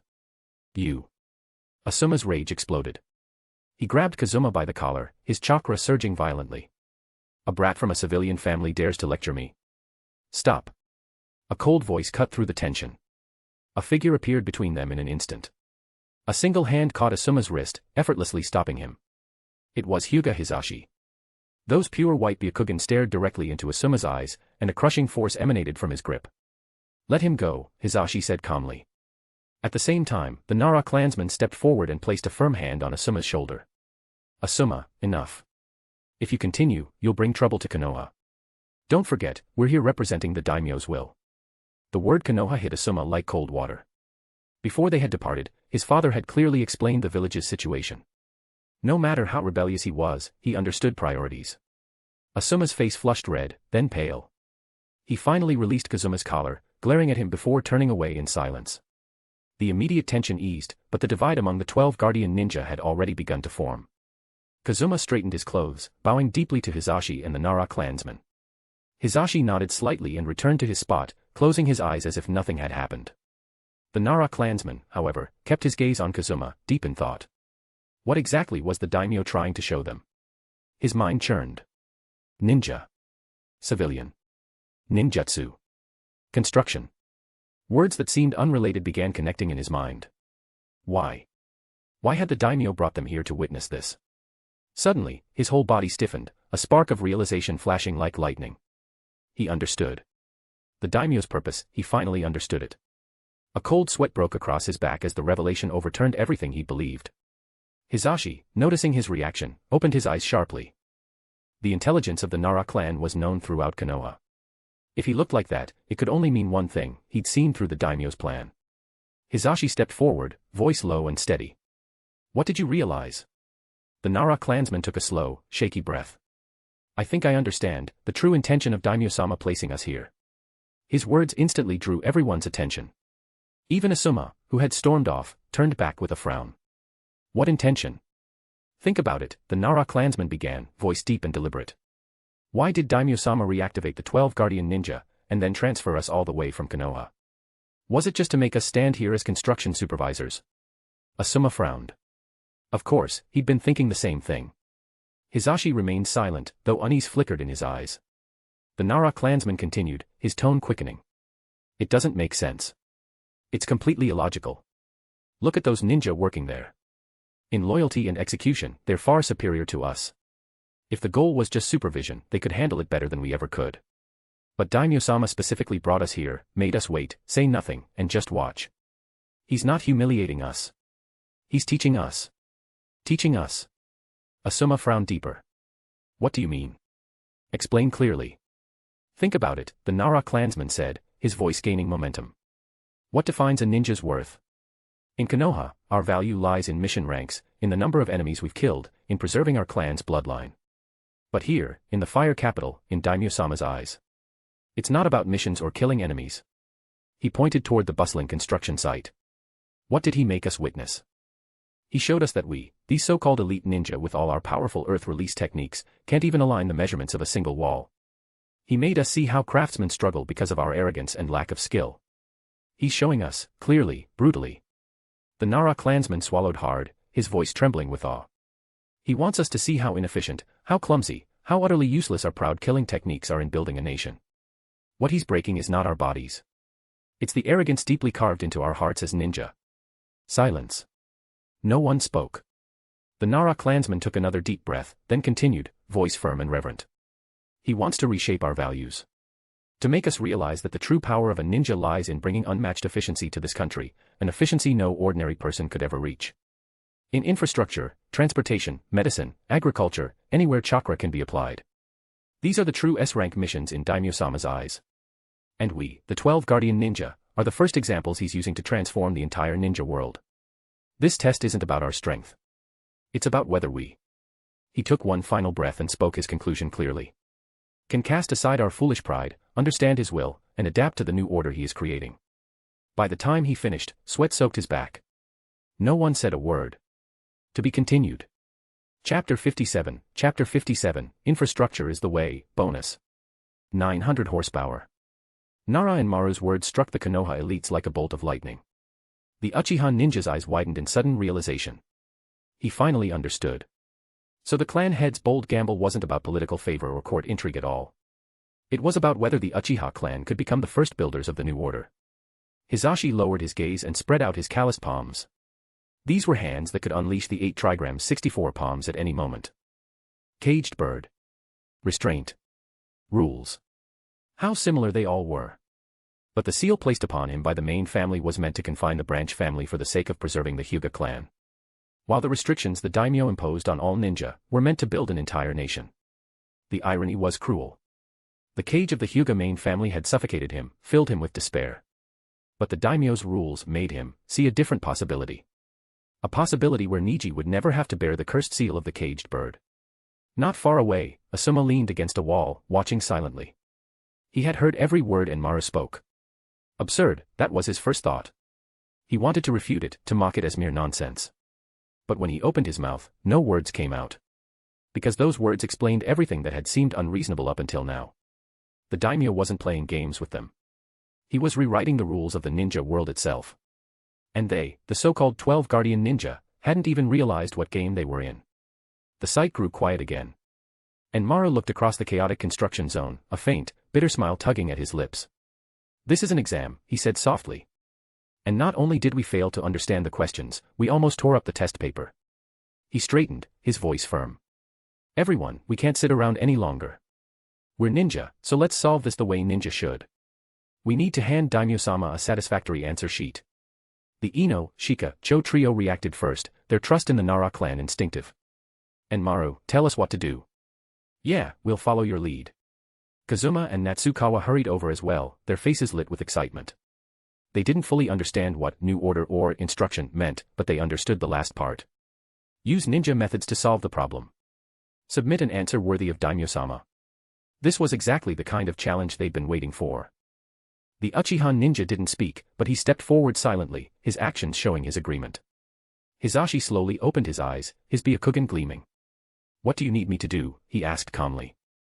Enmaru looked at the companions now gathered around him, his confidence solidifying. At least now, they were united. As for Asuma, who still stood sulking in the corner, and the few others who hesitated, he didn't have time to worry about them. Good. He nodded sharply. The problems come down to 2 points, precision and coordination. Ninjutsu is powerful, but too crude, causing major measurement errors. And there's no effective communication between ninja and craftsmen, leading to chaos and constant rework. He exhaled deeply. So our real task is not to build walls, but to act as the central processors of this entire construction site. He pointed toward Hisashi and the Uchiha ninja. Step 1, measurement and calibration. Hisashi, Natsum, your ocular ninjutsu are the most precise rulers here. Use the blueprints as reference, check every dimension across the site, and mark all deviations down to the millimeter. No problem. Both men nodded in unison. They exchanged glances, and a subtle spark of rivalry passed between their eyes. The next moment. Byakugan. Sharingan. 2 pairs of legendary eyes activated simultaneously. Hisashi's vision penetrated the haze of dust and structure, laying out the entire construction site clearly in his mind. Meanwhile, Uchiha Natsum's Sharingan rotated steadily, duplicating the data and blueprints perfectly and comparing them against reality to the millimeter. Enmaru turned toward the Yamanaka ninja next. Step 2, communication. Ryo, you'll serve as the information hub.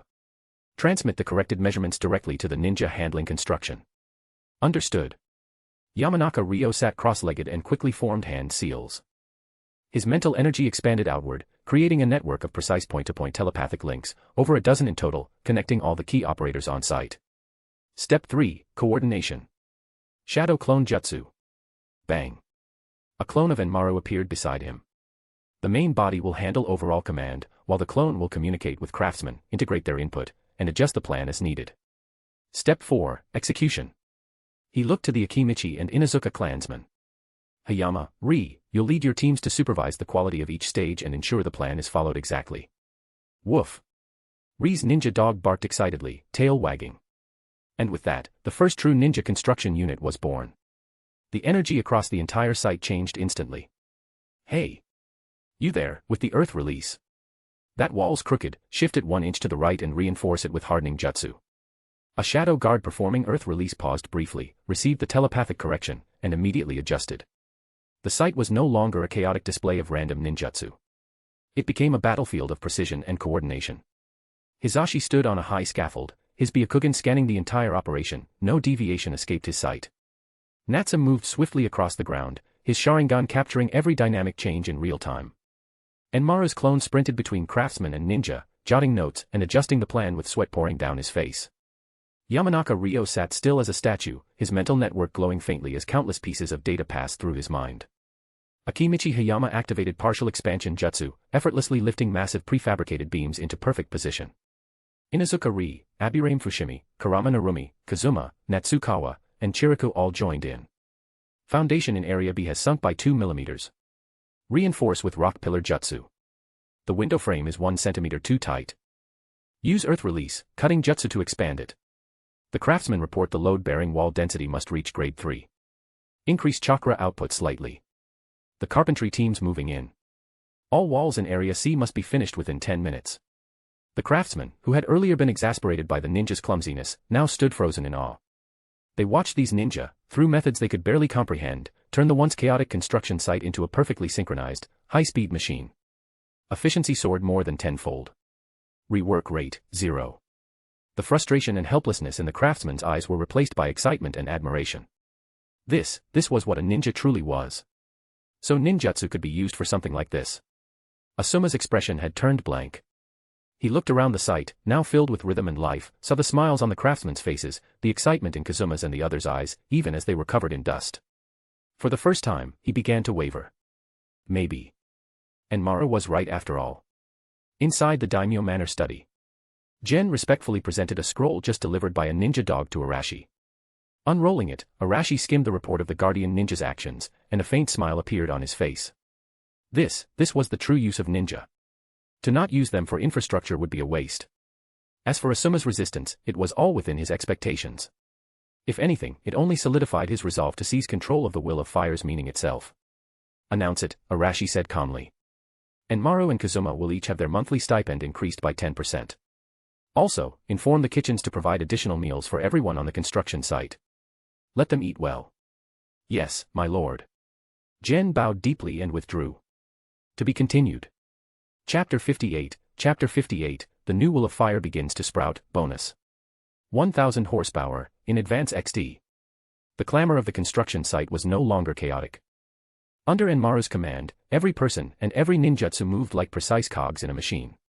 From atop a vertical earth release wall, Hizashi observed each site through his Byakugan. His voice, transmitted through Yamanaka Ryo's mental link, delivered the most accurate instructions. Sector 7, the earthen wall needs to shift 3 centimeters to the left. Adjust it with a softening ninjutsu. Uchiha, load-bearing pillar number 3 in Zone B has a 0.5 degree vertical deviation. Please recheck it. On the ground, the Uchiha ninja obeyed immediately, his 3-tomo Sharingan spinning rapidly as he compared the structure against the blueprints. He turned to the Kurokaze ninja performing the earth release. The soil hardening isn't enough. Increase your chakra output. Understood.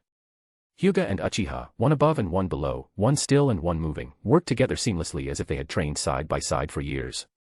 The craftsmen, who had initially been frustrated with the ninja's interference, were now the most relaxed of all.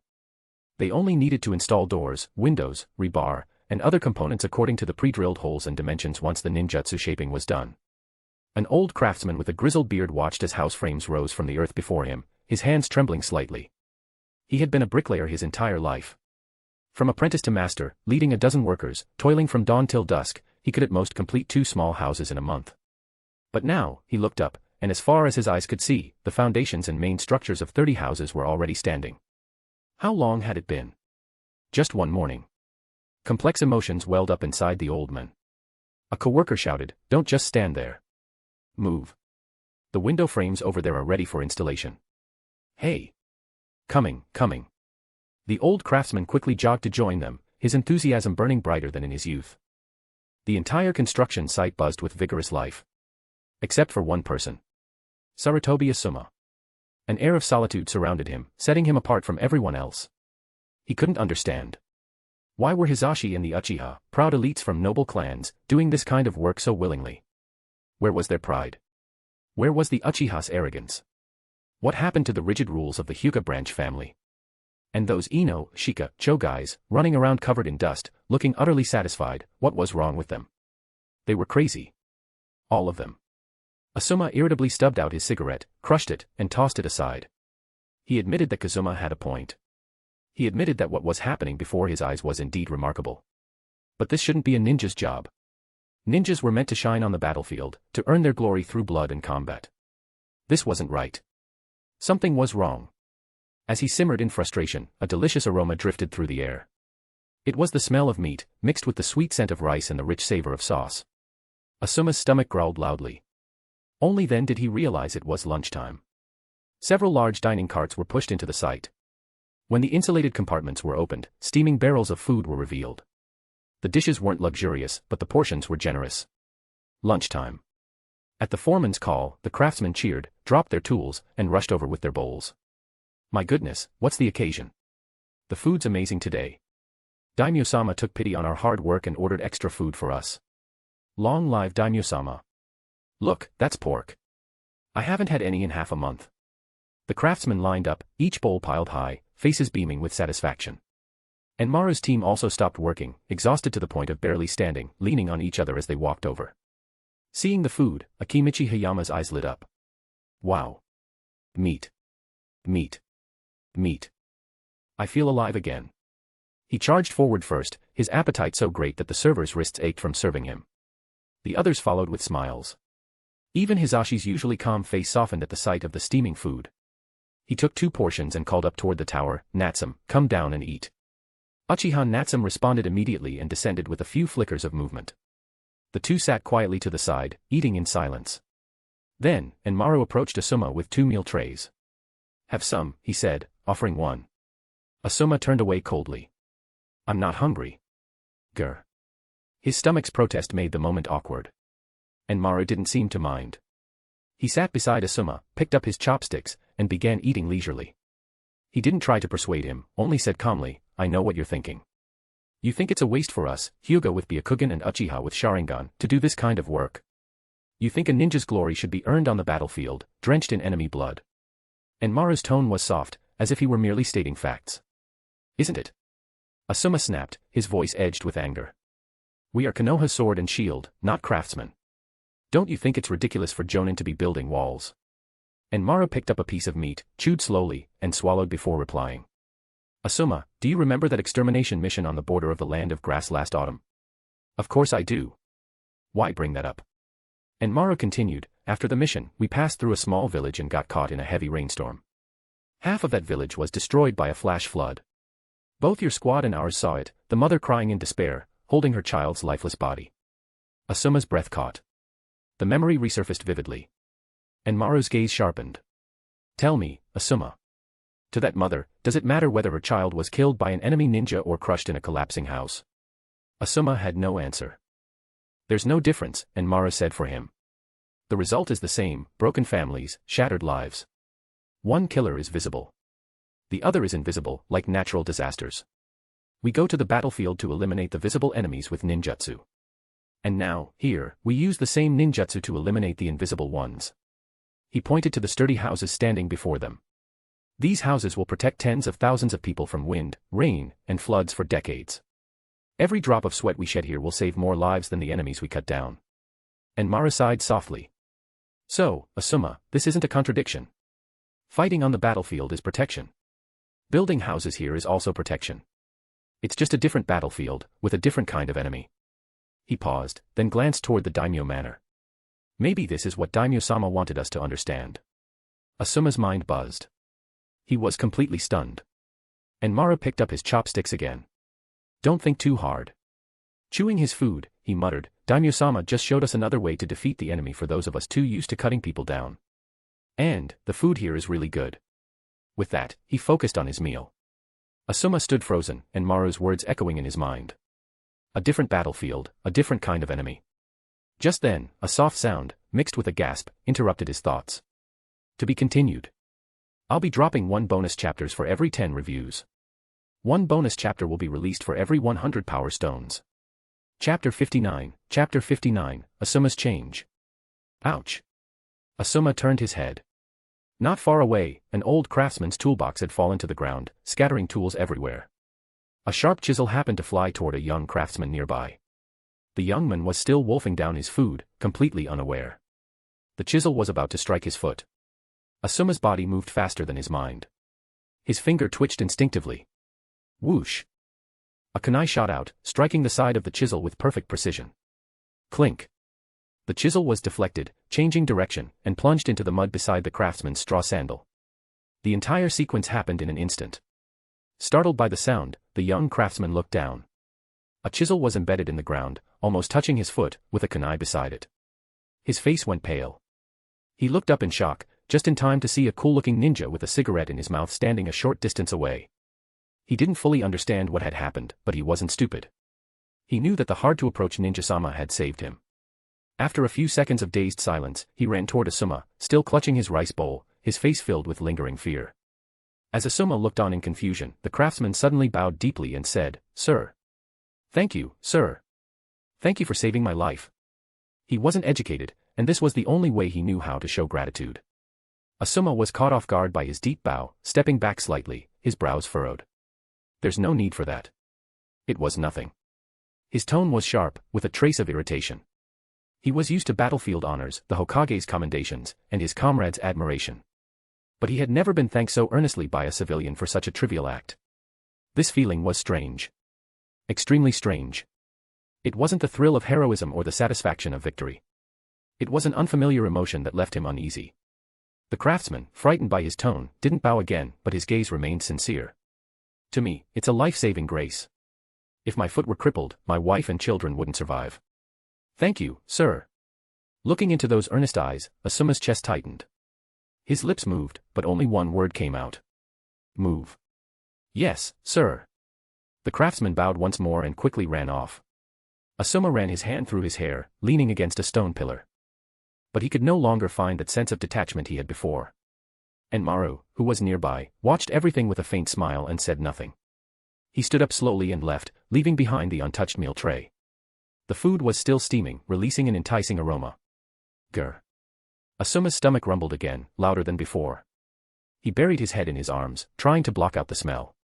He was Sarutobi Asuma, son of the third Hokage, a jonin of Konoha, and one of the 12 guardian ninja. How could he? Yet Maru's words kept echoing in his mind. One of those who kills them is a visible enemy. The other is an invisible enemy. Building houses here is also a form of guarding. Guarding. Asuma instinctively looked at his hands. The lines on his palms were clearly visible. These were the hands of a ninja. Hands that had used ninjutsu to tear open enemies' throats. Hands that had wielded chakra blades to end lives. Every completed mission brought generous rewards, praise from comrades, and records of merit for the village. That was what he had always been proud of. His glory as a ninja. But just now, those same hands had simply thrown a kunai. No killing intent, no calculation. Only to stop an accident. And in return, he received a clumsy but sincere thank you. To me, it's a life-saving grace. That expression of gratitude made him more unsettled than any genjutsu he had ever faced. The weight of that thank you was light, but when it landed on his heart, it felt unbearably heavy. He suddenly realized that the glory he once chased felt strangely hollow now. Achievements and rewards earned from killing enemies. And saving a single civilian, earning only a thank you.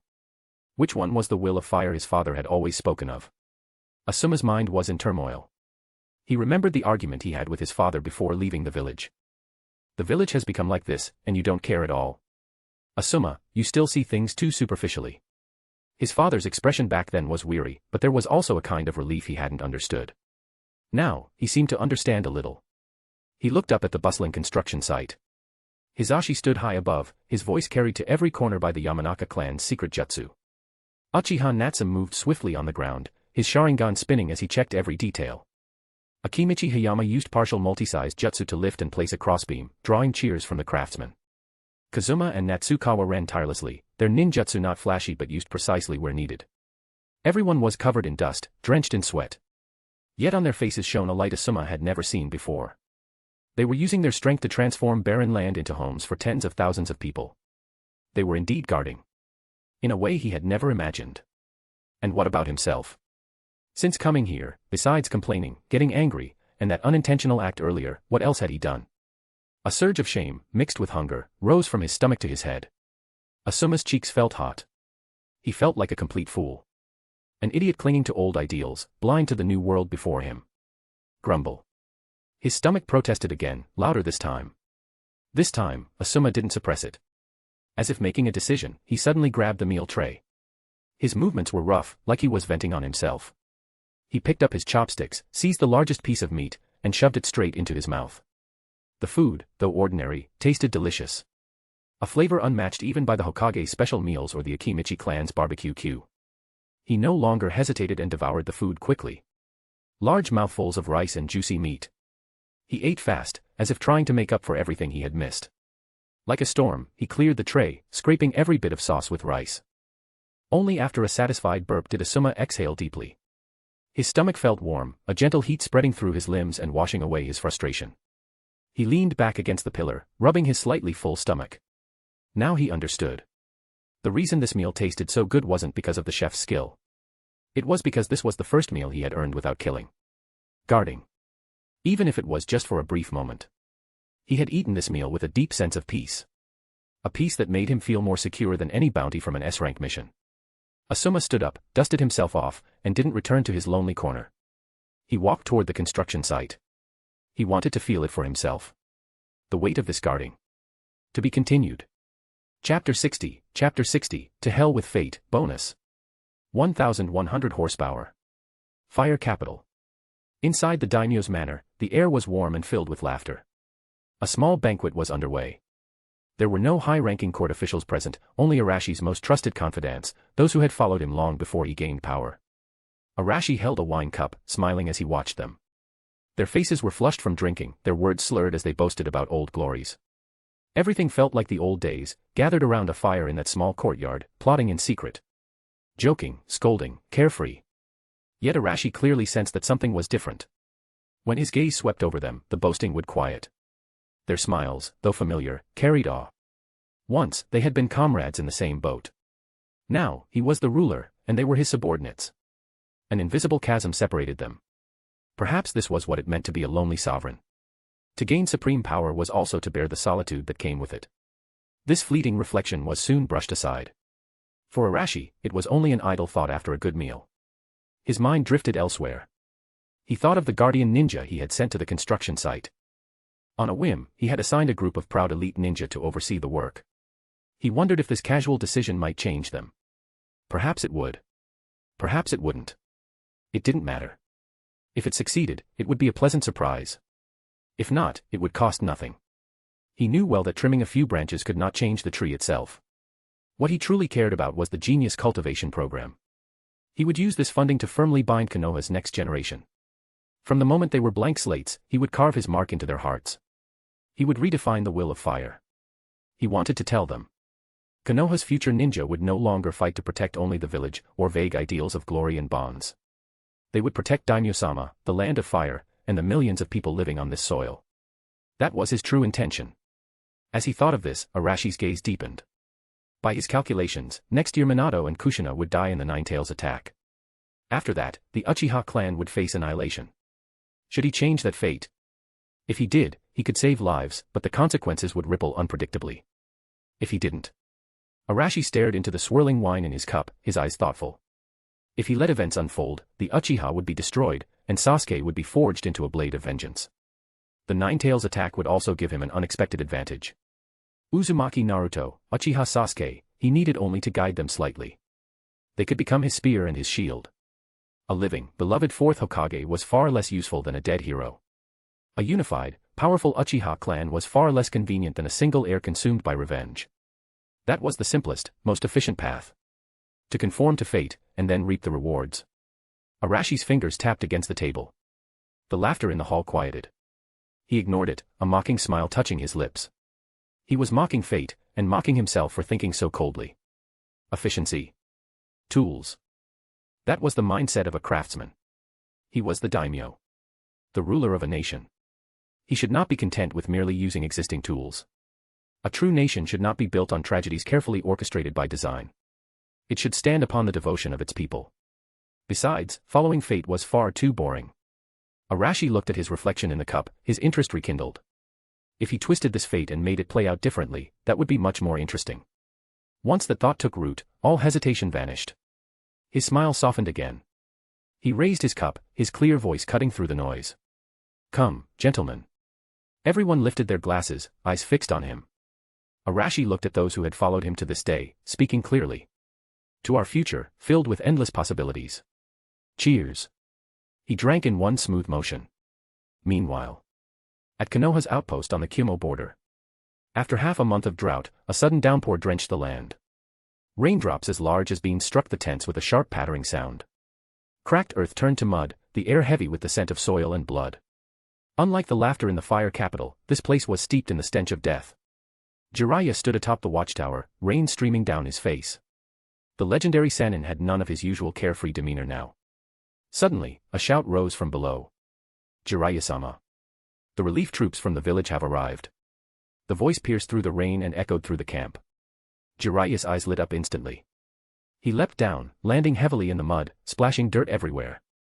The arrival of the relief team meant that the exhausted ninja who had fought for nearly a year could finally return home.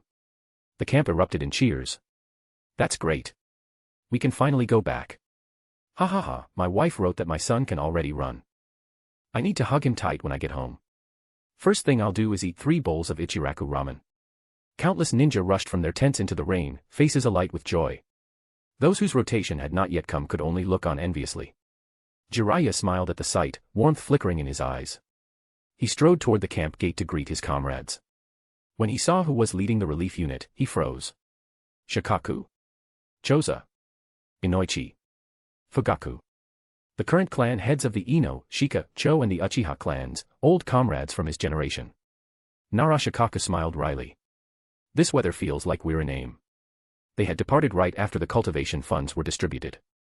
The journey had been clear and sunny, yet as they arrived, the rain had drenched them completely. Akimichi Choza waved cheerfully, his usual warm smile in place. Inoichi and Fugaku both nodded at Jiraiya. Why did you come in person? Jiraiya clapped Shikaku and the others on the shoulder. You could have sent any jonin for this kind of mission. Fugaku chuckled. I brought my son to see the world. Jiraiya's gaze shifted downward. Behind Fugaku stood a small figure in Uchiha attire, standing silently in the rain. Are you insane? He's only 4 years old. Jiraiya's voice hardened. This is the Kumo border. Uchiha children don't need to grow up in a greenhouse, Fugaku replied, then looked down at his son. Itachi, greet Jiraiya-sama. Little Itachi lifted his face to the legendary Sannin and said politely, Hello, Jiraiya-sama. His tone was calm, his voice still carrying the softness of a child. Hello, Jiraiya answered, his voice quiet. He didn't press further. It wasn't his place to question another father. He turned to the others. And what about you? Shikaku sighed. Too many things are happening in the village. The 3 of us came out to avoid the noise. Jiraiya frowned slightly, feeling something off. But now wasn't the time to discuss it. He laughed, throwing an arm around Shikaku's shoulder. Whatever the reason, I'm glad you're here. Tonight, I'll host a banquet, both a welcome for you and a farewell for those heading home. The banquet was lively, laughter echoing long into the night. Later that night, when the camp had gone quiet, Jiraiya sat awake in his tent. The reports from Konoha haunted his mind. The daimyo's moves had gone far beyond his expectations. He wanted to discuss it, but even Shikaku had left the village to avoid the chaos, proof that things had grown dire. He wanted to return to Konoha to see for himself, but he couldn't abandon his post. As the commander at the front lines, leaving without authorization was impossible. Frustration gnawed at him. He paced inside his tent, but the more he thought, the heavier his thoughts became. A sense of powerlessness pressed down on him. No. I must go to Mount Myaboku. He would ask the great toad sage. Perhaps the old prophet could reveal the path ahead. Resolute, Jiraiya stopped pacing, quickly forming hand signs. Summoning jutsu. To be continued. I'll be dropping 1 bonus chapters for every 10 reviews. 1 bonus chapter will be released for every 100 power stones. Chapter 61, Rivers of Blood. Peace and happiness for all. Bang. As the thick white smoke dispersed, Jiraiya's figure appeared on Mount Myaboku. Warm, humid air greeted him, carrying the scent of soil and exotic plants. He had no time to admire the scenery. Determining the direction, his body shot forward like an arrow, racing toward the summit of the sacred mountain. The new daimyo, Arashi, his actions defied everything Jiraiya understood. He needed answers, and he needed them now. In the pond ahead, the mountain-sized Gamabunta puffed on his pipe, blocking Jiraiya's path. Jiraiya. Aren't you supposed to be fighting Kumo on the front lines? What are you doing here? It's urgent. Jiraiya's voice was tense. Gamabunta, move aside.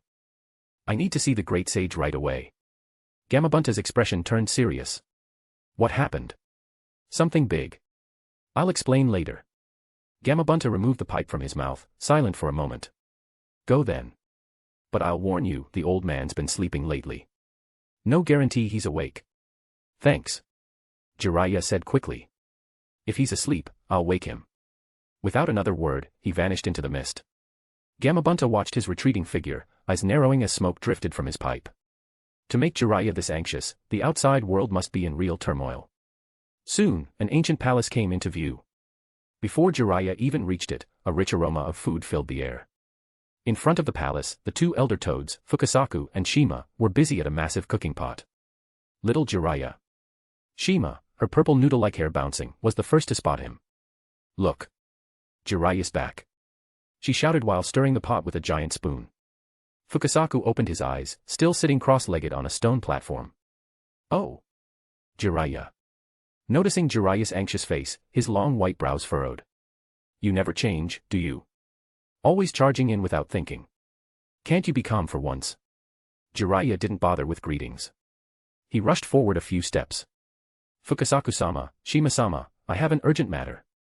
I must see the great sage right now. Still stirring, Shima said without looking up, what's the rush? The sky hasn't fallen. Come taste my new Earth Dragon Mosquito Whisker Miso Soup first. I tripled the mosquito legs this time and added live earthworms. So fresh. Jiraiya's face turned green, waving both hands in panic. No, no. Shima-sama, this is really serious. Seeing his alarm wasn't an act, Fukasaku's expression grew solemn. The elder toad hopped down from the platform and stopped before Jiraiya, looking up. Jiraiya summarized the dramatic changes in the land of fire and Konoha as quickly as possible. After listening, Fukasaku was silent for a long time. So, you came to ask the great sage to divine Konoha's future? Yes, Jiraiya said firmly. I want to know where that new daimyo will lead the land of fire and Konoha. Toward peace, or destruction? Fukasaku and Shima exchanged grave looks. All right, Fukasaku finally said. This is serious. Come with me. He turned and led Jiraiya inside the palace. The vast hall was nearly empty except for one enormous throne. Upon it sat an ancient toad, many times larger than Gamabunta. Its wrinkled skin sagged heavily, its eyes shut tight in deep slumber. It was the true master of Mount Myaboku, the great toad sage, Gamamaru. Great sage, little Jiraiya has come to see you, Fukasaku said respectfully. The great toad sage did not respond. Jiraiya looked pleadingly at Shima. She sighed, hopped lightly up onto the sage's massive shoulder, took a deep breath, and shouted, Great sage, little Jiraiya has come to see you. The great toad sage's huge eyelids slowly cracked open. Its ears twitched slightly, and its cloudy eyes settled on Jiraiya. Ah, little Jiraiya. Its ancient voice rumbled like distant thunder. The confusion and turmoil upon you are as thick as fog. Jiraiya's heart trembled. Great toad sage, please guide me. He poured out all his doubts and worries, his voice full of urgency. Please tell me, what will become of Konoha? What will be the future of the land of fire? The great toad sage was silent. Its ancient eyes seemed to look past the ceiling, through the clouds, into the endless flow of time. Minutes passed in silence. The hall was still, except for the sound of slow, heavy breathing. Jiraiya's heart pounded in his chest. Finally, the great toad sage moved, shaking its massive head. Cannot see. Its voice carried an unfamiliar tone, confusion. What? Jiraiya was stunned.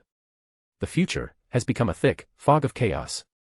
Each word landed in Jiraiya's heart like a boulder. I see. Countless branching rivers. There is blood flowing like rivers. There is peace and happiness for all people. The great river of fate has been stirred, its currents tangled, all paths unclear. I can only sense a power that struck the river of destiny, churning everything within. Jiraiya stood frozen. Blood flowing like rivers. Peace and happiness for all. What kind of answer was that? He quickly asked, then what about the child of prophecy? The great toad sage slowly shook its head. Jiraiya's heart sank. The sage's prophecies had always been cryptic, but never meaningless. He had grown used to deciphering riddles, always finding some faint clue. But this time, there were none. Not vague, contradictory. Blood flowing like rivers, and peace and happiness for all, could not coexist. He had once sought clarity through riddles, but now, even the riddle itself had no logic. For the first time, he felt truly lost. He thought of the long years he had spent searching for the child of prophecy. The image of a red-haired boy with the Rinnegan flashed through his mind. He had believed Nagato was that child. But now, even that belief crumbled. What should he do now? Where should he go? For the first time, there was no answer, not even a faint one. A deep, hollow powerlessness gripped him, leaving him unable to breathe. To be continued. Chapter 62, Dancing Battle, Bonus.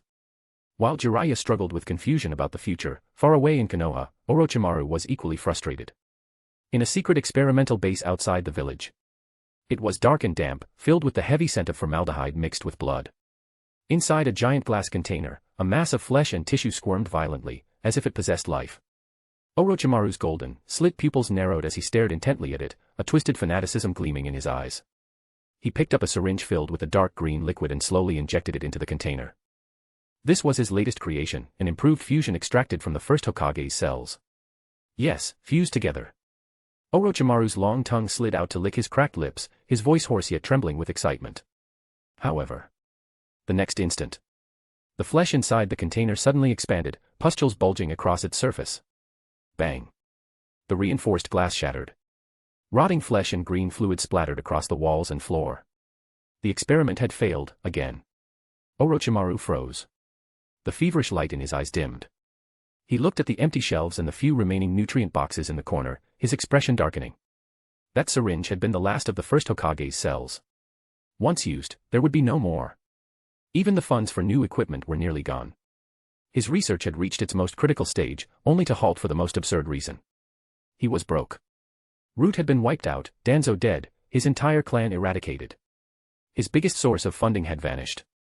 He had already sold off every asset he could, scraping together just enough for this failed experiment. Now, he was completely trapped. The experiment could no longer continue. Which meant his pursuit of immortality had hit a wall. Should he follow that fool Jiraiya, chasing after some illusion of peace? Or waste away like Tsunade, drowning herself in sake and gambling dens? No. That wasn't his path. In his mind, a figure surfaced.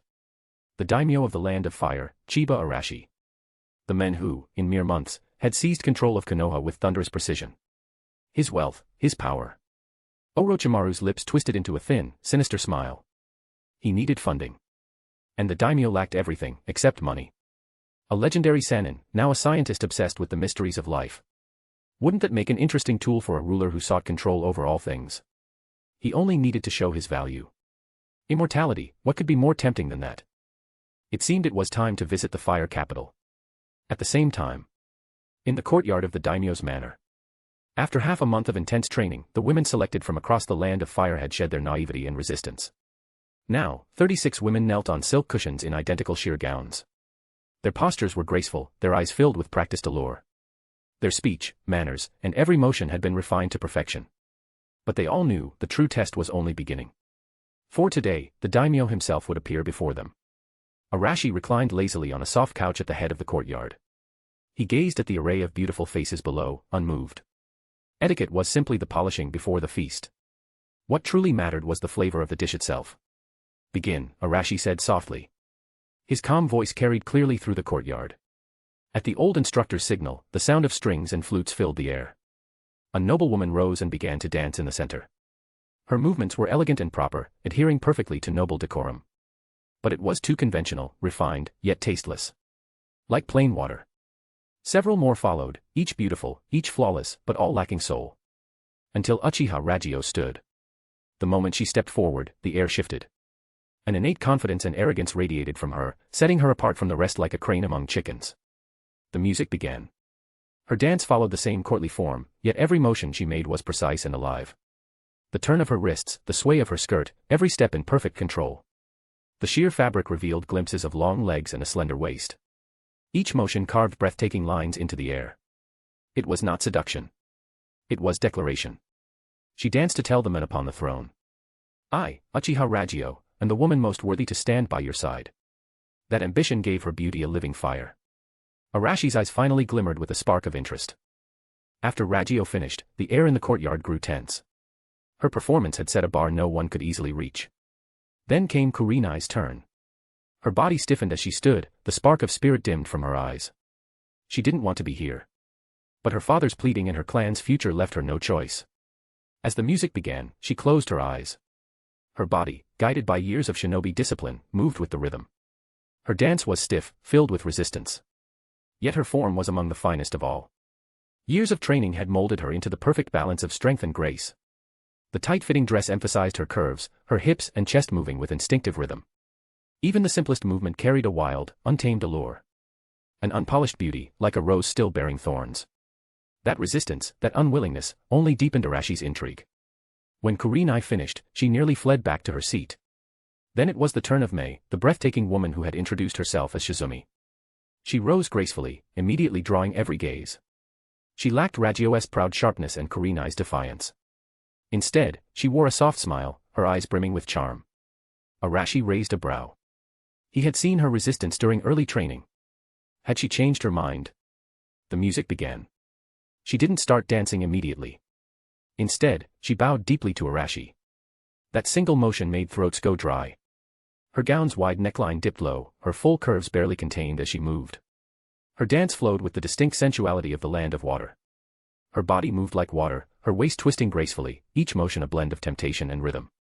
Her skirt swirled, revealing flashes of her long, silk-wrapped legs. Her movements alternated between soft and sultry, gentle and bold. Every gesture, every glance, every breath was directed at him. She was using her body as her weapon, challenging his composure. When the music ended, Mei bowed again, her eyes half-lidded, her chest rising softly with each breath. The courtyard fell silent. No one dared breathe, all eyes fixed on Arashi. Reclining against the couch, his lips curved into a faint, unreadable smile. He slowly scanned the room, eyes lingering just long enough to make hearts tremble. Finally, he sat upright, beckoned the etiquette officer, and pointed at the list before saying a few quiet words. Then, without another glance, he rose and left the courtyard. To be continued. Chapter 63, The Name Turns Over, Bonus. After Arashi left, silence fell over the courtyard. 36 women, regardless of status, held their breath. Their fates rested on the few words the daimyo had just spoken. The elderly woman in charge of training stepped forward, holding a scroll. All eyes immediately fixed on it. She said nothing extra, simply unrolled the parchment and read in a flat tone. Eri. Kiyo. She read 4 names in total, all belonging to women from noble families. The faces of the named women turned pale. You have been eliminated, the old woman said coldly. Leave the residence before dawn tomorrow. Eliminated. Just one word, but it shattered their dreams completely. The 4 trembled, eyes brimming with tears, yet none dared to make a sound. Even crying here was a breach of etiquette. Among the others, a few showed sympathy, but most felt quiet relief. The old woman ignored the defeated ones, turning her gaze toward Mei, who knelt in the front row. Instantly, every heart tightened. Ragio's breath hitched, her entire body tensing. The old woman looked at Mei for a long moment, and finally, a faint smile crept across her wrinkled face. Shizumi. She called Mei by her alias used within the manor. Daimyo-sama was greatly pleased by your dance. A radiant smile blossomed across Mei's lips.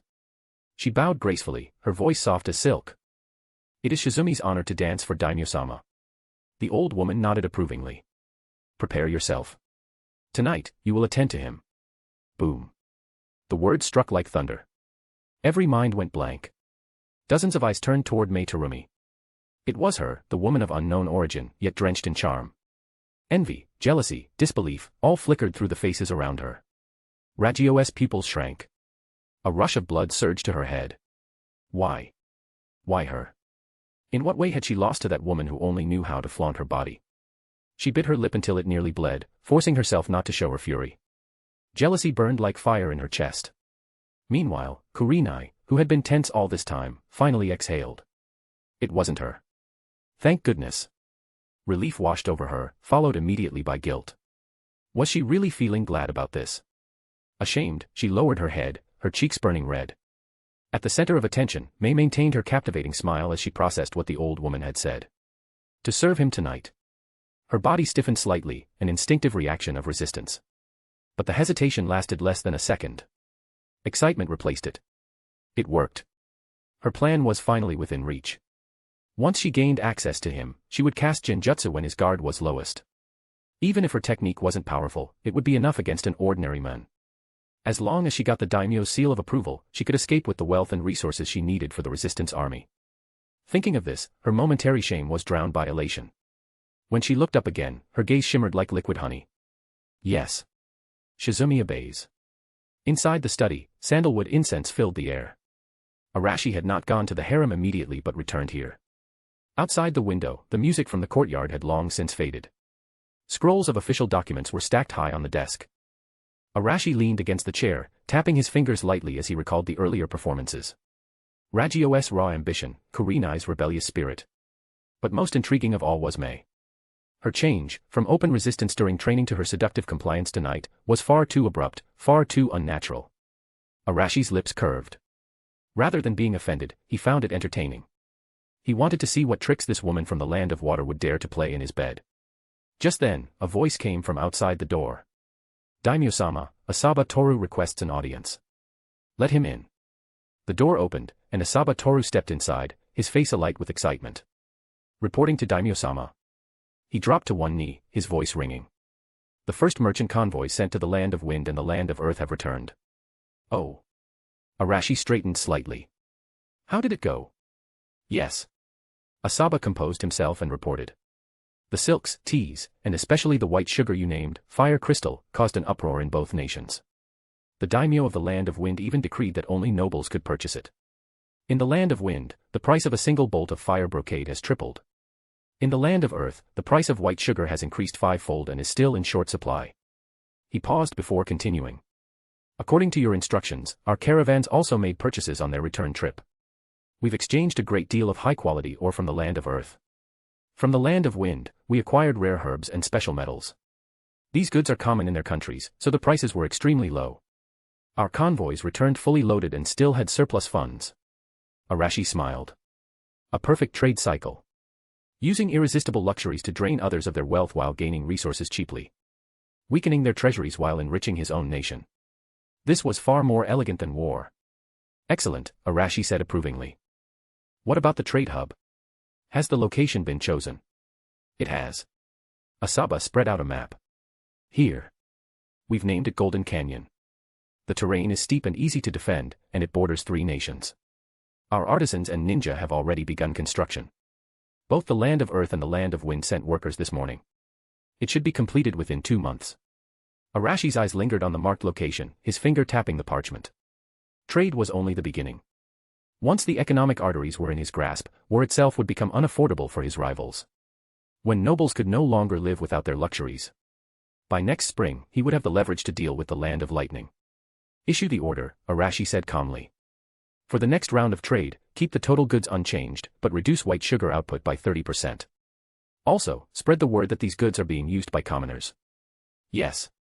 Asaba bowed, admiration flickering in his eyes. This lord's precision was as sharp as ever, his ruthlessness, unmatched. After dismissing him, Arashi stood and stretched lightly. The main course was finished. Now it was time for dessert. He turned to the night sky beyond the window, amusement glinting in his gaze. Tonight, he would see what kind of surprise that woman from the mist could offer. Notify them, Arashi said lazily. Tell Shizumi to prepare well. To be continued. 1 bonus chapter will be released for every 200 power stones. Chapter 64, The Beauty Trap. Inside the bedchamber, a warm fragrance wafted through the air. Unlike the tranquil sandalwood of the study, the incense here carried a sweet, intoxicating floral scent that easily stirred one's deepest desires. Mei had already bathed and changed. She wore a nearly transparent, lotus-colored silk gown, her damp hair cascading over her fragrant shoulders like a waterfall. Droplets of water slid down her fair skin, disappearing into the depths of her cleavage. She knelt before a low couch, a pot of wine warming on a small table in front of her. Tonight, she was that pot of wine, waiting to be savored. Though she had rehearsed it countless times in her mind, when footsteps sounded outside the door, her heart began to race uncontrollably. There was both humiliation for what she was about to do and anticipation for the success of her plan. Creak. The chamber door opened. Arashi appeared in the doorway, dressed in loose casual clothes, his appearance less authoritative and more relaxed. In Mei's expectations, the daimyo should have been eager to approach her. But he wasn't. Arashi merely gave her a casual glance, then walked straight to the couch, lay down, and let out a comfortable sigh. It was as if she, a peerless beauty, was less appealing than the couch beneath him. Mei's heart tightened.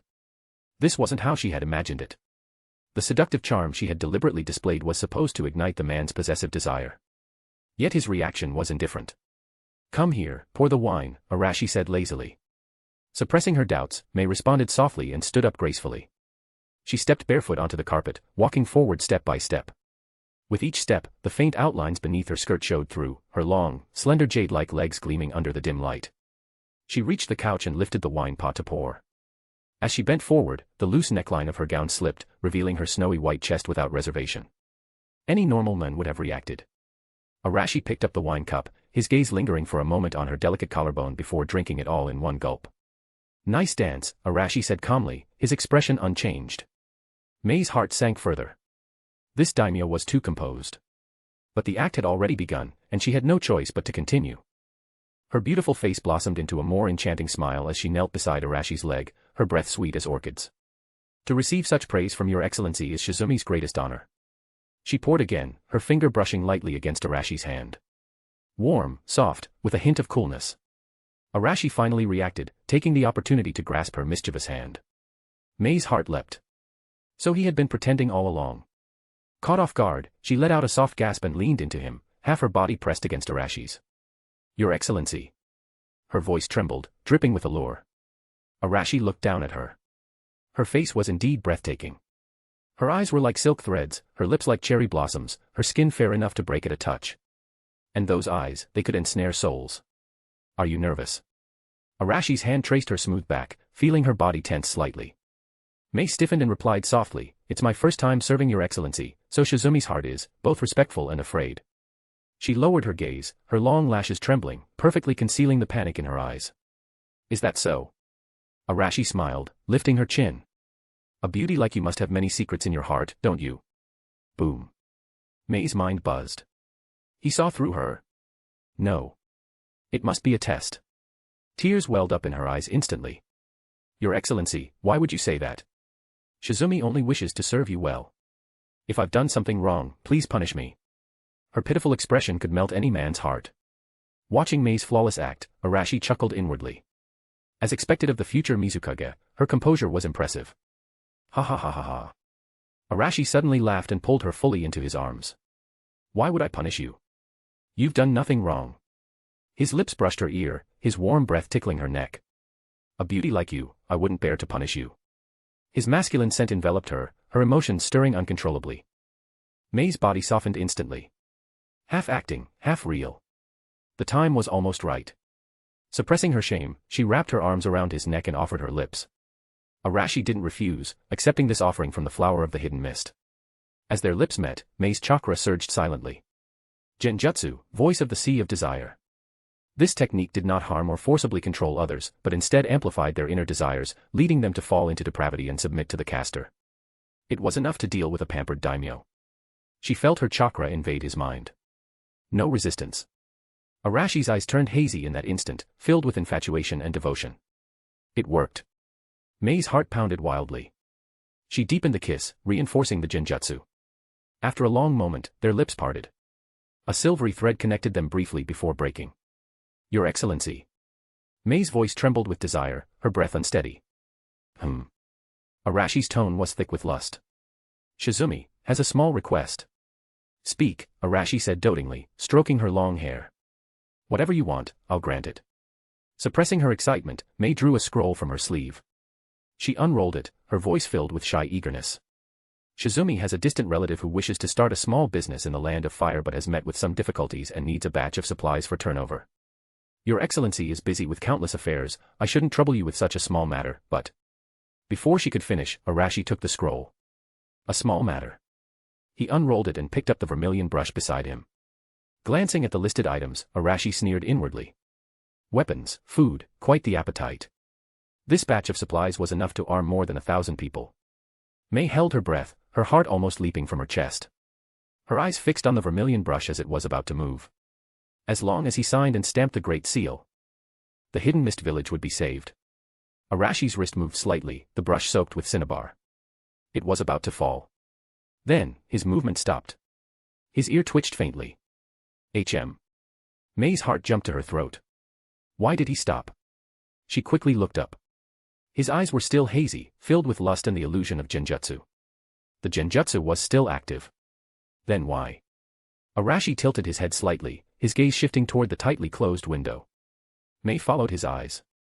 The carved window was shut tight, the paper unbroken, showing no sign of disturbance. A bad feeling welled in her chest.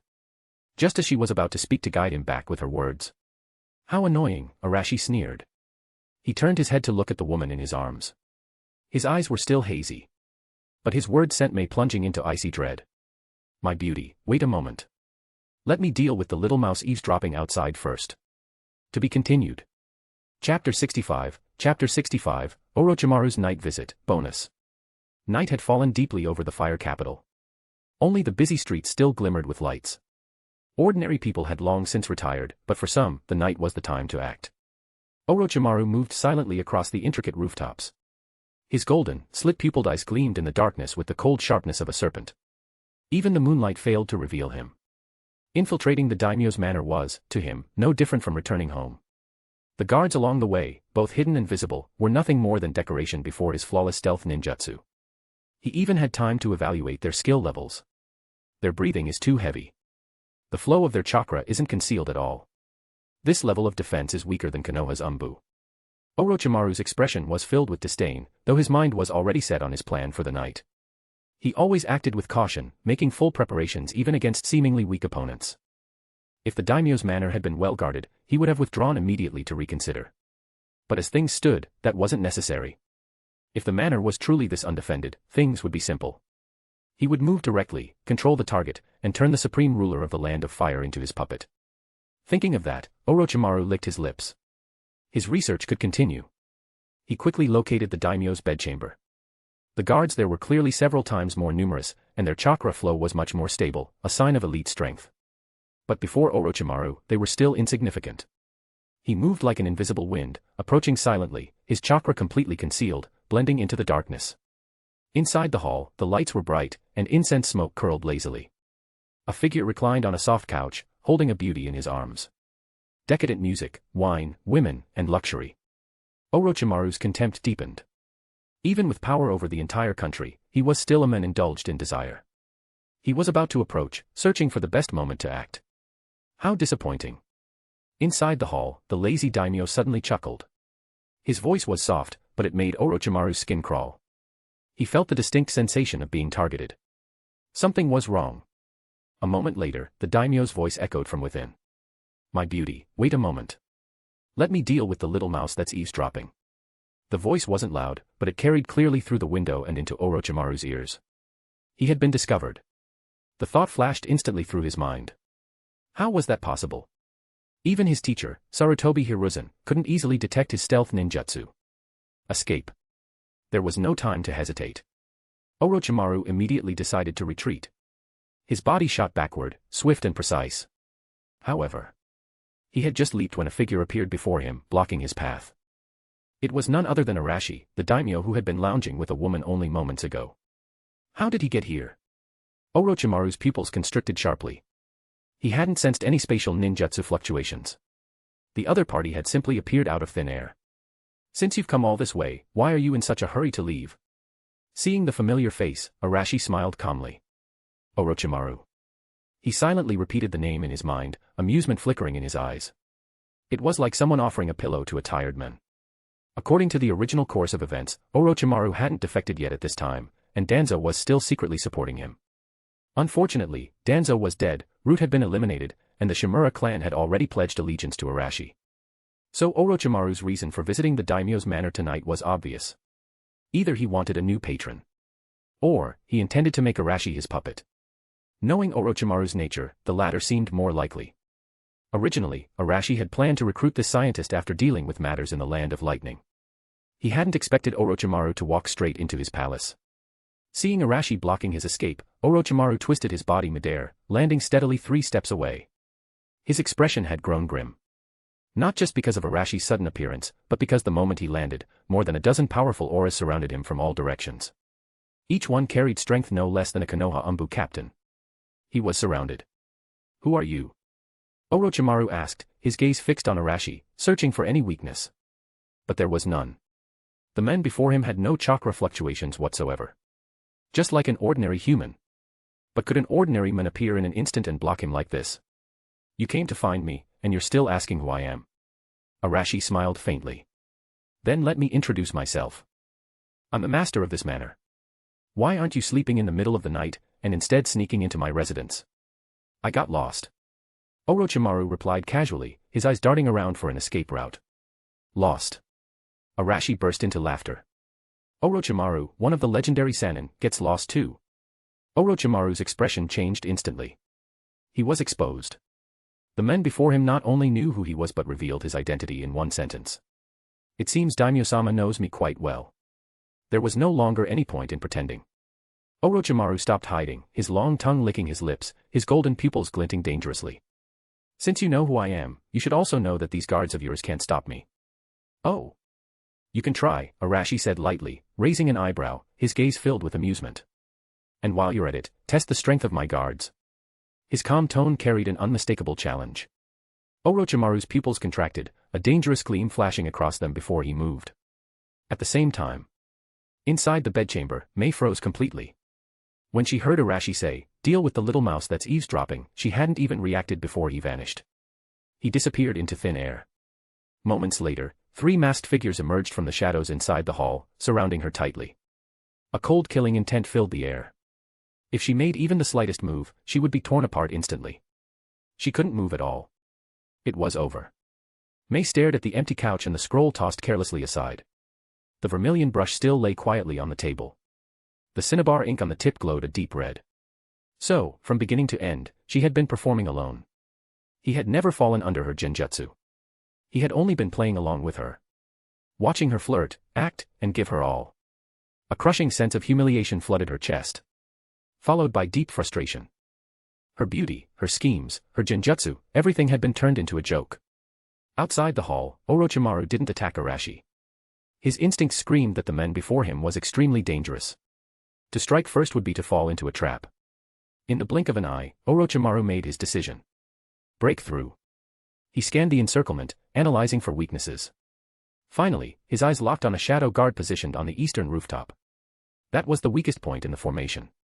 And his only chance at escape. His figure blurred, moving forward instead of back, sliding across the ground toward the shadow guard on the rooftop. To be continued.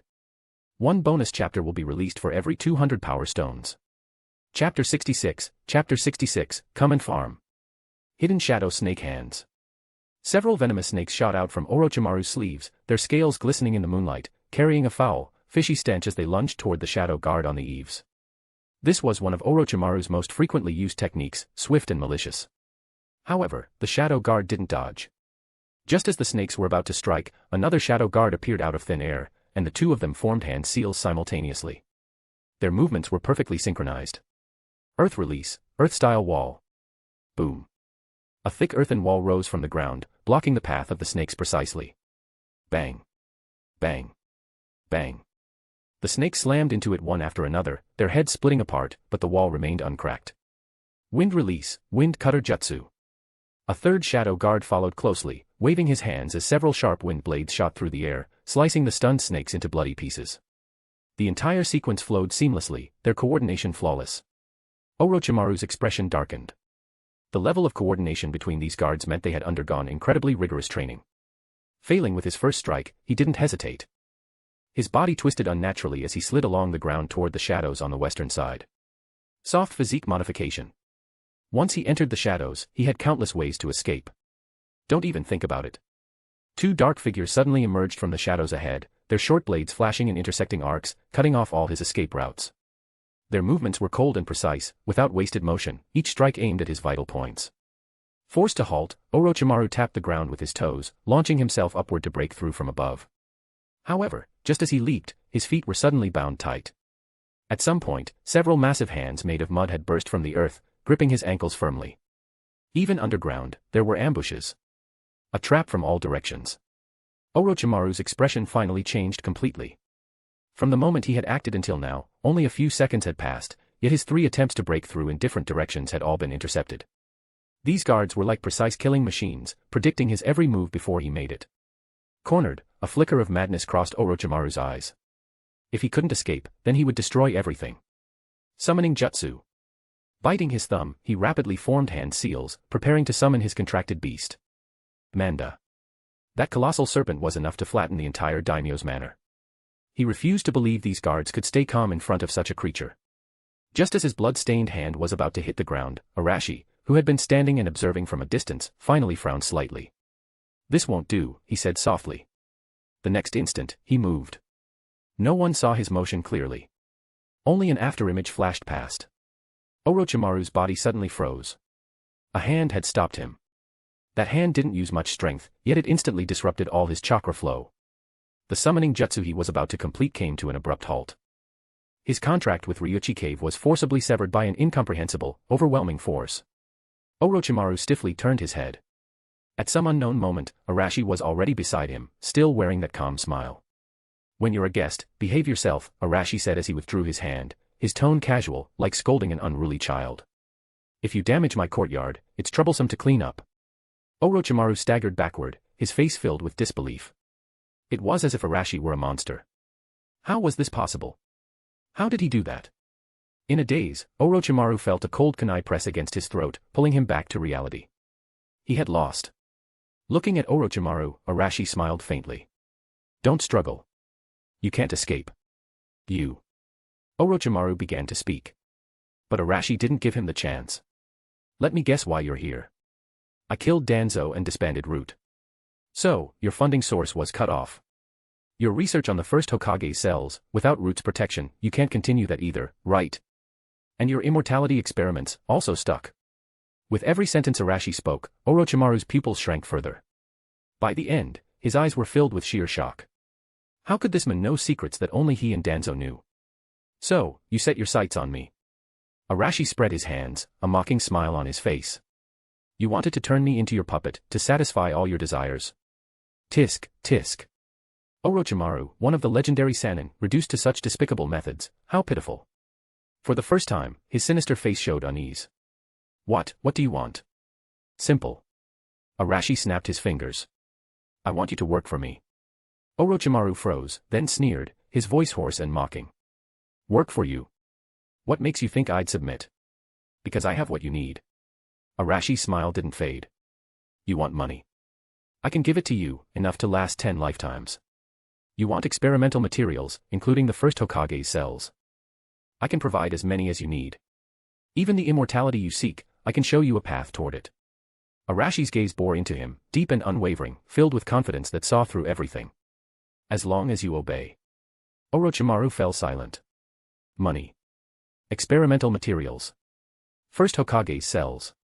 Immortality. Every word struck precisely at his greatest desires.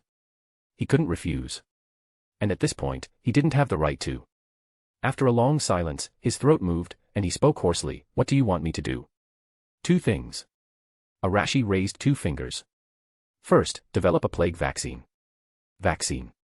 Orochimaru blinked, momentarily stunned. Arashi continued as if he hadn't heard him. The southern plains were hit by floods, submerging 7 towns and displacing over 100,000 people. The floodwaters have receded, but plagues always follow disasters. Signs of infection have already appeared among the survivors. By normal medical means, isolation, diagnosis, and antidote development take too long. By the time the plague is contained, at least 30% of the victims will have died. Arashi's voice was calm, but his gaze was cold and calculating. I don't have that much time to wait. Nor that many lives to waste. His eyes locked on Orochimaru, as though he were evaluating a rare specimen. And you, Orochimaru, are a genius in this field. I want you to solve it in the shortest time possible. Orochimaru understood. He was to use his scientific expertise to stop an epidemic. For him, that wasn't difficult. He just hadn't expected the forbidden arts he spent his life studying would one day be used to save lives. It felt absurd. Fine, Orochimaru nodded. For him, it was a trivial matter. But what about the second? And the second? Arashi's smile widened. The current crop yields are too low. I need you to use your techniques to double all agricultural output across the Land of Fire. Orochimaru froze completely. His golden eyes widened in disbelief. Had he heard that right? Crops. Yields. He hadn't misheard, had he? This man had gone to such lengths, overpowering him, offering irresistible temptations, all for this. Not to assassinate foreign dignitaries. Not to destroy ninja villages. Not to develop weapons of war. But to have him farm. To be continued. Chapter 67, Eternal Foundation, Bonus. Orochimaru froze on the spot. His mind went blank. Farming. That word had long been erased from his world the moment he became a shinobi. That was the work of civilians, those who faced the earth with their backs to the sky, struggling for a few mouthfuls of food. He, on the other hand, was one of the legendary Sannin. His hands were meant for forming hand seals, for dissection, for exploring the mysteries of life. And now, this man actually wanted him to research ways to increase crop yields. It was more absurd than killing him outright. The absurdity was so great that Orochimaru wondered if he had misheard. Or perhaps he had fallen into a genjutsu. I can do more valuable things than this. Orochimaru's hoarse voice trembled as he tried to steady himself, forcing his words to sound firm. Assassination, war, intelligence, or, I can develop forbidden ninjutsu weapons capable of destroying an entire village. These are my true value.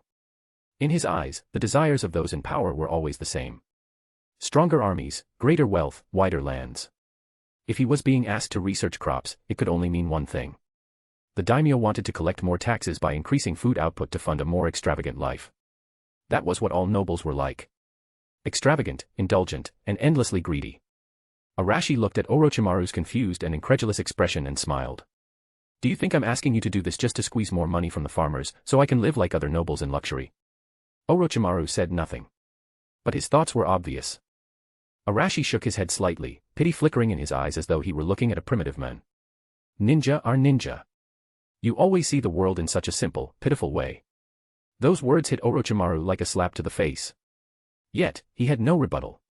He truly couldn't understand what other reason a daimyo could have for caring about peasants covered in mud. Arashi had no intention of explaining further. Trying to lecture a scientific fanatic about what true foundations of livelihood meant was meaningless. Orochimaru's use would not end with this task, but that would come later. He didn't need Orochimaru to understand, only to obey. For a brief moment, Arashi's thoughts wandered. He remembered his previous life. If he had been an ordinary man in his previous life, perhaps he would have only wanted to make his own family's life better. Even after transmigrating, without the system, he might have simply adapted to this world quietly. But now, he was the daimyo of the Land of Fire. If he couldn't reshape this world according to his vision, then what was the point of his transmigration? Position determines perspective.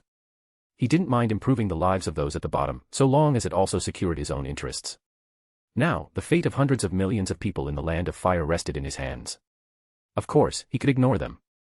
He could treat the commoners as livestock that paid taxes, as the previous daimyo had done. But he wouldn't. A truly strong nation could not be built upon endless exploitation. If even the lowest people couldn't fill their stomachs, then the ruler was a failure. Of course, he didn't need to explain these grand ideals to Orochimaru. Letting others guess his intentions was, in itself, a display of power. Saku. Arashi's voice was calm. The moment he spoke, a figure appeared silently beside him, kneeling on one knee as if he had been part of the air all along. Orochimaru's pupils shrank once again. When did this man appear? His sharpened perception, refined through countless battles, hadn't detected the slightest sign of movement. He had thought the shadow guard who had surrounded him earlier were the daimyo's most elite forces. But now, this new presence, undetectable even to him, appeared effortlessly. Just how much power was hidden within this manner? Even if he had broken through earlier, could he have really escaped? The thought sent a chill down Orochimaru's spine. Daimyo-sama. Ono Saku bowed his head, his voice steady. Arashi pointed at Orochimaru.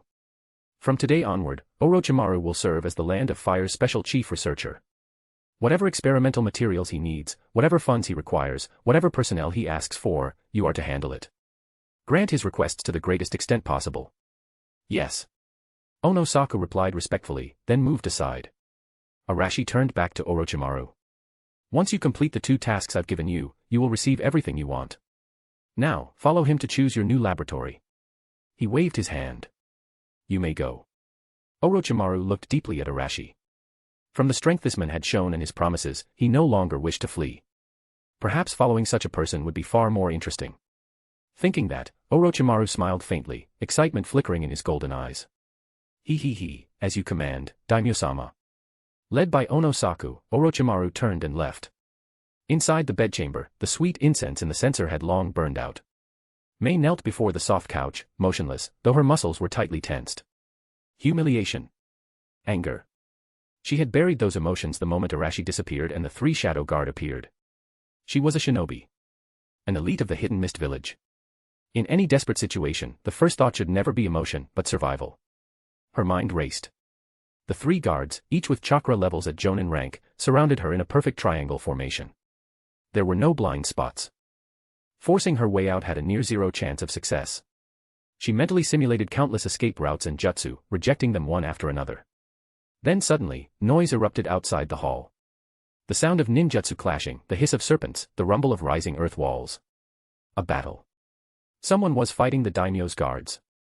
Soon after, a hoarse voice echoed faintly, yet clearly enough for her sharp ears. Summoning jutsu. Mei's eyes widened. Orochimaru. One of the legendary Sannin, Orochimaru. How could he be here? Her shock quickly turned into joy. If someone like Orochimaru was attacking, chaos would soon follow. The manor's defenses would be drawn away. It was her best chance to escape. But the joy didn't last. There was no sign of the roaring giant snake she expected. The summoning jutsu's massive chakra fluctuation vanished abruptly. Then, silence. Complete silence. Even Orochimaru's presence disappeared. It was over. That quickly. How long had it been? One of the legendary Sannin, defeated just like that. A chill colder than before crept into her heart. For the first time, Mei truly understood the power of the daimyo of the Land of Fire. Even Orochimaru couldn't shake him. What was her own strength worth in comparison? Escape. To where? Just as she fell into despair. Creak. The door of the hall opened. Arashi stepped back inside. The three shadow guard melted into the shadows once more, vanishing completely. Only he and she remained. Arashi walked to the couch and sat down as if nothing had happened. He picked up the list of materials, glanced at it, and tossed it into the charcoal brazier at his feet. The scroll caught fire instantly. Watching the list slowly turn to ash, Arashi smiled faintly, his voice gentle yet playful. My beauty, have you been waiting long? Come, let's continue. His face still held that same relaxed, affectionate expression as before. To be continued. One bonus chapter will be released for every 200 power stones. Chapter 68, You Are Mine. Inside the bedchamber, a deathly silence reigned. In the charcoal brazier, the scroll had already turned to ash. The last wisp of smoke dissipated, and the crimson flame flickered weakly. Arashi's face still bore that look of infatuation, hazy and filled with lust. His voice was soft, smooth enough to drip water. My beauty, have you been waiting long? Come, let's continue. He reached out, as if to pull Mei back into his arms, to resume their interrupted act of intimacy. Mei looked at him. She looked at the perfect mask of desire on his face, at the feigned blur in his eyes. A wave of uncontrollable fear rose within her. In this man's eyes, she was nothing more than a clown for his amusement, from start to finish. He hadn't even bothered to expose her. He simply played along, enjoying how she performed, how she believed herself clever. And then, at the height of her supposed triumph, he shattered her pride and dignity completely. Mei's body trembled slightly. She raised a hand, tugging the nearly transparent silk gown tighter around herself, inch by inch. It was her final defense. The flirtatious smile had vanished from her face, replaced by the cold stillness of her icy gaze. She stared at Arashi, her voice trembling. What exactly do you want? As the words fell, Arashi glanced at her, and the false infatuation disappeared from his face instantly. His eyes returned to their usual calm. He leaned back on the soft couch, adjusting into a more relaxed posture as he watched Mei. His face showed faint disappointment, as though regretting that the show had ended too soon. Boring, he said softly. Not acting anymore? I thought you enjoyed the performance. His casual tone was more humiliating than any cruel insult. Do you think this is fun? Mei gritted her teeth, forcing out each word. It is, Arashi admitted without hesitation, smiling. Of course it's fun. He stretched lazily, his movements slow and relaxed. Life in the Deep Palace is dull beyond measure. Every day it's either government affairs or dealing with scheming old men. I almost forgot when I last found something this entertaining. His gaze shifted back to her, amusement deepening in his eyes. Especially an elite jonin from the hidden mist village, trying to approach me in this way. Willing to offer her body for a few pitiful weapons and rations. TSK, how courageous. Boom. Mei's mind went blank for a moment. He knew her true identity. She had been careful, meticulous. She believed she had never left a trace. Even the scroll she'd prepared contained no hint of hidden mist involvement. There's a spy. The realization hit her immediately. But what good was that knowledge now? All her secrets, all her plans, had already been laid bare. While she, in turn, knew nothing about this man. This imbalance of power made her feel a suffocating helplessness.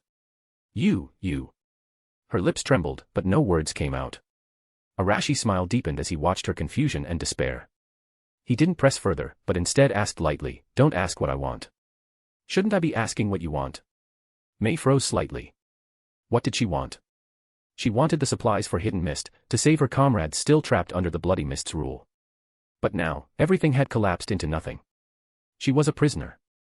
When pride and dignity are crushed, only the instinct to survive remains. "Let me go." Mei's voice was very soft, carrying a faint plea even she didn't realize. "Let you go." Arashi chuckled, as if hearing a joke. "Why?"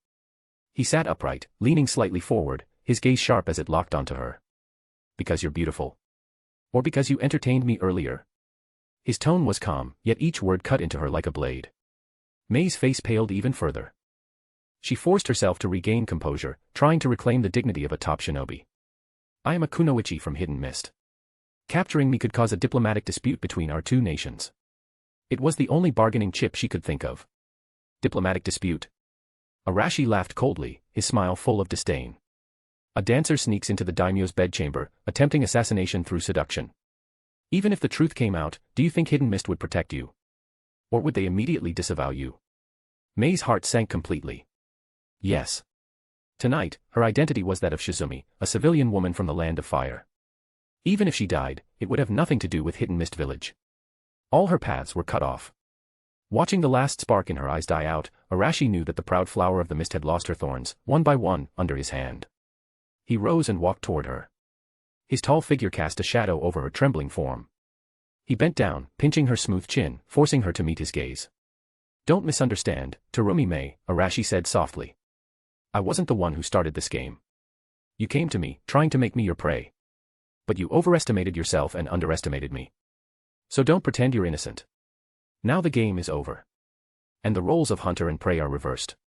His thumb brushed against her jaw, feeling the trembling of her delicate skin. "You're right. You are beautiful, and your identity is interesting. So, from tonight onward, you, your life, and everything about you." Arashi's lips curved into a faint, possessive smile. "Belong to me." His voice was soft, but it sealed off all escape routes. The domineering declaration sent a shiver down her spine. The trembling wasn't just from fear, but from the burning mix of rage and humiliation. But she was Terumi Mei. The woman who had survived the bloody mist and led resistance from the shadows. After the brief shock, her mind began to race again. Threats? He wouldn't care. Begging? That would only amuse him. Then, only a transaction remained. Mei forced herself to calm down. Taking a deep breath, her composure slowly returned. She met his gaze head-on, her voice trembling slightly but no longer panicked. "Fine." The single word made Arashi raise an eyebrow, intrigued. He waited for her to continue. Mei steadied herself with one hand on the ground and rose slowly. Even in defeat, her back remained straight, the posture of a proud warrior. "I can serve you." The words escaped her lips, but her body trembled despite her will. To be continued. Chapter 69, Hot-Blooded, Bonus. When Mei said she could serve him, Arashi knew she had more to say. He waited patiently for her to continue. Mei then said, "But my previous condition.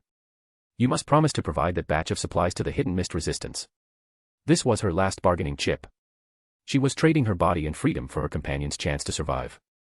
In her view, this was perhaps the only deal that could move a daimyo. After all, to the Land of Fire's daimyo, those supplies were nothing. And in return, he would gain the complete obedience of a top kunoichi. However, Arashi's expression turned strange, then he laughed. It was open mockery. "Have you still not understood the situation?" He leaned back on the soft couch again, looking at her like she was a fool. "Do you think you have any right to negotiate with me now?" The contempt in his voice made Mei freeze, her face turning ugly. She bit her lip hard, unwilling. "You. Me what?" Arashi cut her off, the smile fading, replaced by a cold look. "Terumi Mei, I will say this once more. You are now my spoils of war. Spoils of war do not get to choose, and they certainly do not get to set conditions. Your purpose is to please me, to make me happy. As for your companions, your so-called resistance. What do their lives or deaths have to do with me?" His cold words shattered Mei's last illusion. Yes. Why would he agree to her terms? In his eyes, she was nothing more than a conceited plaything that presented itself. Why should he listen to a plaything's request? Despair flooded her heart. She stared at the handsome, cruel man before her, and hatred surged into her eyes. "Even if you get my body, you'll never get my heart." This was her last act of defiance. She would use her will to preserve her dignity. But the expected rage and embarrassment did not appear. Instead, the moment he heard it, Arashi froze. For a heartbeat, his expression went blank. Seeing this, a twisted sense of satisfaction rose in Mei's chest. See, even if you control my body, you cannot control my will. You will ultimately. Just as she thought that. Puffed. Arashi burst out laughing. His laughter grew louder, more unrestrained. Ha ha. Ha ha ha ha ha ha. He laughed until he bent over, tears almost forming, pointing at Mei, unable to form a full sentence for a long time. You, ha ha ha ha. Mei was completely confused. What was he laughing at? Was that line really so funny? Wasn't it the greatest insult to him? She could not understand. Arashi laughed for a long time, his stomach aching, before he finally stopped. He wiped the corners of his eyes and looked at the bewildered Mei with a pitying gaze. In that instant, all that flashed through his mind were the stale lines from melodramatic dramas of his previous life. You have my body, but not my heart. You devil, I won't forgive you even as a ghost. He thought those lines only existed in screenwriters' minds. He never expected to hear the real version today. From the future Mizukage, to Rumi Mei no less. The absurdity made him lose control. He looked at Mei, shook his head, and said slowly, like lecturing a country bumpkin, come on. What would I need your heart for? To make a cold salad? Or braise it? Your heart is full of hidden mist, your companions, and hatred for me. Should I take that on just to add to my problems? Mei was stunned. It felt like her whole person was being crushed under his words. All her resistance turned into a joke in the face of his light, mocking question. A shame far worse than being exposed earlier made her wish she could crawl into a crack in the floor. Her body swayed, almost losing balance. Seeing her teetering, worldview shattered, Arashi's smile grew wider. This proud flower of the mist was about to be completely broken by him. Either you let me go, Mei's voice trembled with a faint sob, or I will die right here. Determination flashed in her eyes. A kunai appeared in her hand at some point and pressed firmly to her pale neck. If he refused, she would pierce her throat without hesitation. To defend the last shred of her dignity with death. Oh. Arashi raised an eyebrow. Not only did he not stop her, he looked interested. All right. He even clapped, as casually as encouraging her. Then do it. Hurry, let me see if the wilting of the flower of the mist is beautiful too. You. Mei gritted her teeth. Her hand hovered in the air, caught between striking and retreating. Was he not afraid she would actually die here? What? You cannot do it. Arashi's mockery faded, his smile turning cold. Of course. Once you die, everything ends. He stepped in close, meeting her eyes. A chill flashed in his gaze. But let me warn you. If you die here, I will announce tomorrow that a kunoichi from the Hidden Mist attempted an assassination and was killed on the spot. He paused, then leaned to her ear and whispered, do you think I will send your companions' names to your Mizukage? You. Mei's pupils tightened, a cold shock shooting straight to her head. Those words bound up all her resolve. She could die. She could not drag down those who trusted and followed her. You devil. Her lips trembled. All her strength seemed to leave her. Clang. The kunai slipped from her fingers and hit the floor with a dull thud. That sound shattered her last will to resist. Her body went soft, like a broken flower, collapsing weakly beside Arashi's leg. It was over. Everything was over. She looked up at the men and finally broke down. Tears slid down her cheeks. What do you want? She sobbed, despairing. Arashi looked down at Mei. Seeing her tear-streaked face, there was no pity in his eyes. He reached out, hooked a strand of her hair, and brought it to his nose. A delicate scent lingered. I told you, you should not ask me that. Then he pinched her cheeks lightly, staring into her tear-filled emerald eyes. The smile at his lips could no longer be hidden. You should ask yourself. What can you give me? However. His gaze slid downward, boldly following the graceful lines of her figure. He said with meaning, right now, I am very hot-blooded. Then, his large hand settled on her head, gently but firmly pressing it downward. To be continued. One bonus chapter will be released for every 200 power stones. Chapter 70, what I give you is yours. What I don't give you, you can't take. The next day. Morning sunlight filled the bedchamber. The scent of last night still lingered in the air, and an ambiguous atmosphere remained. Perhaps she was exhausted, but Mei curled up like a kitten on the soft bed, sleeping soundly. Arashi glanced at her half-exposed body, a flash of triumph in his eyes, then rose, wearing only a loose robe. He stretched, his joints popping. Perhaps the sound of him getting up was too loud, and Mei awoke. She slowly opened her sleepy eyes, her face full of fatigue. Her dazed gaze darted around, quickly landing on Arashi standing by the bed. She instantly remembered where she was and pulled the quilt up, wrapping herself tightly. Her eyes had nowhere to settle, so she looked to the side. There lay the nearly transparent, lotus-colored silk dress, now reduced to torn rags by last night's storm. Mei immediately recalled everything she had experienced the previous night. Her once bright, spring-green eyes turned hollow, her whole being dazed. Her fair skin was covered in red marks, like cracks. Memories surged back. Last night was like a nightmare. That man, in the most barbaric way, showed her what dominance meant. There had been no tenderness, no gentleness. Every demand was a claim of ownership. In the end, she gave up resisting and let him crush her. Her disconsolate state did not draw Arashi's attention. He went straight to the desk, pulled out a blank scroll, and picked up a brush. Without much thought, the brush moved across the scroll in flowing strokes.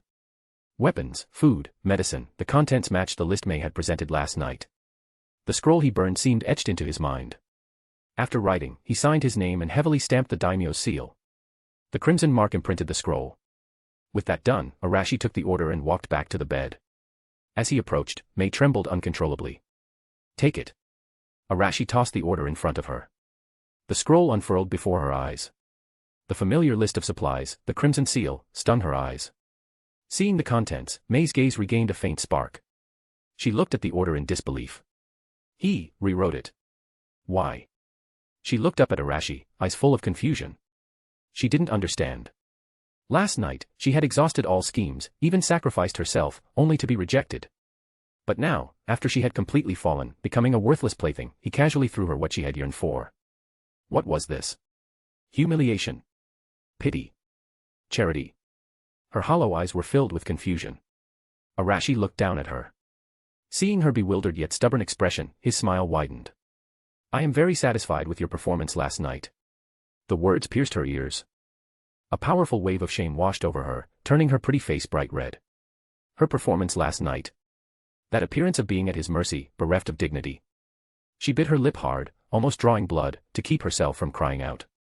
Seeing her aggrieved expression, Arashi's interest faded. He sat back on the bed, pinched her chin, forced her to look up, and said, word by word, "Stop those tears." Mei startled, and her tears stopped instantly. "Good girl," Arashi nodded. "This was your choice, and I gave you what you wanted. Remember.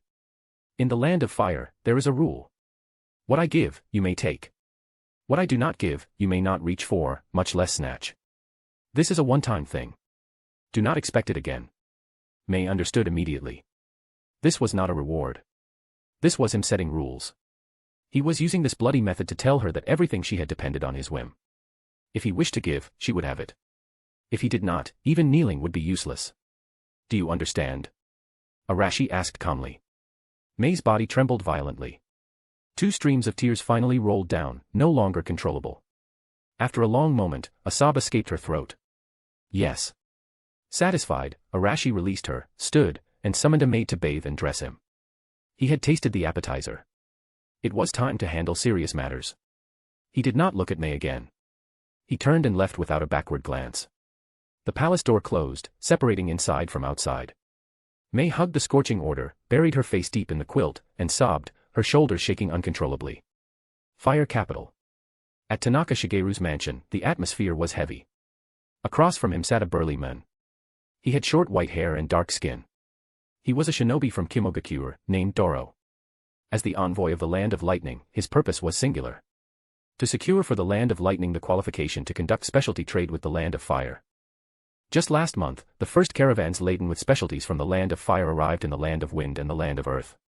Among them, a white sugar called fire crystal immediately sparked a high society trend.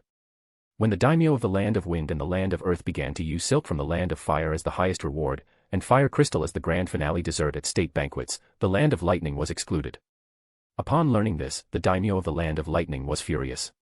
Why could those poor devils of the Land of Earth and the Land of Wind enjoy something that he, a monarch of one of the 5 great nations, did not have? In his rage, an urgent order reached Kimogakure. Upon receiving it, the Raikage immediately dispatched Doro, known for his unyielding nature, to rush over day and night. "Lord Tanaka, my intentions are clear," Doro finally broke the silence, his tone forceful. "That white sugar, fire crystal, along with silk and tea, we in the Land of Lightning want them too. Tanaka set down his teacup, his smile unchanged. Facing the formidable envoy from Kyumo, he already understood. The daimyo's strategy had worked. However, this matter exceeded the decision-making power of a mere minister of finance. Tanaka composed himself, his tone neither servile nor arrogant. As for trade, this official naturally welcomes it. However what? Doro frowned, clearly impatient. Lord Doro may be unaware, Tanaka explained unhurriedly, that our trade with the Land of Wind and the Land of Earth is a national policy personally set by the daimyo. All terms and details are approved directly by the daimyo's manor. Now that the Land of Lightning wishes to join, this exceeds my authority.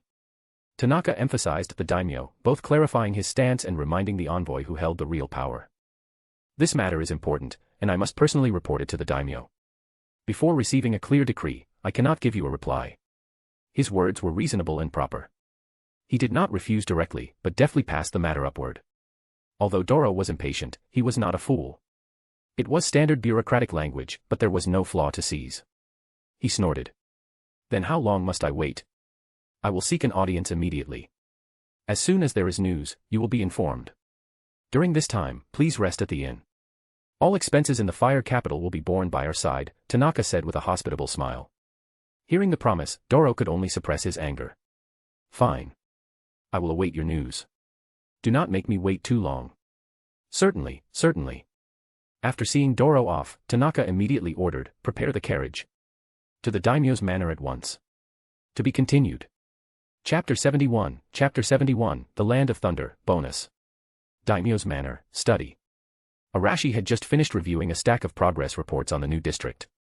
The Shadow Guard squad, together with the Shadow Guard and Kuroke's Earth Release team, under Enmaru's coordination, had become the most efficient construction force. Their progress far exceeded expectations. This pleased Arashi greatly. Daimyo-sama, Minister of Finance Tanaka Shigeru requests an audience. A respectful voice came from outside.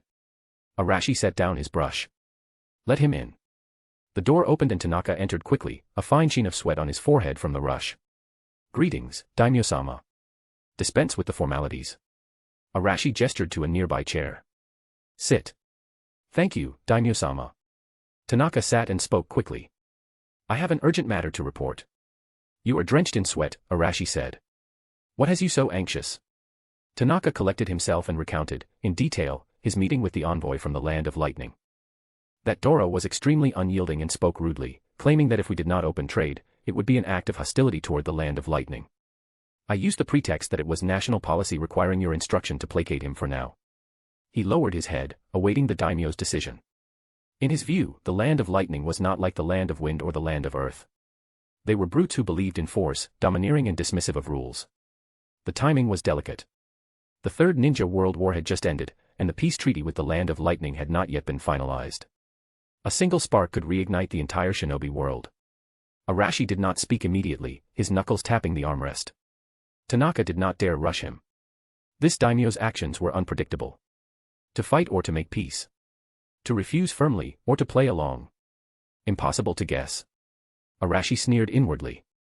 The Land of Lightning. Kimogakure. Indeed, a bunch of simple-minded brutes.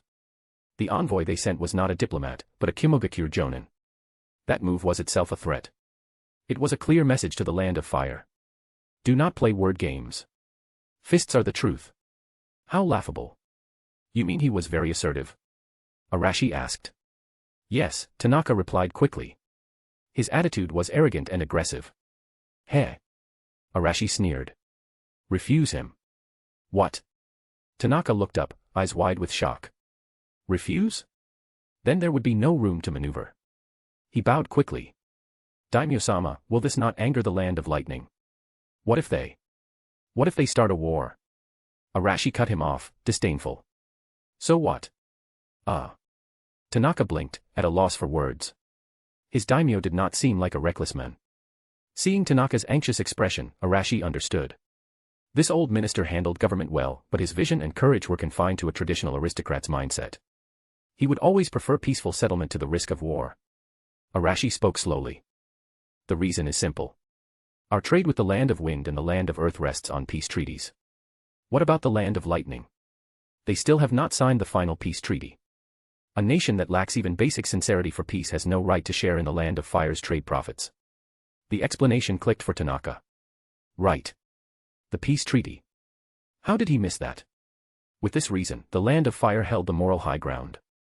Even if the Land of Lightning made trouble, the other nations would see them as unreasonable and arrogant. Brilliant. Truly brilliant. Tanaka relaxed completely, the heavy weight in his chest lifting. His anxiety and tension vanished. With such a monarch, what did a minister have to fear? Just execute the orders. I understand, Daimyo-sama. Tanaka bowed deeper, confidence returning to his voice. Arashi nodded. Just as Tanaka thought the matter was settled and was about to take his leave, Arashi spoke again. Refusing is not enough. We must guard against the Land of Lightning acting rashly. Go to the embassies of the Land of Earth and the Land of Wind. Tell them what happened today. Tanaka was stunned. Tell the Land of Earth and the Land of Wind. What did the daimyo mean? Ask Iwa and Suna for help. How could they easily help the Land of Fire and offend the Land of Lightning? Daimyo-sama, this might be difficult. Just go and tell them, Arashi interrupted, offering no explanation. He believed Tanaka would figure it out. If not, the Minister of Finance could be replaced. Arashi said nothing further, sipping his tea unhurriedly. Seeing the daimyo remain silent, Tanaka pondered on his own. Although Iwa and Suna traded with the Land of Fire, they were still foreign nations. They would not help easily. So why inform them? Could it be? Tanaka's heart leapt. A thought flashed. He understood. The Land of Earth and the Land of Wind were enjoying vast profits from trade with the Land of Fire. Luxury items like sugar and silk not only delighted their nobles. By reselling them, they also earned enormous wealth. This trade route had already become a crucial source of income. Now the Land of Lightning wanted a share. Would they agree? Even if they did nothing, then. Understanding this, Tanaka no longer hesitated and bowed again. I understand, Daimyo-sama. Go and do it. Seeing the light in his eyes, Arashi knew he had understood. Handle it well and I will credit you with a meritorious deed. Yes. Tanaka accepted and withdrew. After Tanaka left, Arashi's smile faded. He had planned to deal with the Land of Lightning in the spring. He did not expect them to jump out so soon. So be it. Since they dared provoke, they should pray they were prepared. Shadow Guard, Arashi called. A black-clad shadow guard appeared. Go to Konoha. Inform Namikaze Minato that Kimogakure may make a move. Have them strengthen the border defenses. Yes. The shadow took the order and withdrew. After that, Arashi returned to government affairs. Meanwhile, Tanaka left the daimyo's manor and went straight to the inn where the Land of Lightning envoy was staying. Inside the inn, the Kimogakure Jonin Doro waited irritably. Seeing Tanaka enter, he stood at once. Well. Has your daimyo agreed? Tanaka smiled. Lord Doro, I have consulted Daimyo-sama. Daimyo-sama said our trade with other nations is founded on peace and friendship. However, our two countries have not signed the final peace document. Both in reason and sentiment, it is premature to initiate large-scale trade. Doro's face darkened. You mean, you refused? It is a postponement, Tanaka corrected. Once the peace treaty is finalized, we can resume commercial discussions. Nonsense. Doro slammed his fist on the table. Wood splinters flew, and the solid table collapsed. Are you toying with the Land of Lightning? He glared at Tanaka, releasing heavy chakra pressure. Do not forget, the war just ended. Do you wish to fight again? The pressure left the in attendants weak-kneed and pale. Tanaka, however, still smiled, unfazed. As Doro smashed the table, several figures appeared around him, surrounding him tightly. Tanaka knew they were shadow guards from the daimyo's side. With support at hand, his confidence grew. Lord Doro, are you threatening the Land of Fire? So what if I am? Ha ha. Tanaka shook his head lightly. Daimyo-sama told me something. Allow me to relay it. He spoke, word by word. To gain respect, please first learn to respect the rules. If friends come, there is good wine. If enemies come, there will be swords to meet them. With that, he turned and walked away, ignoring the outburst. Good. Good. Good. Doro trembled with fury, pointing at Tanaka's retreating back. You will regret this. We will meet on the battlefield. Tanaka did not stop. He boarded his carriage and instructed the coachman to the Land of Earth Embassy. To be continued. One bonus chapter will be released for every 200 power stones. Chapter 72, Cutting off someone's wealth is like killing their parents. Inside the reception hall of the Land of Earth's embassy, the atmosphere was cordial. Tanaka sat in the guest seat, took out 2 exquisite gift boxes, and presented them. Sirs, these are the new spring teas recently procured by the daimyo's manor. I brought them specifically for you to taste, Tanaka said with a smile. Seated in the main position were the envoys from the land of Earth. Hearing this, he nodded slightly, motioned for his attendant to accept the gifts, and personally poured tea for Tanaka and the other guest. The other guest was the envoy from the land of Wind, who wore a perpetual smile. The tea was a new tribute from the land of Fire this year. The liquor was clear, the aroma diffused, and simply smelling it invigorated the spirit.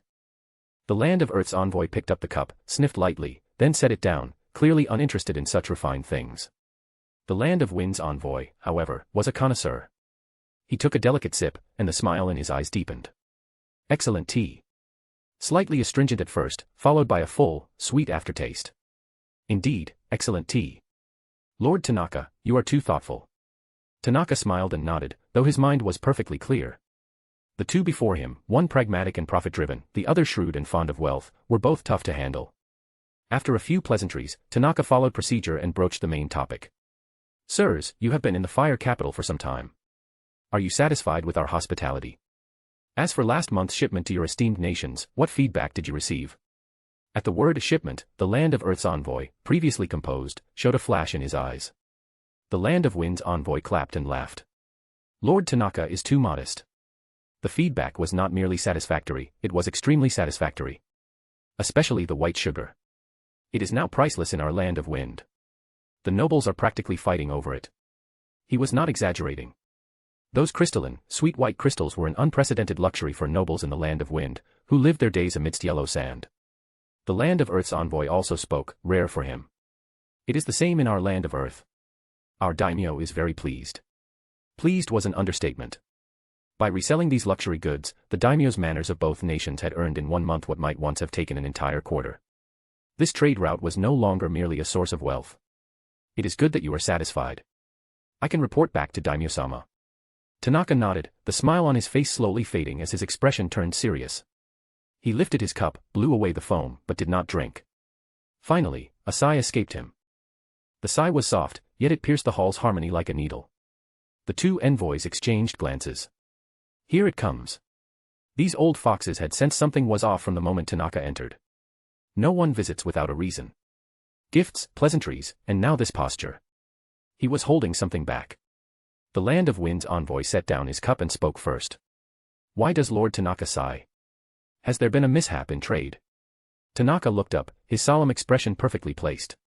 To be frank, I encountered a thorny issue today. I fear it will affect the common interests of our 3 nations, which is why I came to discuss it with you. He did not lower his stance. From the outset, he pulled the land of Earth and the land of Wind to his side. What a cunning old fox. The two envoys thought to themselves, he wants to define the situation with his first words. On the surface, the land of Wind's envoy remained warm. Speak freely. Our 3 nations are now allies. If there is truly an issue, we will not stand idly by. The land of Earth's envoy also nodded at the right moment. This was exactly what Tanaka wanted. With a grave expression, he recounted how the land of Lightning's envoy aggressively demanded trade, and how the daimyo sternly refused. Of course, in his telling, the land of Lightning's envoy became a madman who resorted to violence at the slightest disagreement, and the land of Fire's daimyo became a principled monarch who upheld agreements, protected allied interests, and refused to bow to bullies. Daimyo-sama said that our trade with the land of Wind and the land of Earth is based on a peace agreement. The land of Lightning lacks even basic sincerity. This door must never be opened. Otherwise, it would be the greatest injustice to our 2 allies. But that land of Lightning envoy flew into a rage on the spot, smashed a table at my manor, and even threatened to meet us on the battlefield. Although Daimyo-sama does not fear war, he does not wish to spark conflict lightly. Yet principles cannot be conceded. This matter is truly difficult. At that, Tanaka looked at the two with a heavy expression. A brief silence fell. Their expressions were subtle. They knew exactly what this was. This old fox had not come to discuss. He had come to accuse, to use their hands to pressure the land of Lightning. All that talk of standing up for allies was nonsense. They cursed inwardly, but kept straight faces. The land of Wind's envoy broke the silence first, righteously. Absolutely lawless. The land of Lightning has always been domineering. Rest assured, Lord Tanaka, we will not stand idly by. The land of Earth's envoy added in a deep voice, indeed. We will report truthfully to our nation and issue the sternest condemnation of the land of Lightning's barbarity. They spoke glowingly. All condemnation. Would condemnation cost the land of lightning anything? Tanaka sneered inwardly. These two old foxes still wanted to sit on the fence and watch the show. Watching the fire from the far shore. Not so easy. His grave expression deepened. Thank you, sirs, for upholding justice. Then his tone shifted, becoming solemn. However, those brutes from the land of lightning have always been unreasonable, recognizing only brute force. I worry they might truly stir up trouble at the border. Although our land of fire is not afraid, if it comes to that, for the greater good, for peace, what if? Tanaka stopped here and sighed heavily. Our side is forced to make concessions. Our land of fire's production capacity is limited. He paused, then looked up at the two faces that changed instantly. If there is one more land of lightning, then the silk, tea, and especially the fire crystals supplied to your two nations. I fear they would have to be taken from your allotments. The words were like a thunderclap. The two envoys' faces changed at once. They did not care about disputes between the land of fire and the land of lightning. They even hoped they would fight, so they could profit from the chaos. But they would never ignore their own purses. Divide the trade shares. That was the same as taking money from their pockets. Over the past month, the nobles behind them had already developed a taste for pure white sugar and exquisite silk. And now they were to cut the supply. This was worse than killing them. Moreover, it was not just a trade issue. It touched their domestic stability. In an instant, the two old foxes' minds raced. To be continued. Chapter 73, Too Insidious. Inside the embassy. Silence hung in the air. The two envoys looked at Tanaka's grave expression and cursed this old fox 100 times in their hearts. Too insidious. He did not even bother to hide his intentions, simply laying the choice before them. Either the three nations unite to restrain that mad dog from the land of lightning, and the three of them continue to prosper and count money until their hands cramp. Or, they stand by and watch, then helplessly allow the land of lightning to join the table and take half the meat from their bowls. How could they choose? There was no choice at all. The land of wind envoy's face turned extremely unpleasant. Lord Tanaka, is there truly no room for maneuver? Sirs, this is not about willingness, Tanaka spread his hands and stated plainly. Production capacity is fixed. With an extra mouth to feed, the meat in everyone's bowls naturally decreases. Of course, we wish to maintain the status quo and share prosperity with our two allies. But if the land of lightning insists on causing trouble, then for the sake of peace, we can only make concessions. Concessions, my foot. The two envoys roared inwardly at the same time. If you were truly willing to make concessions, you would not have beaten us down in the Third Great War. But for the moment, circumstances were stronger than men. From the moment they set foot in the land of fire and enjoyed the snowflake-like sugar and cloud-like silk, their interests had already become inextricably linked with the land of fire. On the usually composed face of the land of earth envoy, emotion flickered. He asked in a deep voice, "What do you want us to do?" The land of wind envoy also put away his smile, his expression stern. Tanaka felt at ease, knowing the fish had taken the bait. His compassionate expression grew even more pronounced. We are all peace-loving people. Naturally, we cannot be as crude as the land of lightning, constantly threatening war. In my opinion, why don't our three nations jointly issue a diplomatic note to the land of lightning? Strongly condemn their hegemonic actions that undermine regional peace, and demand that they abide by the rules. 3 against 1. Even if the land of lightning is reckless, they will have to weigh the consequences of offending all three of us at once. The two envoys exchanged a look. The same grievance and helplessness were in both their eyes. At this point, there was no other choice.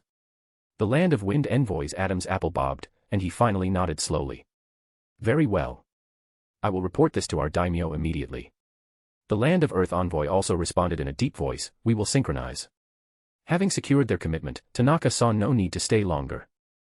After a few courtesies, he took his leave. 2 days later. The two envoys invited Tanaka again. In the same reception room, the roles of host and guest seemed to have reversed. A smile appeared on the land of earth envoy's face, though it was somewhat forced. Lord Tanaka, our daimyo has replied.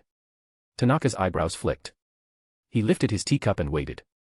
The land of earth envoy said, our daimyo believes that while the land of lightning's actions have always been overbearing, for now, they are only verbal threats. If we overreact, it will only give them an excuse. The words sounded like smoothing things over. Tanaka's brow rose slightly, his gaze turning a shade colder. Seeing this unwelcome tone, the land of earth envoy immediately shifted. However, our land of wind and land of earth have reached a consensus. The two of us will first jointly summon the Land of Lightning envoy to express our serious concerns about the current situation. To make him understand that this matter is not solely the Land of Fire's concern. This was the first step, a verbal warning. Furthermore, the Land of Earth envoy's tone suddenly grew heavier. Our daimyo has secretly ordered Tsuchika Jinoki to put the border troops on alert. If the Land of Lightning acts on its threats, with any military movements or provocations at the border, then, our Land of Wind and Land of Earth will immediately, in the name of the daimyo, issue the sternest diplomatic condemnation to the Land of Lightning. And dispatch a joint envoy mission directly to Kimogakure to demand an explanation from the Land of Lightning. The Land of Wind envoy added, his voice ringing with force, our daimyo has also notified Raza, the Kazakage, that we will act in synchronization. The phrasing was watertight. They gave the Land of Fire a clear promise, while retaining diplomatic flexibility. A conditional military assistance treaty was thus formed. Good, excellent. A smile finally appeared on Tanaka's face. He stood and bowed to the two. With your strong support, peace is within reach. On behalf of Daimyo-sama and the Land of Fire, I thank you both. This result exceeded his expectations. He had thought it would be, at most, a joint letter of condemnation. He did not expect a quasi-military alliance. After some polite exchanges, the atmosphere warmed. Then Tanaka lowered his voice, speaking so only the three could hear, a hint of mystery in his tone. To thank you sirs for your great contribution to maintaining peace. He paused, each word carefully placed. For next month's shipments to your nations, I will personally arrange an increase of 1/10 for your manors. This matter, heaven knows, earth knows, you know, and I know.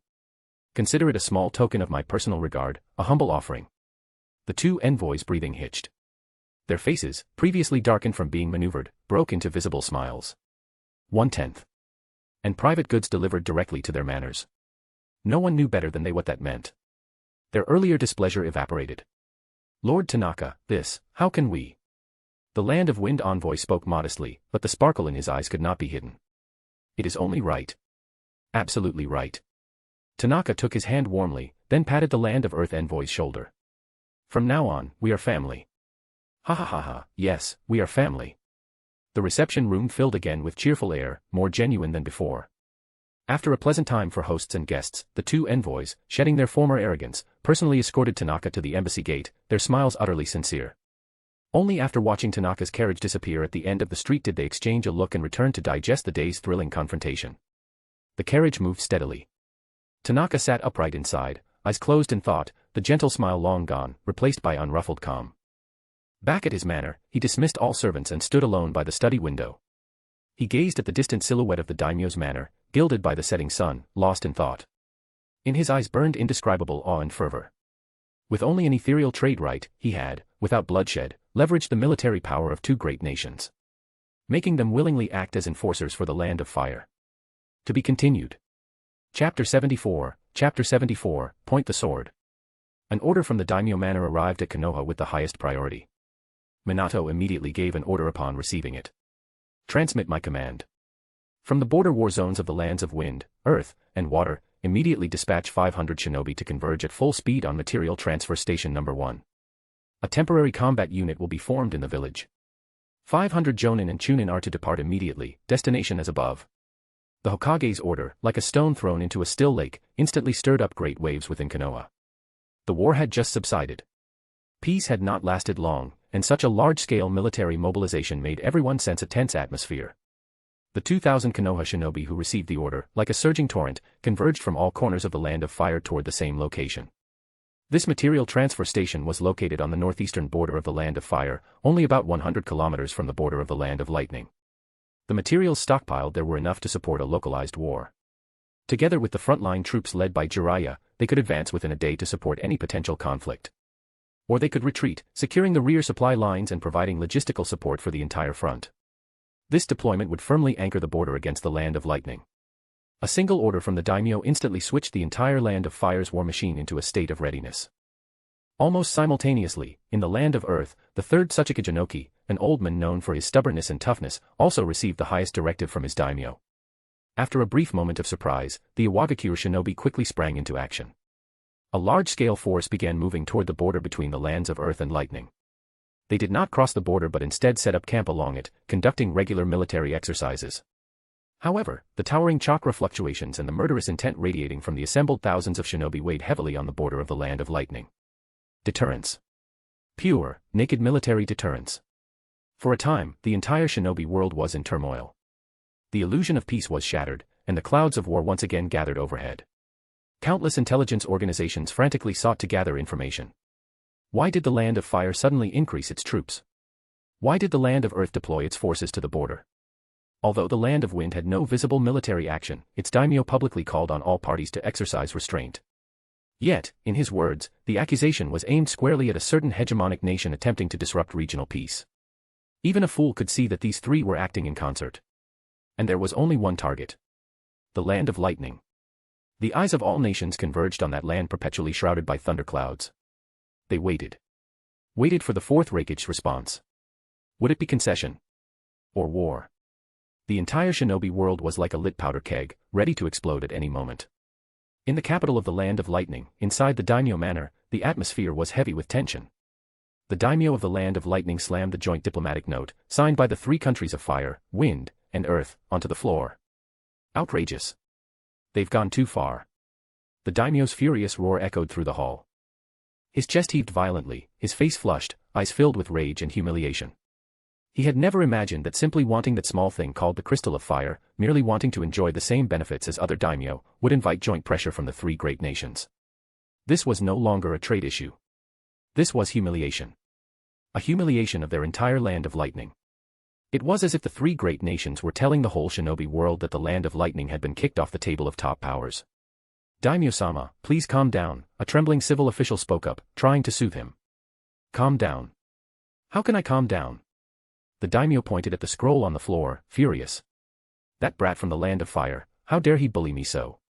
And those two bastards from the lands of Earth and Wind, how dare they follow along and cheer? What do they want? To force our Land of Lightning to kneel. Below the hall, the civil and military officials were silent. Everyone lowered their heads, not daring to face their daimyo's wrath. Just then, a voice filled with explosive power rang out. If they want to fight, then let's fight. Everyone turned toward the voice. A burly man walked in from outside the hall, shirtless, his bronze, muscular physique radiating a fierce aura. It was none other than the fourth Reikage, Reikage-sama, absolutely not. The earlier civil official immediately stood up to refute him. Now the Land of Earth has already deployed troops to the border, watching us closely. If we go to war with the Land of Fire, IWA will surely take advantage of our weakness. At that time, we'll be trapped fighting on two fronts, neglecting one side or the other, and the country will be in peril. As soon as he finished, another official echoed, what the counselor says is absolutely correct. Although the Land of Wind hasn't sent troops, its stance is clearly aligned with the lands of Fire and Earth. Now that the three nations are united, if we rashly go to war, it will be 1 against 3, with no chance of victory. Chance of victory? Reikage let out a sneer. His cold gaze swept over the group of civil officials with disdain. You bookworms only know how to calculate gains and losses.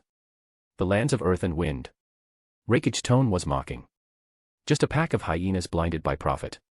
Do you really think they'd fight to the death with Kyumo just for a small trade share with the Land of Fire? They're just making noise, trying to seize the opportunity for their own gain. Reikage took a step forward, his voice rising. As for the Land of Fire, do you still think they're the same Konoha as before? In the Third Shinobi World War, Konoha claimed victory, but at what cost? Except for Minato and a few old geezers, the entire Konoha is already struggling, with a generational gap in its core strength. The current Konoha is just an empty shell. The title of the strongest village should have changed hands long ago. Now is their weakest moment. If not now, then when? Reikage's words instantly ignited the young officials in the room. They clenched their fists, breathing heavily, and shouted in agreement. Reikage-sama is right. Fight. Strike while he's down and finish him off.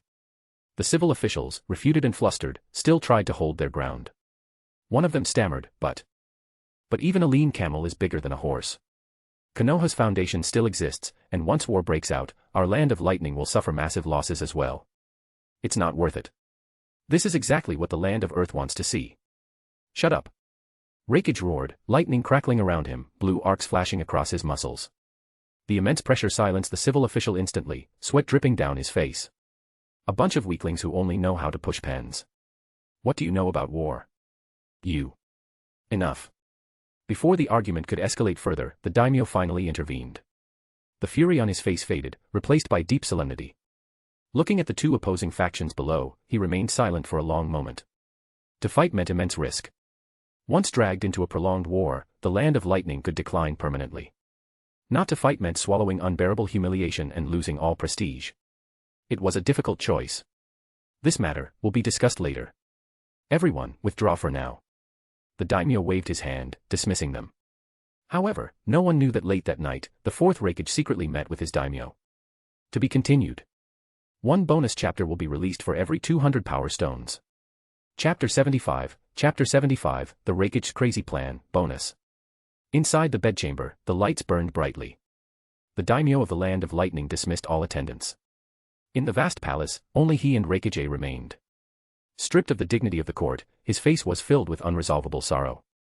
Do you also think we have no choice but to fight? There was a trace of uncertainty in the daimyo's voice. I did not answer immediately. He walked straight to the giant map of the shinobi world, pressing his finger heavily on the location of the Land of Fire. After a moment, he spoke. Daimyo-sama, do you really think those three nations would fight us to the death just for trade shares? The daimyo pondered.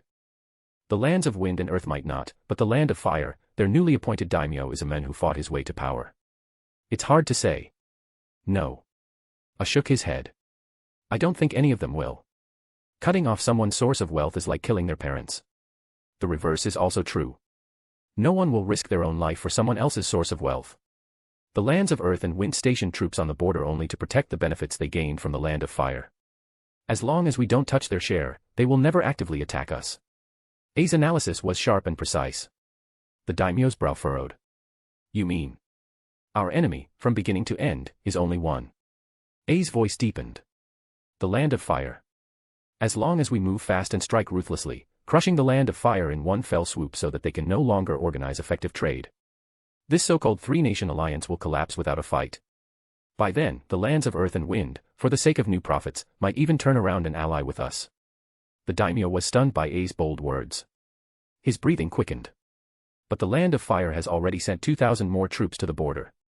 How can we crush them quickly? This is exactly why I came to see you tonight.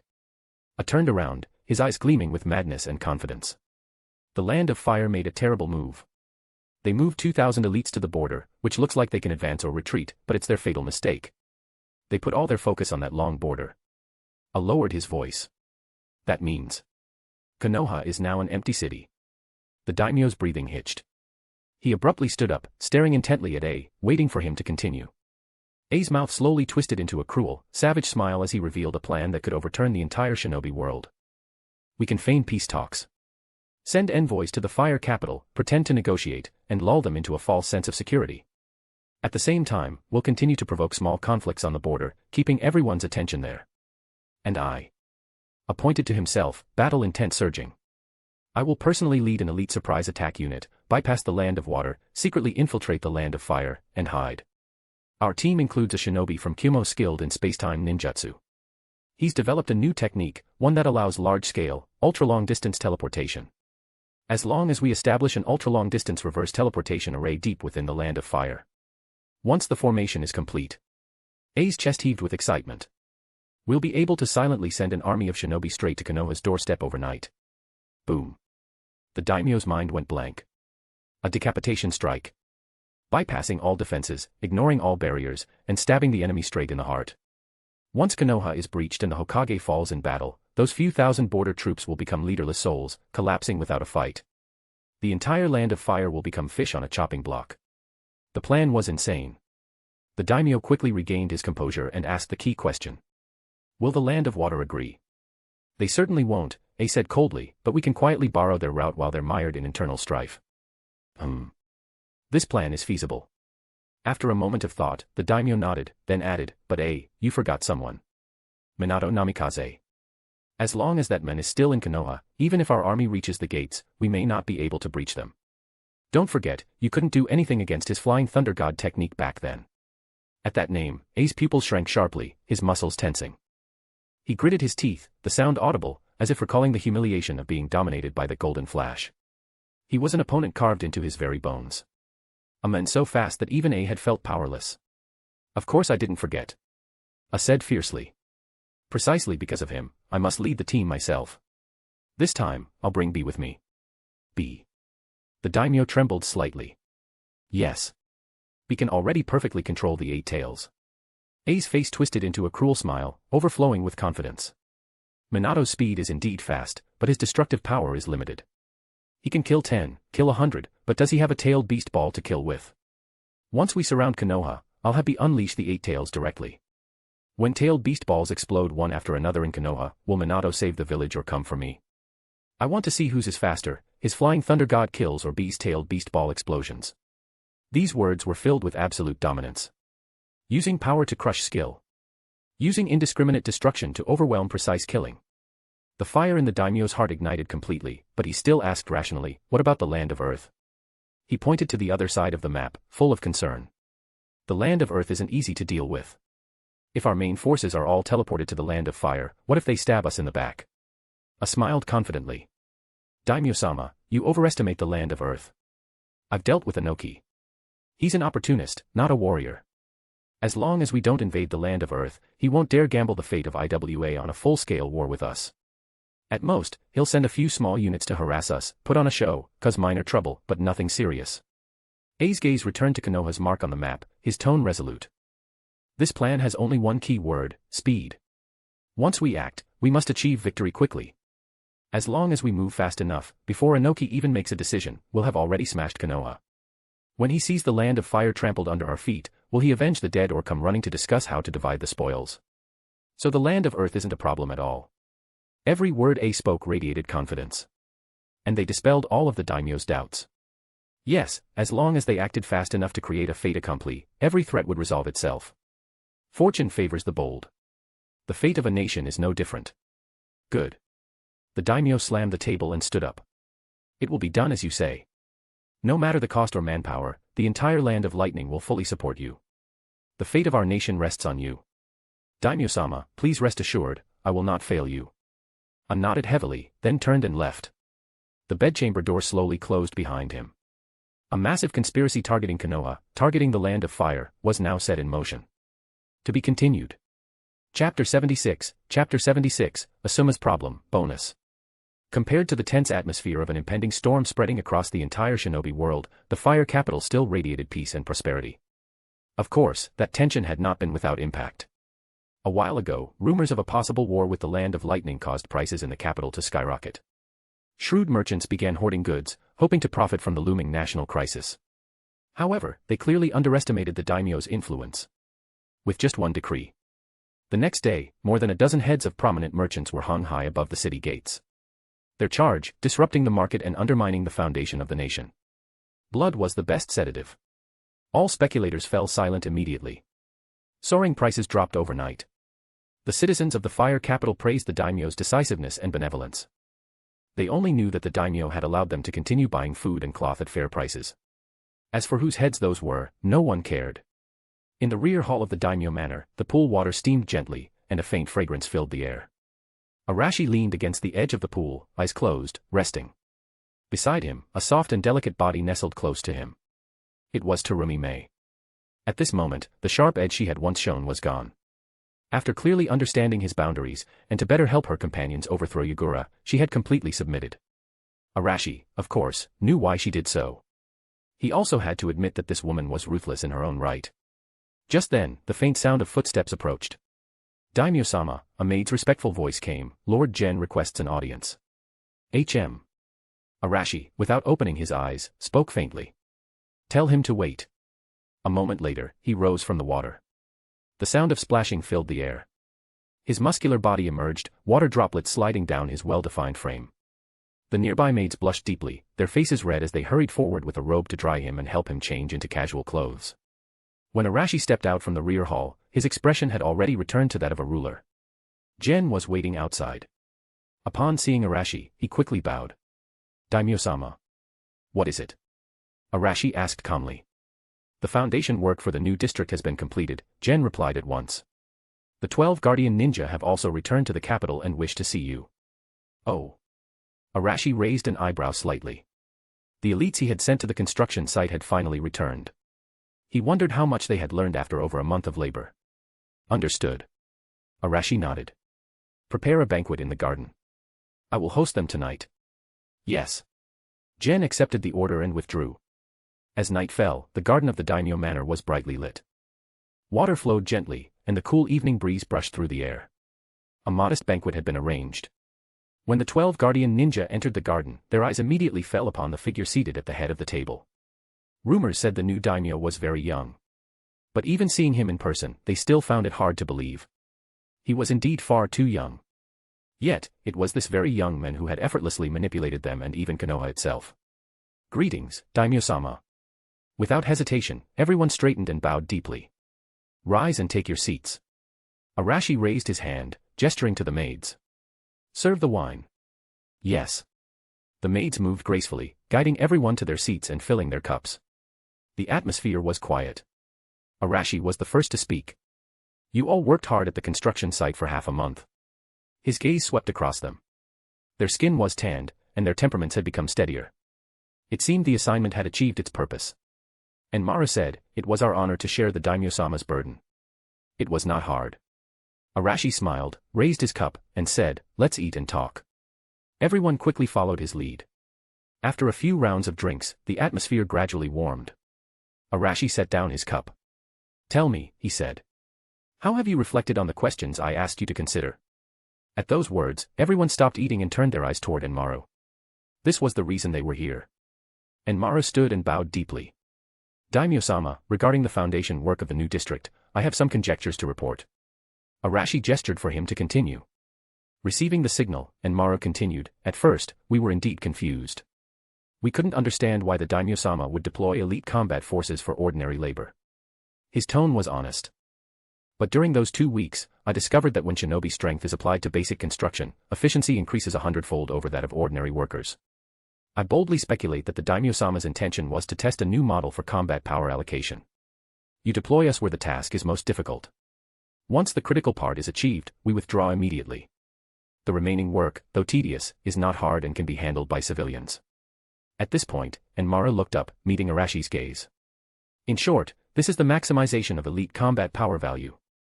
Using the strongest forces to solve the hardest problems, then disengaging quickly to avoid wasting valuable resources on lesser work. I believe that if applied in wartime, this model would be incredibly effective." His words were logical and precise. From a military perspective, he analyzed Arashi's decision perfectly, displaying the trademark insight of the Nara clan. The garden fell silent. Arashi listened quietly, then smiled. "Excellent." He clapped softly. "As expected of the Nara clan. To analyze it so deeply from a military standpoint surpasses my expectations." He gestured for Enmaru to sit. Enmaru sat down, relieved. It seemed he had passed the test. Just then, Asuma stood up, looking at Arashi with a mix of confusion and doubt. "Daimyo-sama. I understand Enmaru's analysis for the most part," Asuma began, "but there's one thing I still can't figure out." Arashi said simply, "Speak." Asuma said, "If your goal was to test tactics, why only half a month? Wouldn't completing the construction test the model more thoroughly? Stopping halfway, just after laying the foundation, feels incomplete." This question was on everyone's mind. If it was just a drill, why stop halfway? Arashi smiled deepened slightly. Looking at the straightforward Asuma, he said, "Your question hits the mark." His gaze swept over the group and finally settled on Enmaru. This is also why Enmaru's answer was only half correct. At those words, Enmaru, who had just begun to relax, felt his heart tighten.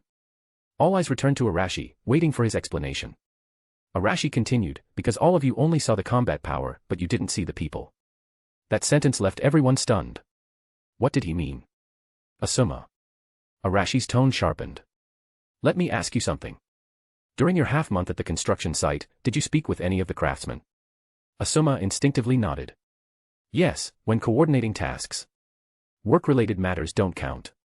Arashi interrupted him. He leaned forward slightly, his tone cutting. "Asuma, did you ask any of the craftsmen their names? Did you ever think about whose husband or father they were once they took off those dust-covered clothes? In your eyes, were they people, or just moving tools?" Each question struck like a hammer. Asuma opened his mouth but couldn't say a word. Because he had never thought of these things. And he wasn't alone. Even Enmaru, who had spoken so eloquently before, lowered his head in shame. None of the others responded. To them, those craftsmen were merely background figures to complete their assignments. They had never tried to understand those ordinary people. The entire garden fell into silence. Only the maids moved quietly. Arashi looked at their ashamed faces and said nothing more. But his silence was heavier than any rebuke. To be continued. One bonus chapter will be released for every 200 power stones. Chapter 77, The Daimyo's Answer. Asuma sat blankly in his seat, the daimyo's earlier questions echoing endlessly in his mind. The names of the craftsman, father, husband, are they people or tools? Those words shattered the understanding he had built over 20 years. He wanted to refute it, but found he couldn't say a word. Because everything the daimyo said was true. He could protect them, it was an easy thing for him to do. But he had never truly seen those ordinary people as people. Just then, a maid approached, preparing to pour wine for Arashi. Arashi raised his hand to stop her. The maid froze in confusion as he picked up his empty wine cup, glanced at Asuma, and said, "Asuma, look. My cup is empty. If you were me." Before he finished, the expressions of the 12 guardian ninja changed instantly, and they all knelt down in panic, saying they wouldn't dare. I said, if. Arashi sighed, shaking his head. Get up, all of you. Only then did they rise to their feet. Let's not talk about chakra consumption. If I were you, Arashi continued, could I use ninjutsu to make the wine from that pot fly into this cup on its own? Even with his mind in turmoil, Asuma could still answer this question. Yes. Good. Then let me ask again. Arashi smiled faintly, pointing at the maid beside him. Why don't I do that, and instead have her pour the wine for me? Wouldn't using ninjutsu be faster and more convenient? The question was simple. So simple that Asuma didn't need to think. Because she's a maid, and pouring wine is her job.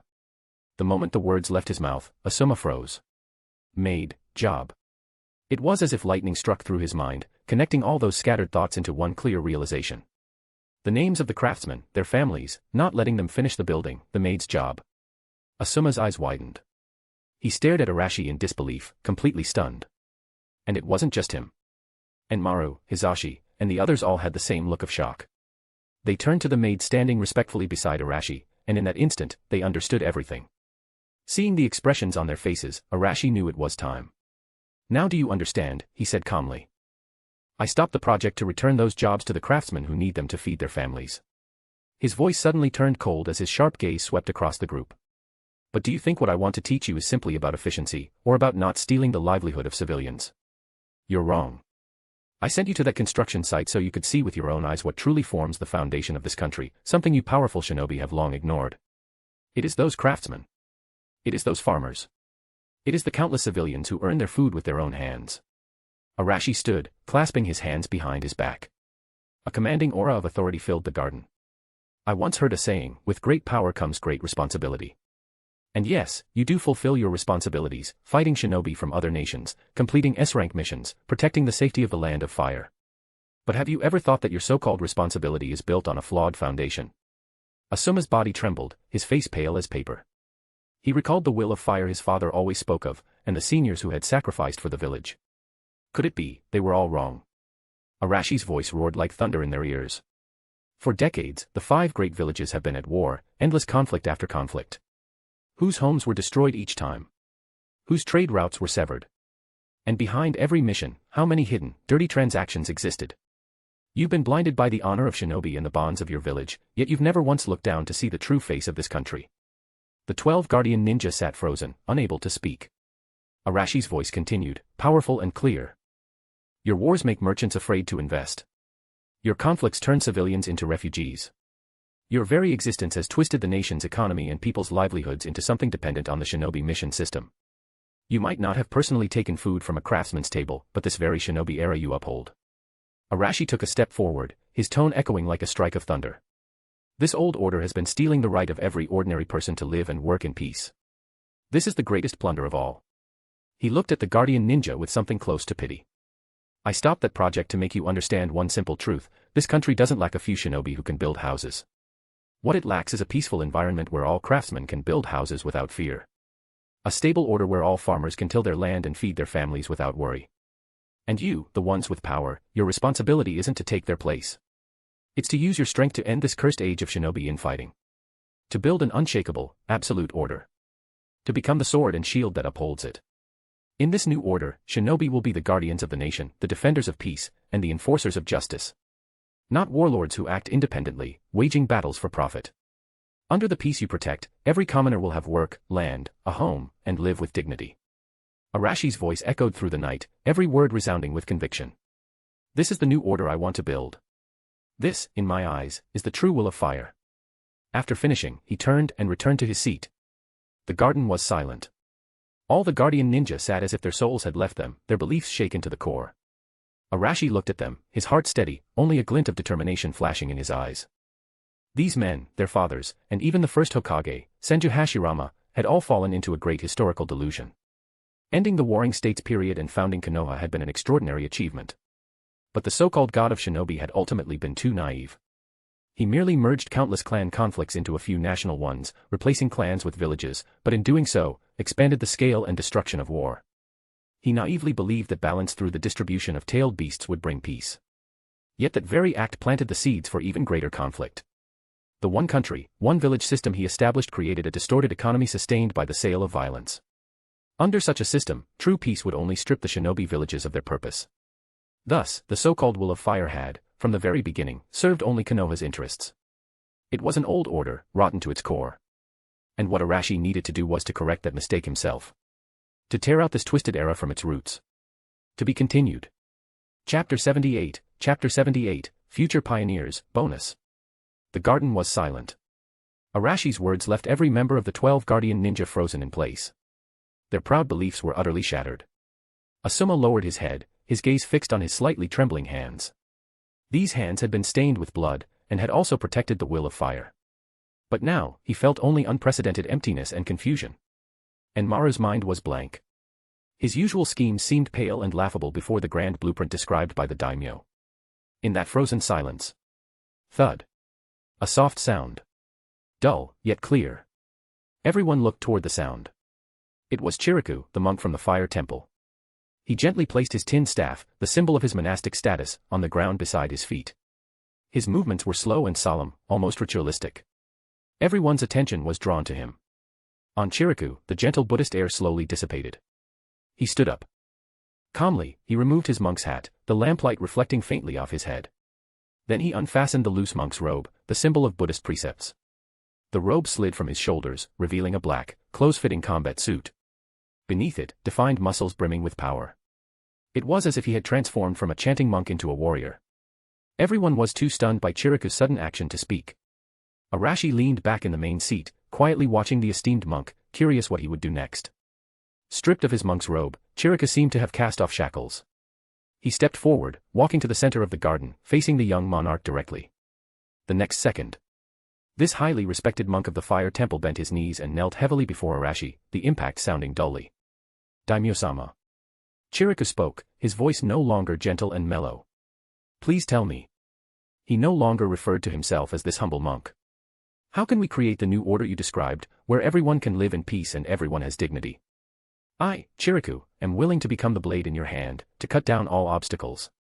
Chiriku's vow left the other guardian ninja dumbfounded. And Maru and Hizashi even held their breath. They understood. They understood why Chiriku had laid down his staff and shed his monk's robe. Because the world described by the daimyo could never be achieved through chanting and blessings. To end this era of shinobi warfare, the price would inevitably be blood and fire. To establish an order where civilians could live in peace, the first step was to use the most extreme violence to bury this decaying old world. This was an Asura path, one destined to stain one's hands with blood. Chiriku was a Buddhist. He was more compassionate than anyone present. But precisely because of that compassion, he was the first to step forward. Because he had awakened. Chanting and reciting sutras could not save this world. To establish a Buddhist kingdom on earth, one must first become an incarnation of Asura wielding a sword, sweeping away all karmic obstructions. To build a Buddhist kingdom on earth, he was willing to enter hell. Realizing this, Hizashi began to tremble violently. He thought of the Hyuga clan's caged bird, destined for eternal suffering. He thought of his branch family kin, branded by the main family and enslaved until death. Wasn't the new order spoken of by the daimyo the dawn that could break his fate, and the fate of the entire branch family? He no longer hesitated. Hizashi suddenly stood up, strode to Chiriku's side, mirrored his posture, and knelt resolutely. Daimyo-sama, I, Hyuga Hizashi, am willing to die for you. 1. 2. The remaining guardian ninja, whether truly inspired, swept up by the moment, or having weighed the pros and cons in an instant. All rose, walked to the center of the garden, and knelt before the young monarch. Please, Daimyo-sama, show us the path forward. For a moment, they, the backbone of Konoha, all knelt. The scene was solemn, like a pilgrimage. Arashi watched calmly. His gaze swept over each person, deep enough to see through their thoughts. And Maru and the Uchiha's opportunism. Asuma's struggle. And Chirika's near-martyr resolve. Enough. A single spark was enough to start a prairie fire. Arashi rose from the main seat. He did not give orders from above. He walked to the crowd. He went straight to Chiriku, extended his hands, and personally helped the monk who was willing to become an Asura to his feet. Arashi said softly, "Chiriku, I accept your resolve." He looked at Chiriku, then at the others. "You want to know how to do it? The method is very simple. The reason this land is plagued by endless wars, in the end, comes down to one thing." He paused. The words that followed carried no warmth. Because there are too many names on this land. Konoha, Sunagakure, Iwagakure, Kumogakure, Kirigakure. Land of fire, land of wind, land of earth. As long as these villages and national borders continue to exist, war will never end. The first Hokage, Senju Hashirama, tried once, but you have all seen the result. So, to achieve permanent peace, there is only one way. Arashi's voice rose, carrying absolute will. That is to shatter all the villages. To flatten all borders. To use the strongest power to end this 1,000-year conflict.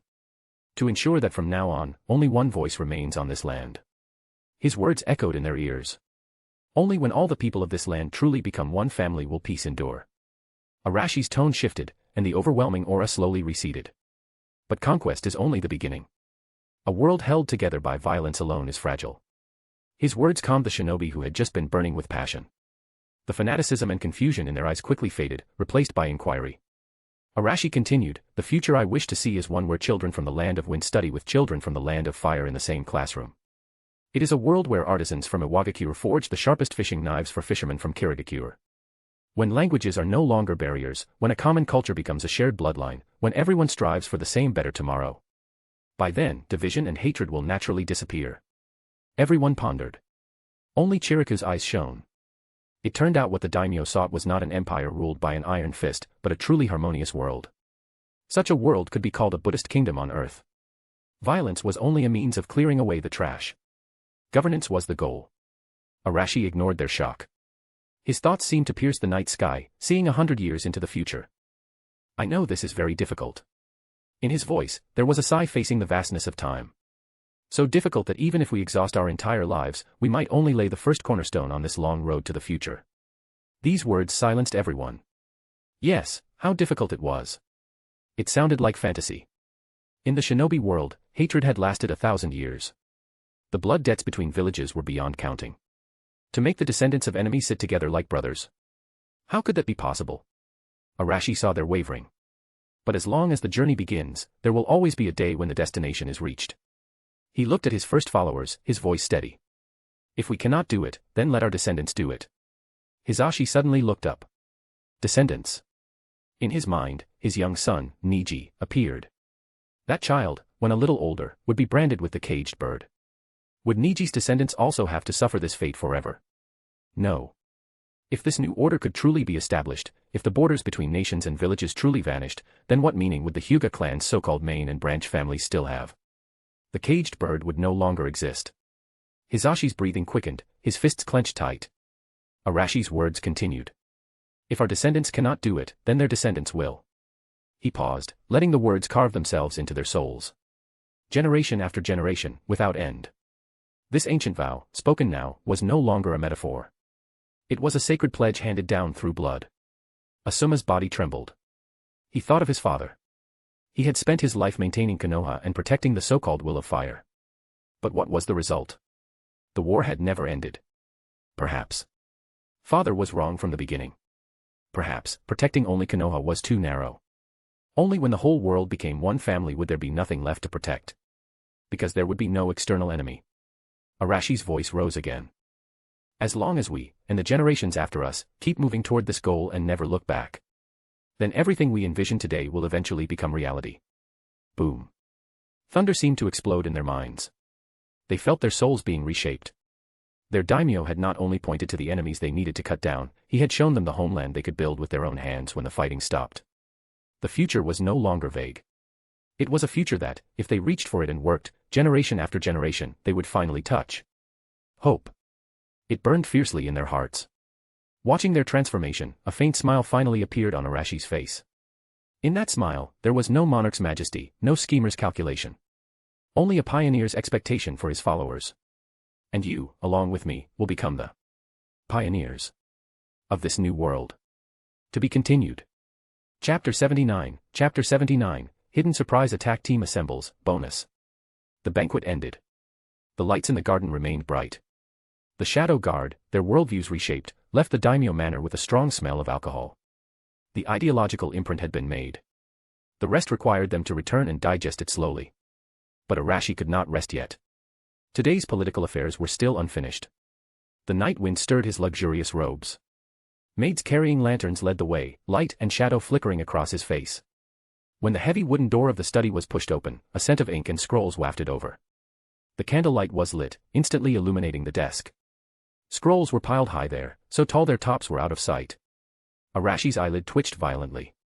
He waved his hand, dismissing all the maids. You may all withdraw. Yes. The wooden door closed softly, leaving him alone in the study. The next second, all strength seemed to drain from his body. He walked to the desk, reached out, then let his hand fall limply. Finally, he slumped into the large armchair, letting out a long sigh. The sigh was full of resentment. Holy crap. He muttered in pure national essence. I still have to work overtime. Arashi felt completely numb. In his previous life, he had worked himself raw on a 996 schedule. His greatest dream was financial freedom, then to live a life of ease. What was the result? He closed his eyes, opened them, and transmigrated. He had become the daimyo of the Land of Fire. Logically, this script should have been a straightforward, lie down and win scenario. He could have slept until he woke naturally, enjoyed the nights, occasionally crushed a few fools with a finger, and lived a boring noble life. But he did not. He insisted on setting himself the ultimate goal of unifying the shinobi world and laying an eternal foundation. Now look. The higher the goal, the later the nights. From a 996 office worker, he had gloriously evolved into a 007 daimyo. He did not even have weekends off. If I'd known, I would have set a smaller goal, unify the Land of Fire, and then just lie flat. Arashi mumbled to himself, then resignedly sat up straight and casually picked up the top scroll. Since he was already here, could he resign? The scroll came from Konoha and bore the personal signature of Minato, the fourth Hokage. It was a detailed report on border force deployments. Arashi unrolled the scroll, his gaze sweeping rapidly. It had to be said, Minato's capability was impeccable. He executed every directive from the daimyo manor to the letter. The scroll stated, at the borders of the lands of wind, earth, and water, the defensive units originally stationed with 1,500 shinobi each had each drawn 500 personnel. They were now gathering at full speed at Material Transfer Station No. 1, totaling 1,500. A temporary combat formation consisting of 500 jonin and chunin was established in the village and had arrived at the target location yesterday. 2,000 elites were in position. The report's handwriting was clear, the data detailed, and even the unit composition, leading jonin, and estimated supply consumption were clearly listed. Adding to Jiraiya's already forward troops, the military strength deployed along the northeastern border of the Land of Fire now exceeded 4,000. Furthermore, the Land of Earth was conducting military exercises at the border of the Land of Lightning. This power was enough to make the Land of Lightning calm down. Arashi was very satisfied with Minato's efficiency and nodded in approval. But as his gaze continued downward and swept to Konoha's internal defense forces, his brow furrowed. The report stated that after drawing 500 shinobi, the current number of resident defensive shinobi within Konoha was only 800. 800. It seemed the Third Great Shinobi War had consumed Konoha even more terribly than he had imagined. The greatest village in the shinobi world, after the war, had such limited mobile forces within the village. But then, he sensed something was wrong. Heavy losses were one thing, but a defensive force of 800 for Konoha, the heartland, seemed too small. This meant the hinterland of the Land of Fire was nearly empty. A thought surfaced instinctively. If the enemy bypassed the heavily concentrated border, took a long detour, and launched a surprise attack on an undefended Konoha. The thought made Arashi pause. But he quickly shook his head and dismissed it. Konoha was not yet what it would be in more than 10 years. Minato was not yet dead, Orochimaru had not defected, and Tsunade and Jiraiya had not left the village.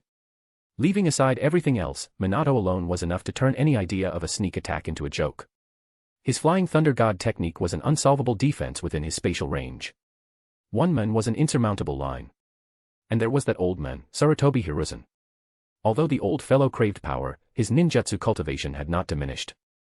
More than 10 years later, even in his twilight years, he had managed to trade 1-for-1, crippling Orochimaru's hands under the siege of the first, second, and Orochimaru, revived by Edo Tensei. Now, he would only be stronger. Unless it was a large-scale invasion by main forces at the level of the 5 great villages, relying on a few surprise attack units to break through Konoha was wishful thinking. Although Kyumo acted rashly, they should not do something so foolish as smashing eggs on stone. Arashi's mind settled slightly. Perhaps he was being overly cautious. However, prepare in advance and you succeed. Without preparation, you fail. As a qualified leader, an extra layer of preparation was always beneficial. Better safe than sorry. Arashi pondered for a moment, picked up his brush, took a new scroll, and wrote a single line. Strengthen patrols at the borders of the 4 nations to prevent the Land of Lightning from detouring for a surprise attack. After writing, he rolled the scroll and gently tapped the table. A shadow guard appeared silently. Daimyo-sama. Deliver this to the Hokage. Yes. The shadow guard took the scroll and vanished. Only after this did Arashi feel at ease. With his reminder, plus Minato's vigilance, Konoha's defenses should hold. Now, it was time to deal with the real trouble.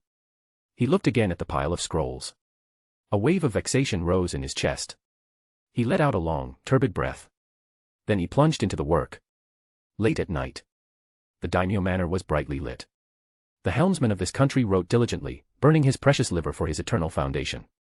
No one knew. That same late night, in the distant Land of Lightning, Reikage stood before a 12-man elite squad. A murderous aura permeated the air. You all know the mission.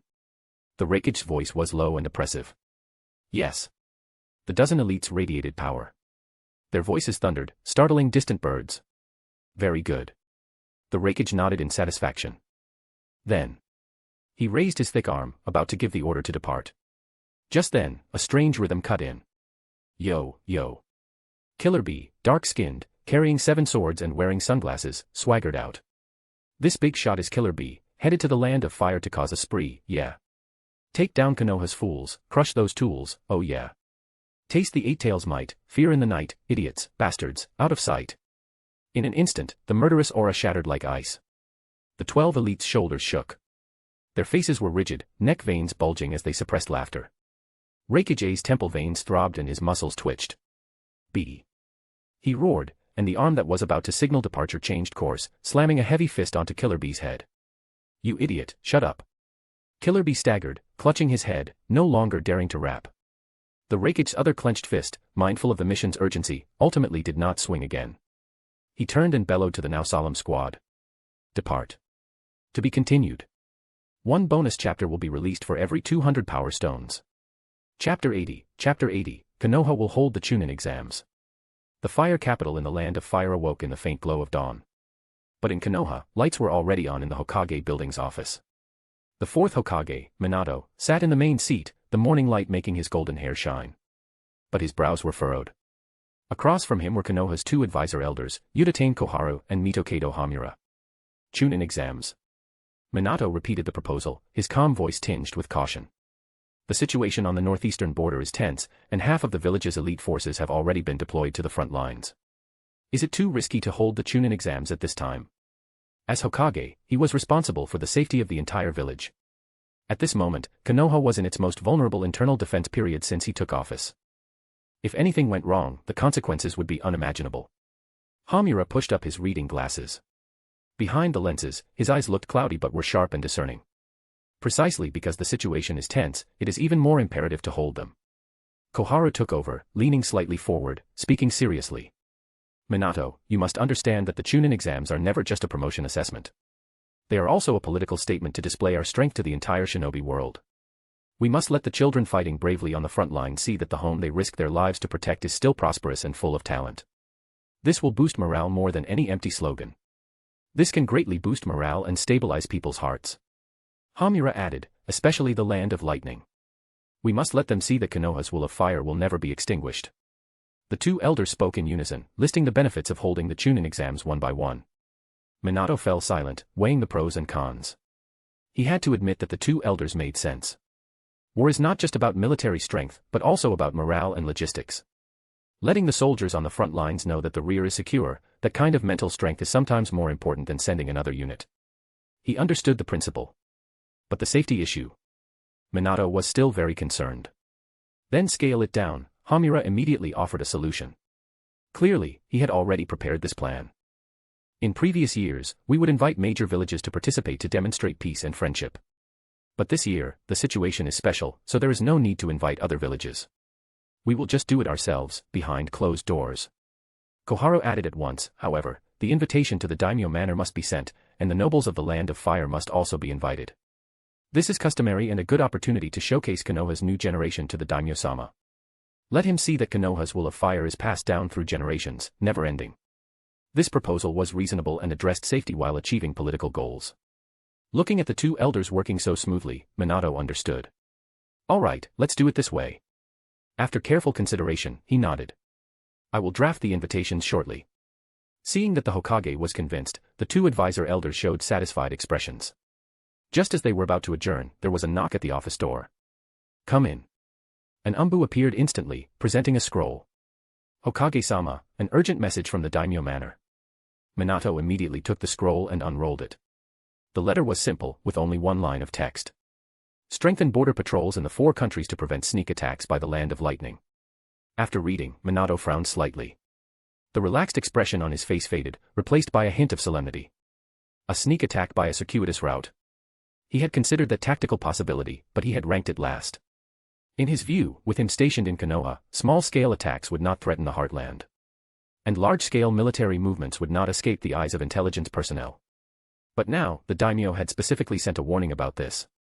That made Minato, who had witnessed the daimyo's methods, cautious. Hamura noticed the change in his expression and quickly asked, Minato, what is it? Minato handed them the scroll and said in a deep voice, the daimyo warns us to be wary of the Land of Lightning detouring through other countries to launch a surprise attack on our heartland. After reading it, the two elders' faces turned grim. A flicker of displeasure crossed Hamura's eyes, and he snorted coldly. Humph, this young. The words caught in his throat. Realizing his slip, Hamura immediately corrected himself stiffly.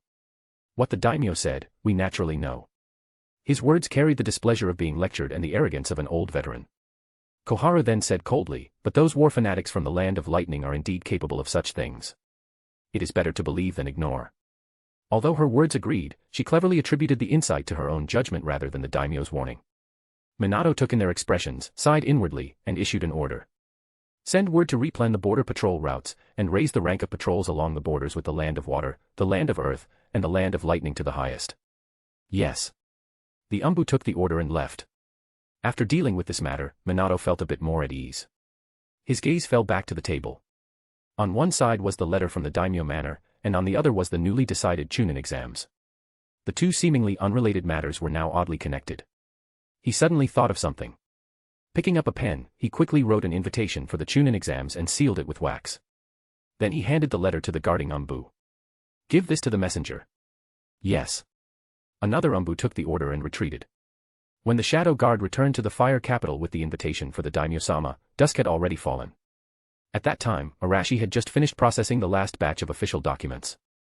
He leaned back in the large chair, letting out a long sigh, feeling utterly drained. He had worked until late last night, woken before dawn, and then continued with a new day's work. Being a daimyo is more tiring than being a corporate slave. Arashi rubbed his throbbing temples, complaining weakly. Even his dinner had been hastily eaten beside a mountain of scrolls. Just then, the shadow guard who had returned from Konoha arrived and handed him Minato's invitation. Chunin exams in 10 days. Arashi opened the invitation, and upon seeing the content, his spirit picked up slightly. This would be an interesting diversion. Since his ascension, he had never officially visited Konoha in his capacity as daimyo in a public setting. These Chunin exams would be a good stage. He could see whether he might encounter other key figures. More importantly, he could use this opportunity to further assert his presence and authority as daimyo to Konoha. Good, this is a good thing. Arashi smiled, picked up his brush, and wrote a reply confirming his personal attendance. He handed it to the shadow guard on duty and waved him away. The study felt stuffy, so Arashi stood, opened the door, and stepped out to walk in the garden. A maid immediately brought a lantern to follow. No need, Arashi waved. I want to walk alone. The maid respectfully withdrew. Arashi walked alone into the garden. The night breeze was cool, carrying the fragrance of flowers and plants, gradually soothing his nerves. He emptied his mind, walking aimlessly, enjoying the rare tranquility. Suddenly, he stopped. Not far away, under the moonlight, a figure was dancing gracefully. To be continued. Chapter 81, Beauty Scheme, Bonus. Her figure was graceful, stretching out in the cool moonlight. A crimson long dress, like a flame burning in the night. Her skirt fluttered with her movements, sometimes blooming, sometimes coiling. Arashi's footsteps stopped. He recognized this person. Uchiha Ragyo. Gazing at this radiant woman under the moon, Arashi couldn't help but think of another person. Uchiha Fugaku's wife, Mikoto. Rumor had it that she was one of the most beautiful women in the shinobi world, gentle and virtuous. He wondered what kind of charm she possessed compared to the woman before him. Arashi's lips curved into a smile. He knew this wasn't a coincidence. Who in the daimyo manor wasn't shrewd? As long as the price was right, there were always people willing to reveal harmless habits of their lord. For example, that he occasionally came to the garden for a stroll after finishing his duties. It was simply a way for those people to make a living. As long as it didn't cross his red line, he couldn't be bothered to care. The method wasn't brilliant, but it was effective. Under the moonlight, Ragyo's dance was breathtakingly beautiful. She was completely immersed in her own world, losing herself in the rhythm, putting all her effort into every movement. Fragrant sweat quickly soaked her temples, sliding down her fair, slender neck, glistening under the moonlight. The crimson dress, damp with sweat, clung tightly to her body, perfectly outlining her mature curves.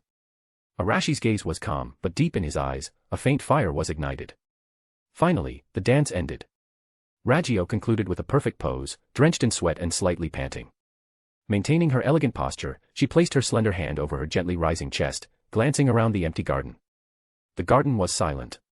Only the sound of wind and insects could be heard. The person she was waiting for didn't come. A trace of disappointment appeared on her beautiful face. Her eyes, which had sparkled earlier, gradually dimmed as her long lashes drooped, concealing the emotions within. But she wasn't disheartened. With her resilient mind, one failure couldn't break her. If he didn't come this time, there would be a next. As long as she remained in the daimyo manor for another day, there would come a day when he would see her. She looked down at her sweat-soaked skirt, a hint of self-mockery on her face, soon replaced by determination. Just as she composed herself and was about to leave, a voice came from the shadows of the trees behind her. "It's so late.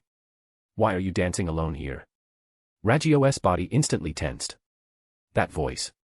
She turned around stiffly. When she saw the figure under the moonlight, she was completely stunned. It was him. Daimyo-sama. A wave of surprise and panic washed over her. Daimyo-sama. She hurriedly curtsied, but her legs went weak, and she fell toward a nearby flowerbed. A short gasp escaped her lips. The smile in Arashi's eyes deepened. What an interesting woman. A nimble Uchiha Kunoichi, whose balance was instinctive, how could she fall on flat ground? This act was quite endearing. Understanding in his heart, Arashi didn't stop. He took a few quick steps, appearing beside Ragyo, extending his arm to pull her delicate body into his embrace. Warm fragrance and soft jade, soft and warm to the touch. An intoxicating scent, a mix of floral fragrance and a woman's natural scent, filled his senses. Arashi's arm was wrapped around her slender waist. Through the thin fabric, he could feel the warmth of her skin and the elasticity beneath her taut muscles. Blood rushed to her face, turning her complexion crimson, all the way to her ears. She was completely frozen. Her mind went blank. All her senses focused on the warmth of the man's arm around her waist. "Be careful." Arashi's voice, gentle and magnetic, sounded in her ear, making her heart tremble. He helped her stand but didn't immediately release his hand, still supporting her waist. "Are you troubled by something?" He looked down at the blushing woman in his arms, asking knowingly. Ragyo's heart pounded violently.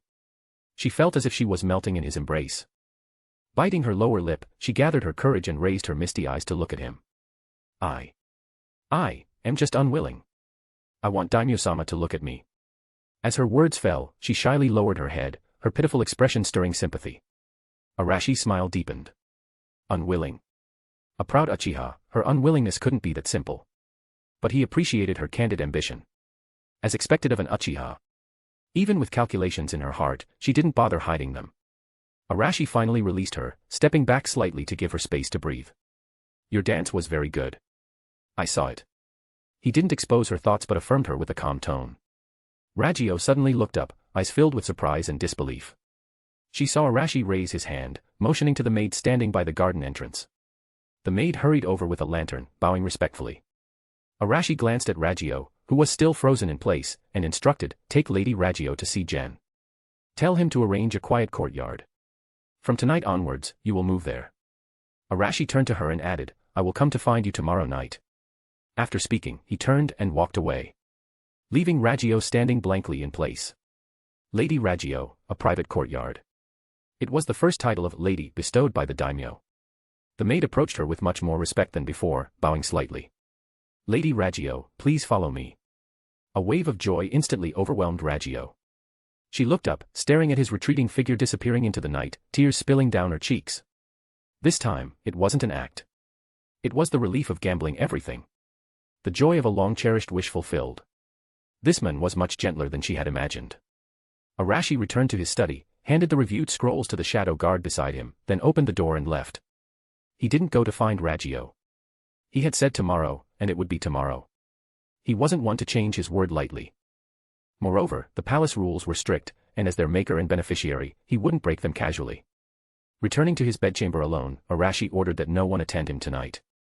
After the maid finished serving him and washing up, he fell into a deep sleep. To be continued. More PS for more bonuses XD. One bonus chapter will be released for every 200 power stones. Chapter 82, Diplomatic Negotiations. Dawn broke, and the morning sun streamed in. Arashi awoke in his soft bed. There had been no urgent matters during the night, so he had a rare, uninterrupted sleep. Dress me. As soon as he got up, the waiting maids outside heard the movement and entered in an orderly manner, serving him as he washed and changed. Just as he finished breakfast and was about to take a walk in the garden to aid digestion, Gen hurried over. His face was filled with barely suppressed joy, almost jogging as he entered. Your Excellency. Great news. Gen bowed, his voice trembling with excitement.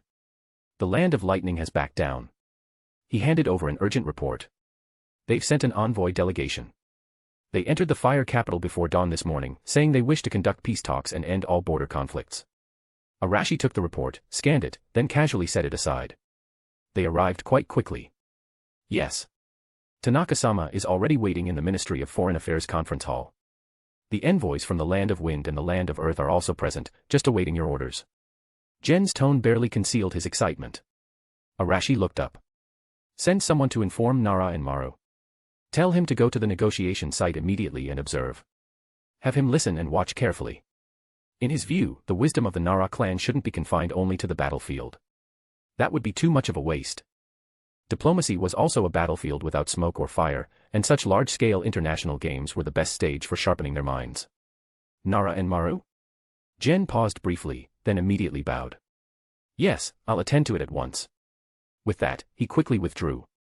Prepare the carriage. We're going to the Ministry of Foreign Affairs. Having dealt with this matter, Arashi gave his instruction, ready to watch the show. Yes. The attendant respectfully complied. At the Ministry of Foreign Affairs, in the highest-level conference hall. Around the long negotiation table, all parties had already taken their seats. The atmosphere was solemn. Minister of Finance Tanaka Shigeru leaned back in his chair with the composure of a victor. Behind him, a row of young officials from both the Ministry of Foreign Affairs and the Ministry of Finance, including Enmaru, sat quietly, all present to observe. Enmaru had chosen a position that allowed him to take in the entire scene. To Tanaka's left and right, the envoys from the Land of Earth and the Land of Wind whispered to each other, wearing expressions that showed they were enjoying the spectacle without concern for consequences. Across from them, the Land of Lightning's delegation appeared somewhat outnumbered and outmatched. The leading civil official, named Ram, had his hair meticulously combed. Tanaka cleared his throat, his voice echoing through the hall. Lord Ram, I don't think we need to waste time on pleasantries. Regarding your country's former envoy, Doro, who openly advocated war, and your country's repeated unfriendly actions along the border. On behalf of the Land of Fire, the Land of Earth, and the Land of Wind, I hereby express our strongest protest and condemnation. Ram immediately straightened, forcing composure. Lord Tanaka, the so-called threat of war was likely a misunderstanding of diplomatic rhetoric. That was merely our side's somewhat intense emotional reaction to your unfair trade policies. As for the border skirmishes, I believe there were misunderstandings involved. Emotional reaction. The Land of Earth's envoy slammed the table, sneering. What kind of emotional reaction is that? Lord Ram, we all heard with our own ears that your Lord Doro was clamoring for war. Is this how the Land of Lightning expresses emotions? By holding a knife to our throats and forcing us to concede interests. Ram silently cursed Doro. The Land of Wind's envoy joined in, twisting the knife further, his tone dripping with sarcasm. Indeed, we prefer not to worry about Kimogakiru shinobi bringing war to our doorstep while we're enjoying Fire Crystal. After all, your country's style has always been overbearing. The three parties, perfectly synchronized, instantly backed Ram into a corner. Beads of sweat appeared on his forehead. He could only seize upon one point to defend himself. The cause of the friction, I'm sure the three of you are clear on. Your joint trade blockade, excluding the Land of Lightning, is itself an unfriendly economic declaration of war. Our reaction is simply a reasonable response to such unfair treatment. A fierce war of words erupted. In the lounge adjacent to the conference hall, Arashi leaned back on the sofa, quietly listening to the sounds of argument coming through the audio device, even a hint of boredom appearing in his eyes. He had already written the script for this performance. Just as he was feeling drowsy, a shadow guard entered. Your Excellency, an urgent report from Konoha. Oh. Arashi's eyes opened instantly. He took the scroll and unrolled it. The letter was from Namikaze Minato. The content was brief. The Land of Lightning's border troops launched another probing harassment last night, but the intensity was low and they were repelled by our forces. The situation remains under control. After reading the letter, Arashi smiled, his eyes full of mockery. At the end of their rope. In his opinion, such tactics were crude. On one hand, they were arguing at the negotiation table, on the other, they were creating tension at the border, hoping to use it as leverage to gain advantages in the talks. This approach perfectly matched the Land of Lightning's reputation for brawny hotheads. Pass this message to Tanaka. Arashi casually tossed the scroll to the shadow guard. Yes. The shadow guard accepted the order and left. After that, Arashi fully relaxed. The Land of Lightning's cards were all on the table. There was nothing more to see. Inside the conference hall, Ram was still struggling to defend himself, his face flushed red with anger. Just then, an attendant hurried to Tanaka and handed him a note. Tanaka opened it, glanced at the contents, and his expression turned strange. He cleared his throat, interrupting the heated argument. Looking at the sweating Ram, Tanaka tossed the note across the table. Lord Ram, I have a question I'm very curious about. You send an envoy delegation to negotiate peace, yet on the other hand, you engage in underhanded tricks at the border. Is this your so-called sincerity? Or does your Reikage-sama think we can't see through such a crude ploy? The room fell silent. Ram's brows furrowed as he read the note. The envoys from the Land of Wind and the Land of Earth also looked stunned, then burst into laughter filled with ridicule. So that's it. This is the Land of Lightning's peace negotiation. Truly enlightening. Ha ha ha. Ram's lips trembled. There must be some misunderstanding. Misunderstanding. Hearing this, Arashi knew the negotiation was already finished. It had entered garbage time. Since the show was over, he was too lazy to continue listening to the pointless arguments. He stood and walked out. Instead of wasting time there, it was better to handle more matters concerning people's livelihoods. As he opened the door to the lounge, the furious sounds from the adjacent hall became clearer. Tanaka's voice roared in righteous anger. The envoys of the Land of Wind and the Land of Earth added sarcastic support. Mixed among them were the anxious and futile explanations of Ram from the Land of Lightning. Arashi left with a smile, not looking back. Outside, the sun was bright, and the fire capital was peaceful and harmonious. To be continued. Chapter 83, Endless Spring, Bonus. The night was as dark as ink, enveloping the entire fire capital.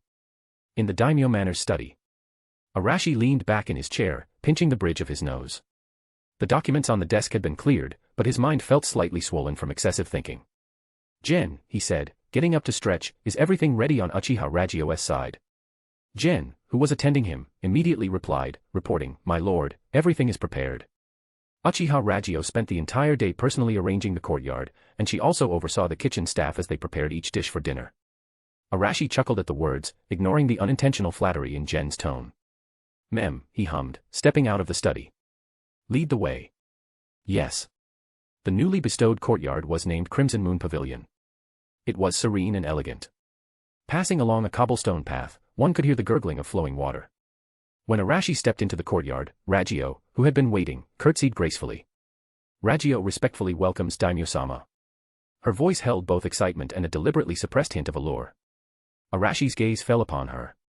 Tonight, Ragio had changed into a more daring black silk kimono, with a burning Uchiha fan crest embroidered in gold thread on the lapel. Her long hair cascaded down her back, the ends slightly curled, adding a touch of charm. She wore light makeup, her eyeshadow subtly upturned, and her crimson lips, full and luscious, gleamed alluringly under the lamplight. She knelt there quietly, patiently waiting. Rise. Yes. Ragio rose with her head bowed, her lotus-like steps light as she led the way for Arashi. A blend of floral fragrance and a woman's scent wafted into Arashi's nostrils with her movements. Inside, dinner was already laid out on the low table. After Arashi was seated, Ragyo did not sit down. She knelt beside him and picked up the sake flask. Daimyo-sama, this is sake that I personally warmed. She poured a full cup but did not hand it over. Instead, she took a small sip herself.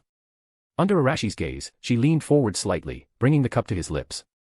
Her crimson lips parted slightly. Arashi instantly became interested, did not refuse, and opened his mouth to receive it.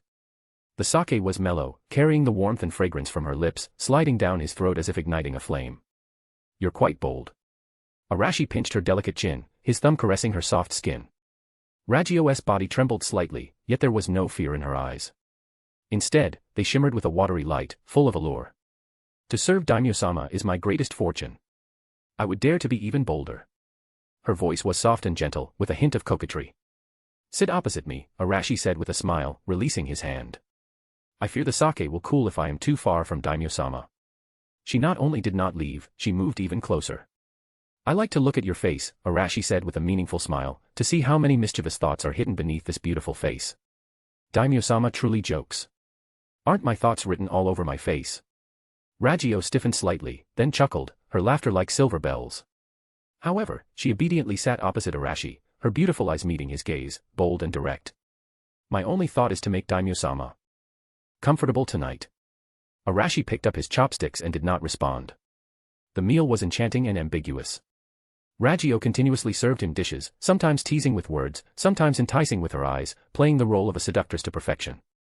Arashi watched her performance with great interest, enjoying the feeling of being flattered. After several rounds of sake, Arashi set down his cup and leaned back. Not only is your dance excellent, you are also very interesting. To receive a compliment from Daimyo-sama, I can die without regrets, Ragyo replied immediately, her face full of joy. Arashi raised an eyebrow.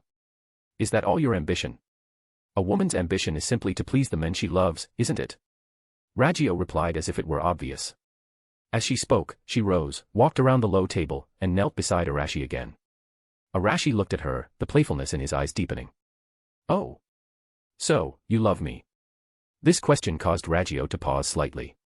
But she showed no panic. She looked up, met Arashi's gaze, and smiled radiantly. Her smile was dazzlingly beautiful. Of course, I love you, she answered without hesitation. Her fingers lightly traced Arashi's arm, causing a faint shiver. From the first moment I saw Daimyo-sama, my heart was already yours. Arashi looked down at her. Under the lamplight, her face was flushed, her eyes hazy, and her breath was sweet. She was like a ripe peach, just waiting to be plucked. You certainly know how to talk. He smiled, reached out to embrace her waist, and with a slight pull, drew her entirely into his arms. Oh. Ragyo gasped, falling into his embrace. What I said is all from the heart. She looked up, her arms wrapped around his neck, her breath like orchids. Arashi gazed at her crimson lips, so close, and a flame finally ignited in his eyes. He said no more, picked her up, and walked quickly toward the inner room. Daimyo-sama, mm. Outside the window, the moonlight was full. Inside the room, endless passion unfolded. Yet no one knew that at the eastern border, a dozen figures were moving rapidly, about to enter the land of fire. In the swampy forest at the border of the land of water and the land of fire, the chirping of insects and croaking of frogs were incessant. The air here was humid, and even though it was late autumn, it remained muggy, and the decaying vegetation emitted an unpleasant odor. Raikage, ahead is the border of the land of fire. A Kumogakure scout returned silently, reporting in a low voice. A asked, what's the situation? The land of fire's patrols are very tight, the scout said gravely. The density of patrol teams is much higher than in the intelligence, and their routes are meticulously designed. Just now, I observed over a dozen patrol teams. A's brow furrowed instantly. Are there any weaknesses? The scout replied, yes. Their forces seem insufficient to sustain such high-intensity defense. Moreover, there is a defensive vacuum of about 3 minutes between patrol teams. As long as we seize the opportunity, we can pass through. 3 minutes. Yes. That's enough. Upon hearing this, A's brow relaxed, and a cruel smile appeared on his face. It seemed the land of fire was just bluffing, a mere empty shell. Everyone, prepare. A lowered his voice, giving the command. Seize the next gap, full speed ahead. Yes. The Kumogakure shinobi responded in low voices. To be continued. 1 bonus chapter will be released for every 200 power stones. Chapter 84, Blood-Stained Border. At the edge of the swamp, the stifling heat was vexing. A 4-person Konoha patrol team was resting against a tree trunk. Damn it, when will this cursed mission end? A young genin, stuffing military rations into his mouth, grumbled in a low voice, it's already the 3rd day. We've been circling this damned place a dozen times every day, and my bones are about to fall apart. Exactly, another genin echoed. I don't know what the higher-ups are thinking, suddenly raising the patrol rank to the highest level. If those madmen from the Land of Lightning really wanted to attack, they'd come from the northeastern border. Who would be so bored as to take the long way around and emerge from this swamp? Shut up. The jonin leading the team opened his eyes, his gaze cold, and reprimanded in a deep voice, control your tongues during the mission. Despite his words, a hint of weariness flickered in his eyes. The daimyo manners warning, Hokage-sama's orders, they had no choice but to obey. But the entire eastern war zone had so few people. They had to guard against potential movements from Kirigakure while also maintaining high-intensity patrols along this long border, so manpower was indeed stretched thin. This seemingly impenetrable defense network was, in reality, pushing everyone within it to their limits. Rest is over. This is the last round tonight. The jonin stood up, brushing off decaying leaves and mud from his body, and the other 3 could only sigh and follow. After clearing away any possible traces, the 4 figures once again disappeared into the dark, dense forest. But none of them noticed. Shortly after they left, more than a dozen dark figures flashed past the spot where they had rested, leaving no trace. However, accidents always happen unexpectedly. Just as the Reikage team was about to pass through this patrol area, the Konoha patrol team, which should have already left, returned. The jonin leading the team suddenly stopped in his tracks while moving. He looked back at the spot where they had just rested, his brows tightly furrowed. The 3 team members immediately became alert but found nothing. One of them asked in a low voice, Captain. Something's wrong. The jonin's gaze was sharp, fixed on a broken vine in the distance. The mark there wasn't left by us. As an experienced veteran jonin, his control of details was excellent. The break was too fresh, and the angle was tricky, as if it had been snapped by something heavy passing at high speed. Let's go back and check. The 4 returned the way they came. And so, on a narrow, dark forest path, 2 groups of people suddenly met. The air solidified in that instant. The pupils of the 4 Konoha shinobi suddenly constricted. What did they see? The man at the head was so powerfully built he seemed inhuman, explosive muscles beneath bronze skin, and that distinctive light yellow hair. 4th Reikage, A. Behind him, the dark-skinned man carrying 7 long swords and wearing sunglasses looked at them with a mocking gaze. 8 Tails Jinchuriki, Killer Bee. And more than 10 Kimogakure elites with condensed chakra and cold eyes. A bone-deep chill rose. Run. The jonin instinctively wanted to shout a warning, his hands already forming seals rapidly. Enemy attack. Earth release. However, his shout and ninjutsu stopped abruptly in an instant. Splat. A blue electric flash passed, and A's figure didn't even leave an afterimage before he appeared in front of him. That muscled arm easily pierced his chest, crushing his heart along with it. Warm blood gushed down A's arm. Too noisy. A withdrew his hand expressionlessly, letting the body fall limply. All of this happened in a flash. Yo, sending you on your way, idiot, fool. Killer Bee's strange cadence sounded, and 7 swords were already unsheathed. A death vortex formed by blades instantly twisted the remaining 3 patrol members, who hadn't reacted at all, into it. Thud. Thud. Thud. There were no screams. 3 heads flew into the air, blood gushing, staining the dense forest crimson. From encounter to annihilation. Less than 2 seconds. A massacre of completely unequal strength ended swiftly and cleanly. A glanced at the bodies on the ground, his eyes devoid of warmth. Don't bother cleaning up, speed up. We'll hide once we reach the designated location. He didn't linger, his figure flashed, and he led the team, disappearing deeper into the swamp. Half an hour later. The temporary camp on the border of the Land of Fire was brightly lit. A jonin in charge of dispatch looked at the mission board on the wall, his brows tightly furrowed. Why isn't the 3rd patrol team back yet? They're 20 minutes overdue. A premonition of ill omen rose in his heart, and he immediately reported to the commander. You, take 3 teams and check their assigned area. Hearing the news, the commander immediately assigned a jonin. If there's an emergency, sound the alarm immediately. Yes. The news came back quickly. Bad news. In the dense forest at the edge of the swamp, the bodies of the 4 members of the 3rd patrol team were found. The shinobi who conducted the on-site investigation brought back their analysis. Inside the command tent, the atmosphere was extremely heavy. All 4 were killed with a single blow, the wounds clean and precise, indicating the work of top-tier taijutsu and kenjutsu masters. The residual chakra at the scene was very faint, but it can be confirmed as lightning release chakra. The preliminary judgment is that it was done by Kimogakure. Based on the traces left at the scene, the enemy's numbers were between 10 and 15 people. After compiling all the intelligence, the Jonin in charge of the investigation reached a final conclusion. A Kimogakure elite squad, numbering around 10 to 15 people, has torn through our defenses and infiltrated the Land of Fire. This news instantly made the commander's face turn ashen. He knew very well that a patrol team led by a Jonin could be silently eliminated. The strength of this infiltrating team was absolutely extraordinary. Damn it. He roared in a low voice, not daring to delay in the slightest, and immediately ordered, organize 10 teams to track them. They were already in the Land of Fire, who would play one-on-one with you now? Immediately, he took out a scroll and wrote down an urgent military report. A team numbering approximately 10 to 15 people, suspected to be Kimogakure elite, has infiltrated our territory.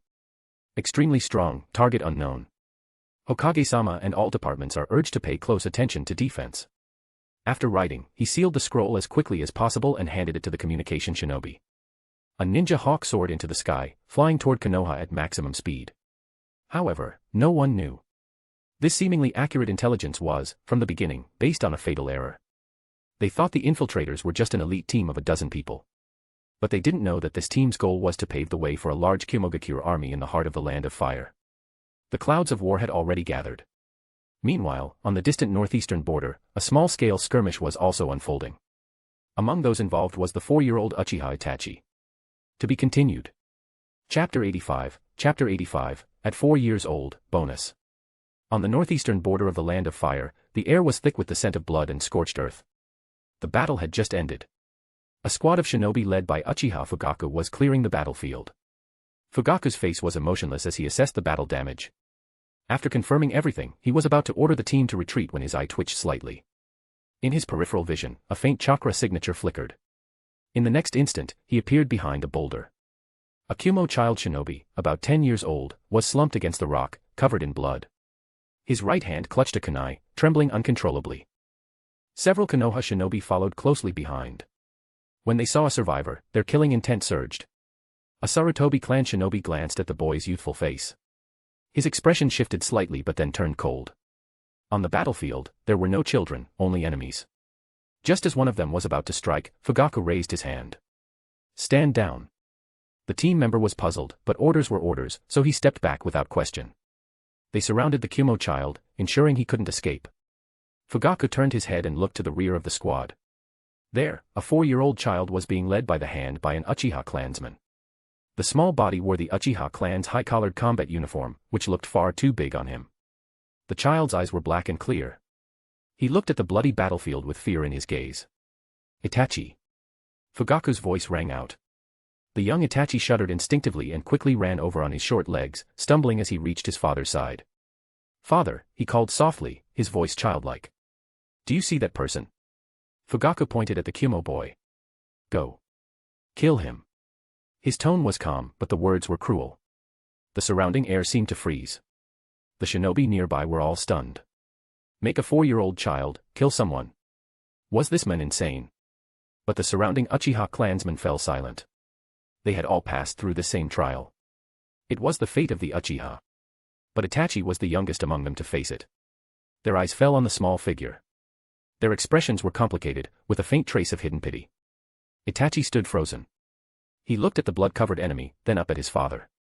Fear quickly spread across his delicate little face. Father. His voice trembled, close to sobbing. What is it? Fugaku frowned. Are you afraid? As my son, and the future of the Uchiha, you should understand this the moment you set foot on the battlefield. This is the shinobi world. If you don't kill him, it might be your comrades, your family, or even yourself lying there next time. Go. Fugaku's voice suddenly rose. Kill him. Tears welled up in Itachi's eyes, but he bit his lip hard, not letting them fall. He accepted the short sword his father handed over. It felt heavy in his hands. He slowly walked toward the Kumo child. Each step was taken carefully and hesitantly. With every step, the fear on his face deepened. The Kumo boy looked at the approaching Itachi in surprise, then his expression turned red with shame. Damn you, you bastards, making a kid. He roared, using his last strength to convert fear into rage. He raised his kunai and lunged at Itachi. Ah! Itachi screamed, instinctively raising his sword to block. Clang! Metal clashed. The force knocked him back, and he rolled several times before coming to a stop. His arm went numb from the impact, and the skin between his thumb and index finger split open, blood seeping out. Itachi! An Uchiha clansman instinctively stepped forward. Stop! Fugaku's icy voice halted him in his tracks. This is his trial. No one is allowed to interfere. His words were cold, but the fist hidden in his sleeve was tightly clenched. The clansman froze in place, struggling visibly. After landing a strike, the Kyumo boy grew more ferocious. He charged forward, thrusting his kunai once more. Itachi scrambled in fear, his movements clumsy. Rip. The kunai scraped across his arm, leaving a bloody gash. The pain made Itachi's small face pale, but he gritted his teeth, refusing to cry out. Fugaku felt as though his heart had been twisted by an invisible hand. But he still stood firm, face stern. His son, the future clan head, had to overcome this on his own. The battle continued. Itachi was completely at a disadvantage, surviving only by instinct and talent. Soon, he was covered in several more wounds, his small body filthy and bloodied. He looked utterly miserable. Enough, clan head Fugaku. The Sarutobi shinobi finally couldn't stand it anymore. He's just a child. This isn't a trial anymore. Fugaku gave him a cold glare, silencing him instantly. My son doesn't need your pity.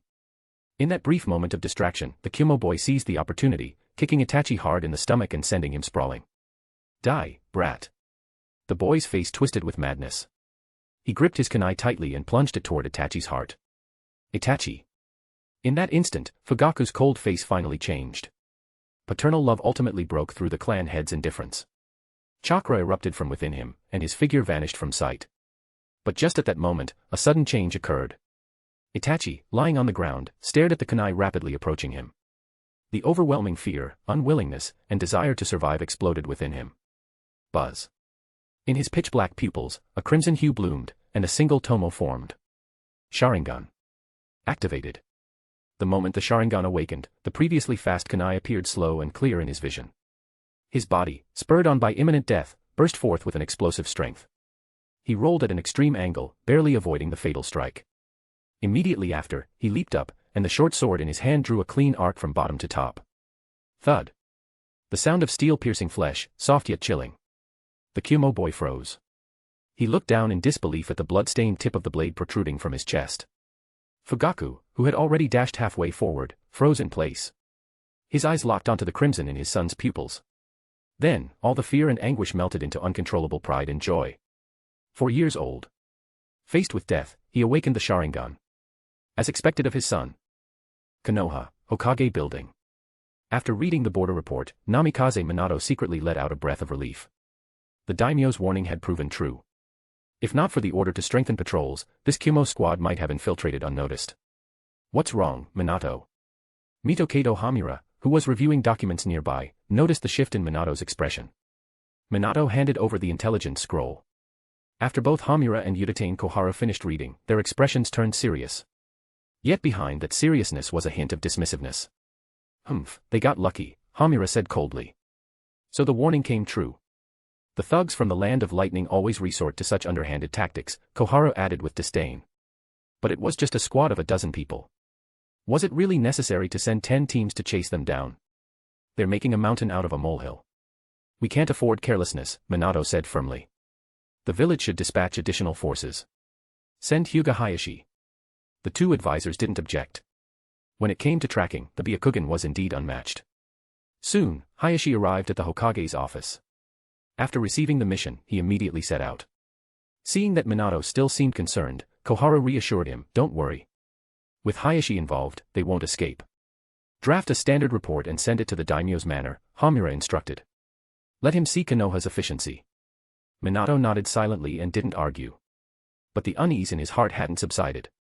He had a lingering feeling that things were far from over. To be continued. One bonus chapter will be released for every 200 power stones. Chapter 86, Pursuit and Counter-Pursuit. The mountain forests of the Land of Fire were silent. More than a dozen figures moved through the woods at high speed, their movements completely soundless. At the front of the group, 4th Raikage wore a grim expression, his bronze skin tight with tension. Despite his burly physique, his movement through the forest was nearly soundless. Still haven't shaken them off. His voice was extremely low, yet filled with suppressed rage. At the flank of the team, a sweating sensory ninja, while sprinting, rapidly formed hand seals. His face had grown pale from the constant consumption of chakra. No, Reikage-sama. Konoha's sensory ninja have locked onto us. There may even be members of the Hyuga clan among them. Also, the pursuit force Konoha sent numbers over 50. We can't put any distance between us. Sensory-type ninja. The Hyuga clan. This news made every Kyumo shinobi's heart sink. The Byakugan. That reconnaissance dojutsu, said to have no blind spots, was a nightmare for all infiltration squads. Under that level of insight, their stealth techniques and chakra suppression became a joke. Damn it, the Reikage roared, slamming his fist into a nearby tree trunk. At the rear of the group, Mabui, who was heavily protected, looked pale. The prolonged high-speed movement had taken its toll, but she grit her teeth and kept moving. She knew she was the core of this assassination mission. If anything happened to her, the heavenly transfer technique, meant to instantly bring Kyumo's main force to Konoha's doorstep, could not be deployed. The entire plan would be completely ruined. Reikage glanced at Mabui's state, and the killing intent in his heart surged further. If this continued, they would all be dragged to their deaths. He suddenly stopped, eyes filled with madness. B, take Mabui and the others and keep going. I'll stay behind and hold them off. Killer B, who was adjusting his breathing in his usual rap rhythm, immediately froze, eyes wide in shock. Big bro. What the hell are you saying, you idiot, you moron? Shut up. A's roar shook the leaves. That's an order. This plan determines the future of the land of lightning. It must not fail. Mabui cannot be harmed. If I, the Reikage, stay behind to delay them, the success rate is highest. No. A voice more resolute than his own cut in. Doro, vice captain of the mission, stood in front of him, along with 3 other shinobi. Their expressions were firm and unwavering. Reikage-sama, you cannot act recklessly. Doro looked straight into A's angry eyes, without fear. If you and B's identities are exposed, Konoha will go into full alert. We won't be facing just one pursuit squad anymore. Exactly, another shinobi added urgently. If the 4th Hokage is alerted, the entire surprise attack plan will be ruined. Their words were like a bucket of cold water, dousing A's fury in an instant. Yes, he could die, but the fact that the Reikage and the Eight Tails Jinchuriki had infiltrated deep into the land of fire must never be exposed. This didn't just concern the plan, it concerned the future of Kumogakure. Seeing his hesitation, Doro stepped forward and knelt down heavily, his voice heavy with emotion. Kumogakure has already lost 1 Reikage. The 3rd Reikage died of exhaustion, facing tens of thousands of enemies alone. That is a lifelong regret for every Kyumo shinobi. His voice was hoarse. His eyes were bloodshot. We failed once already. There cannot be a second time. We cannot stand by and watch the 4th Reikage make the same mistake. That's right, the other 3 shouted in unison, dropping to one knee. Their eyes burned with unwavering determination. Please, you and B, take Mabui and continue forward. Leave the rest to us. The 4 bowed their heads deeply, their posture resolute. Looking at the 4 familiar faces before him, A's body trembled. Anger, gratitude, unwillingness, all kinds of emotions surged through him, almost tearing him apart. He clenched his fists tightly. The cracking of his joints echoed faintly, and he wanted to command them to move aside, using his authority as Reikage. But he couldn't.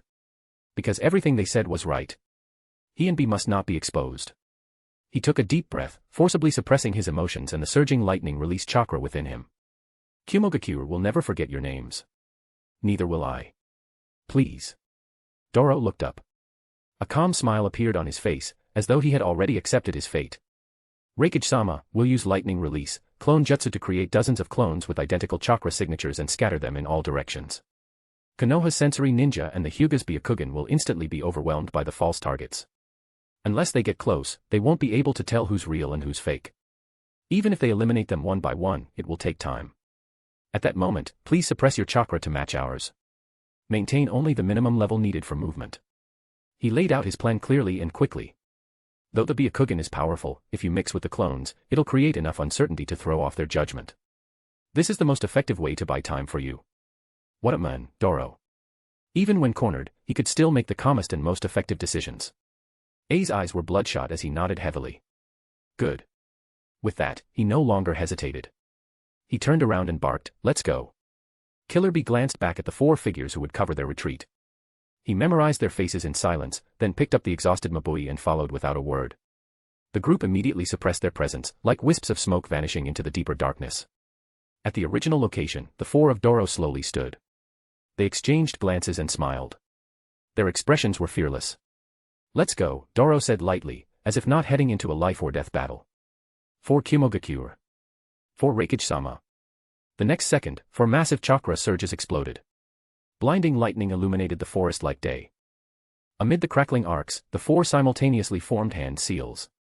Lightning release, lightning clone jutsu. Dozens of clones, each with chakra signatures indistinguishable from their own, appeared and scattered in all directions with sharp bursts of sound.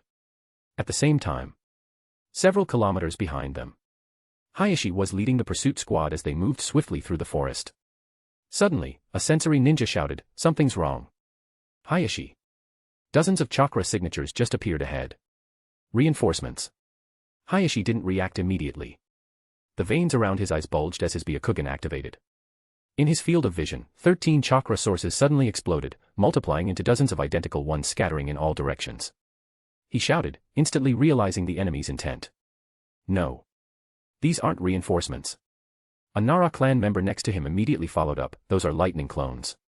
They're using fake targets to cover their retreat. So decisive, they're sacrificing themselves to buy time. Hayashi, we must split up. Even letting one escape could mean letting the real one slip past.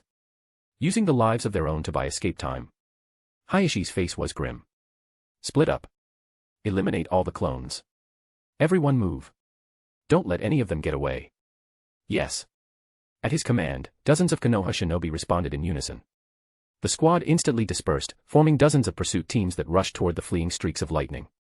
Under the night sky, deep in the forest, a silent slaughter was about to begin. To be continued.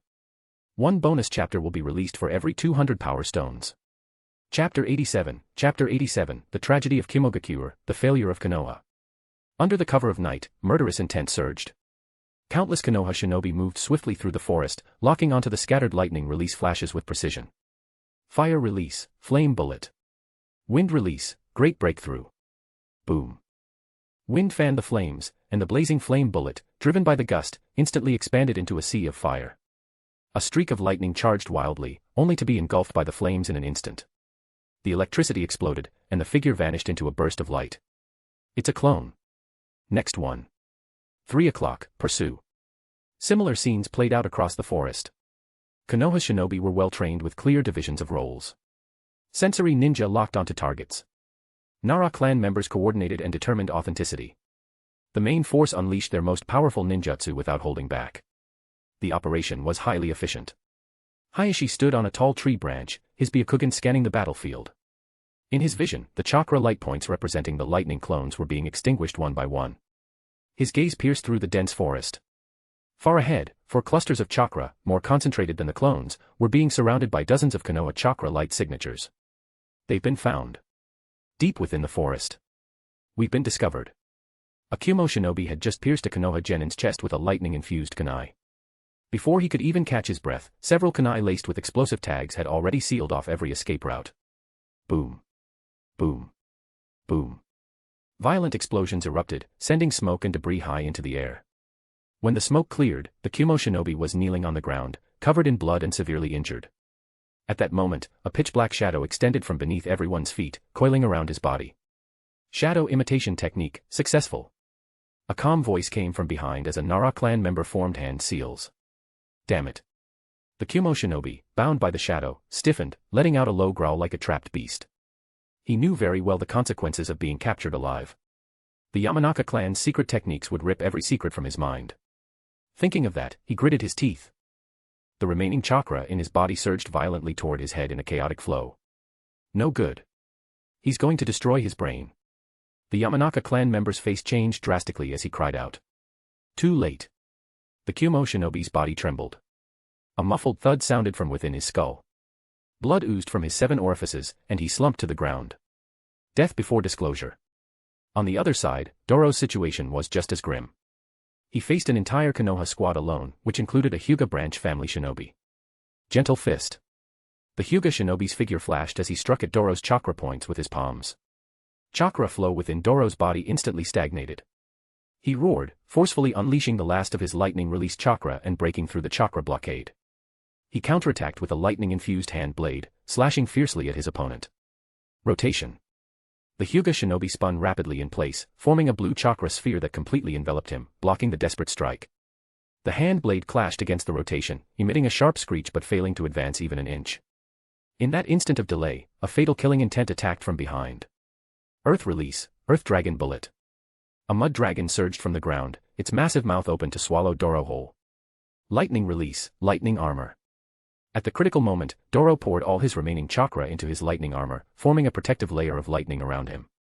It wasn't the perfected lightning chakra mode of the Reikage, but a weakened version developed by Kyumo elites. Still, it was his final lifeline. Boom. The mud dragon clashed with the lightning armor, exploding with tremendous force. Doro burst through the explosion, drenched in blood, only to find a storm of ninjutsu raining down upon him. Fireballs, wind blades, water bullets. It was a brilliant display of lethal force. There was no fear on Doro's face. He roared and charged into the hail of techniques. For Kumogakure. The next second, his body was shredded by wind, incinerated by fire, and crushed by earth. Not even ashes remained. He vanished into the roar of ninjutsu. Doro. In the distance, the remaining two Kyumo shinobi watched everything unfold, their teeth clenched with hatred. They knew their turn was next. Bastards. One of the burly Kyumo shinobi roared and slammed his palms together. Let's die together. Chakra surged violently from within him. Arcs of lightning danced across his skin.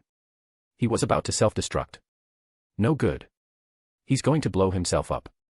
Everyone retreat. Earth release, Earth-style wall. The surrounding Konoha shinobi began falling back rapidly. Trying to leave. Too late. The other Kyumo shinobi caught on. A ruthless light flashed in his eyes. Lightning release, ground flash. He instantly formed hand seals, and blinding electric light spread outward from his body. But his target wasn't Konoha. It was his own comrade. He intended to use his jutsu to detonate and amplify his comrade's self-destruction. To turn their last breath into the brightest flash of lightning. Madman.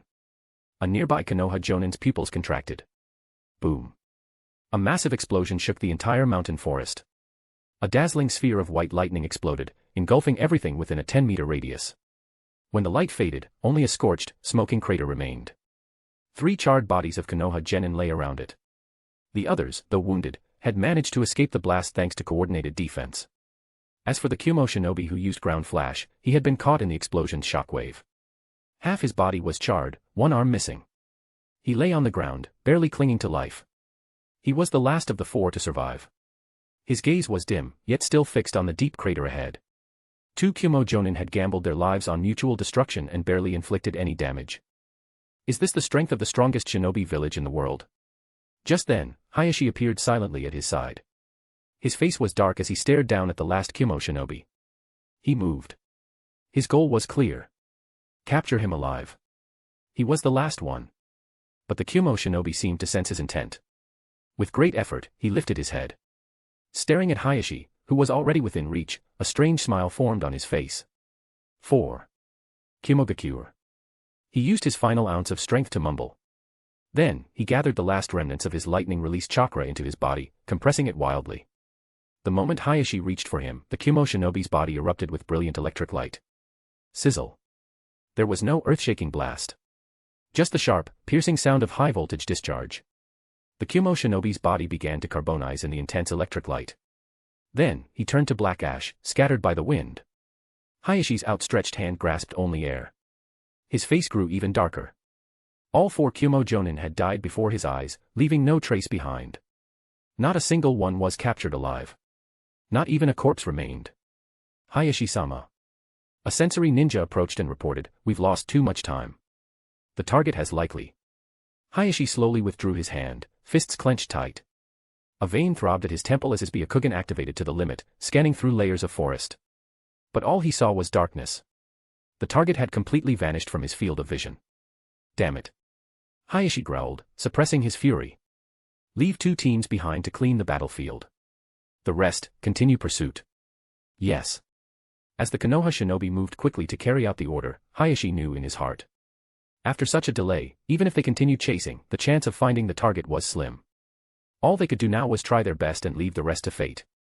Sure enough, within the hour, all the pursuit teams returned, empty-handed. Kumogakure's plan had worked. For elite Jonin had paved the way for the retreat of their main force. Not only had Konoha failed to capture anyone alive, they had completely lost the trail. Hayashi took a deep breath, suppressing the anger boiling within. Report the situation to the village. Emphasize that the enemy was determined to die and had serious intentions. Request the village to raise the alert level to the highest. He paused, then clenched his teeth and said, "The mission failed." The last few words were squeezed out through clenched teeth. The night wind howled, carrying with it the scent of blood and scorched earth. The forest returned to its deadly silence. To be continued. Chapter 88, Teasing Again, Bonus. Reikage and his group didn't stop. 9 figures moved swiftly through the forest at astonishing speed. As they ran, they left behind no traceable marks. Though the sounds of battle behind them had long faded, the echoes still lingered in their ears. A ran at the front, fully suppressing all chakra fluctuations. But Killer Bee could clearly feel that his older brother was furious. He himself was angry as well. But neither of them could stop. More importantly, they couldn't let their anger cloud their judgment. He quickly adjusted to his optimal state, carrying Mabui as he followed closely behind. Mabui bit her lip tightly, not letting a sound escape. She dared not think of anything. All she could do was turn this sacrifice into unwavering determination to complete the mission. "Where's the destination, and how much longer?" A finally spoke, his voice low and restrained. A Kumo shinobi glanced at the map and replied, "We're moving along the center line between Konoha village and the fire capital. Once we pass this area, we'll reach the western part of the Land of Fire. At our current speed, we should reach the destination in about a day." A remained silent, his feet never stopping. They had landed on the eastern coast of the Land of Fire, then crossed its entire breadth, deliberately creating the illusion of a surprise attack on the fire capital. This was the strategy they had agreed upon before departure, making Konoha believe they were targeting the Daimyo. Never would Konoha suspect that their true goal was to go into hiding in the western region of the Land of Fire. Accelerate. We arrive in half a day. Yes. The 9 of them didn't hesitate, immediately quickening their pace. Unlike the grim urgency of A's group, the fire capital was brimming with charm. Deep within the Crimson Moon Pavilion of the Daimyo Manor, steam from the hot springs gently filled the air. The entire bath was carved from massive stone, drawing steaming hot spring water from the mountains. A faint mist blurred visibility. Amid the fog, Ragio's figure appeared and vanished. Thin, water-soaked gauze clung loosely to her body, barely concealing her most intimate parts. Her long, wet black hair trailed down her smooth back. Water droplets rolled over her exquisite curves, falling into the pool and forming ripples. Arashi leaned against the pool wall, eyes closed, enjoying the warmth of the hot spring. Ragio knelt behind him. Her soft hands gently kneaded his shoulders. "My lord, is the pressure to your liking?" Her breath brushed against Arashi's ear, warm and teasing. Arashi didn't open his eyes, letting out a low sound of satisfaction. Hearing his response, Ragio's eyes curved with delight. Her movements became even more attentive, each stroke of her fingertips easing Arashi's muscles. A moment later, she swam to his front, her fair arms gently wrapping around his neck. She lifted a peeled grape to his lips. Arashi accepted it, then casually took her fingertip into his mouth and sucked gently. Ragio trembled instantly, her cheeks flushed red. Her eyes grew moist, a haze of spring emotion swirling within them. "My lord. You're teasing me again." Her voice was barely above a whisper, seductive and bone-melting. Only then did Arashi open his eyes, gazing at her stunningly beautiful face, a slight smile playing at his lips. "How am I teasing you?" "You." Ragio bit her lip lightly. This man always managed to stir her heart with the most indifferent tone. He made her fall deeper every time, willingly turning as soft as willow. Just as the atmosphere reached its peak, a voice interrupted from beyond the screen. The tone was steady and respectful. It was the Shadow Guard. "My lord, urgent report from Konoha." The sudden voice pierced the air, shattering the ambiguous moment. Irritation flashed through Ragio's eyes, but she quickly suppressed it. She quietly withdrew from Arashi's arms, preparing to leave. Arashi, however, grabbed her hand and pulled her back into his embrace. Without lifting his head, he spoke calmly, "Read it." "Yes." From behind the screen, the Shadow Guard continued his report. Konoha Border Report. A Kumo squad of approximately 10 to 15 individuals breached the eastern border last night and infiltrated deep into the Land of Fire. Border Patrol encountered them and engaged. 4 were martyred. Currently, Hyuga Hayashi is leading a pursuit squad. Upon hearing this, Arashi's brows furrowed slightly. "Inform Tanaka. Let him handle this." "Yes." "And inform the Ministry of Internal Affairs." Arashi paused for a moment, then added, to fall while defending the border is an honor. Give them a grand funeral.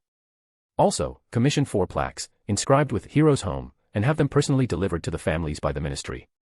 This was not just a condolence gesture. It was a move to solidify his image as a ruler who cherished his people. The shadow guard's gaze flickered, then he bowed even lower. Yes. Arashi waved his hand. You may leave. Yes. The presence behind the screen faded silently. Ragio leaned against his chest, listening to his steady heartbeat. My lord, was there trouble at the border? Just a few rats sneaking into the granary. Nothing to worry about. This kind of small-scale infiltration was common during times of conflict. In his eyes, it wasn't even worth mentioning.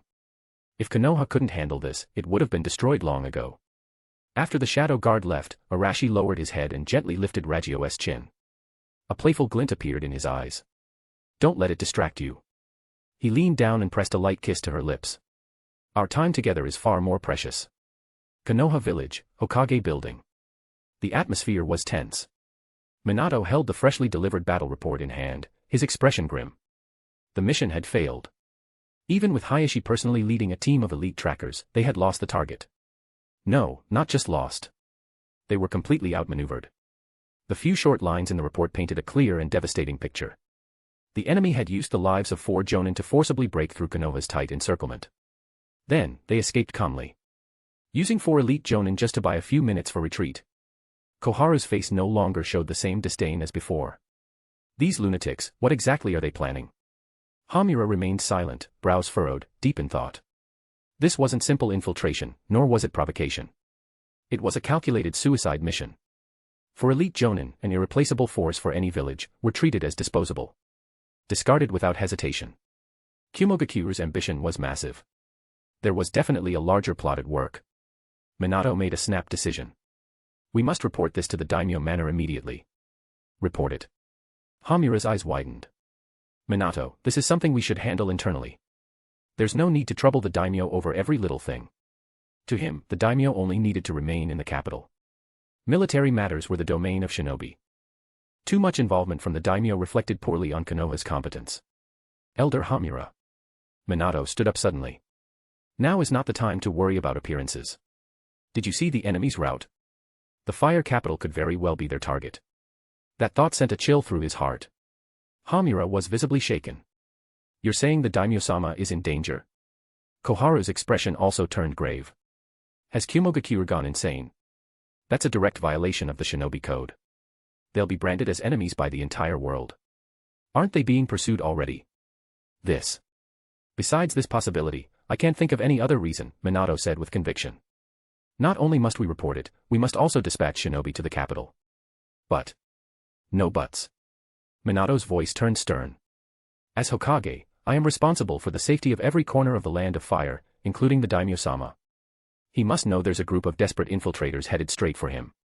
Minato's reasoning left both advisors speechless. Only now did they grasp the true severity of the situation. This wasn't just a matter of military failure. This could be a direct threat to the stability of the Land of Fire. Though the Daimyo had elite guards, that didn't mean Konoha could stay passive. They needed to respond, and make a strong statement while doing it. At last, Hamura nodded solemnly. You are Hokage. It's your call.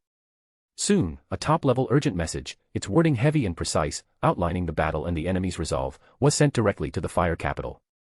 To be continued. One bonus chapter will be released for every 200 power stones. Chapter 89, Taking the Initiative. It was a chilly early morning in the fire capital, late autumn. On the soft bed, Arashi opened his eyes. Ragio, beside him, was still sound asleep, her long eyelashes casting a faint shadow across her fair cheek. Last night's indulgence had left her in a deep slumber, a satisfied smile still lingering on her lips. Arashi's fingertips gently traced her smooth shoulder. This kind of life was far more interesting than endless killing. Just as he was enjoying the tranquility of the morning, a steady, restrained voice came from outside the bedroom door. My lord. It was the shadow guard. His voice carried no emotion, yet the urgency behind it was unmistakable. Konoha's highest-level urgent report. Ragio stirred awake, her sleepy eyes opening as she looked at the men beside her in confusion. Arashi patted her shoulder, signaling her to go back to sleep. He rose, casually pulling on an outer robe and said, Speak. The shadow guard's voice dropped even lower. The pursuit team led by the Hyuga clan head has failed. Arashi's movements paused, his eyes narrowing slightly. Failed. Hyuga Hayashi, along with dozens of Konoha elites, chasing just over a dozen enemies, and they failed.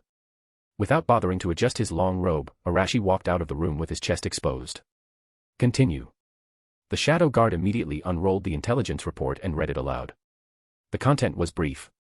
The Kumo infiltration team showed no fear of death. 4 Jonin among them forcefully delayed Konoha's pursuit through self-detonation. The remaining 9 had completely vanished. 4 Jonin, self-destructed to cover the retreat. Arashi repeated the words, his gaze growing increasingly cold. This was far beyond the small trouble he had initially assumed. At the end of the report was a deduction made by Minato in the name of Hokage. For the infiltrators to pay such a heavy price, their objective must be significant. Based on their escape route, their most likely destination was the fire capital. The atmosphere instantly tensed. Gen, who had been standing nearby, froze as he heard that line. His breath hitched, and his face went pale. The fire capital. Assassinate the daimyo. Gen immediately linked the two possibilities. Those madmen from Kimogakure, how dare they? The Shadow Guard added, to ensure safety, the 4th Hokage has urgently dispatched 100 elite shinobi, who are currently en route to the capital. Heh. A short laugh escaped Arashi's lips. But it was chillingly cold. Konoha sending reinforcements was to be expected. It would have been strange if they hadn't. He slowly tied his sash, his expression terrifyingly calm. Is the Konoha messenger still in the mansion? Yes, he's waiting in the side hall, Gen quickly replied. Bring him here. And bring a map. Yes. Soon, a dust-covered Konoha messenger was brought before Arashi. The moment he saw Arashi, he dropped to one knee and repeated the lines the advisor elders had drilled into him. Daimyo-sama, Konoha was negligent in allowing the rogues to infiltrate the heartland. Rise, Arashi replied flatly. Bring the map. A large military map of the Land of Fire was quickly spread across the floor. Arashi stepped over and focused on the eastern border. Mark the infiltration route and the last confirmed location. Yes. The messenger stepped forward without delay, drawing a winding red line across the map. The line began at the border swamp, then trailed westward through mountains and dense forests. It finally ended in a forested area just 70 kilometers from the fire capital. The path pointed straight to the capital. So they really were coming for him. Arashi crossed his arms, fingers gently tapping against his bicep as he thought aloud. To buy a few minutes, they sacrificed 4 elite jonin. To issue such an order and have subordinates willing to obey. The one leading this team is probably not just anyone. He paused. His gaze turned sharp. I'm even starting to wonder. Could it be the 4th Raikage himself? The room fell into silence. Those present froze as if struck by lightning, their faces filled with disbelief. The Raikage. Personally infiltrating. A Kage, bringing only a dozen shinobi, sneaking into enemy territory to carry out an assassination. This was no longer bold. This was insanity. This was gambling the future of the Land of Lightning itself. Arashi smiled. This time, it was genuine. When the 3rd Raikage invaded the Land of Earth, he still needed to bring an army. His son, on the other hand, dared to dive into the Land of Fire with only a handful of men. In sheer audacity, the 4th had surpassed the 3rd. It seemed he had underestimated these muscle-bound hotheads from Kimogakure. When pushed into a corner, they truly dared to bet everything. Arashi quickly pieced together the enemy's plan. First, they showed weakness at the negotiating table. Then, they stirred up trouble at the border to divert attention. And behind the scenes, they deployed a suicide squad to strike at the heart. They had nerves of steel and strategy to match. He had pushed them too far. What he thought was a simple game of cat and mouse had escalated into an all-in gamble. As Arashi thought, his smile turned colder. Still, one thing puzzled him. In the 3 previous ninja world wars, no one had ever dared to lay a hand on a daimyo. Did they truly have the nerve to attack him? Or was there something deeper? After all, breaking the rules came with consequences. But quickly, he tossed aside that doubt. Did it matter whether they dared? He would know soon enough. Coincidentally, the Konoha Chunin exams were just a few days away. Maybe it was time for an early visit. A plan was forming in his mind. Gen. Here. Prepare the carriage. Gen asked reflexively, My lord, where are you going? We leave tomorrow for Konoha. To observe the Chunin exams. Gen's face turned pale. He quickly protested, No. My lord, it's too dangerous to travel right now. Kumogakure's assassins are still in hiding. Leaving the capital is exactly what they want. Attending something like the Chunin exams now is the same as walking into a trap. Arashi raised his hand to stop him. Gen, I understand your concern. But hiding indefinitely isn't a solution. Gen tried to say more, but Arashi added calmly, the Shadow Guard will accompany me. And don't forget, Konoha also sent 100 shinobi to protect me. Gen froze. He had nearly forgotten that Konoha had already deployed a full escort. I am the daimyo of the Land of Fire. I have a personal guard, and reinforcements from Konoha, Arashi said coldly. If a few assassins were enough to scare me into staying indoors, I'd be a laughingstock. Gen opened his mouth, but the words died before they could be spoken. He knew all arguments were pointless now. When his lord made a decision, no one could change it. Finally, Gen bowed his head. As you command. He turned and left, his steps heavy with worry. Once the room emptied, the gentle expression on Arashi's face slowly faded. His eyes returned to their usual cold clarity. He wanted to see for himself. Did those desperate fools truly have the guts to strike at the daimyo as he left the palace? Returning to the bedroom, Ragio was already awake, leaning against the headboard, watching him. Something happened in Konoha. A small matter, Arashi said as he lay back down and pulled her into his arms. Perfect timing. I'm bored anyway. Come with me to Konoha. There might be a good show to watch. Okay. Ragio nodded without asking further. To be continued. One bonus chapter will be released for every 200 power stones.